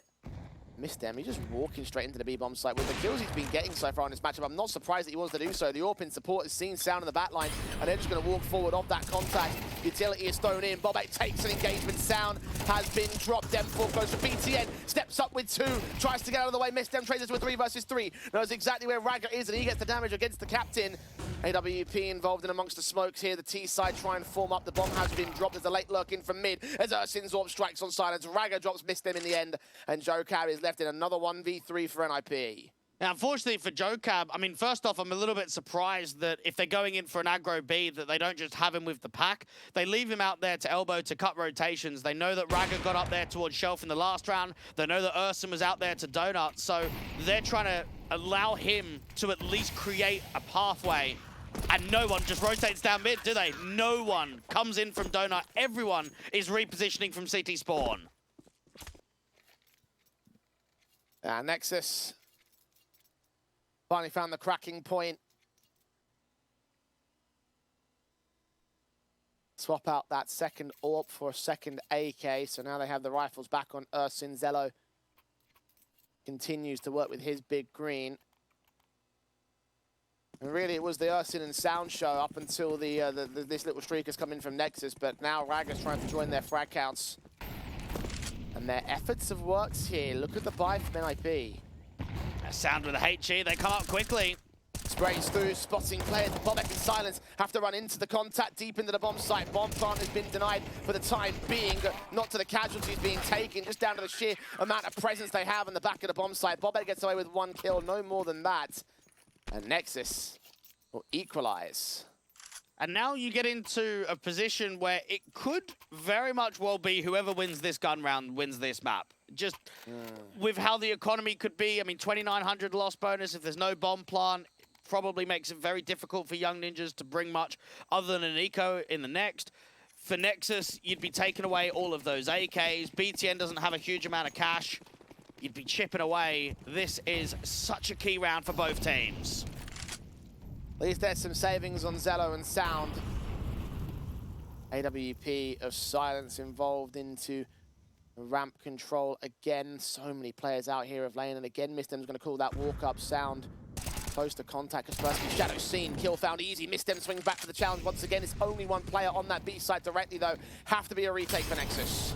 BTN getting forced away by that util. AWP from Zello needs this pick, and a very good one comes through from Elbow. Yeah, because JoeCab caught Raga. Now it's down to a 3-on-2 as a result of that responsive. It could have been a 3-on-2 to the favor of Nip, and at that point, Nexus save. Bobek and Mistem. Both players doing well. Flashed against though, catching both individuals. Mistem tries to strike, but Ursin deals with him. Bobek is well known on the bomb site. Convergence in from BTN is slow, and Bobek will have to face his demise soon enough. Isolate that one fight, but get no more than that. As Nexus have the lead once again. I am surprised they've turned this back. The momentum swing has certainly been with them. This is 4 on a trot. And this has actually been one of those maps where it's not usual that it comes down to this, but 1 kill is legitimately making the difference. Out here towards Elbow, I want to see this from Zello. If he misses this duel against JoeCab, round is done. Round is just over. And when you have that consistently, it does bring a bit of X factor to the fold. It does bring some very small macro decisions that are going to either win you the game or lose you the game. Now the Ninjas have lost their momentum. They haven't got any more tacticals to call out here, so they can't take a moment to breathe. Honestly, this could still be a winnable round for Young Ninjas. I mean, they've got a couple of upgrades of heroes of JoeCab and Bobek. You've got armor for everyone else. I've seen rounds like this work to success. You look at those rifle players as being the guys that will make the biggest differences, though. JoeCab and Bobek. JoeCab brought down, so his is a hero rifle up to what is otherwise a half buy from the Ninjas. Max loss bonus, so the other boys can buy. Bomb plant will ensure that JoeCab can buy as well. AWP of Zello about to see Bobek first. 2 players to peek in from Two very different angles. Those flashes will turn away from Zello. Here's those footsteps. Catches that first heavy pressure against the second man. Silence can overwhelm the M4 in the back line. Sprays up to 2. Sin does run out of ammo. And meanwhile, Ragger's going to get misstems, but it's all left to this red lurk from Kaspersky. Can't insert a bit of damage onto BTN. 4 maintain their lives as they mow through the ninjas, and this is map point for Nexus. And so frequently, performances from anchor players gets overlooked because you're not in star roles, you're not in impact roles. But Ursun's played incredibly well. When he's been required to hold out from Donut, when there's mid-emphasis, he's come through with kills. When he's been required to retake B and be in rotating positions, he's done well. 22 kills and 14 deaths when they haven't even hit the A-bomb site.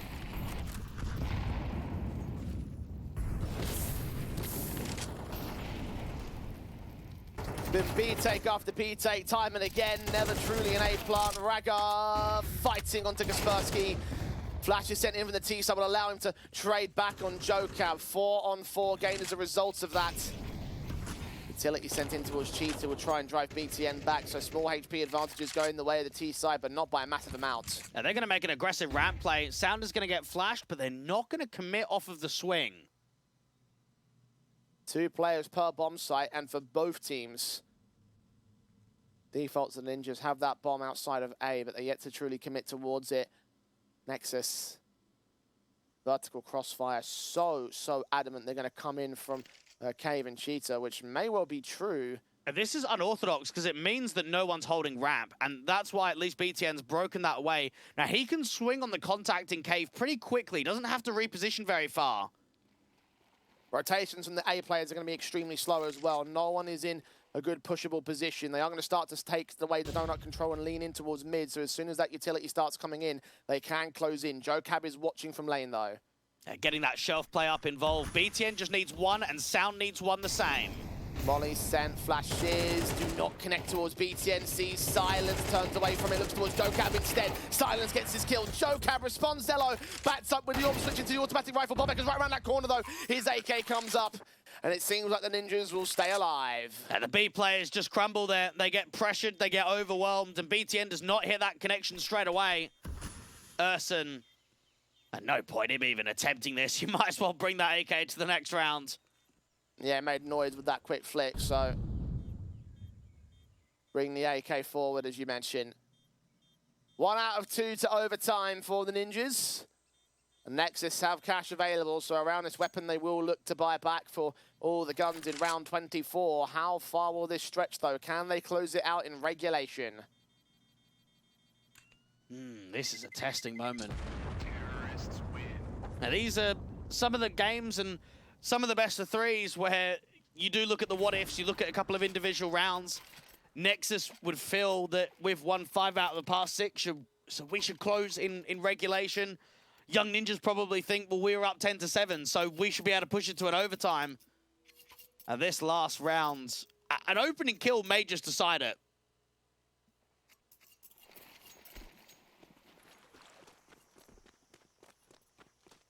I think they went up 10-7 from being down 4-7 as well, and still Nexus hold that point. Eerily similar to that last map of Mirage from yesterday, how they fought back from initial advantage their opening of their team, maybe to a lesser extreme in this case. But even so, a round and an overtime to change the course of history to ensure it does not repeat itself here on Ancient.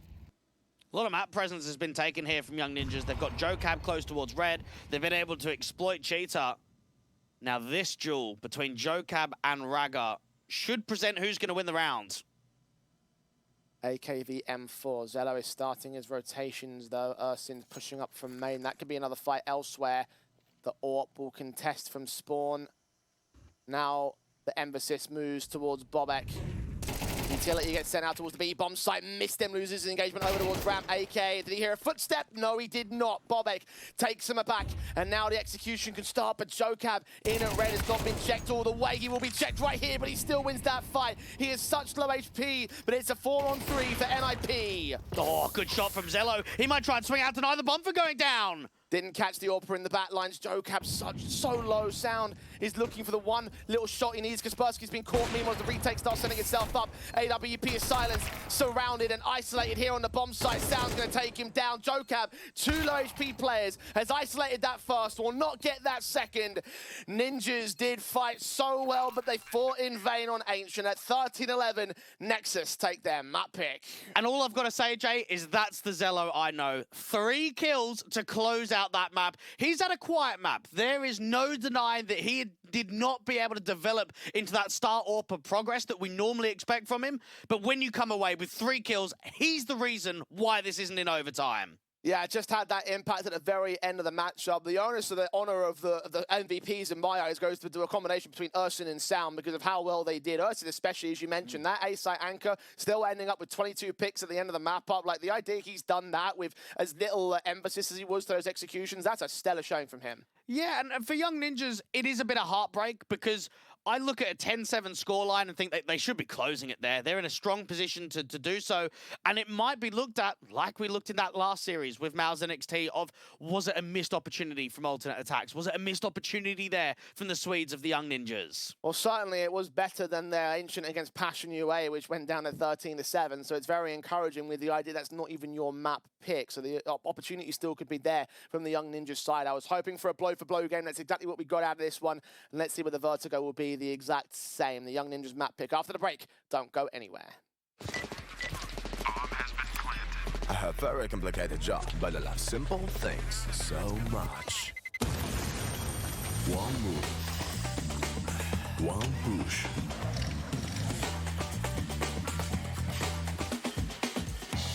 One touch.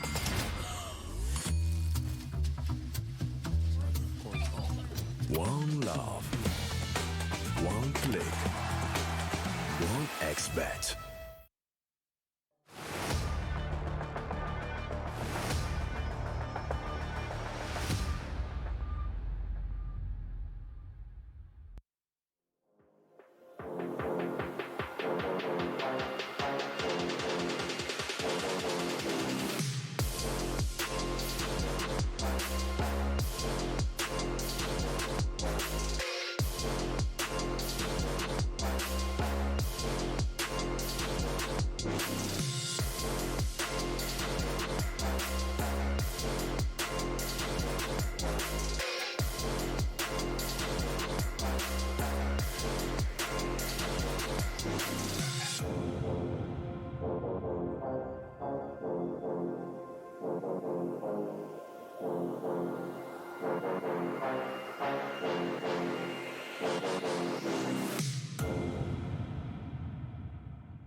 OneXBet and Eva Alfie present betting on all esports events on the website and in the OneXBet app.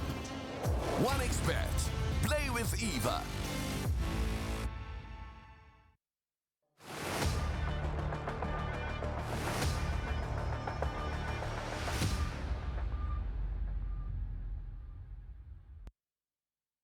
We went the distance on Ancient, not quite to overtime, but to a 13-11. And with the result of how close things got, how blow for blow it was from the word go, Dwayne, I'm very encouraged by the Young Ninjas that they can still take away map number 2 and take us to our 3rd in the series. I will admit, however, there were some moments where I was getting very concerned for the Nexus side. Yeah, it's very true. And this is exactly what you want from these games that are going to promote a team into the playoffs and eliminate another, is you want them to work for it, right? You want them to really grit their way through this best of 3 and make it uncomfortable for one another. And we saw that on Ancient. There were moments where at the start he probably looked at the 7-4 scoreline, potentially 8-4, and thought, oh yeah, Nexus have got this in the bag. Then it gets to 10-7, you think, oh, Young Ninjas should close. And then towards the tail end, you're probably thinking at 12-10, oh, well, yeah, Nexus should win it. So I reckon we'll get a little bit of that on Vertigo. I'm hoping we do. I mean, look, as you mentioned before, both of these teams have to understand the gravity of the situation. I think they certainly do, but just to everyone at home so that everyone can understand, right? This is the last chance that both these teams are going to have to make it to the playoffs. For Young Ninjas especially, that's very important because they are in the top 4 of the points ranking. So to go outside of the points, to be eliminated in a group stage, that might hinder their chances of making it into the LAN environment. Obviously, there's still a number more of the European series to go between now and then, but they're going to come thick and fast, right? It's going to be a very packed schedule towards by the time we get to the player break. So they have to get some points. They have to take this one back. Obviously, Nexus do lead on with the victory over on Ancient, but Vertigo is coming up next. And again, like I said, I could see them turning it back on the Ninjas' side. It was a 13-9 last time they played it in the opening match of the group, so I could imagine it being similarly close, if not closer, like we saw on the first map. And it actually does make me wonder, qualification to LAN, is it going to be a team that just makes the consistent top 8s, or is it going to be the team that's threatening for trophies where the big points are made of?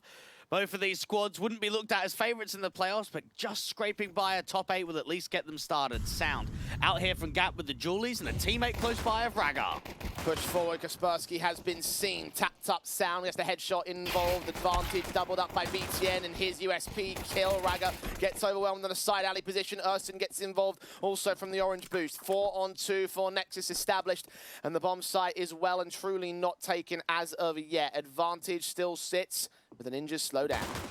Yeah, they are running out of chances, and Zello might just give them one of them. The Julies coming through from Crane and from the side directly. Missed him is actually starting to bring back a couple of Jules. BTN does make it 1, and now you can't expect the bomb to go down as that backstab comes through from Zello, and Nexus get it done in the end. Another one of those moments where you start to get a little bit concerned, though, with the trades that were being found of those pistols. Indeed, the round did go the way of the Nexus camp, though, so I believe they're now 3 for... no, sorry, the Young Ninjas took the second half pistol, my bad, so 2 for 1 in pistols so far.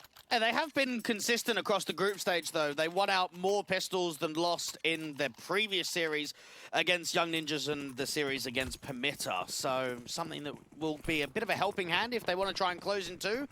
And to be fair to Nexus, I actually think their Vertigo is fairly decent. They played quite a bit of it. 4 wins and 4 losses in the last 3 months. And the last one, at least the first half was quite competitive.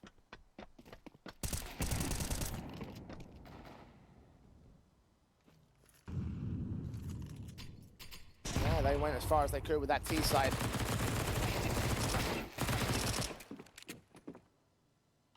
CT forces, of course, established pretty well so far in this one. Advantage is taken. Ninja squad not going to be allowed the front foot access as of yet. Didn't force into this round, so Guns can come back for round number 3.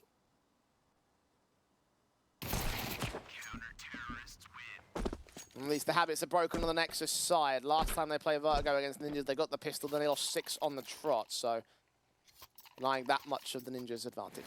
And Nexus are probably in a very similar position as, again, the Guild Eagles, where it's so difficult to make a roster change because who else is there? I mean, other than recycling players that you've had in the roster before, you can't really get any new blood from the scene.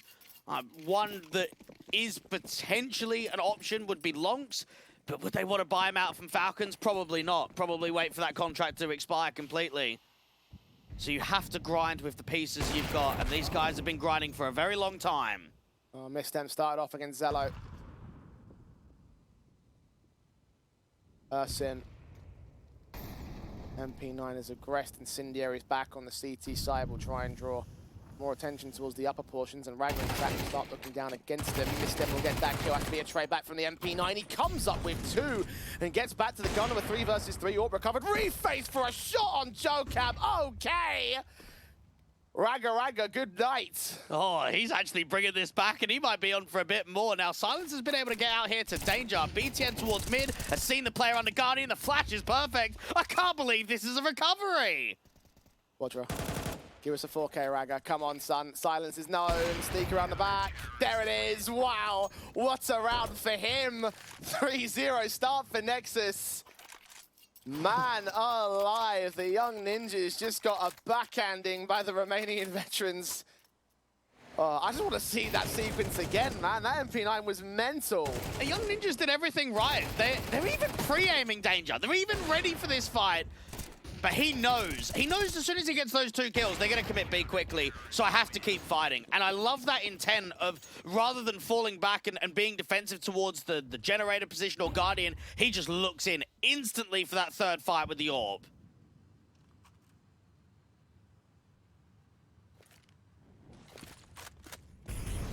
Utility setting for the execution of the ninjas much earlier into this round. They got pistols only going to try and beat him with pace, and Ursin just beats him with a headshot. Straight burst through against Bobek. And Raga holds himself, seeing all 3 players make their way back out. The mid-fight from Kaspersky was a little bit awkward, but Zella's got the orb contact. Kaspersky makes it very awkward, and actually they forced out a 1 versus 1 BTN. All alone. Zello's done unbelievably well, though. He's getting overwhelmed by all sides, and he's got 3 kills, even getting 1 with a USP. He's allowed BTN to set up this clutch. Coming in from CT, Spawn, the smoke's down from Kaspersky. Thinks it's going to have to be a backstab. Taps it once and looks towards Guardian. He's trying to force out the fights, but he's not looking the right directions. BTN, he is passive about this. He's going to wait for the retake. Yeah, he's waiting for the fight. He's hoping that the bomb gets tapped and that he gets aggressive out towards CT. And I'll tell you, that's starting to happen. Timing's everything now. Kaspersky, be quiet about this. I think he just made noise. BTN moving on. No contact. Oh my God, they have snuck away from each other so perfectly. Kaspersky will get the bomb plant in the end, but over on the A-bomb site here. Yeah, BTN's got good nades for the retake. He's got a smoke, HE, and an incendiary. So he can set himself up nicely. Bomb plant open for the sniper's nest, but the gap player is going to come in on the post plant.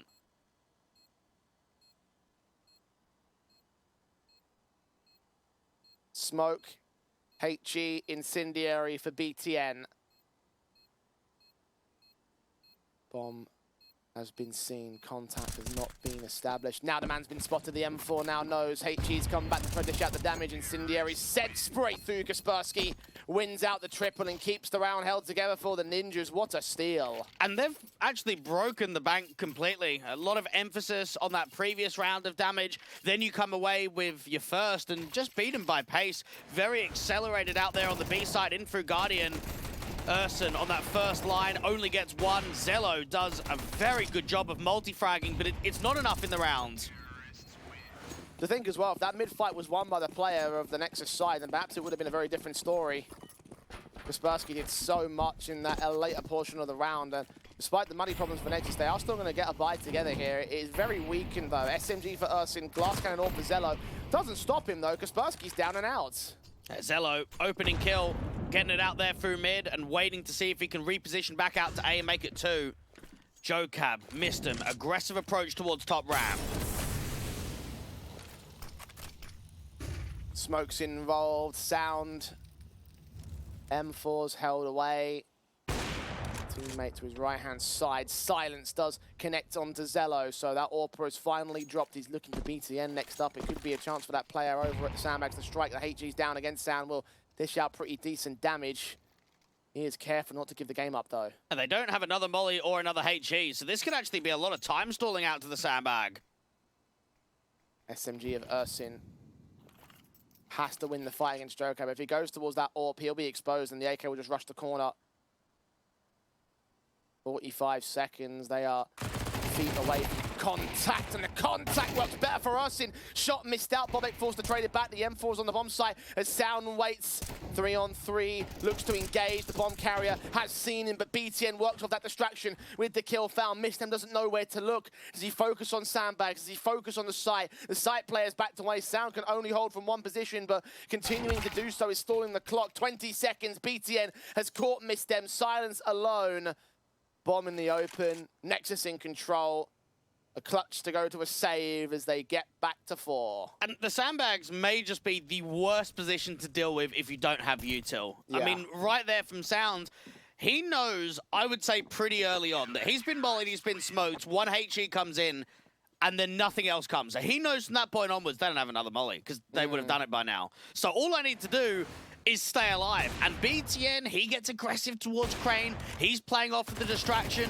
Ursin's kind of doing the same thing towards Gap. It's the other players that need to be active, and all Sound needs to do is just not peek.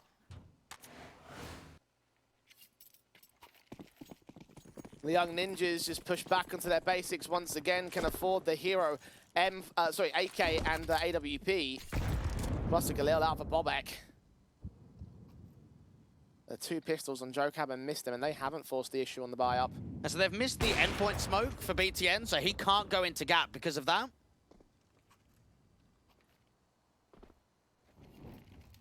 Not like it matters. Mid is the emphasis here for the ninjas. Incendiary's a bit deep, so the boost up allowed to come together for Kaspersky. And I wonder really there to challenge it here for Nexus. Yeah, this is where they're probably quite desperate for an opening kill. Now they've got a single smoke to try and work with. Raga up against the Deagle needs this first connection. The trade is not quite there for the AK. Flash turned away from 2 of them coming fat. Kaspersky can get Raga back to a 4-on-4, but he is low HP. Sound a little bit late to the swing, so Kaspersky can get out of there. Meanwhile, Ursin holds back over at quad on the B defensive, and he might hold back for a while because the ninjas are backing away from the B site. Now, there is not a lot of map control that's been gained, and Nexus are very defensive in this 4v4.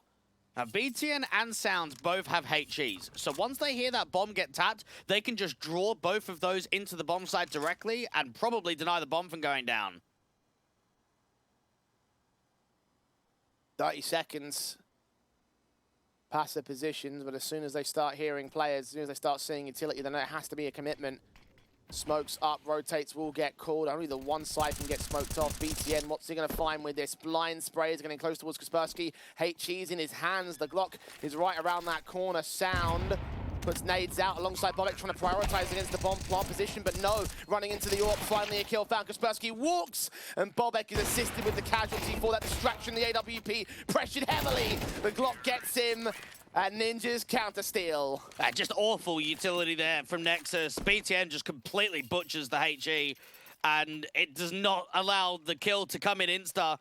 And we don't see Glock bursting all that frequently, but when you get aggressive out there towards the sniper's nest and you've been able to bait the AWPer, that's the perfect kind of range to get that Glock on burst and do the final damage that's going to drop him.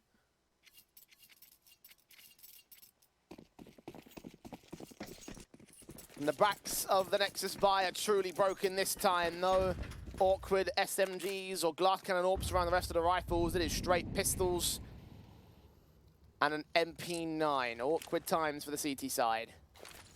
And Nexus need an opening kill. HE placement down there to ramp is going to get evaded because Jokab's in from the tarps. AK is waiting for an aggressive contact. Eagle 5-7, BTN's got one of his own. Zello ready with a flash. He may start to bleed. BTN checks for Jokab. Very awkward spray. The pistols come up good. Silence's AWP can get one pick back, but now he's forced to retreat. He needs to grab that bomb and protect it from the CT side. B site, meanwhile, starts to become a target. Is Ursin known about the danger? If they spam him, they'll be able to drop him instantly. This MP9 is going to get checked from Bobek. The MP9's done a lot of damage, but not enough for the kill. 2 AKs to work on this retake, though. 3-on-3. It's the case of the M4 in mid, who's seen them all. Sound claps back. 2-on-2. HE's a little bit late against Bobek. If he does come through in the end, he will drop. Silence now in his own clutch for the Ninjas. Nex is about to counter the counter-steal. Silence. Hearing footsteps. Oh, what a peek from Sound. A triple for him. Nexus, the 5th round. Do you know what's really weird is that NIP have only won upgraded sort of eco rounds where you're looking at halves and a few hero weapons. And the Nexus have also won rounds like that. It's been extremely scrappy. We have not seen the more so success with the rifles that you would normally anticipate. The last shot from Sounds. Oh, lovely. Crouch peek up against the scope in there from Silence. And we go back and forth for a few rounds in a row. I mean, with how scrappy these ones have been, the difference maker really has just been the pistol and conversions for Nexus, the reason why they are 3 in the lead. The Ninjas back into the gun buys, a true rifle round this time. AKs and an AWP, M4s and a couple of AKs. No AWP for Nexus though.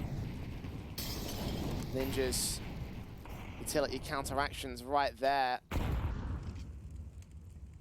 A boost of Silence to try and get the early contact peak. Can he find anything? Smoke is timed to perfection and he doesn't hit the jump up. Bobek scaling on that smoke. Maybe if a kill got opened up there from Silence, he would have walked with it. Ends up backing off. And once more, we get into one of these rounds where a contact is not ensued early on. BTN and Sound are working the gap and mini-ramp position. Zello saw the AWP in his hands in the last couple of previous rounds. He's been working mid quite frequently.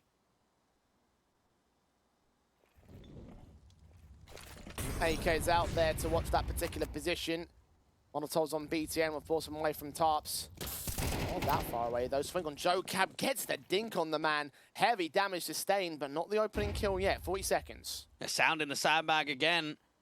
And once more, Jay, there's no volley. The HE though, only the one placed. He's tagged up. Oh, 50 HP. BTN's going to try and provide support as they swing back. They have no idea. Sound gets away with the 1 kill. Kaspersky quick to the response. Incendiary down there towards default. BTN with the spam. Tries to come in close towards the bomb planter.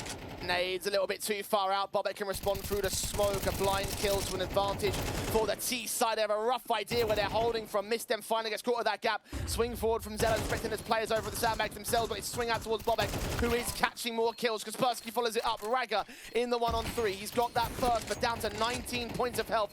Goes back to the AK. Kaspersky known about headshot angle taken, but Ragga cannot hit the kill, and he knows he's out of the round now. Not enough health to tank it all on the Ninja defuse.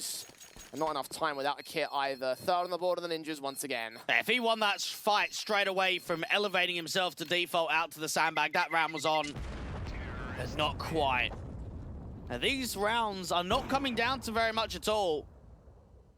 It's the spams from Bobek that pretty much win that round for Young Ninjas. Just when BTN starts scaling away, tries to reposition out there to the elevators, he just drops. Kaspersky again with that major impact in this round. The kill that got gained and then the blind kills from supporting Bobek. And like you mentioned, that sandbag position would have seriously been a concern for the Ninjas if they weren't able to deal with it in that respect. Kaspersky up to 8 on the board, top of his team.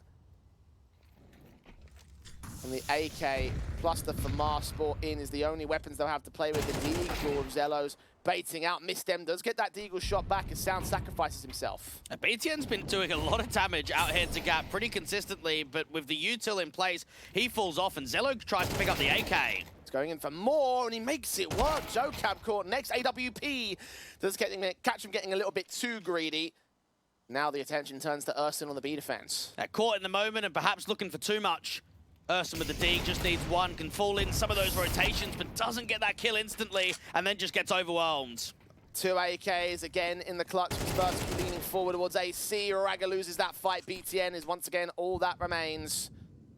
1-on-3 was closing in the pincers of the backstab, but Ragga gave a little bit too much away to the Ninjas, so they will connect this one. This won't be stolen back by Nexus. This will be 2 on the trot of NIP. And trying to equalize against the CT board. And it's only a matter of time until this is going to happen, until one team forces a reset against the other. And for Young Ninjas, this is survival. This gives them opportunity to start growing the T-side lead. Nexus probably look at themselves and say, we could have got up to a really good scoreline in that last round if we just closed it out. If we were the one to get 2 in a row, we could have got Zello on the AWP. We would have had a couple of AKs being saved. But not to be. The battle of the 4 spies go the way of the Swedes.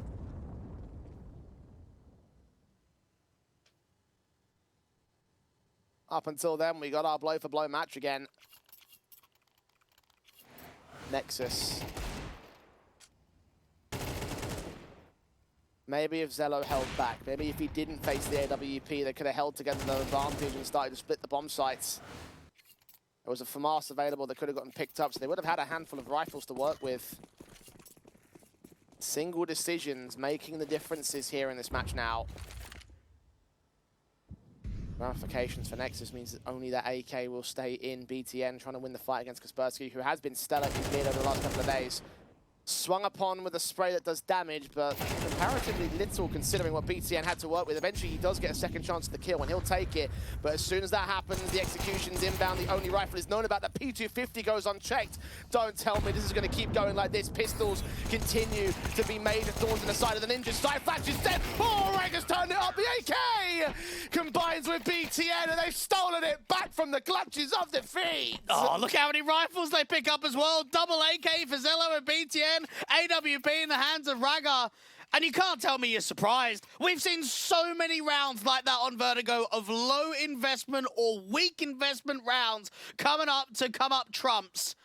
BTN, the only player that had armor, the only player that was in a position to strike early, and he does it. Aggressive duel, goes in for that early fight towards mid. And then the pistols, Urson to get 1 out there from White. The flash from Zello was excellent. Both of those players out there in danger are just completely blinded. I don't know what to say, man. I don't know what to say. The Ninjas will be saying, guys, can we just stop? Can we stop letting this happen? They should have been equalizing. They should have been in the lead, honestly. But here they are with another broken buy, and AKs are plenty for the CT side. You mentioned the rifles that were saved. 2 of them were AKs. Zello's up, the other one. Silence has caught BTN off again, fighting aggressive in at ramp, losing the opening engagement to the Young Ninjas. Yeah, Nexus need to find a response somewhere, and Ragga's going to go aggressive out to mid. This Deagle and the M4, another contact, great flash though. Kaspersky got out of the way of the corner. Ragga keeps the aggressive angle held, thinking he might still be out there, and the Deagle only lands a tag. So Ragga keeps us back at evens, finds that trade in the end. Meanwhile, the T's start walking ramp again. And this is an off angle being held from Sound. Zello can watch his gap, and Sound just needs to prioritize the fights that can come up from Crane. This off angle in this kind of buy might actually present a multi-frag. Wary about sandbags now. Molly sent in. Sound adjusting to headshot up. Bobette gets that kill in the end. Has to dive away though. The AWP is in contest. The AWP of the CT side misses out here for Zello. Incendiaries will stop them from making progress, and HGs will come down. Sound now has the 3rd player to back him up, but the AWP is trying to hunt for the shoulder shots, missing the first one. They both back away from beyond these smokes. Boost up Raggett instead, finding a headshot angle on Mistem and spraying through towards Crane. Flashes will allow them to peek. Jocab is also known about here. The Ninjas running out of time, running out of opportunities. Jocab does get one of them, but Zello's back. Jocab with 2, knows exactly where that AWP is. Bomb now on his back, and 13 seconds to the clock. He is pressing beyond this smoke, caught up on geometry, fights on Arsin. He's caught it back. 6 seconds. A plant to be secured. The big green gun versus the T side automatic. Scopes in, knows that he must be somewhere around the position. The shot misses. Joker does not pull the trigger. Is he going to hold the angle? Sees where Zello is. He's jump facing. But Zello's hand cannon is what wins out the fight. Another close round. The Ninjas are testing my heart rate. Indeed they are. It's Jocab that actually makes that winnable. He sets that up into a scenario where he just starts fragging out on the bomb site directly. Really good effort. And the bomb plant helps facilitate a better buy, not a good buy. Nexus have relied on Zello for some real high impact rounds, and he's delivered to a pretty good degree. I mean, 13 and 7, pretty much equalizing his performance out there on map number 1. Nexus should go 8-4, exactly like they were on Ancient. They go into round 12 where they're up again and weakened by. This match is mental.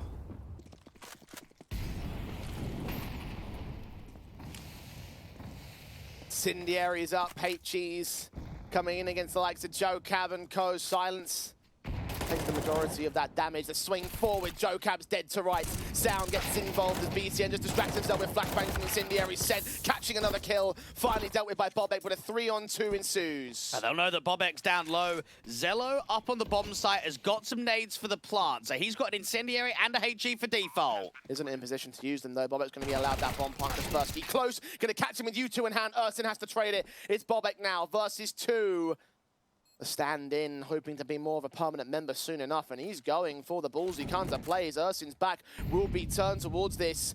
The backstab closing. Oh, Bobek's played this to perfection. He is just going to wait this out, wait for the last man to reveal himself. Footsteps heard, shot burst, Raga alone swings back, and Bobek will make the triple happen in the clutch. Another down to the wire round that turned up another 7-5 half for Nexus. I actually reckon Young Ninjas can count themselves quite lucky to get 5 rounds. They won some silly rounds and rounds that they shouldn't be winning. But I don't know. It's been that game where I actually think it's going to come down to clutches. I mean, looking at how some of these rounds have transpired, it might very much well be who's going to be able to work 1vx's more so than the others.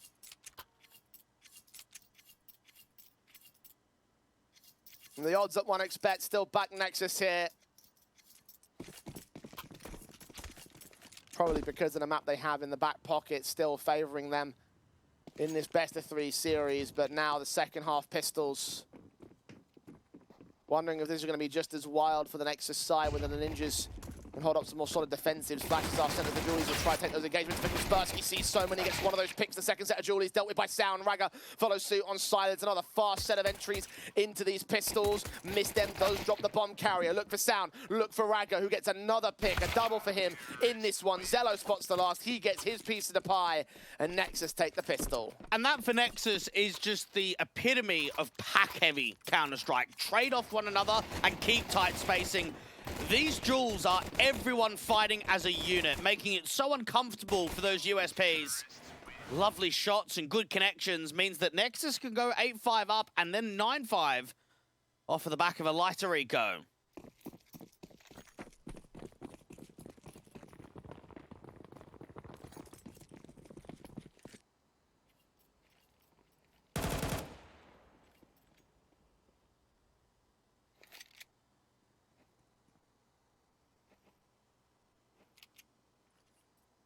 P250s are in play, as are Deagles. This is an eco, but, well, consider how the rest of this match has gone. Don't count it out. Matt10 is checking for it, though, so BTN knows what's going on. Kaspersky also here. Deagle fighting BTN, struggles a little bit, might get overwhelmed. The USP is credited with the kill. The T-side know that they might have just lost out this ramp default. Now, HE placement comes in nicely, and just a freeze down there towards bottom ramp. Sound does get overwhelmed for a moment, missed him with the spam. Ursin, he's going to keep fighting. The bomb's going to start making its way away right here. Here's those footsteps spray back towards 2 casualties. Silence has made it so unbelievably expensive.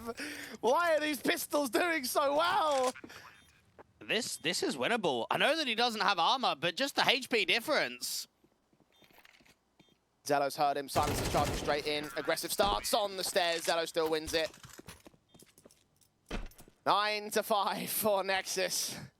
The Ninjas, though, set up a wonderful opportunity when their first set of rifles come in. Tactical called out by Nexus because they have to figure out how to stop losing to these lower buys. Previously, you could at least say that they'll half invest. They had Kevlar and upgrade pistols, P250 and Deagle, and they do this. I don't even know how both of those kills come in from Miston. That first one didn't even look like it was on. The second one was just spamming away. That kind of range with the Deagle, you just need a pretty good tap, and there it is. And this is a matchup where Nexus and BTN know that they should win it. 9-5 up on the T side of Vertigo is an extremely strong position to be in. A few more rounds close it. I would even say this rifle round closes it. Win this one and the game's just over. It's just 2-0.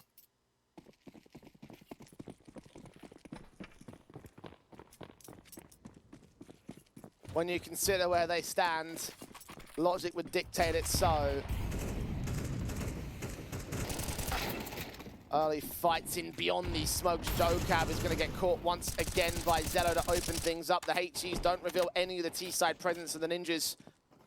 Unable to find a response. Now, resmokes can come down to slow the ramp default in, but that doesn't help them address the man disadvantage scenario. Where can they get a pick? Does the B player get aggressive? Is there an info play out to main? Silence and Mistem are just working the edge of their own resmoke to see if someone's going to walk through it.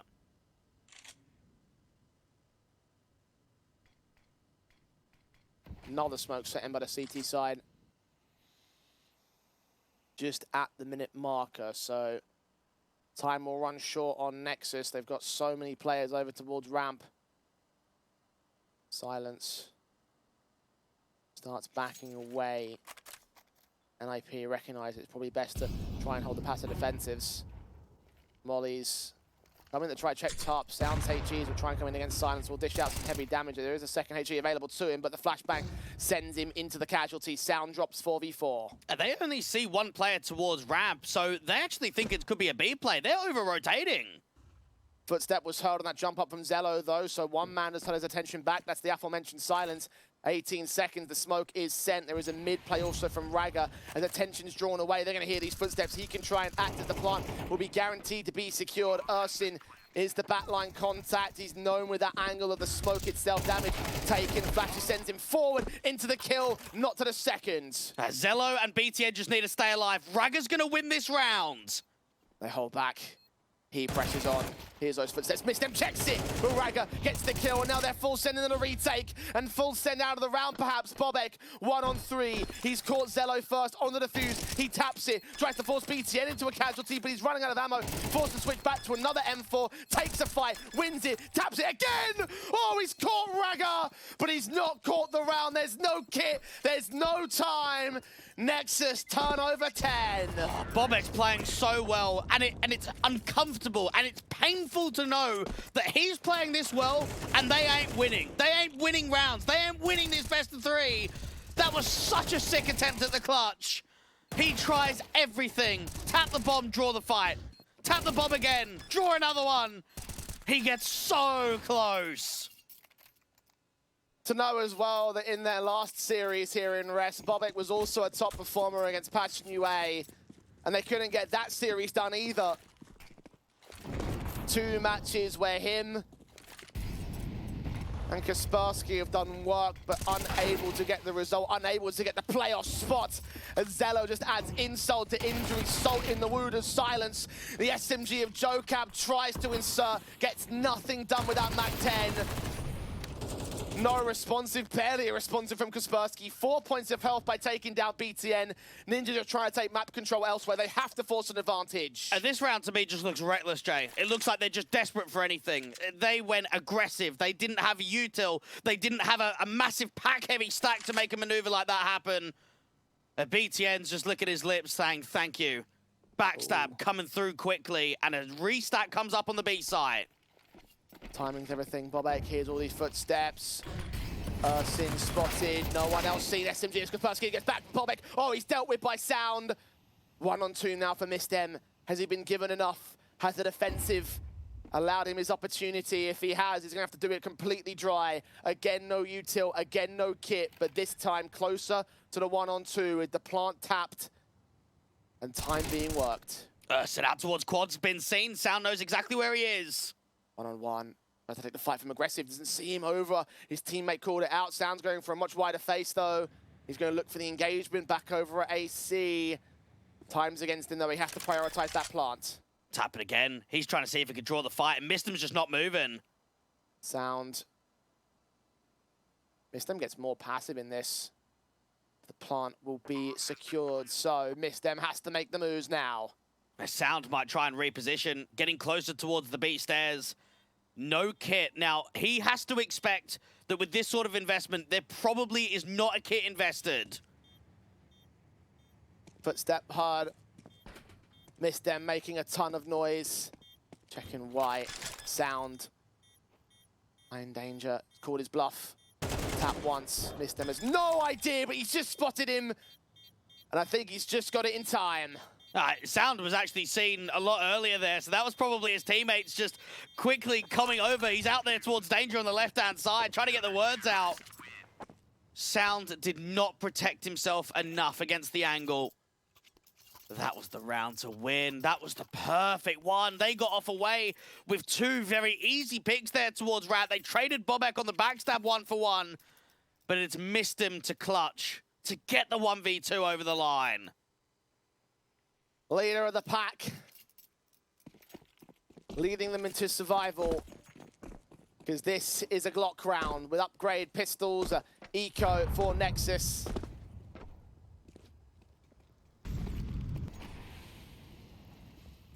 I've seen some wild ecos over the course of this one. You can't always rely on them from just basis alone. If they steal it, that would be just further insult to the Ninja squad. And that last round was quite similar to the Mouse NXT anti-eco that they won, Jay, where they shouldn't have done it. That should have been Nexus up at a 12-6 scoreline, looking to close out this best of 3. Wide swing altogether, it's actually decent damage. One upgrade of a Deagle's been able to get 2. Missed them with a tap, though. Unfortunately, not quite any more than just those 2-3 players maintain their lives for the Ninjas. Start rebuying, at least will keep the early stage economy back, so there's possibilities again for the reset in the Nexus camp. Gun buy is all about here. Sensibility is restored as the rifle rounds start to matter a lot more in this. 3 to make up for the Ninjas. Not the most impossible deficit, and we saw Nexus do the exact same thing in the last map and go so far as to, from this very position, take Ancient. Can the Ninjas do the same thing for Vertigo? Bobek's HE doing some chip damage to the players towards the bottom of the stairs. This is going to be a much quicker exec. Molly's up. Smokes come down as well. Flashes will follow suit soon enough. Bobek caught with a smoke in hand, not quite dead to rise. The blind sprays of Ursin connects himself a double, and the B site falls just like that. Fair play, Ursin. He had some incredible rounds out on Ancient. And that one there, honestly, Jay, when I saw him out towards White and I saw him spamming towards Guardian and a player close towards Default, in my mind, I'm thinking I've seen this before. I've seen this couple of kills from Ursin.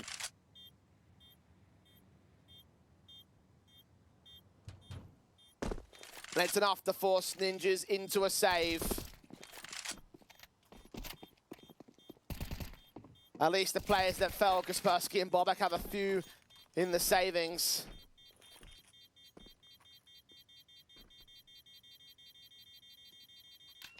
Well, that score will grow for the Romanian squad. 11 on their board. They've made all adjustments in the same maps of that last series. Took away the likes of Ancient as expected. Vertigo starting to spool up for Nexus's success. The Ninjas take a second tactical.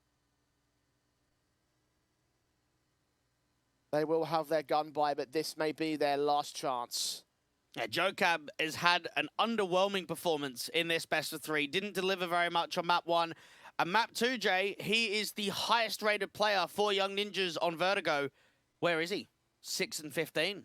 Haven't seen those multi-frags. Haven't seen those round-defying plays. And context is important. There actually hasn't been that many proper gun rounds, has there? We've seen a lot of buys of MP9s and FAMASas and pistols. So it has been a very wacky game from that outset.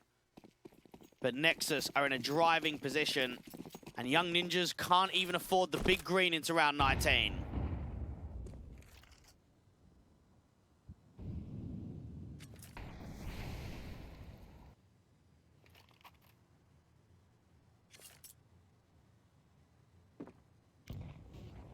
Nexus.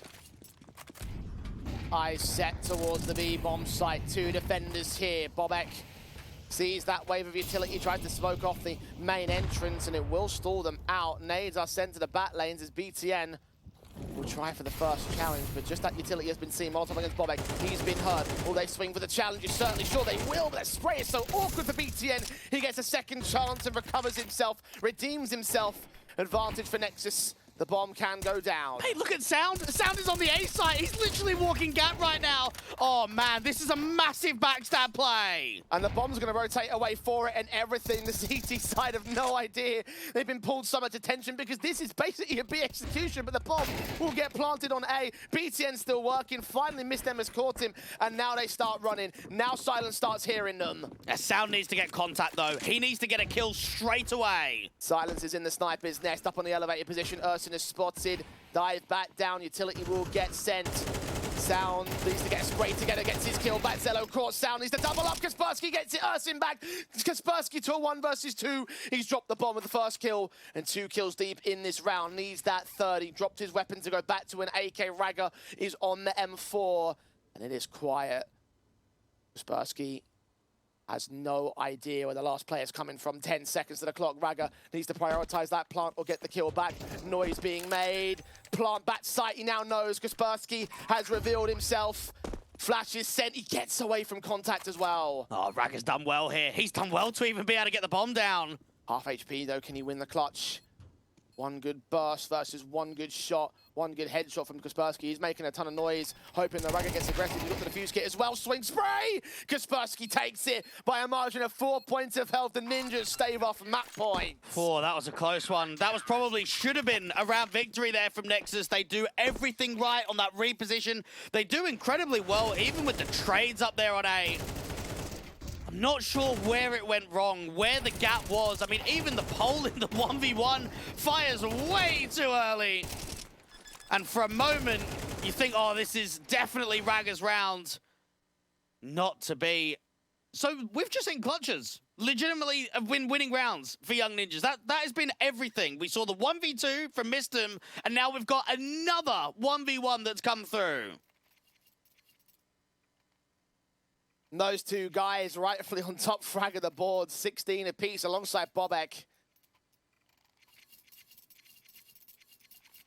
They have put in the shifts.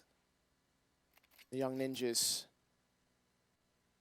still have 3 to make up, still face the Nexus buy, but this is a pivotal point once again. A chance to swing momentum back to their favor or to lose it to Nexus once again, who will push up to map, match, group point, and beyond.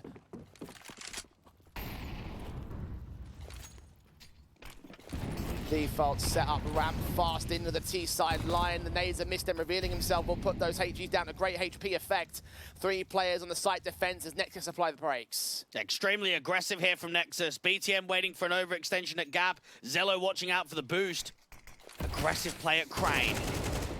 HG spray for BTN comes up.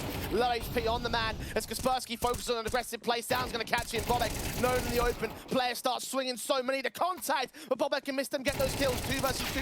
BTN is so low. Ragger's dropped. BTN in his own clutch, but he's up against Silence. The AWP versus the AK. Another 1v1. BTN has played very well individually, but even this is a tough round for the in-game leader. The 34-year-old up against an 18-year-old.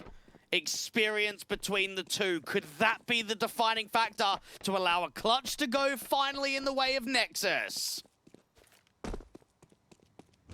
What a clutch it would be. Plant secured. At least they've got the money bonus for the next round.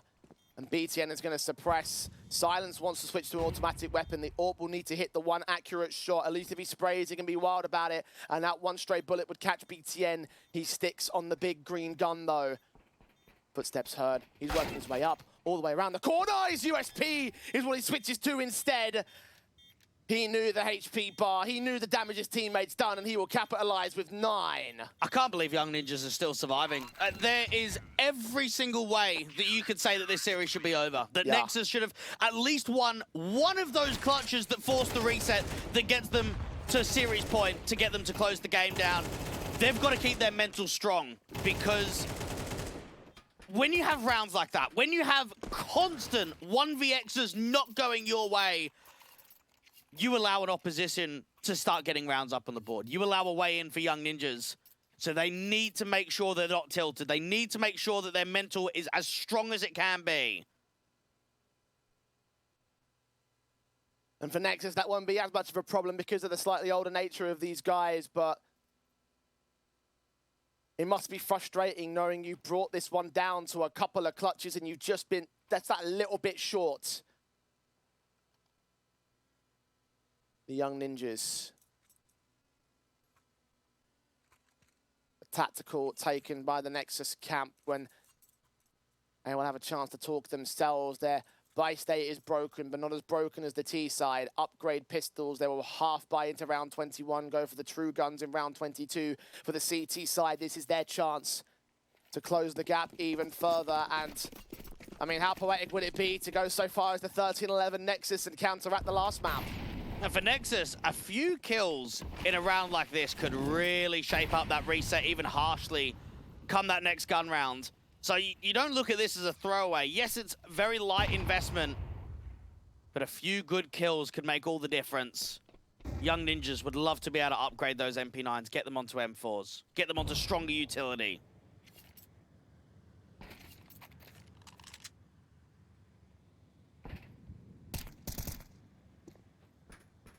All five grouped up, leaning into the site. One flash, one smoke. What can they do with it? Rotations can come in quickly. They need an entry. They need it now. Bobek's found 1 and 2, nearly 3, certainly 3. Bobek now is left alone as Kaspersky will drop Since the Eagle back. USP trying to finish off the damage that his teammate had started with, and he will be able to clean him up. So Nexus trying the heavy-handed plays, the group up contacts. The Deagle will still try and take players out. Any casualties will be players that have to reinvest, so they will be positive in their nature. They do keep all the weapons, though. And the rifles return for Nexus, their next chance to get us to match point. And I'm sure even BTN's kind of thinking, how have we not won this game? I mean, I'm fragging really well. BTN's not a high fragging in-game leader, and he's been involved in some really good rounds. It should be the rest of the riflers. It should be your Ragga, your Zello, and your Sound rifle pack that's going to do the majority of damage. Young Ninjas, 1 to tie up. Nexus 2 for the win. Kaspersky leaning in, AK prepared for, they heard those footsteps, they'll catch that contact. They'll keep Bobek about, BTN not willing to swing, silence next to task as Ragga is right around the corner in mid. And Nexus feel as if once more they've let themselves go with an opening man disadvantage. Sound to work out here from Gap. Molly towards Jocab's position, and Sound has heard it. Where has he gone to, though? Can't move far, didn't hear those footsteps. Teammate coming in, Sound wins that fight. He's such low HP, though. Missed them, responds back and gets out of the way, but Zello creeps closer and closer. I don't want to alley to contest. His back will still be turned, and Mistem gets a freebie. Ragga not in a position that he can trade. Even BTN's quite far away. He can slide his way into Gap, but this does not look winnable. Kaspersky's back's turned. Switch back, flick through, does not connect the full-blown kill at 18 points of health. Kaspersky is alive with a 2K, and BTN is all that remains. A 1-on-4 has caught Bobek first.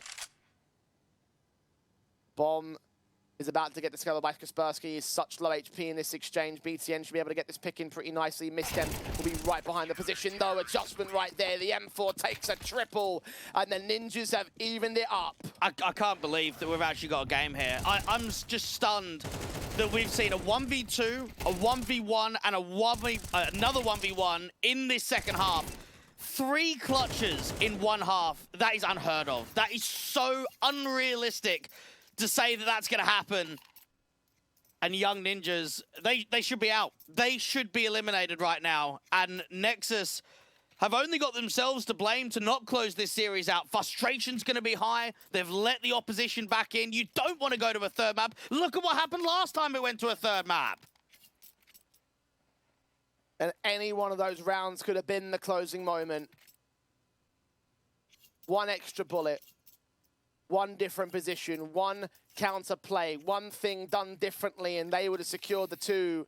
I mean, even the 1v1s that Silence had, I think he was on, what, 13 HP on that final duel? That one that that Ragga had when he got the bomb down and repositioned out towards the elevators, he got Kaspersky down to, I think, 9 HP? 4. I mean, we're talking about, oh yeah, red HP, whatever it was, it's low.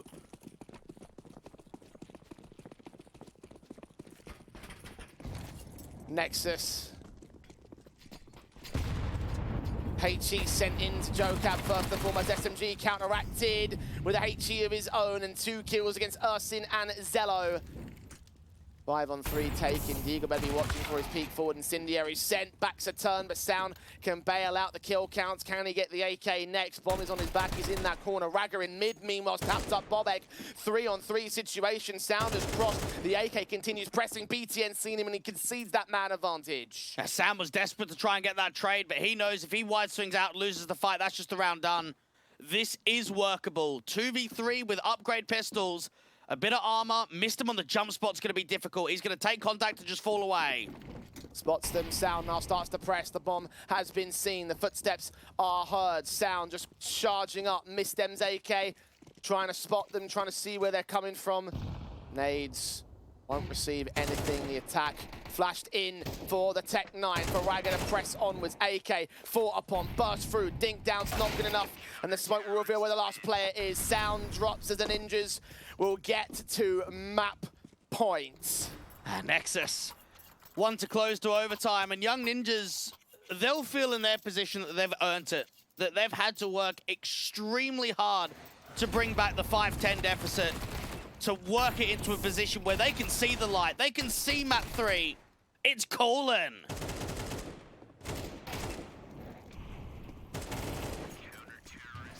Last round of regulation. The poetic 13-11 to return to that starting map in the series.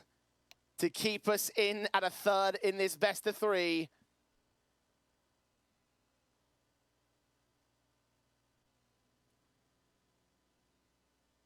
Young Ninjas. Must be getting old with how stressed they must be in this kind of matchup. How down to the wire these rounds have been, how down to the wire this map has been. And this match in general.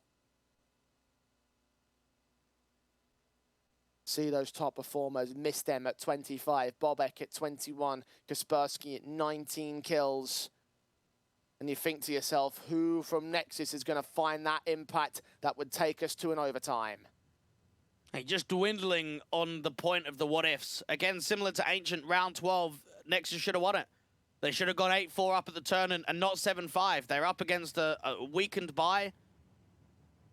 And that's been the whole overarching statement here from Nexus, is that they've had their opportunities. They've had the rounds they should won, but they haven't closed them. And Young Ninjas, similar to Mal's NXT, are going to jump at that opportunity. They're going to try and claw their way back into this series. Back-to-back 13-11s, back-to-back competitive best-of-3s between these two. Young Ninjas, though, want to get it done in reg. Do not want to be able to battle it out in overtime.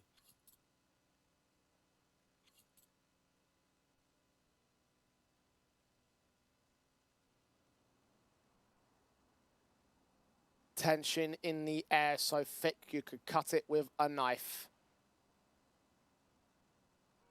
Thinking that the Ninjas may have blown their chance on map number 1.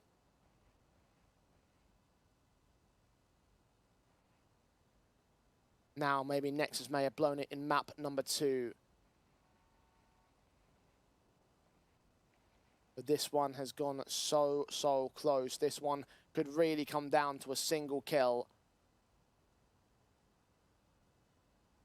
And the guns will be out in full force for Nexus, as you would expect. They were half buying to get into this weapon rounds.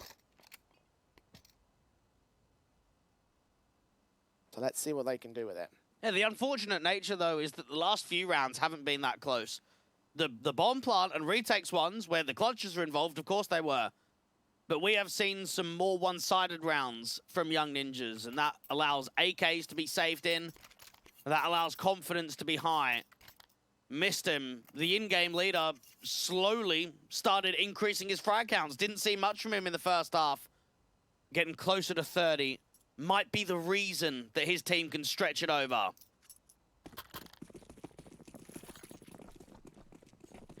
Whomever is the reason, it doesn't matter to the Ninjas. 1 away from taking this. aggression in towards ramp. Player out ahead of the smoke sound, finally forces out an opener, evades those HGs and looks to extend even further against the AK. Meanwhile, Bobek gets caught aggressive. Zello and Sound have caught those fights. 4v2 now for Nexus. Oh, perfect position. Now they've just got to pack. Now they've just got to pack and trade off of one another, and the round is theirs. Raga walking on a timing out from mid. They've got 2 players with a bomb down at bottom of the B stairs, and they still have Sound aggressively towards ramp. Kaspersky has to play double duty. No one watching mid. The rotation will be late from Silent. Spray through. That's him done. That's round done. We are going to overtime unless Silence pulls off the miracle of miracles. We have seen clutches, plenty of them in the late stages of this matchup, but surely this is one that's a little bit too far gone. AWP just needs that first duel, and no one's even giving him a fight. Sound has got that backstab in from A as well. Now they've heard him. He made a noise. The Eagle shut down by Ursin, and we play on Nexus say not today. 12 apiece. It's overtime for map 2. And fair play to Sound. I look at him as being the X-Factor player. You're going into round 24 and you are desperate for something. He gets 2 kills ramp and alone. There was no one else with him. There was no one even supporting with util. That is up to him to make something happen. And when he gets that first kill and he's down on red HP, you're probably expecting him to go 1-for-1 at most. You're probably expecting him to get traded by Mistem, but no. Sound gets 2 kills. Impressive stuff, and Nexus, they couldn't close in regulation, but hey, they're still fighting. They're still here in regulation now.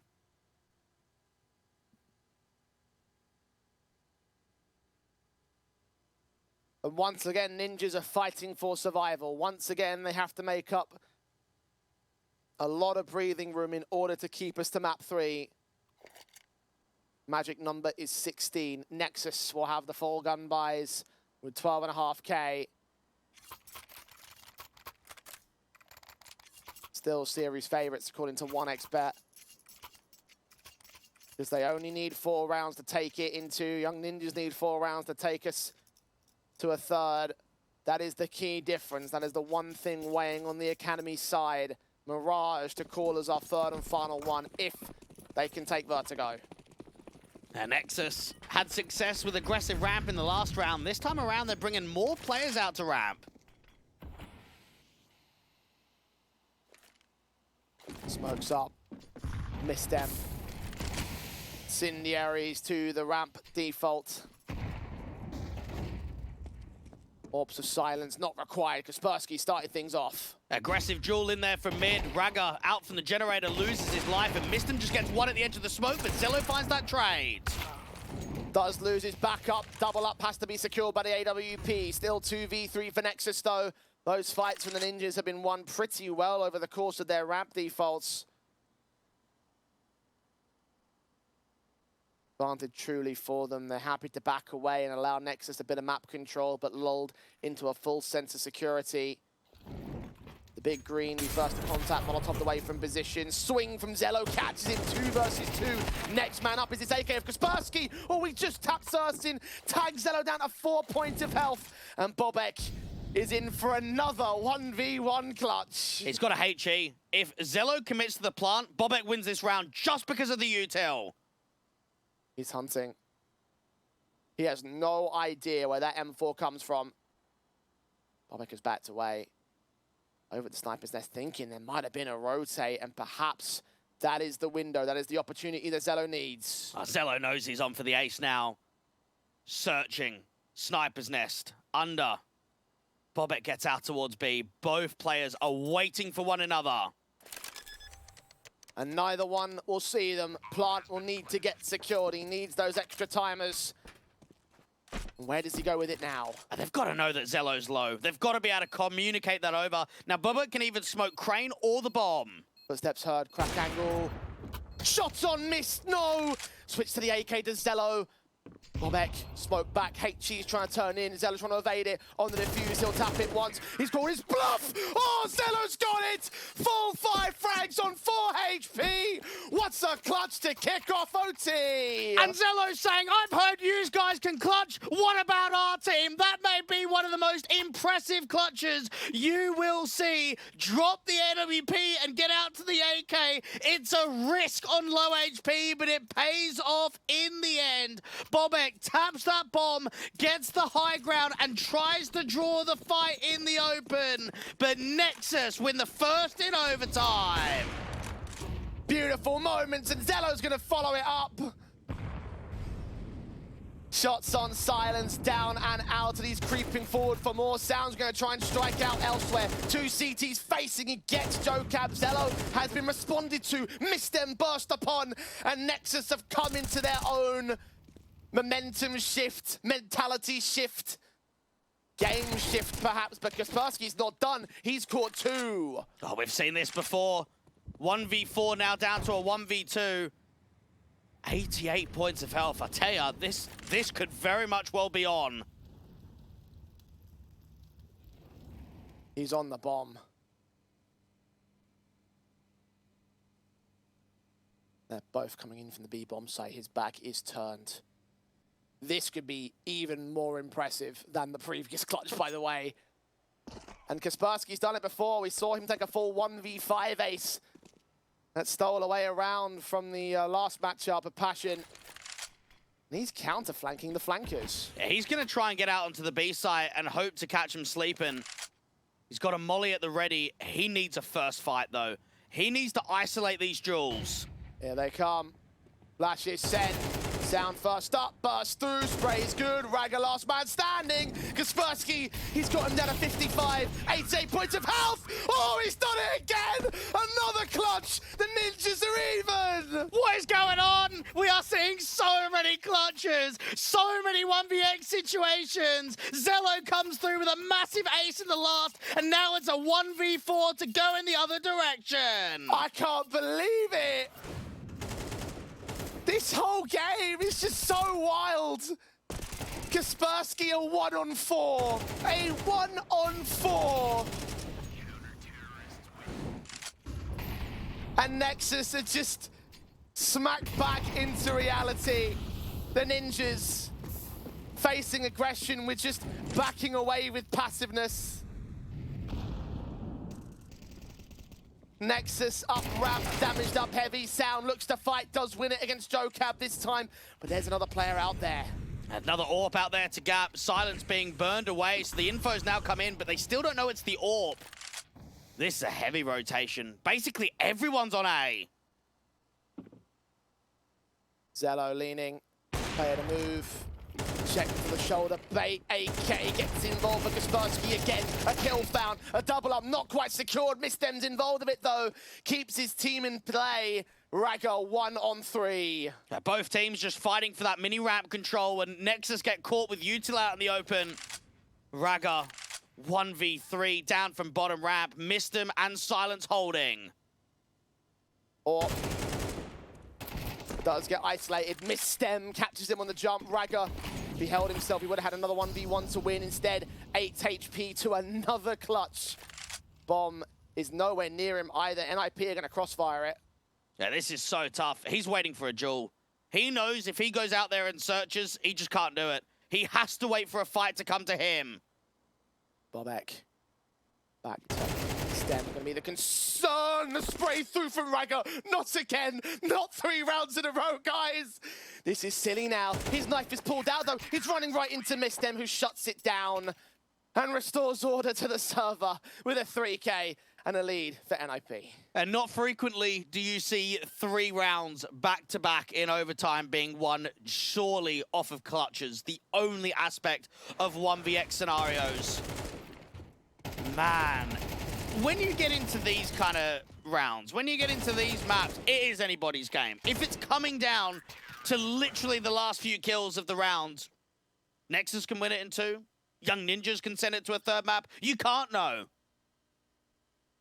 Just throw an analysis out the window. Any assessment you can make about this map, about this, about this series in general, just forget it. considering that all those games came down, all those rounds that we just saw came down to clutches, 2 of which were won, by the way.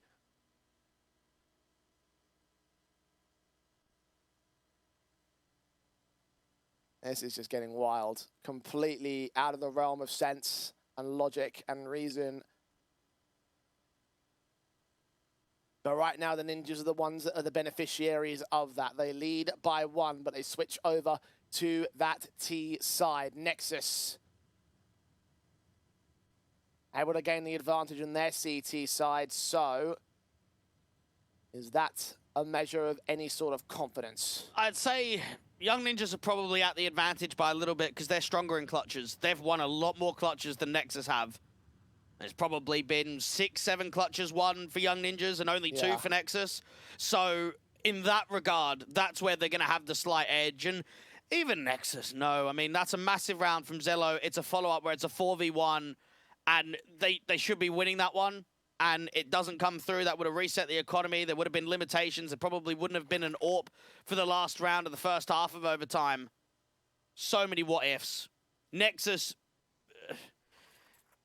I feel for them if they don't close this out, because they'll know themselves that this should be over. This game should be wrapped up in 2.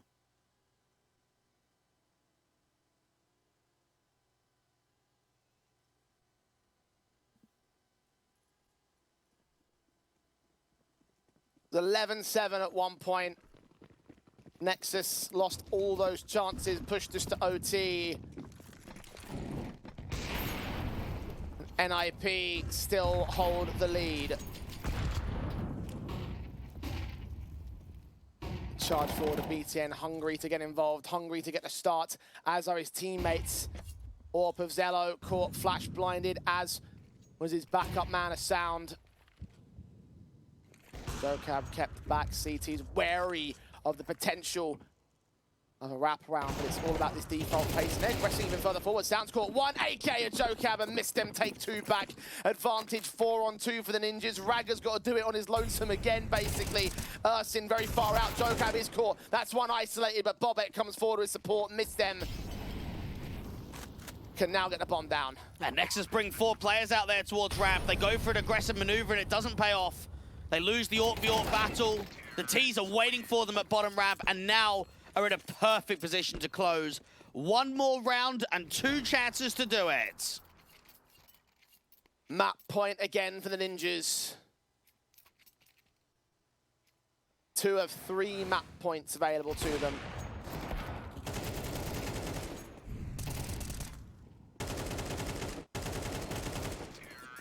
Nexus bargained for so much in that ramp aggression. It didn't work out for them, though. And in the grand scale of things, ramp kills for Nexus have been so hit and miss over the course of this map. Sometimes they work, sometimes they don't. Ursin trying to aggress down here over at the B stairs, and he'll get his kill alongside Zello and his AWP frag, combining on that default 5-on-3 taking. Kaspersky now walking mid. BTN has spotted him, refaces the fight, but loses it back. Sound, meanwhile, does get the kill on Jocab, and Ragger will follow up, so Nexus refuse to die. And it's insane how that last round is so convincing for one side, and then so convincing for the other. There's even a knife out here to ramp from Sound. And 1 more to get to another overtime. Nexus, just instant success on that press out to the B stairs. They break open that smoke, and it's just enough vision for the M4 and AWP to strike. They struck all right. Sound, even the cheeky confidence-boosting knife kill. Can they get in the heads of the Young Ninjas? Can they keep this one running? Double AWPs in on this T side. Silence with 1, Bobek with another. They want some pretty quick opening duels. Clearly, the CTs won't offer it to them over on the B-bomb site. Over at A, it's also passive from Sound and BTN. At least for the initial portion of the round. And so Bobek had another AK, but because he had a good spawn, he wants to get that extra AWP for an opening pick to the B stairs, and nothing came through, so instantly go back to spawn and drop out that AWP for the AK. Silence, meanwhile, keeps his AWP in play, trying to find the angle against the CT side. Got those flashes, HE swing for the visual, which we'll see none of. Flashbang sent. Silence doesn't connect the shot. The reface of the CT side will actually put utility down. They won't overextend here. Azello did not swing when the AWP fired to try and get that shot off. So they still do not know where the AWP is. Now, Zello played a lot of rounds in regulation to mid. There's the connection for Zello. 28th kill of the game. Incendiary away from Sound. Still playing close to the corner. Further flashes turned away from JoeCab, revealing himself over at the top. Swing forward of that AK, more focus on the main site players as JoeCab's damage eventually catches him off. BTM with the incendiary kill, and they walk down ramp. They realize that B site has to be the play. Yeah, Urson just got to get one. Him and Raga need to waste time. Making their moves in, her footsteps heard, Urson strikes, swings for a double. The AWP of silence is left alone in the 1 versus 5, caught by Raga, and we go again. Indeed we do, and it's coming down to a scenario now where there's been a few map points and it has not been taken for Young Ninjas. Does that come back to bite them? Do Nexus get that fuel and that fire where they look at everything and say, even though we should have closed, you should have closed as well? We're getting to that point where vice versa applies. We play out a second overtime. The Young Ninjas on the T side start, bringing the exact same setup in.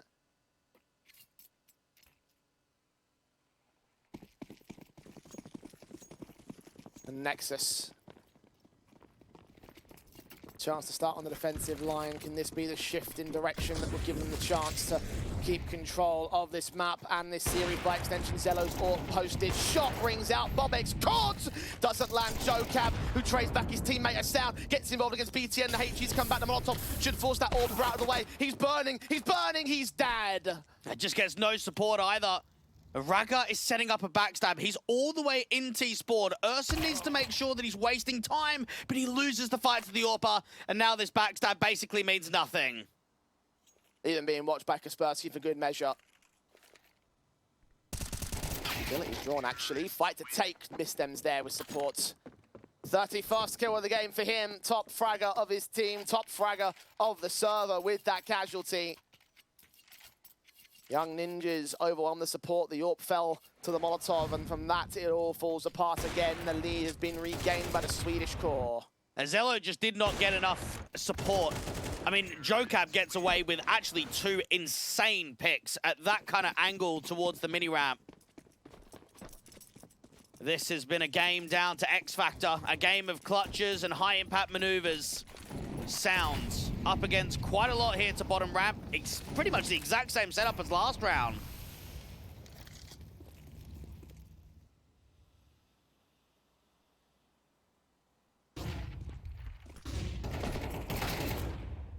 JoeCab and missed them 2 easy picks. The AWP doesn't get anything at all, and the Ninjas find their confidence. Site taken, round done, 17-15. Trying to press to 18. Bobek out on this B side, loses that fight to Raga, but that doesn't mean anything. Mistem's just going for so much in the round. Triple found. Low HP on Raga as well. Mistem's got him. No one allowed to survive for the CT side. Nexus overwhelmed in this.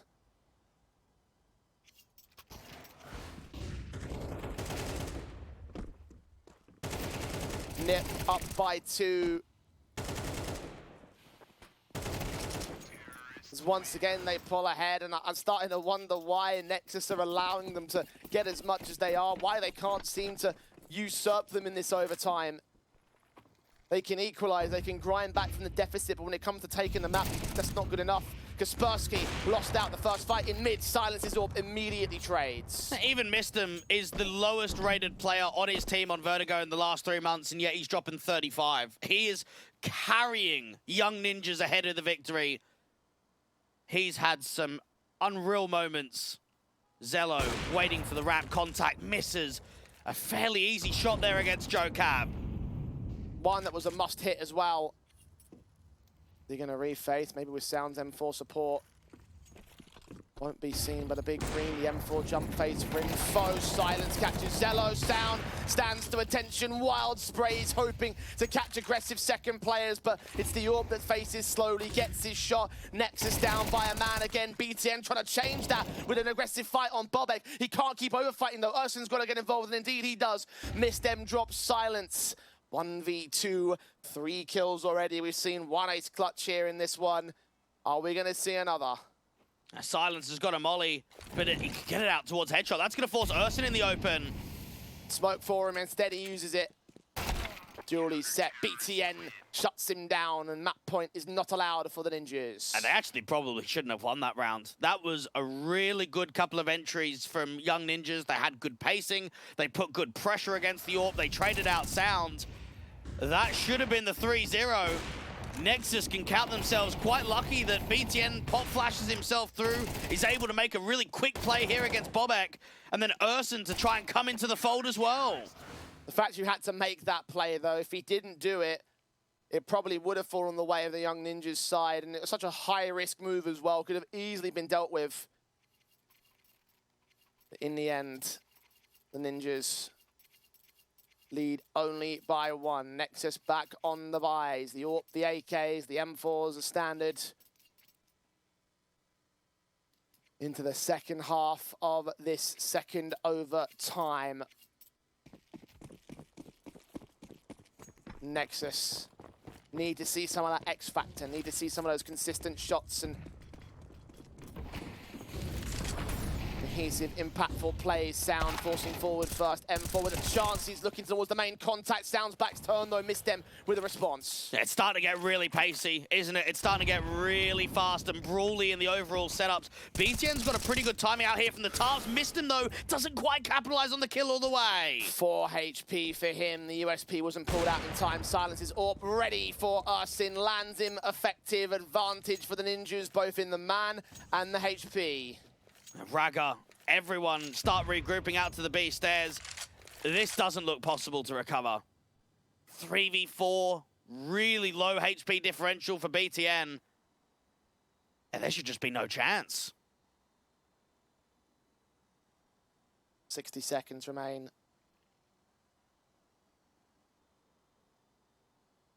Only one on this B bomb site. Kaspersky, though, is the contact. The backstab closes. Mistem about to win this whole thing for the Ninjas. Zello seen, sprayed through. Adjustment to the second, not quite the third. Not like it matters. Raga suppressed from all angles, dealt with by the pole. The Young Gun New Blood closes down another map point for the Young Ninjas. So they've had 3 already, and now they've got 5. So for Young Ninjas, they have to be taking it here. They've got way too many map points to not be able to get this over the line.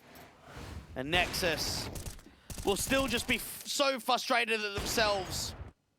But for Young Ninjas, this is once more another great opportunity to send it to a 3rd map decider. And how long before that frustration breaks the backs of the T side? Orp in a silent, straight peek. Shot does not connect. They're aware of him. They'll stop his peek. They'll stop Joker from pressing as well. Counter incendiaries. He's still going to try and make his moves alongside Flash support. He's going to press, and BTN's going to get caught blinded for it. Sound's going to get caught dead for it. Zello has to respond. That's exactly what he does. Oh, that HE does a lot of damage. BTN to swing on the contact. In-game leader towards the top of ramp is going to fall off and play distraction. But there's another aggressive info play. Just like the last round, there's another backstab, but it's being watched from Raga. Kaspersky walking into the trap. Kill found. Are they aware of Bobek? Raga certainly seems to be convinced. He starts moving on the man, though. He wins the fight. And once again, Nexus refuse to die. Trying to bring that bomb back out towards the B side because of Ursun's walk. Missed him. He's won a 1v2. I'm going to go 1v3. 38 kills on the board, 39 kills on the board. Bomb will commit to the A-bomb site. It's being walked upon by BTN, and both players here are tagged. BTN's going quite eagerly for the fight. He's getting himself aggressively up. Missed him. Gonna actually set the backstab to ramp. I was gonna say, that's gonna take a lot of time. Coming in quick towards mid. I think BTN just heard him. And away from, not sure the exact angle of attack. It could be either way. So close to position. BTN waiting for the walkout, waiting for the smoke to clear. Eyes are set, positions held. Mistem caught by Ragga instead. So close to contact, and in the end, it is Nexus to stay alive once again. Another overtime on the cards, perhaps? Yeah, well, it is the 5th map point, and it still is yet to be taken. The contact out here from the backstab. I mean, this is the real impact from Ragga. 2 insanely impactful kills. Back-to-back backstabs coming in, and it's the second round where the awareness is there. It's the second time that they're anticipating it. Attack taken by the Ninjas. They're 1 in overtime. And it's probably one just for mental, right? When you've played this much CS, you know where some of the mistakes are, you know where the defaults are lying. It's just keeping the mentality in check.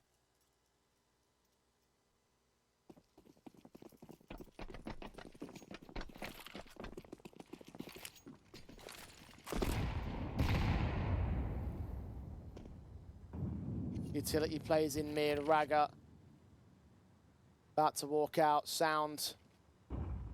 Flashbang turned away from full blind, first kill. Starts off effective, not much damage done in turn. HE sees the AWP Ursin. Second pick right around the corner, and Bobek feeds him to him. 2 versus 5. The Ninjas struggling to close. Not even 30 seconds into the round when you're on your 5th map point and it's a 5v2 in the opposite direction. All of those advances just get denied. Great flash assist there for BTN. That's a sitter of a kill out in mid. Mistem does find 1 pick back, but it feels too little too late at this stage. A 2 versus 5 overall, 2v4 in the post plant. Incendiaries. Ursim straight in, footsteps her, Molotovs don't extend towards Mistem. He's allowed to hold this contact. Jokab with a kill. Ragga takes it back. Any threats negated. Jokab overcooks that flick, and we go again, and 3rd overtime on Vertigo. And honestly, I don't know who I'm impressed by more. Am I more impressed by the young ninjas that are constantly getting themselves into map point scenarios, or am I more impressed from Nexus of clawing these back from regulation to overtime, from overtime to another overtime?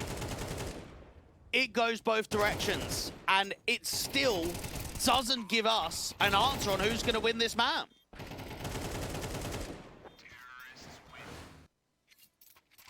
And that is the key issue, isn't it?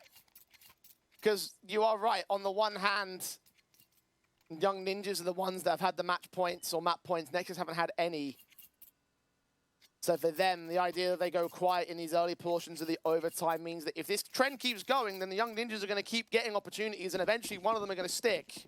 It makes me think too, what happens if Nexus get on map point? What happens if they get on the position where they just need 1 to close? Perhaps that's where the aim's going to go for it here. Sound, aggression in against his name, and knife pulled out for Jokab, and Silence takes damage, which BTN can close out against Mistem. Faces the fight, takes heavy damage, doubles up though. They feed themselves back to a 3v3. And they just want to trade the in-game leader because they know that he's so damn low, but rather than just literally resetting, play the 5v3, they've probably given themselves an avenue that now they can lose this round. And maybe those are the reasons why the Nexus side are constantly giving these up to the Ninjas.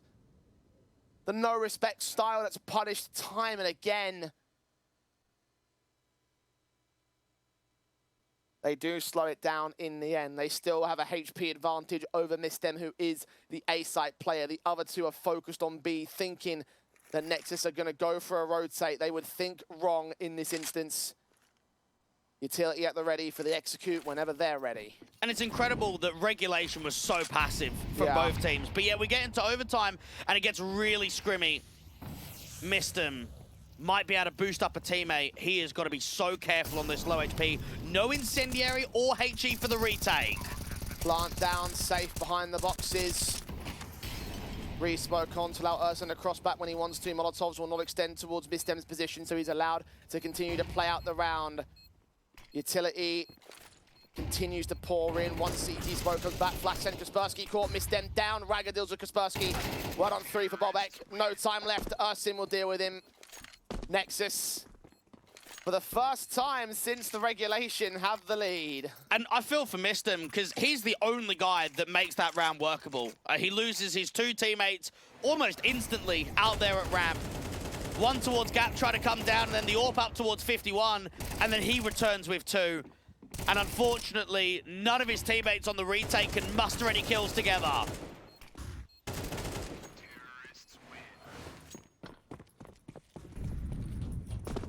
Advantage Nexus.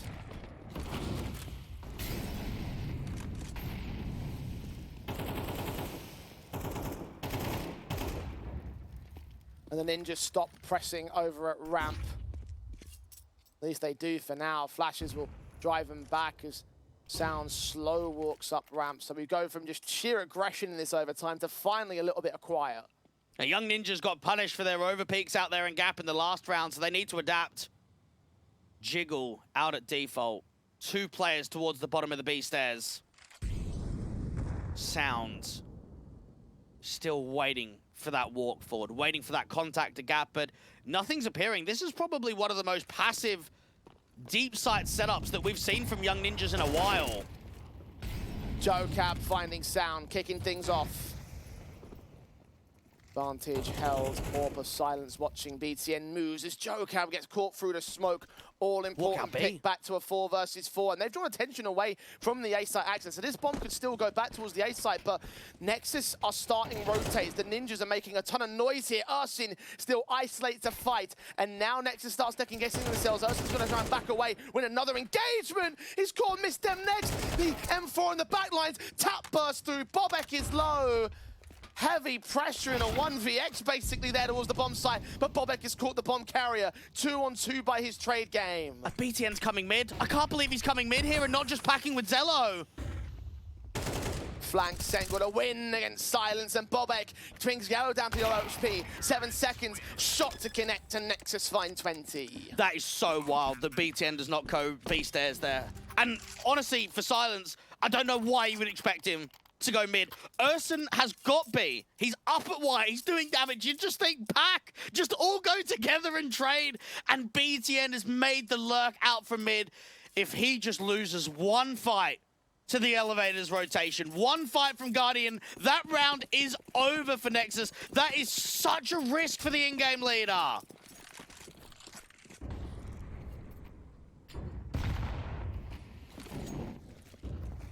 The Nexus come out on top.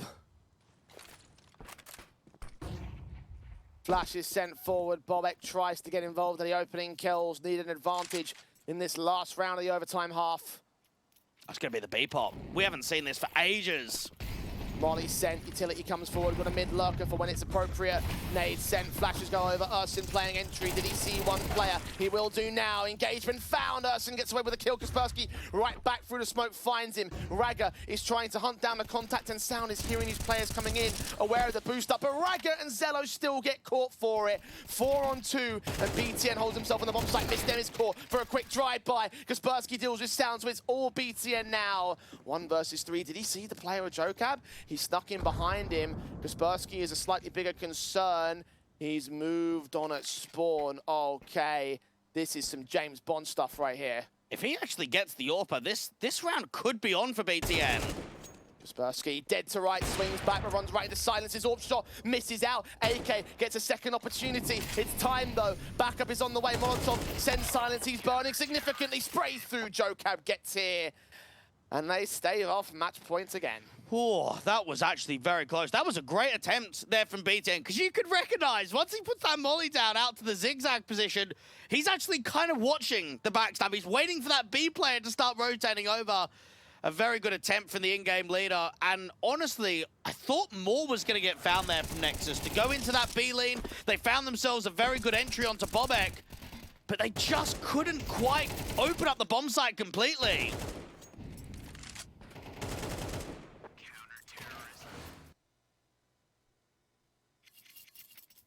Well, Nexus have a lead this time. Young Ninjas have led at the turn of the half every single overtime thus far. Is that going to be the case from here? Will Nexus be the ones that get to map point first? They're only one away from doing it, and that would also be match and group point with it as well. Zello's AWP straight in for contact, and Raga playing on the B stairs with Ursin, waiting for a number of T-side players to make themselves known, but they don't. And not much distraction being pulled towards ramp at all here for Young Ninjas. One mid lurker and everyone outside of B. Ursin, smoke, incendiary. He could be pressured a lot in this round.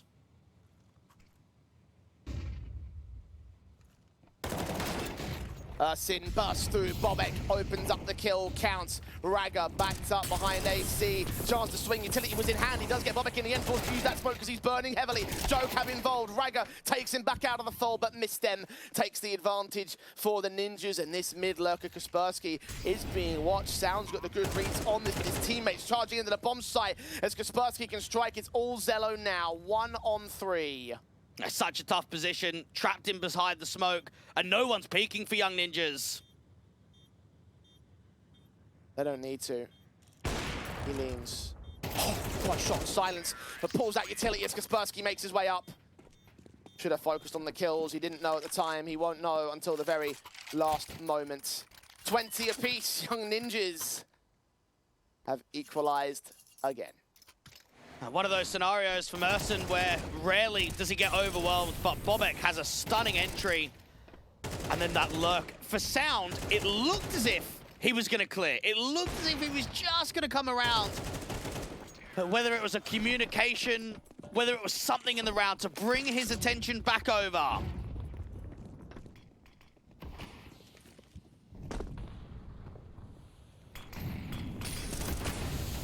Fast up in mid for Nip. Nexus.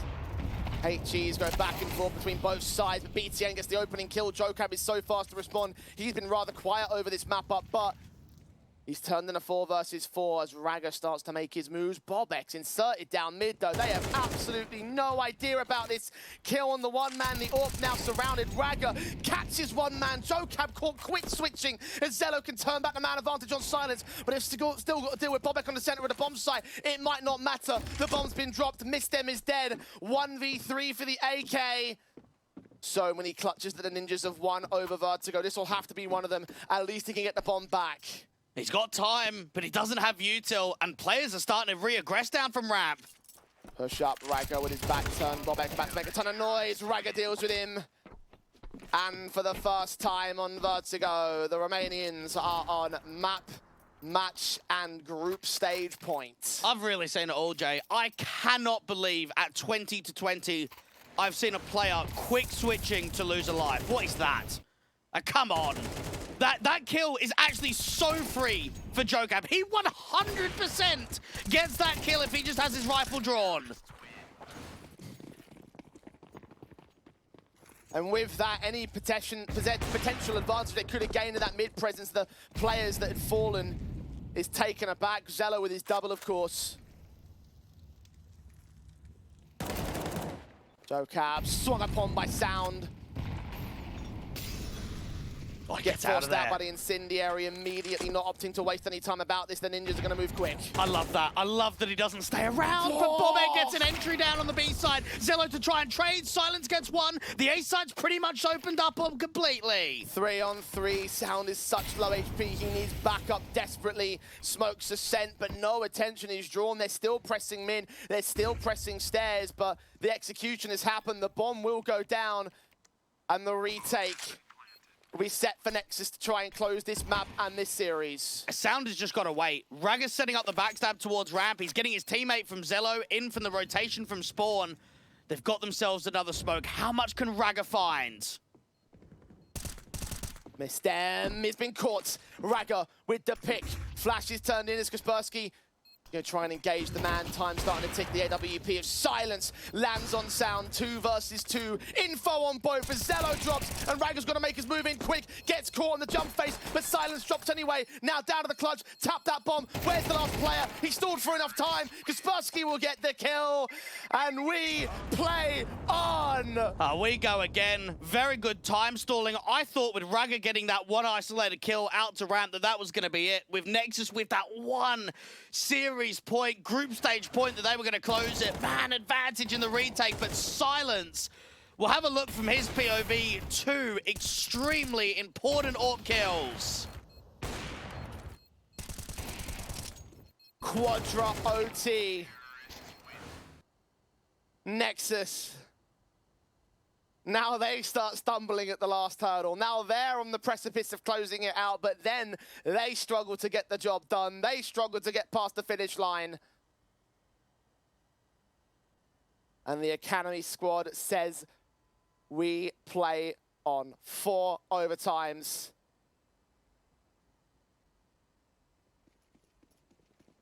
This one's going to drag all the way until someone makes a catastrophic mistake. Maybe a bit of slow pace. He might be the antidote to all of this madness. Straight sprays in from the likes of Sound, who gets misstem, looks back towards Bobek, the AWP of Zello, instantly in with a response. And look at Ragger inserting deep. Kaspersky hasn't seen him. Now he has 3 on 3. Zello's still alive and still looking for impact, but he needs more distraction to try and get out of this sandbag position. BTN is close behind the crane.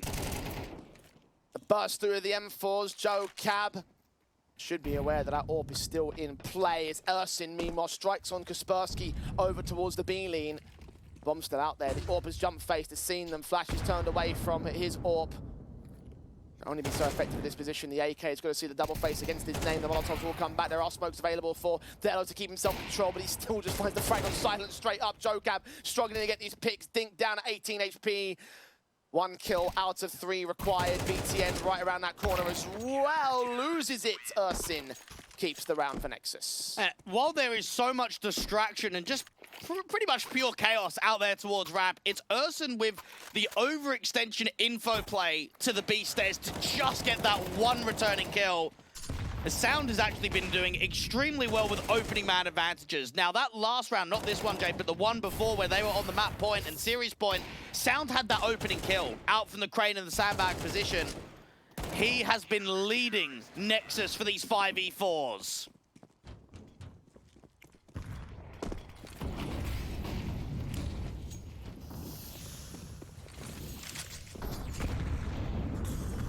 Triple nades because they want to get rid of that sandbag position so quickly. The Ninjas are sick and tired of getting dealt with by Nexus players in that angle. But Sound is the closest contact, and he is on the bomb site. Bobek has caught BTN outside of alley. Leg shots on the AWP. Ragger with a kill back to return. He's still close. Flashes keep him blind as Bobek continues fragging. Advantage maintained. He's starting to close in the pins as the AWP needs to get involved. Sound struggles. Second phase turns back against Silence, and Misstem is there with support. Ersin 1v3. Only 1 kill. Silence equalizes the game. It's starting to get really messy just because, again, we've got into so many overtimes. The players are probably just shattered at this point, and it is just a brawl. It's a straight out fight from almost all of the individuals. Sound got so close to that kill, thought he had it and kind of repositioned back over. Bobek with a really tight shot against Headshot too.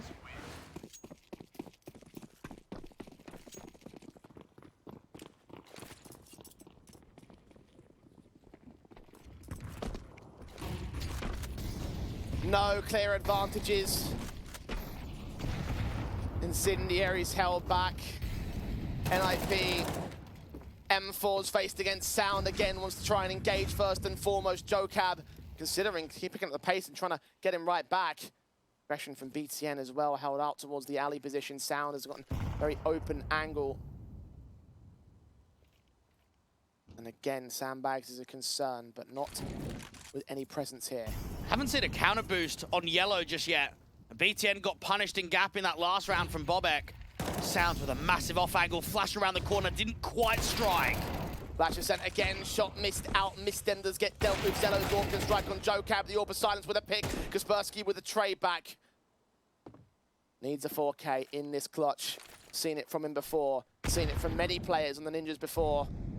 But not as of late, not in OT. And Nexus. Only real angle of mistake is from Ersin here. He is going to hold against the backstab, ensure that Kaspersky can't rotate towards the B site. And they should give him the plant, at the bare minimum. They should just retake heavy. Just allow it at this stage. Money doesn't matter. Kaspersky, a flashbang only. Flashes to try and get the peaks into the CT side. Meanwhile, as the pincers close in from Ersin. Face forward, Zello's Orb finds his contact. Ragger gets the kill anyway. Nexus once again lead. And this whole game pretty much dictates on whether Nexus is going to win this map again. If Young Ninjas close it out, if they get to another map point, they send it to that finale of Mirage, which I'm sure everyone would be hoping for. Round 24 was reached on map 1, round 24 was reached on map 2, and then it went some, and it's still going. We could get closer and closer to round 50. We could have another overtime. Or it could all end in the next two.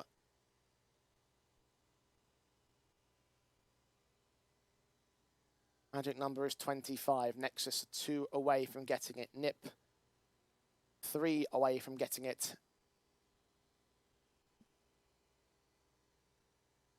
They move over to the T side start.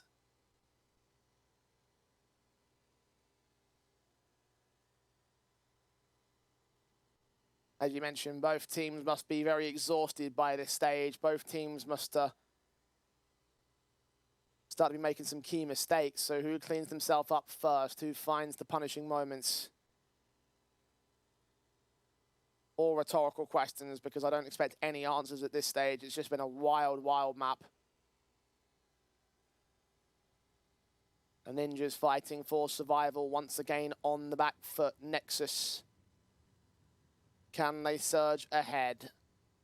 Let's find out. It's insane to kind of reflect that the first 3 rounds of overtime were all clutches. That just all came down to at least clutch scenarios, and yet we're still playing out. It has been a mental game. Both teams bring in absolutely everything to try and make their spot in the playoffs happen. Young Ninjas do not want to give Nexus another series point. They gave them 1 and only 1.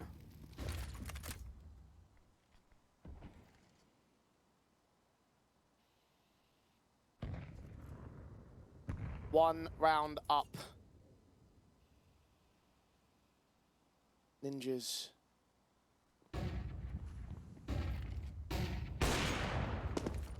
See the flashes coming their way. Silence's orb is baited. Mistem moves forward to the M4. Sees so many players. Gets 1 kill, gets 2 kills. Down and Ersin trade back to Kaspersky. Involved. Not aware of how close Zello is. The leg shot pulled out. The AK return, but Zello puts his Glock to effect. And now Sounder's got to hold off against Mistem. Higher HP in this 1-on-2 situation. Footsteps heard. Sound gets the headshot. And Nexus now have 2 match points of their own. Okay, this is where Nexus, I want to see from you guys why you're one of the most experienced teams in Tier 2.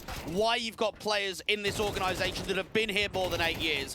These are the moments. These are the situations where they've got 2 chances to make the playoffs right here, right now.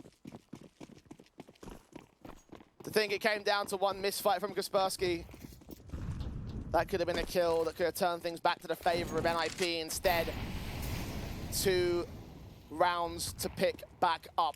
2 in a row that they will require to stay alive in this series. Again, they are fighting to take us to a 3rd map.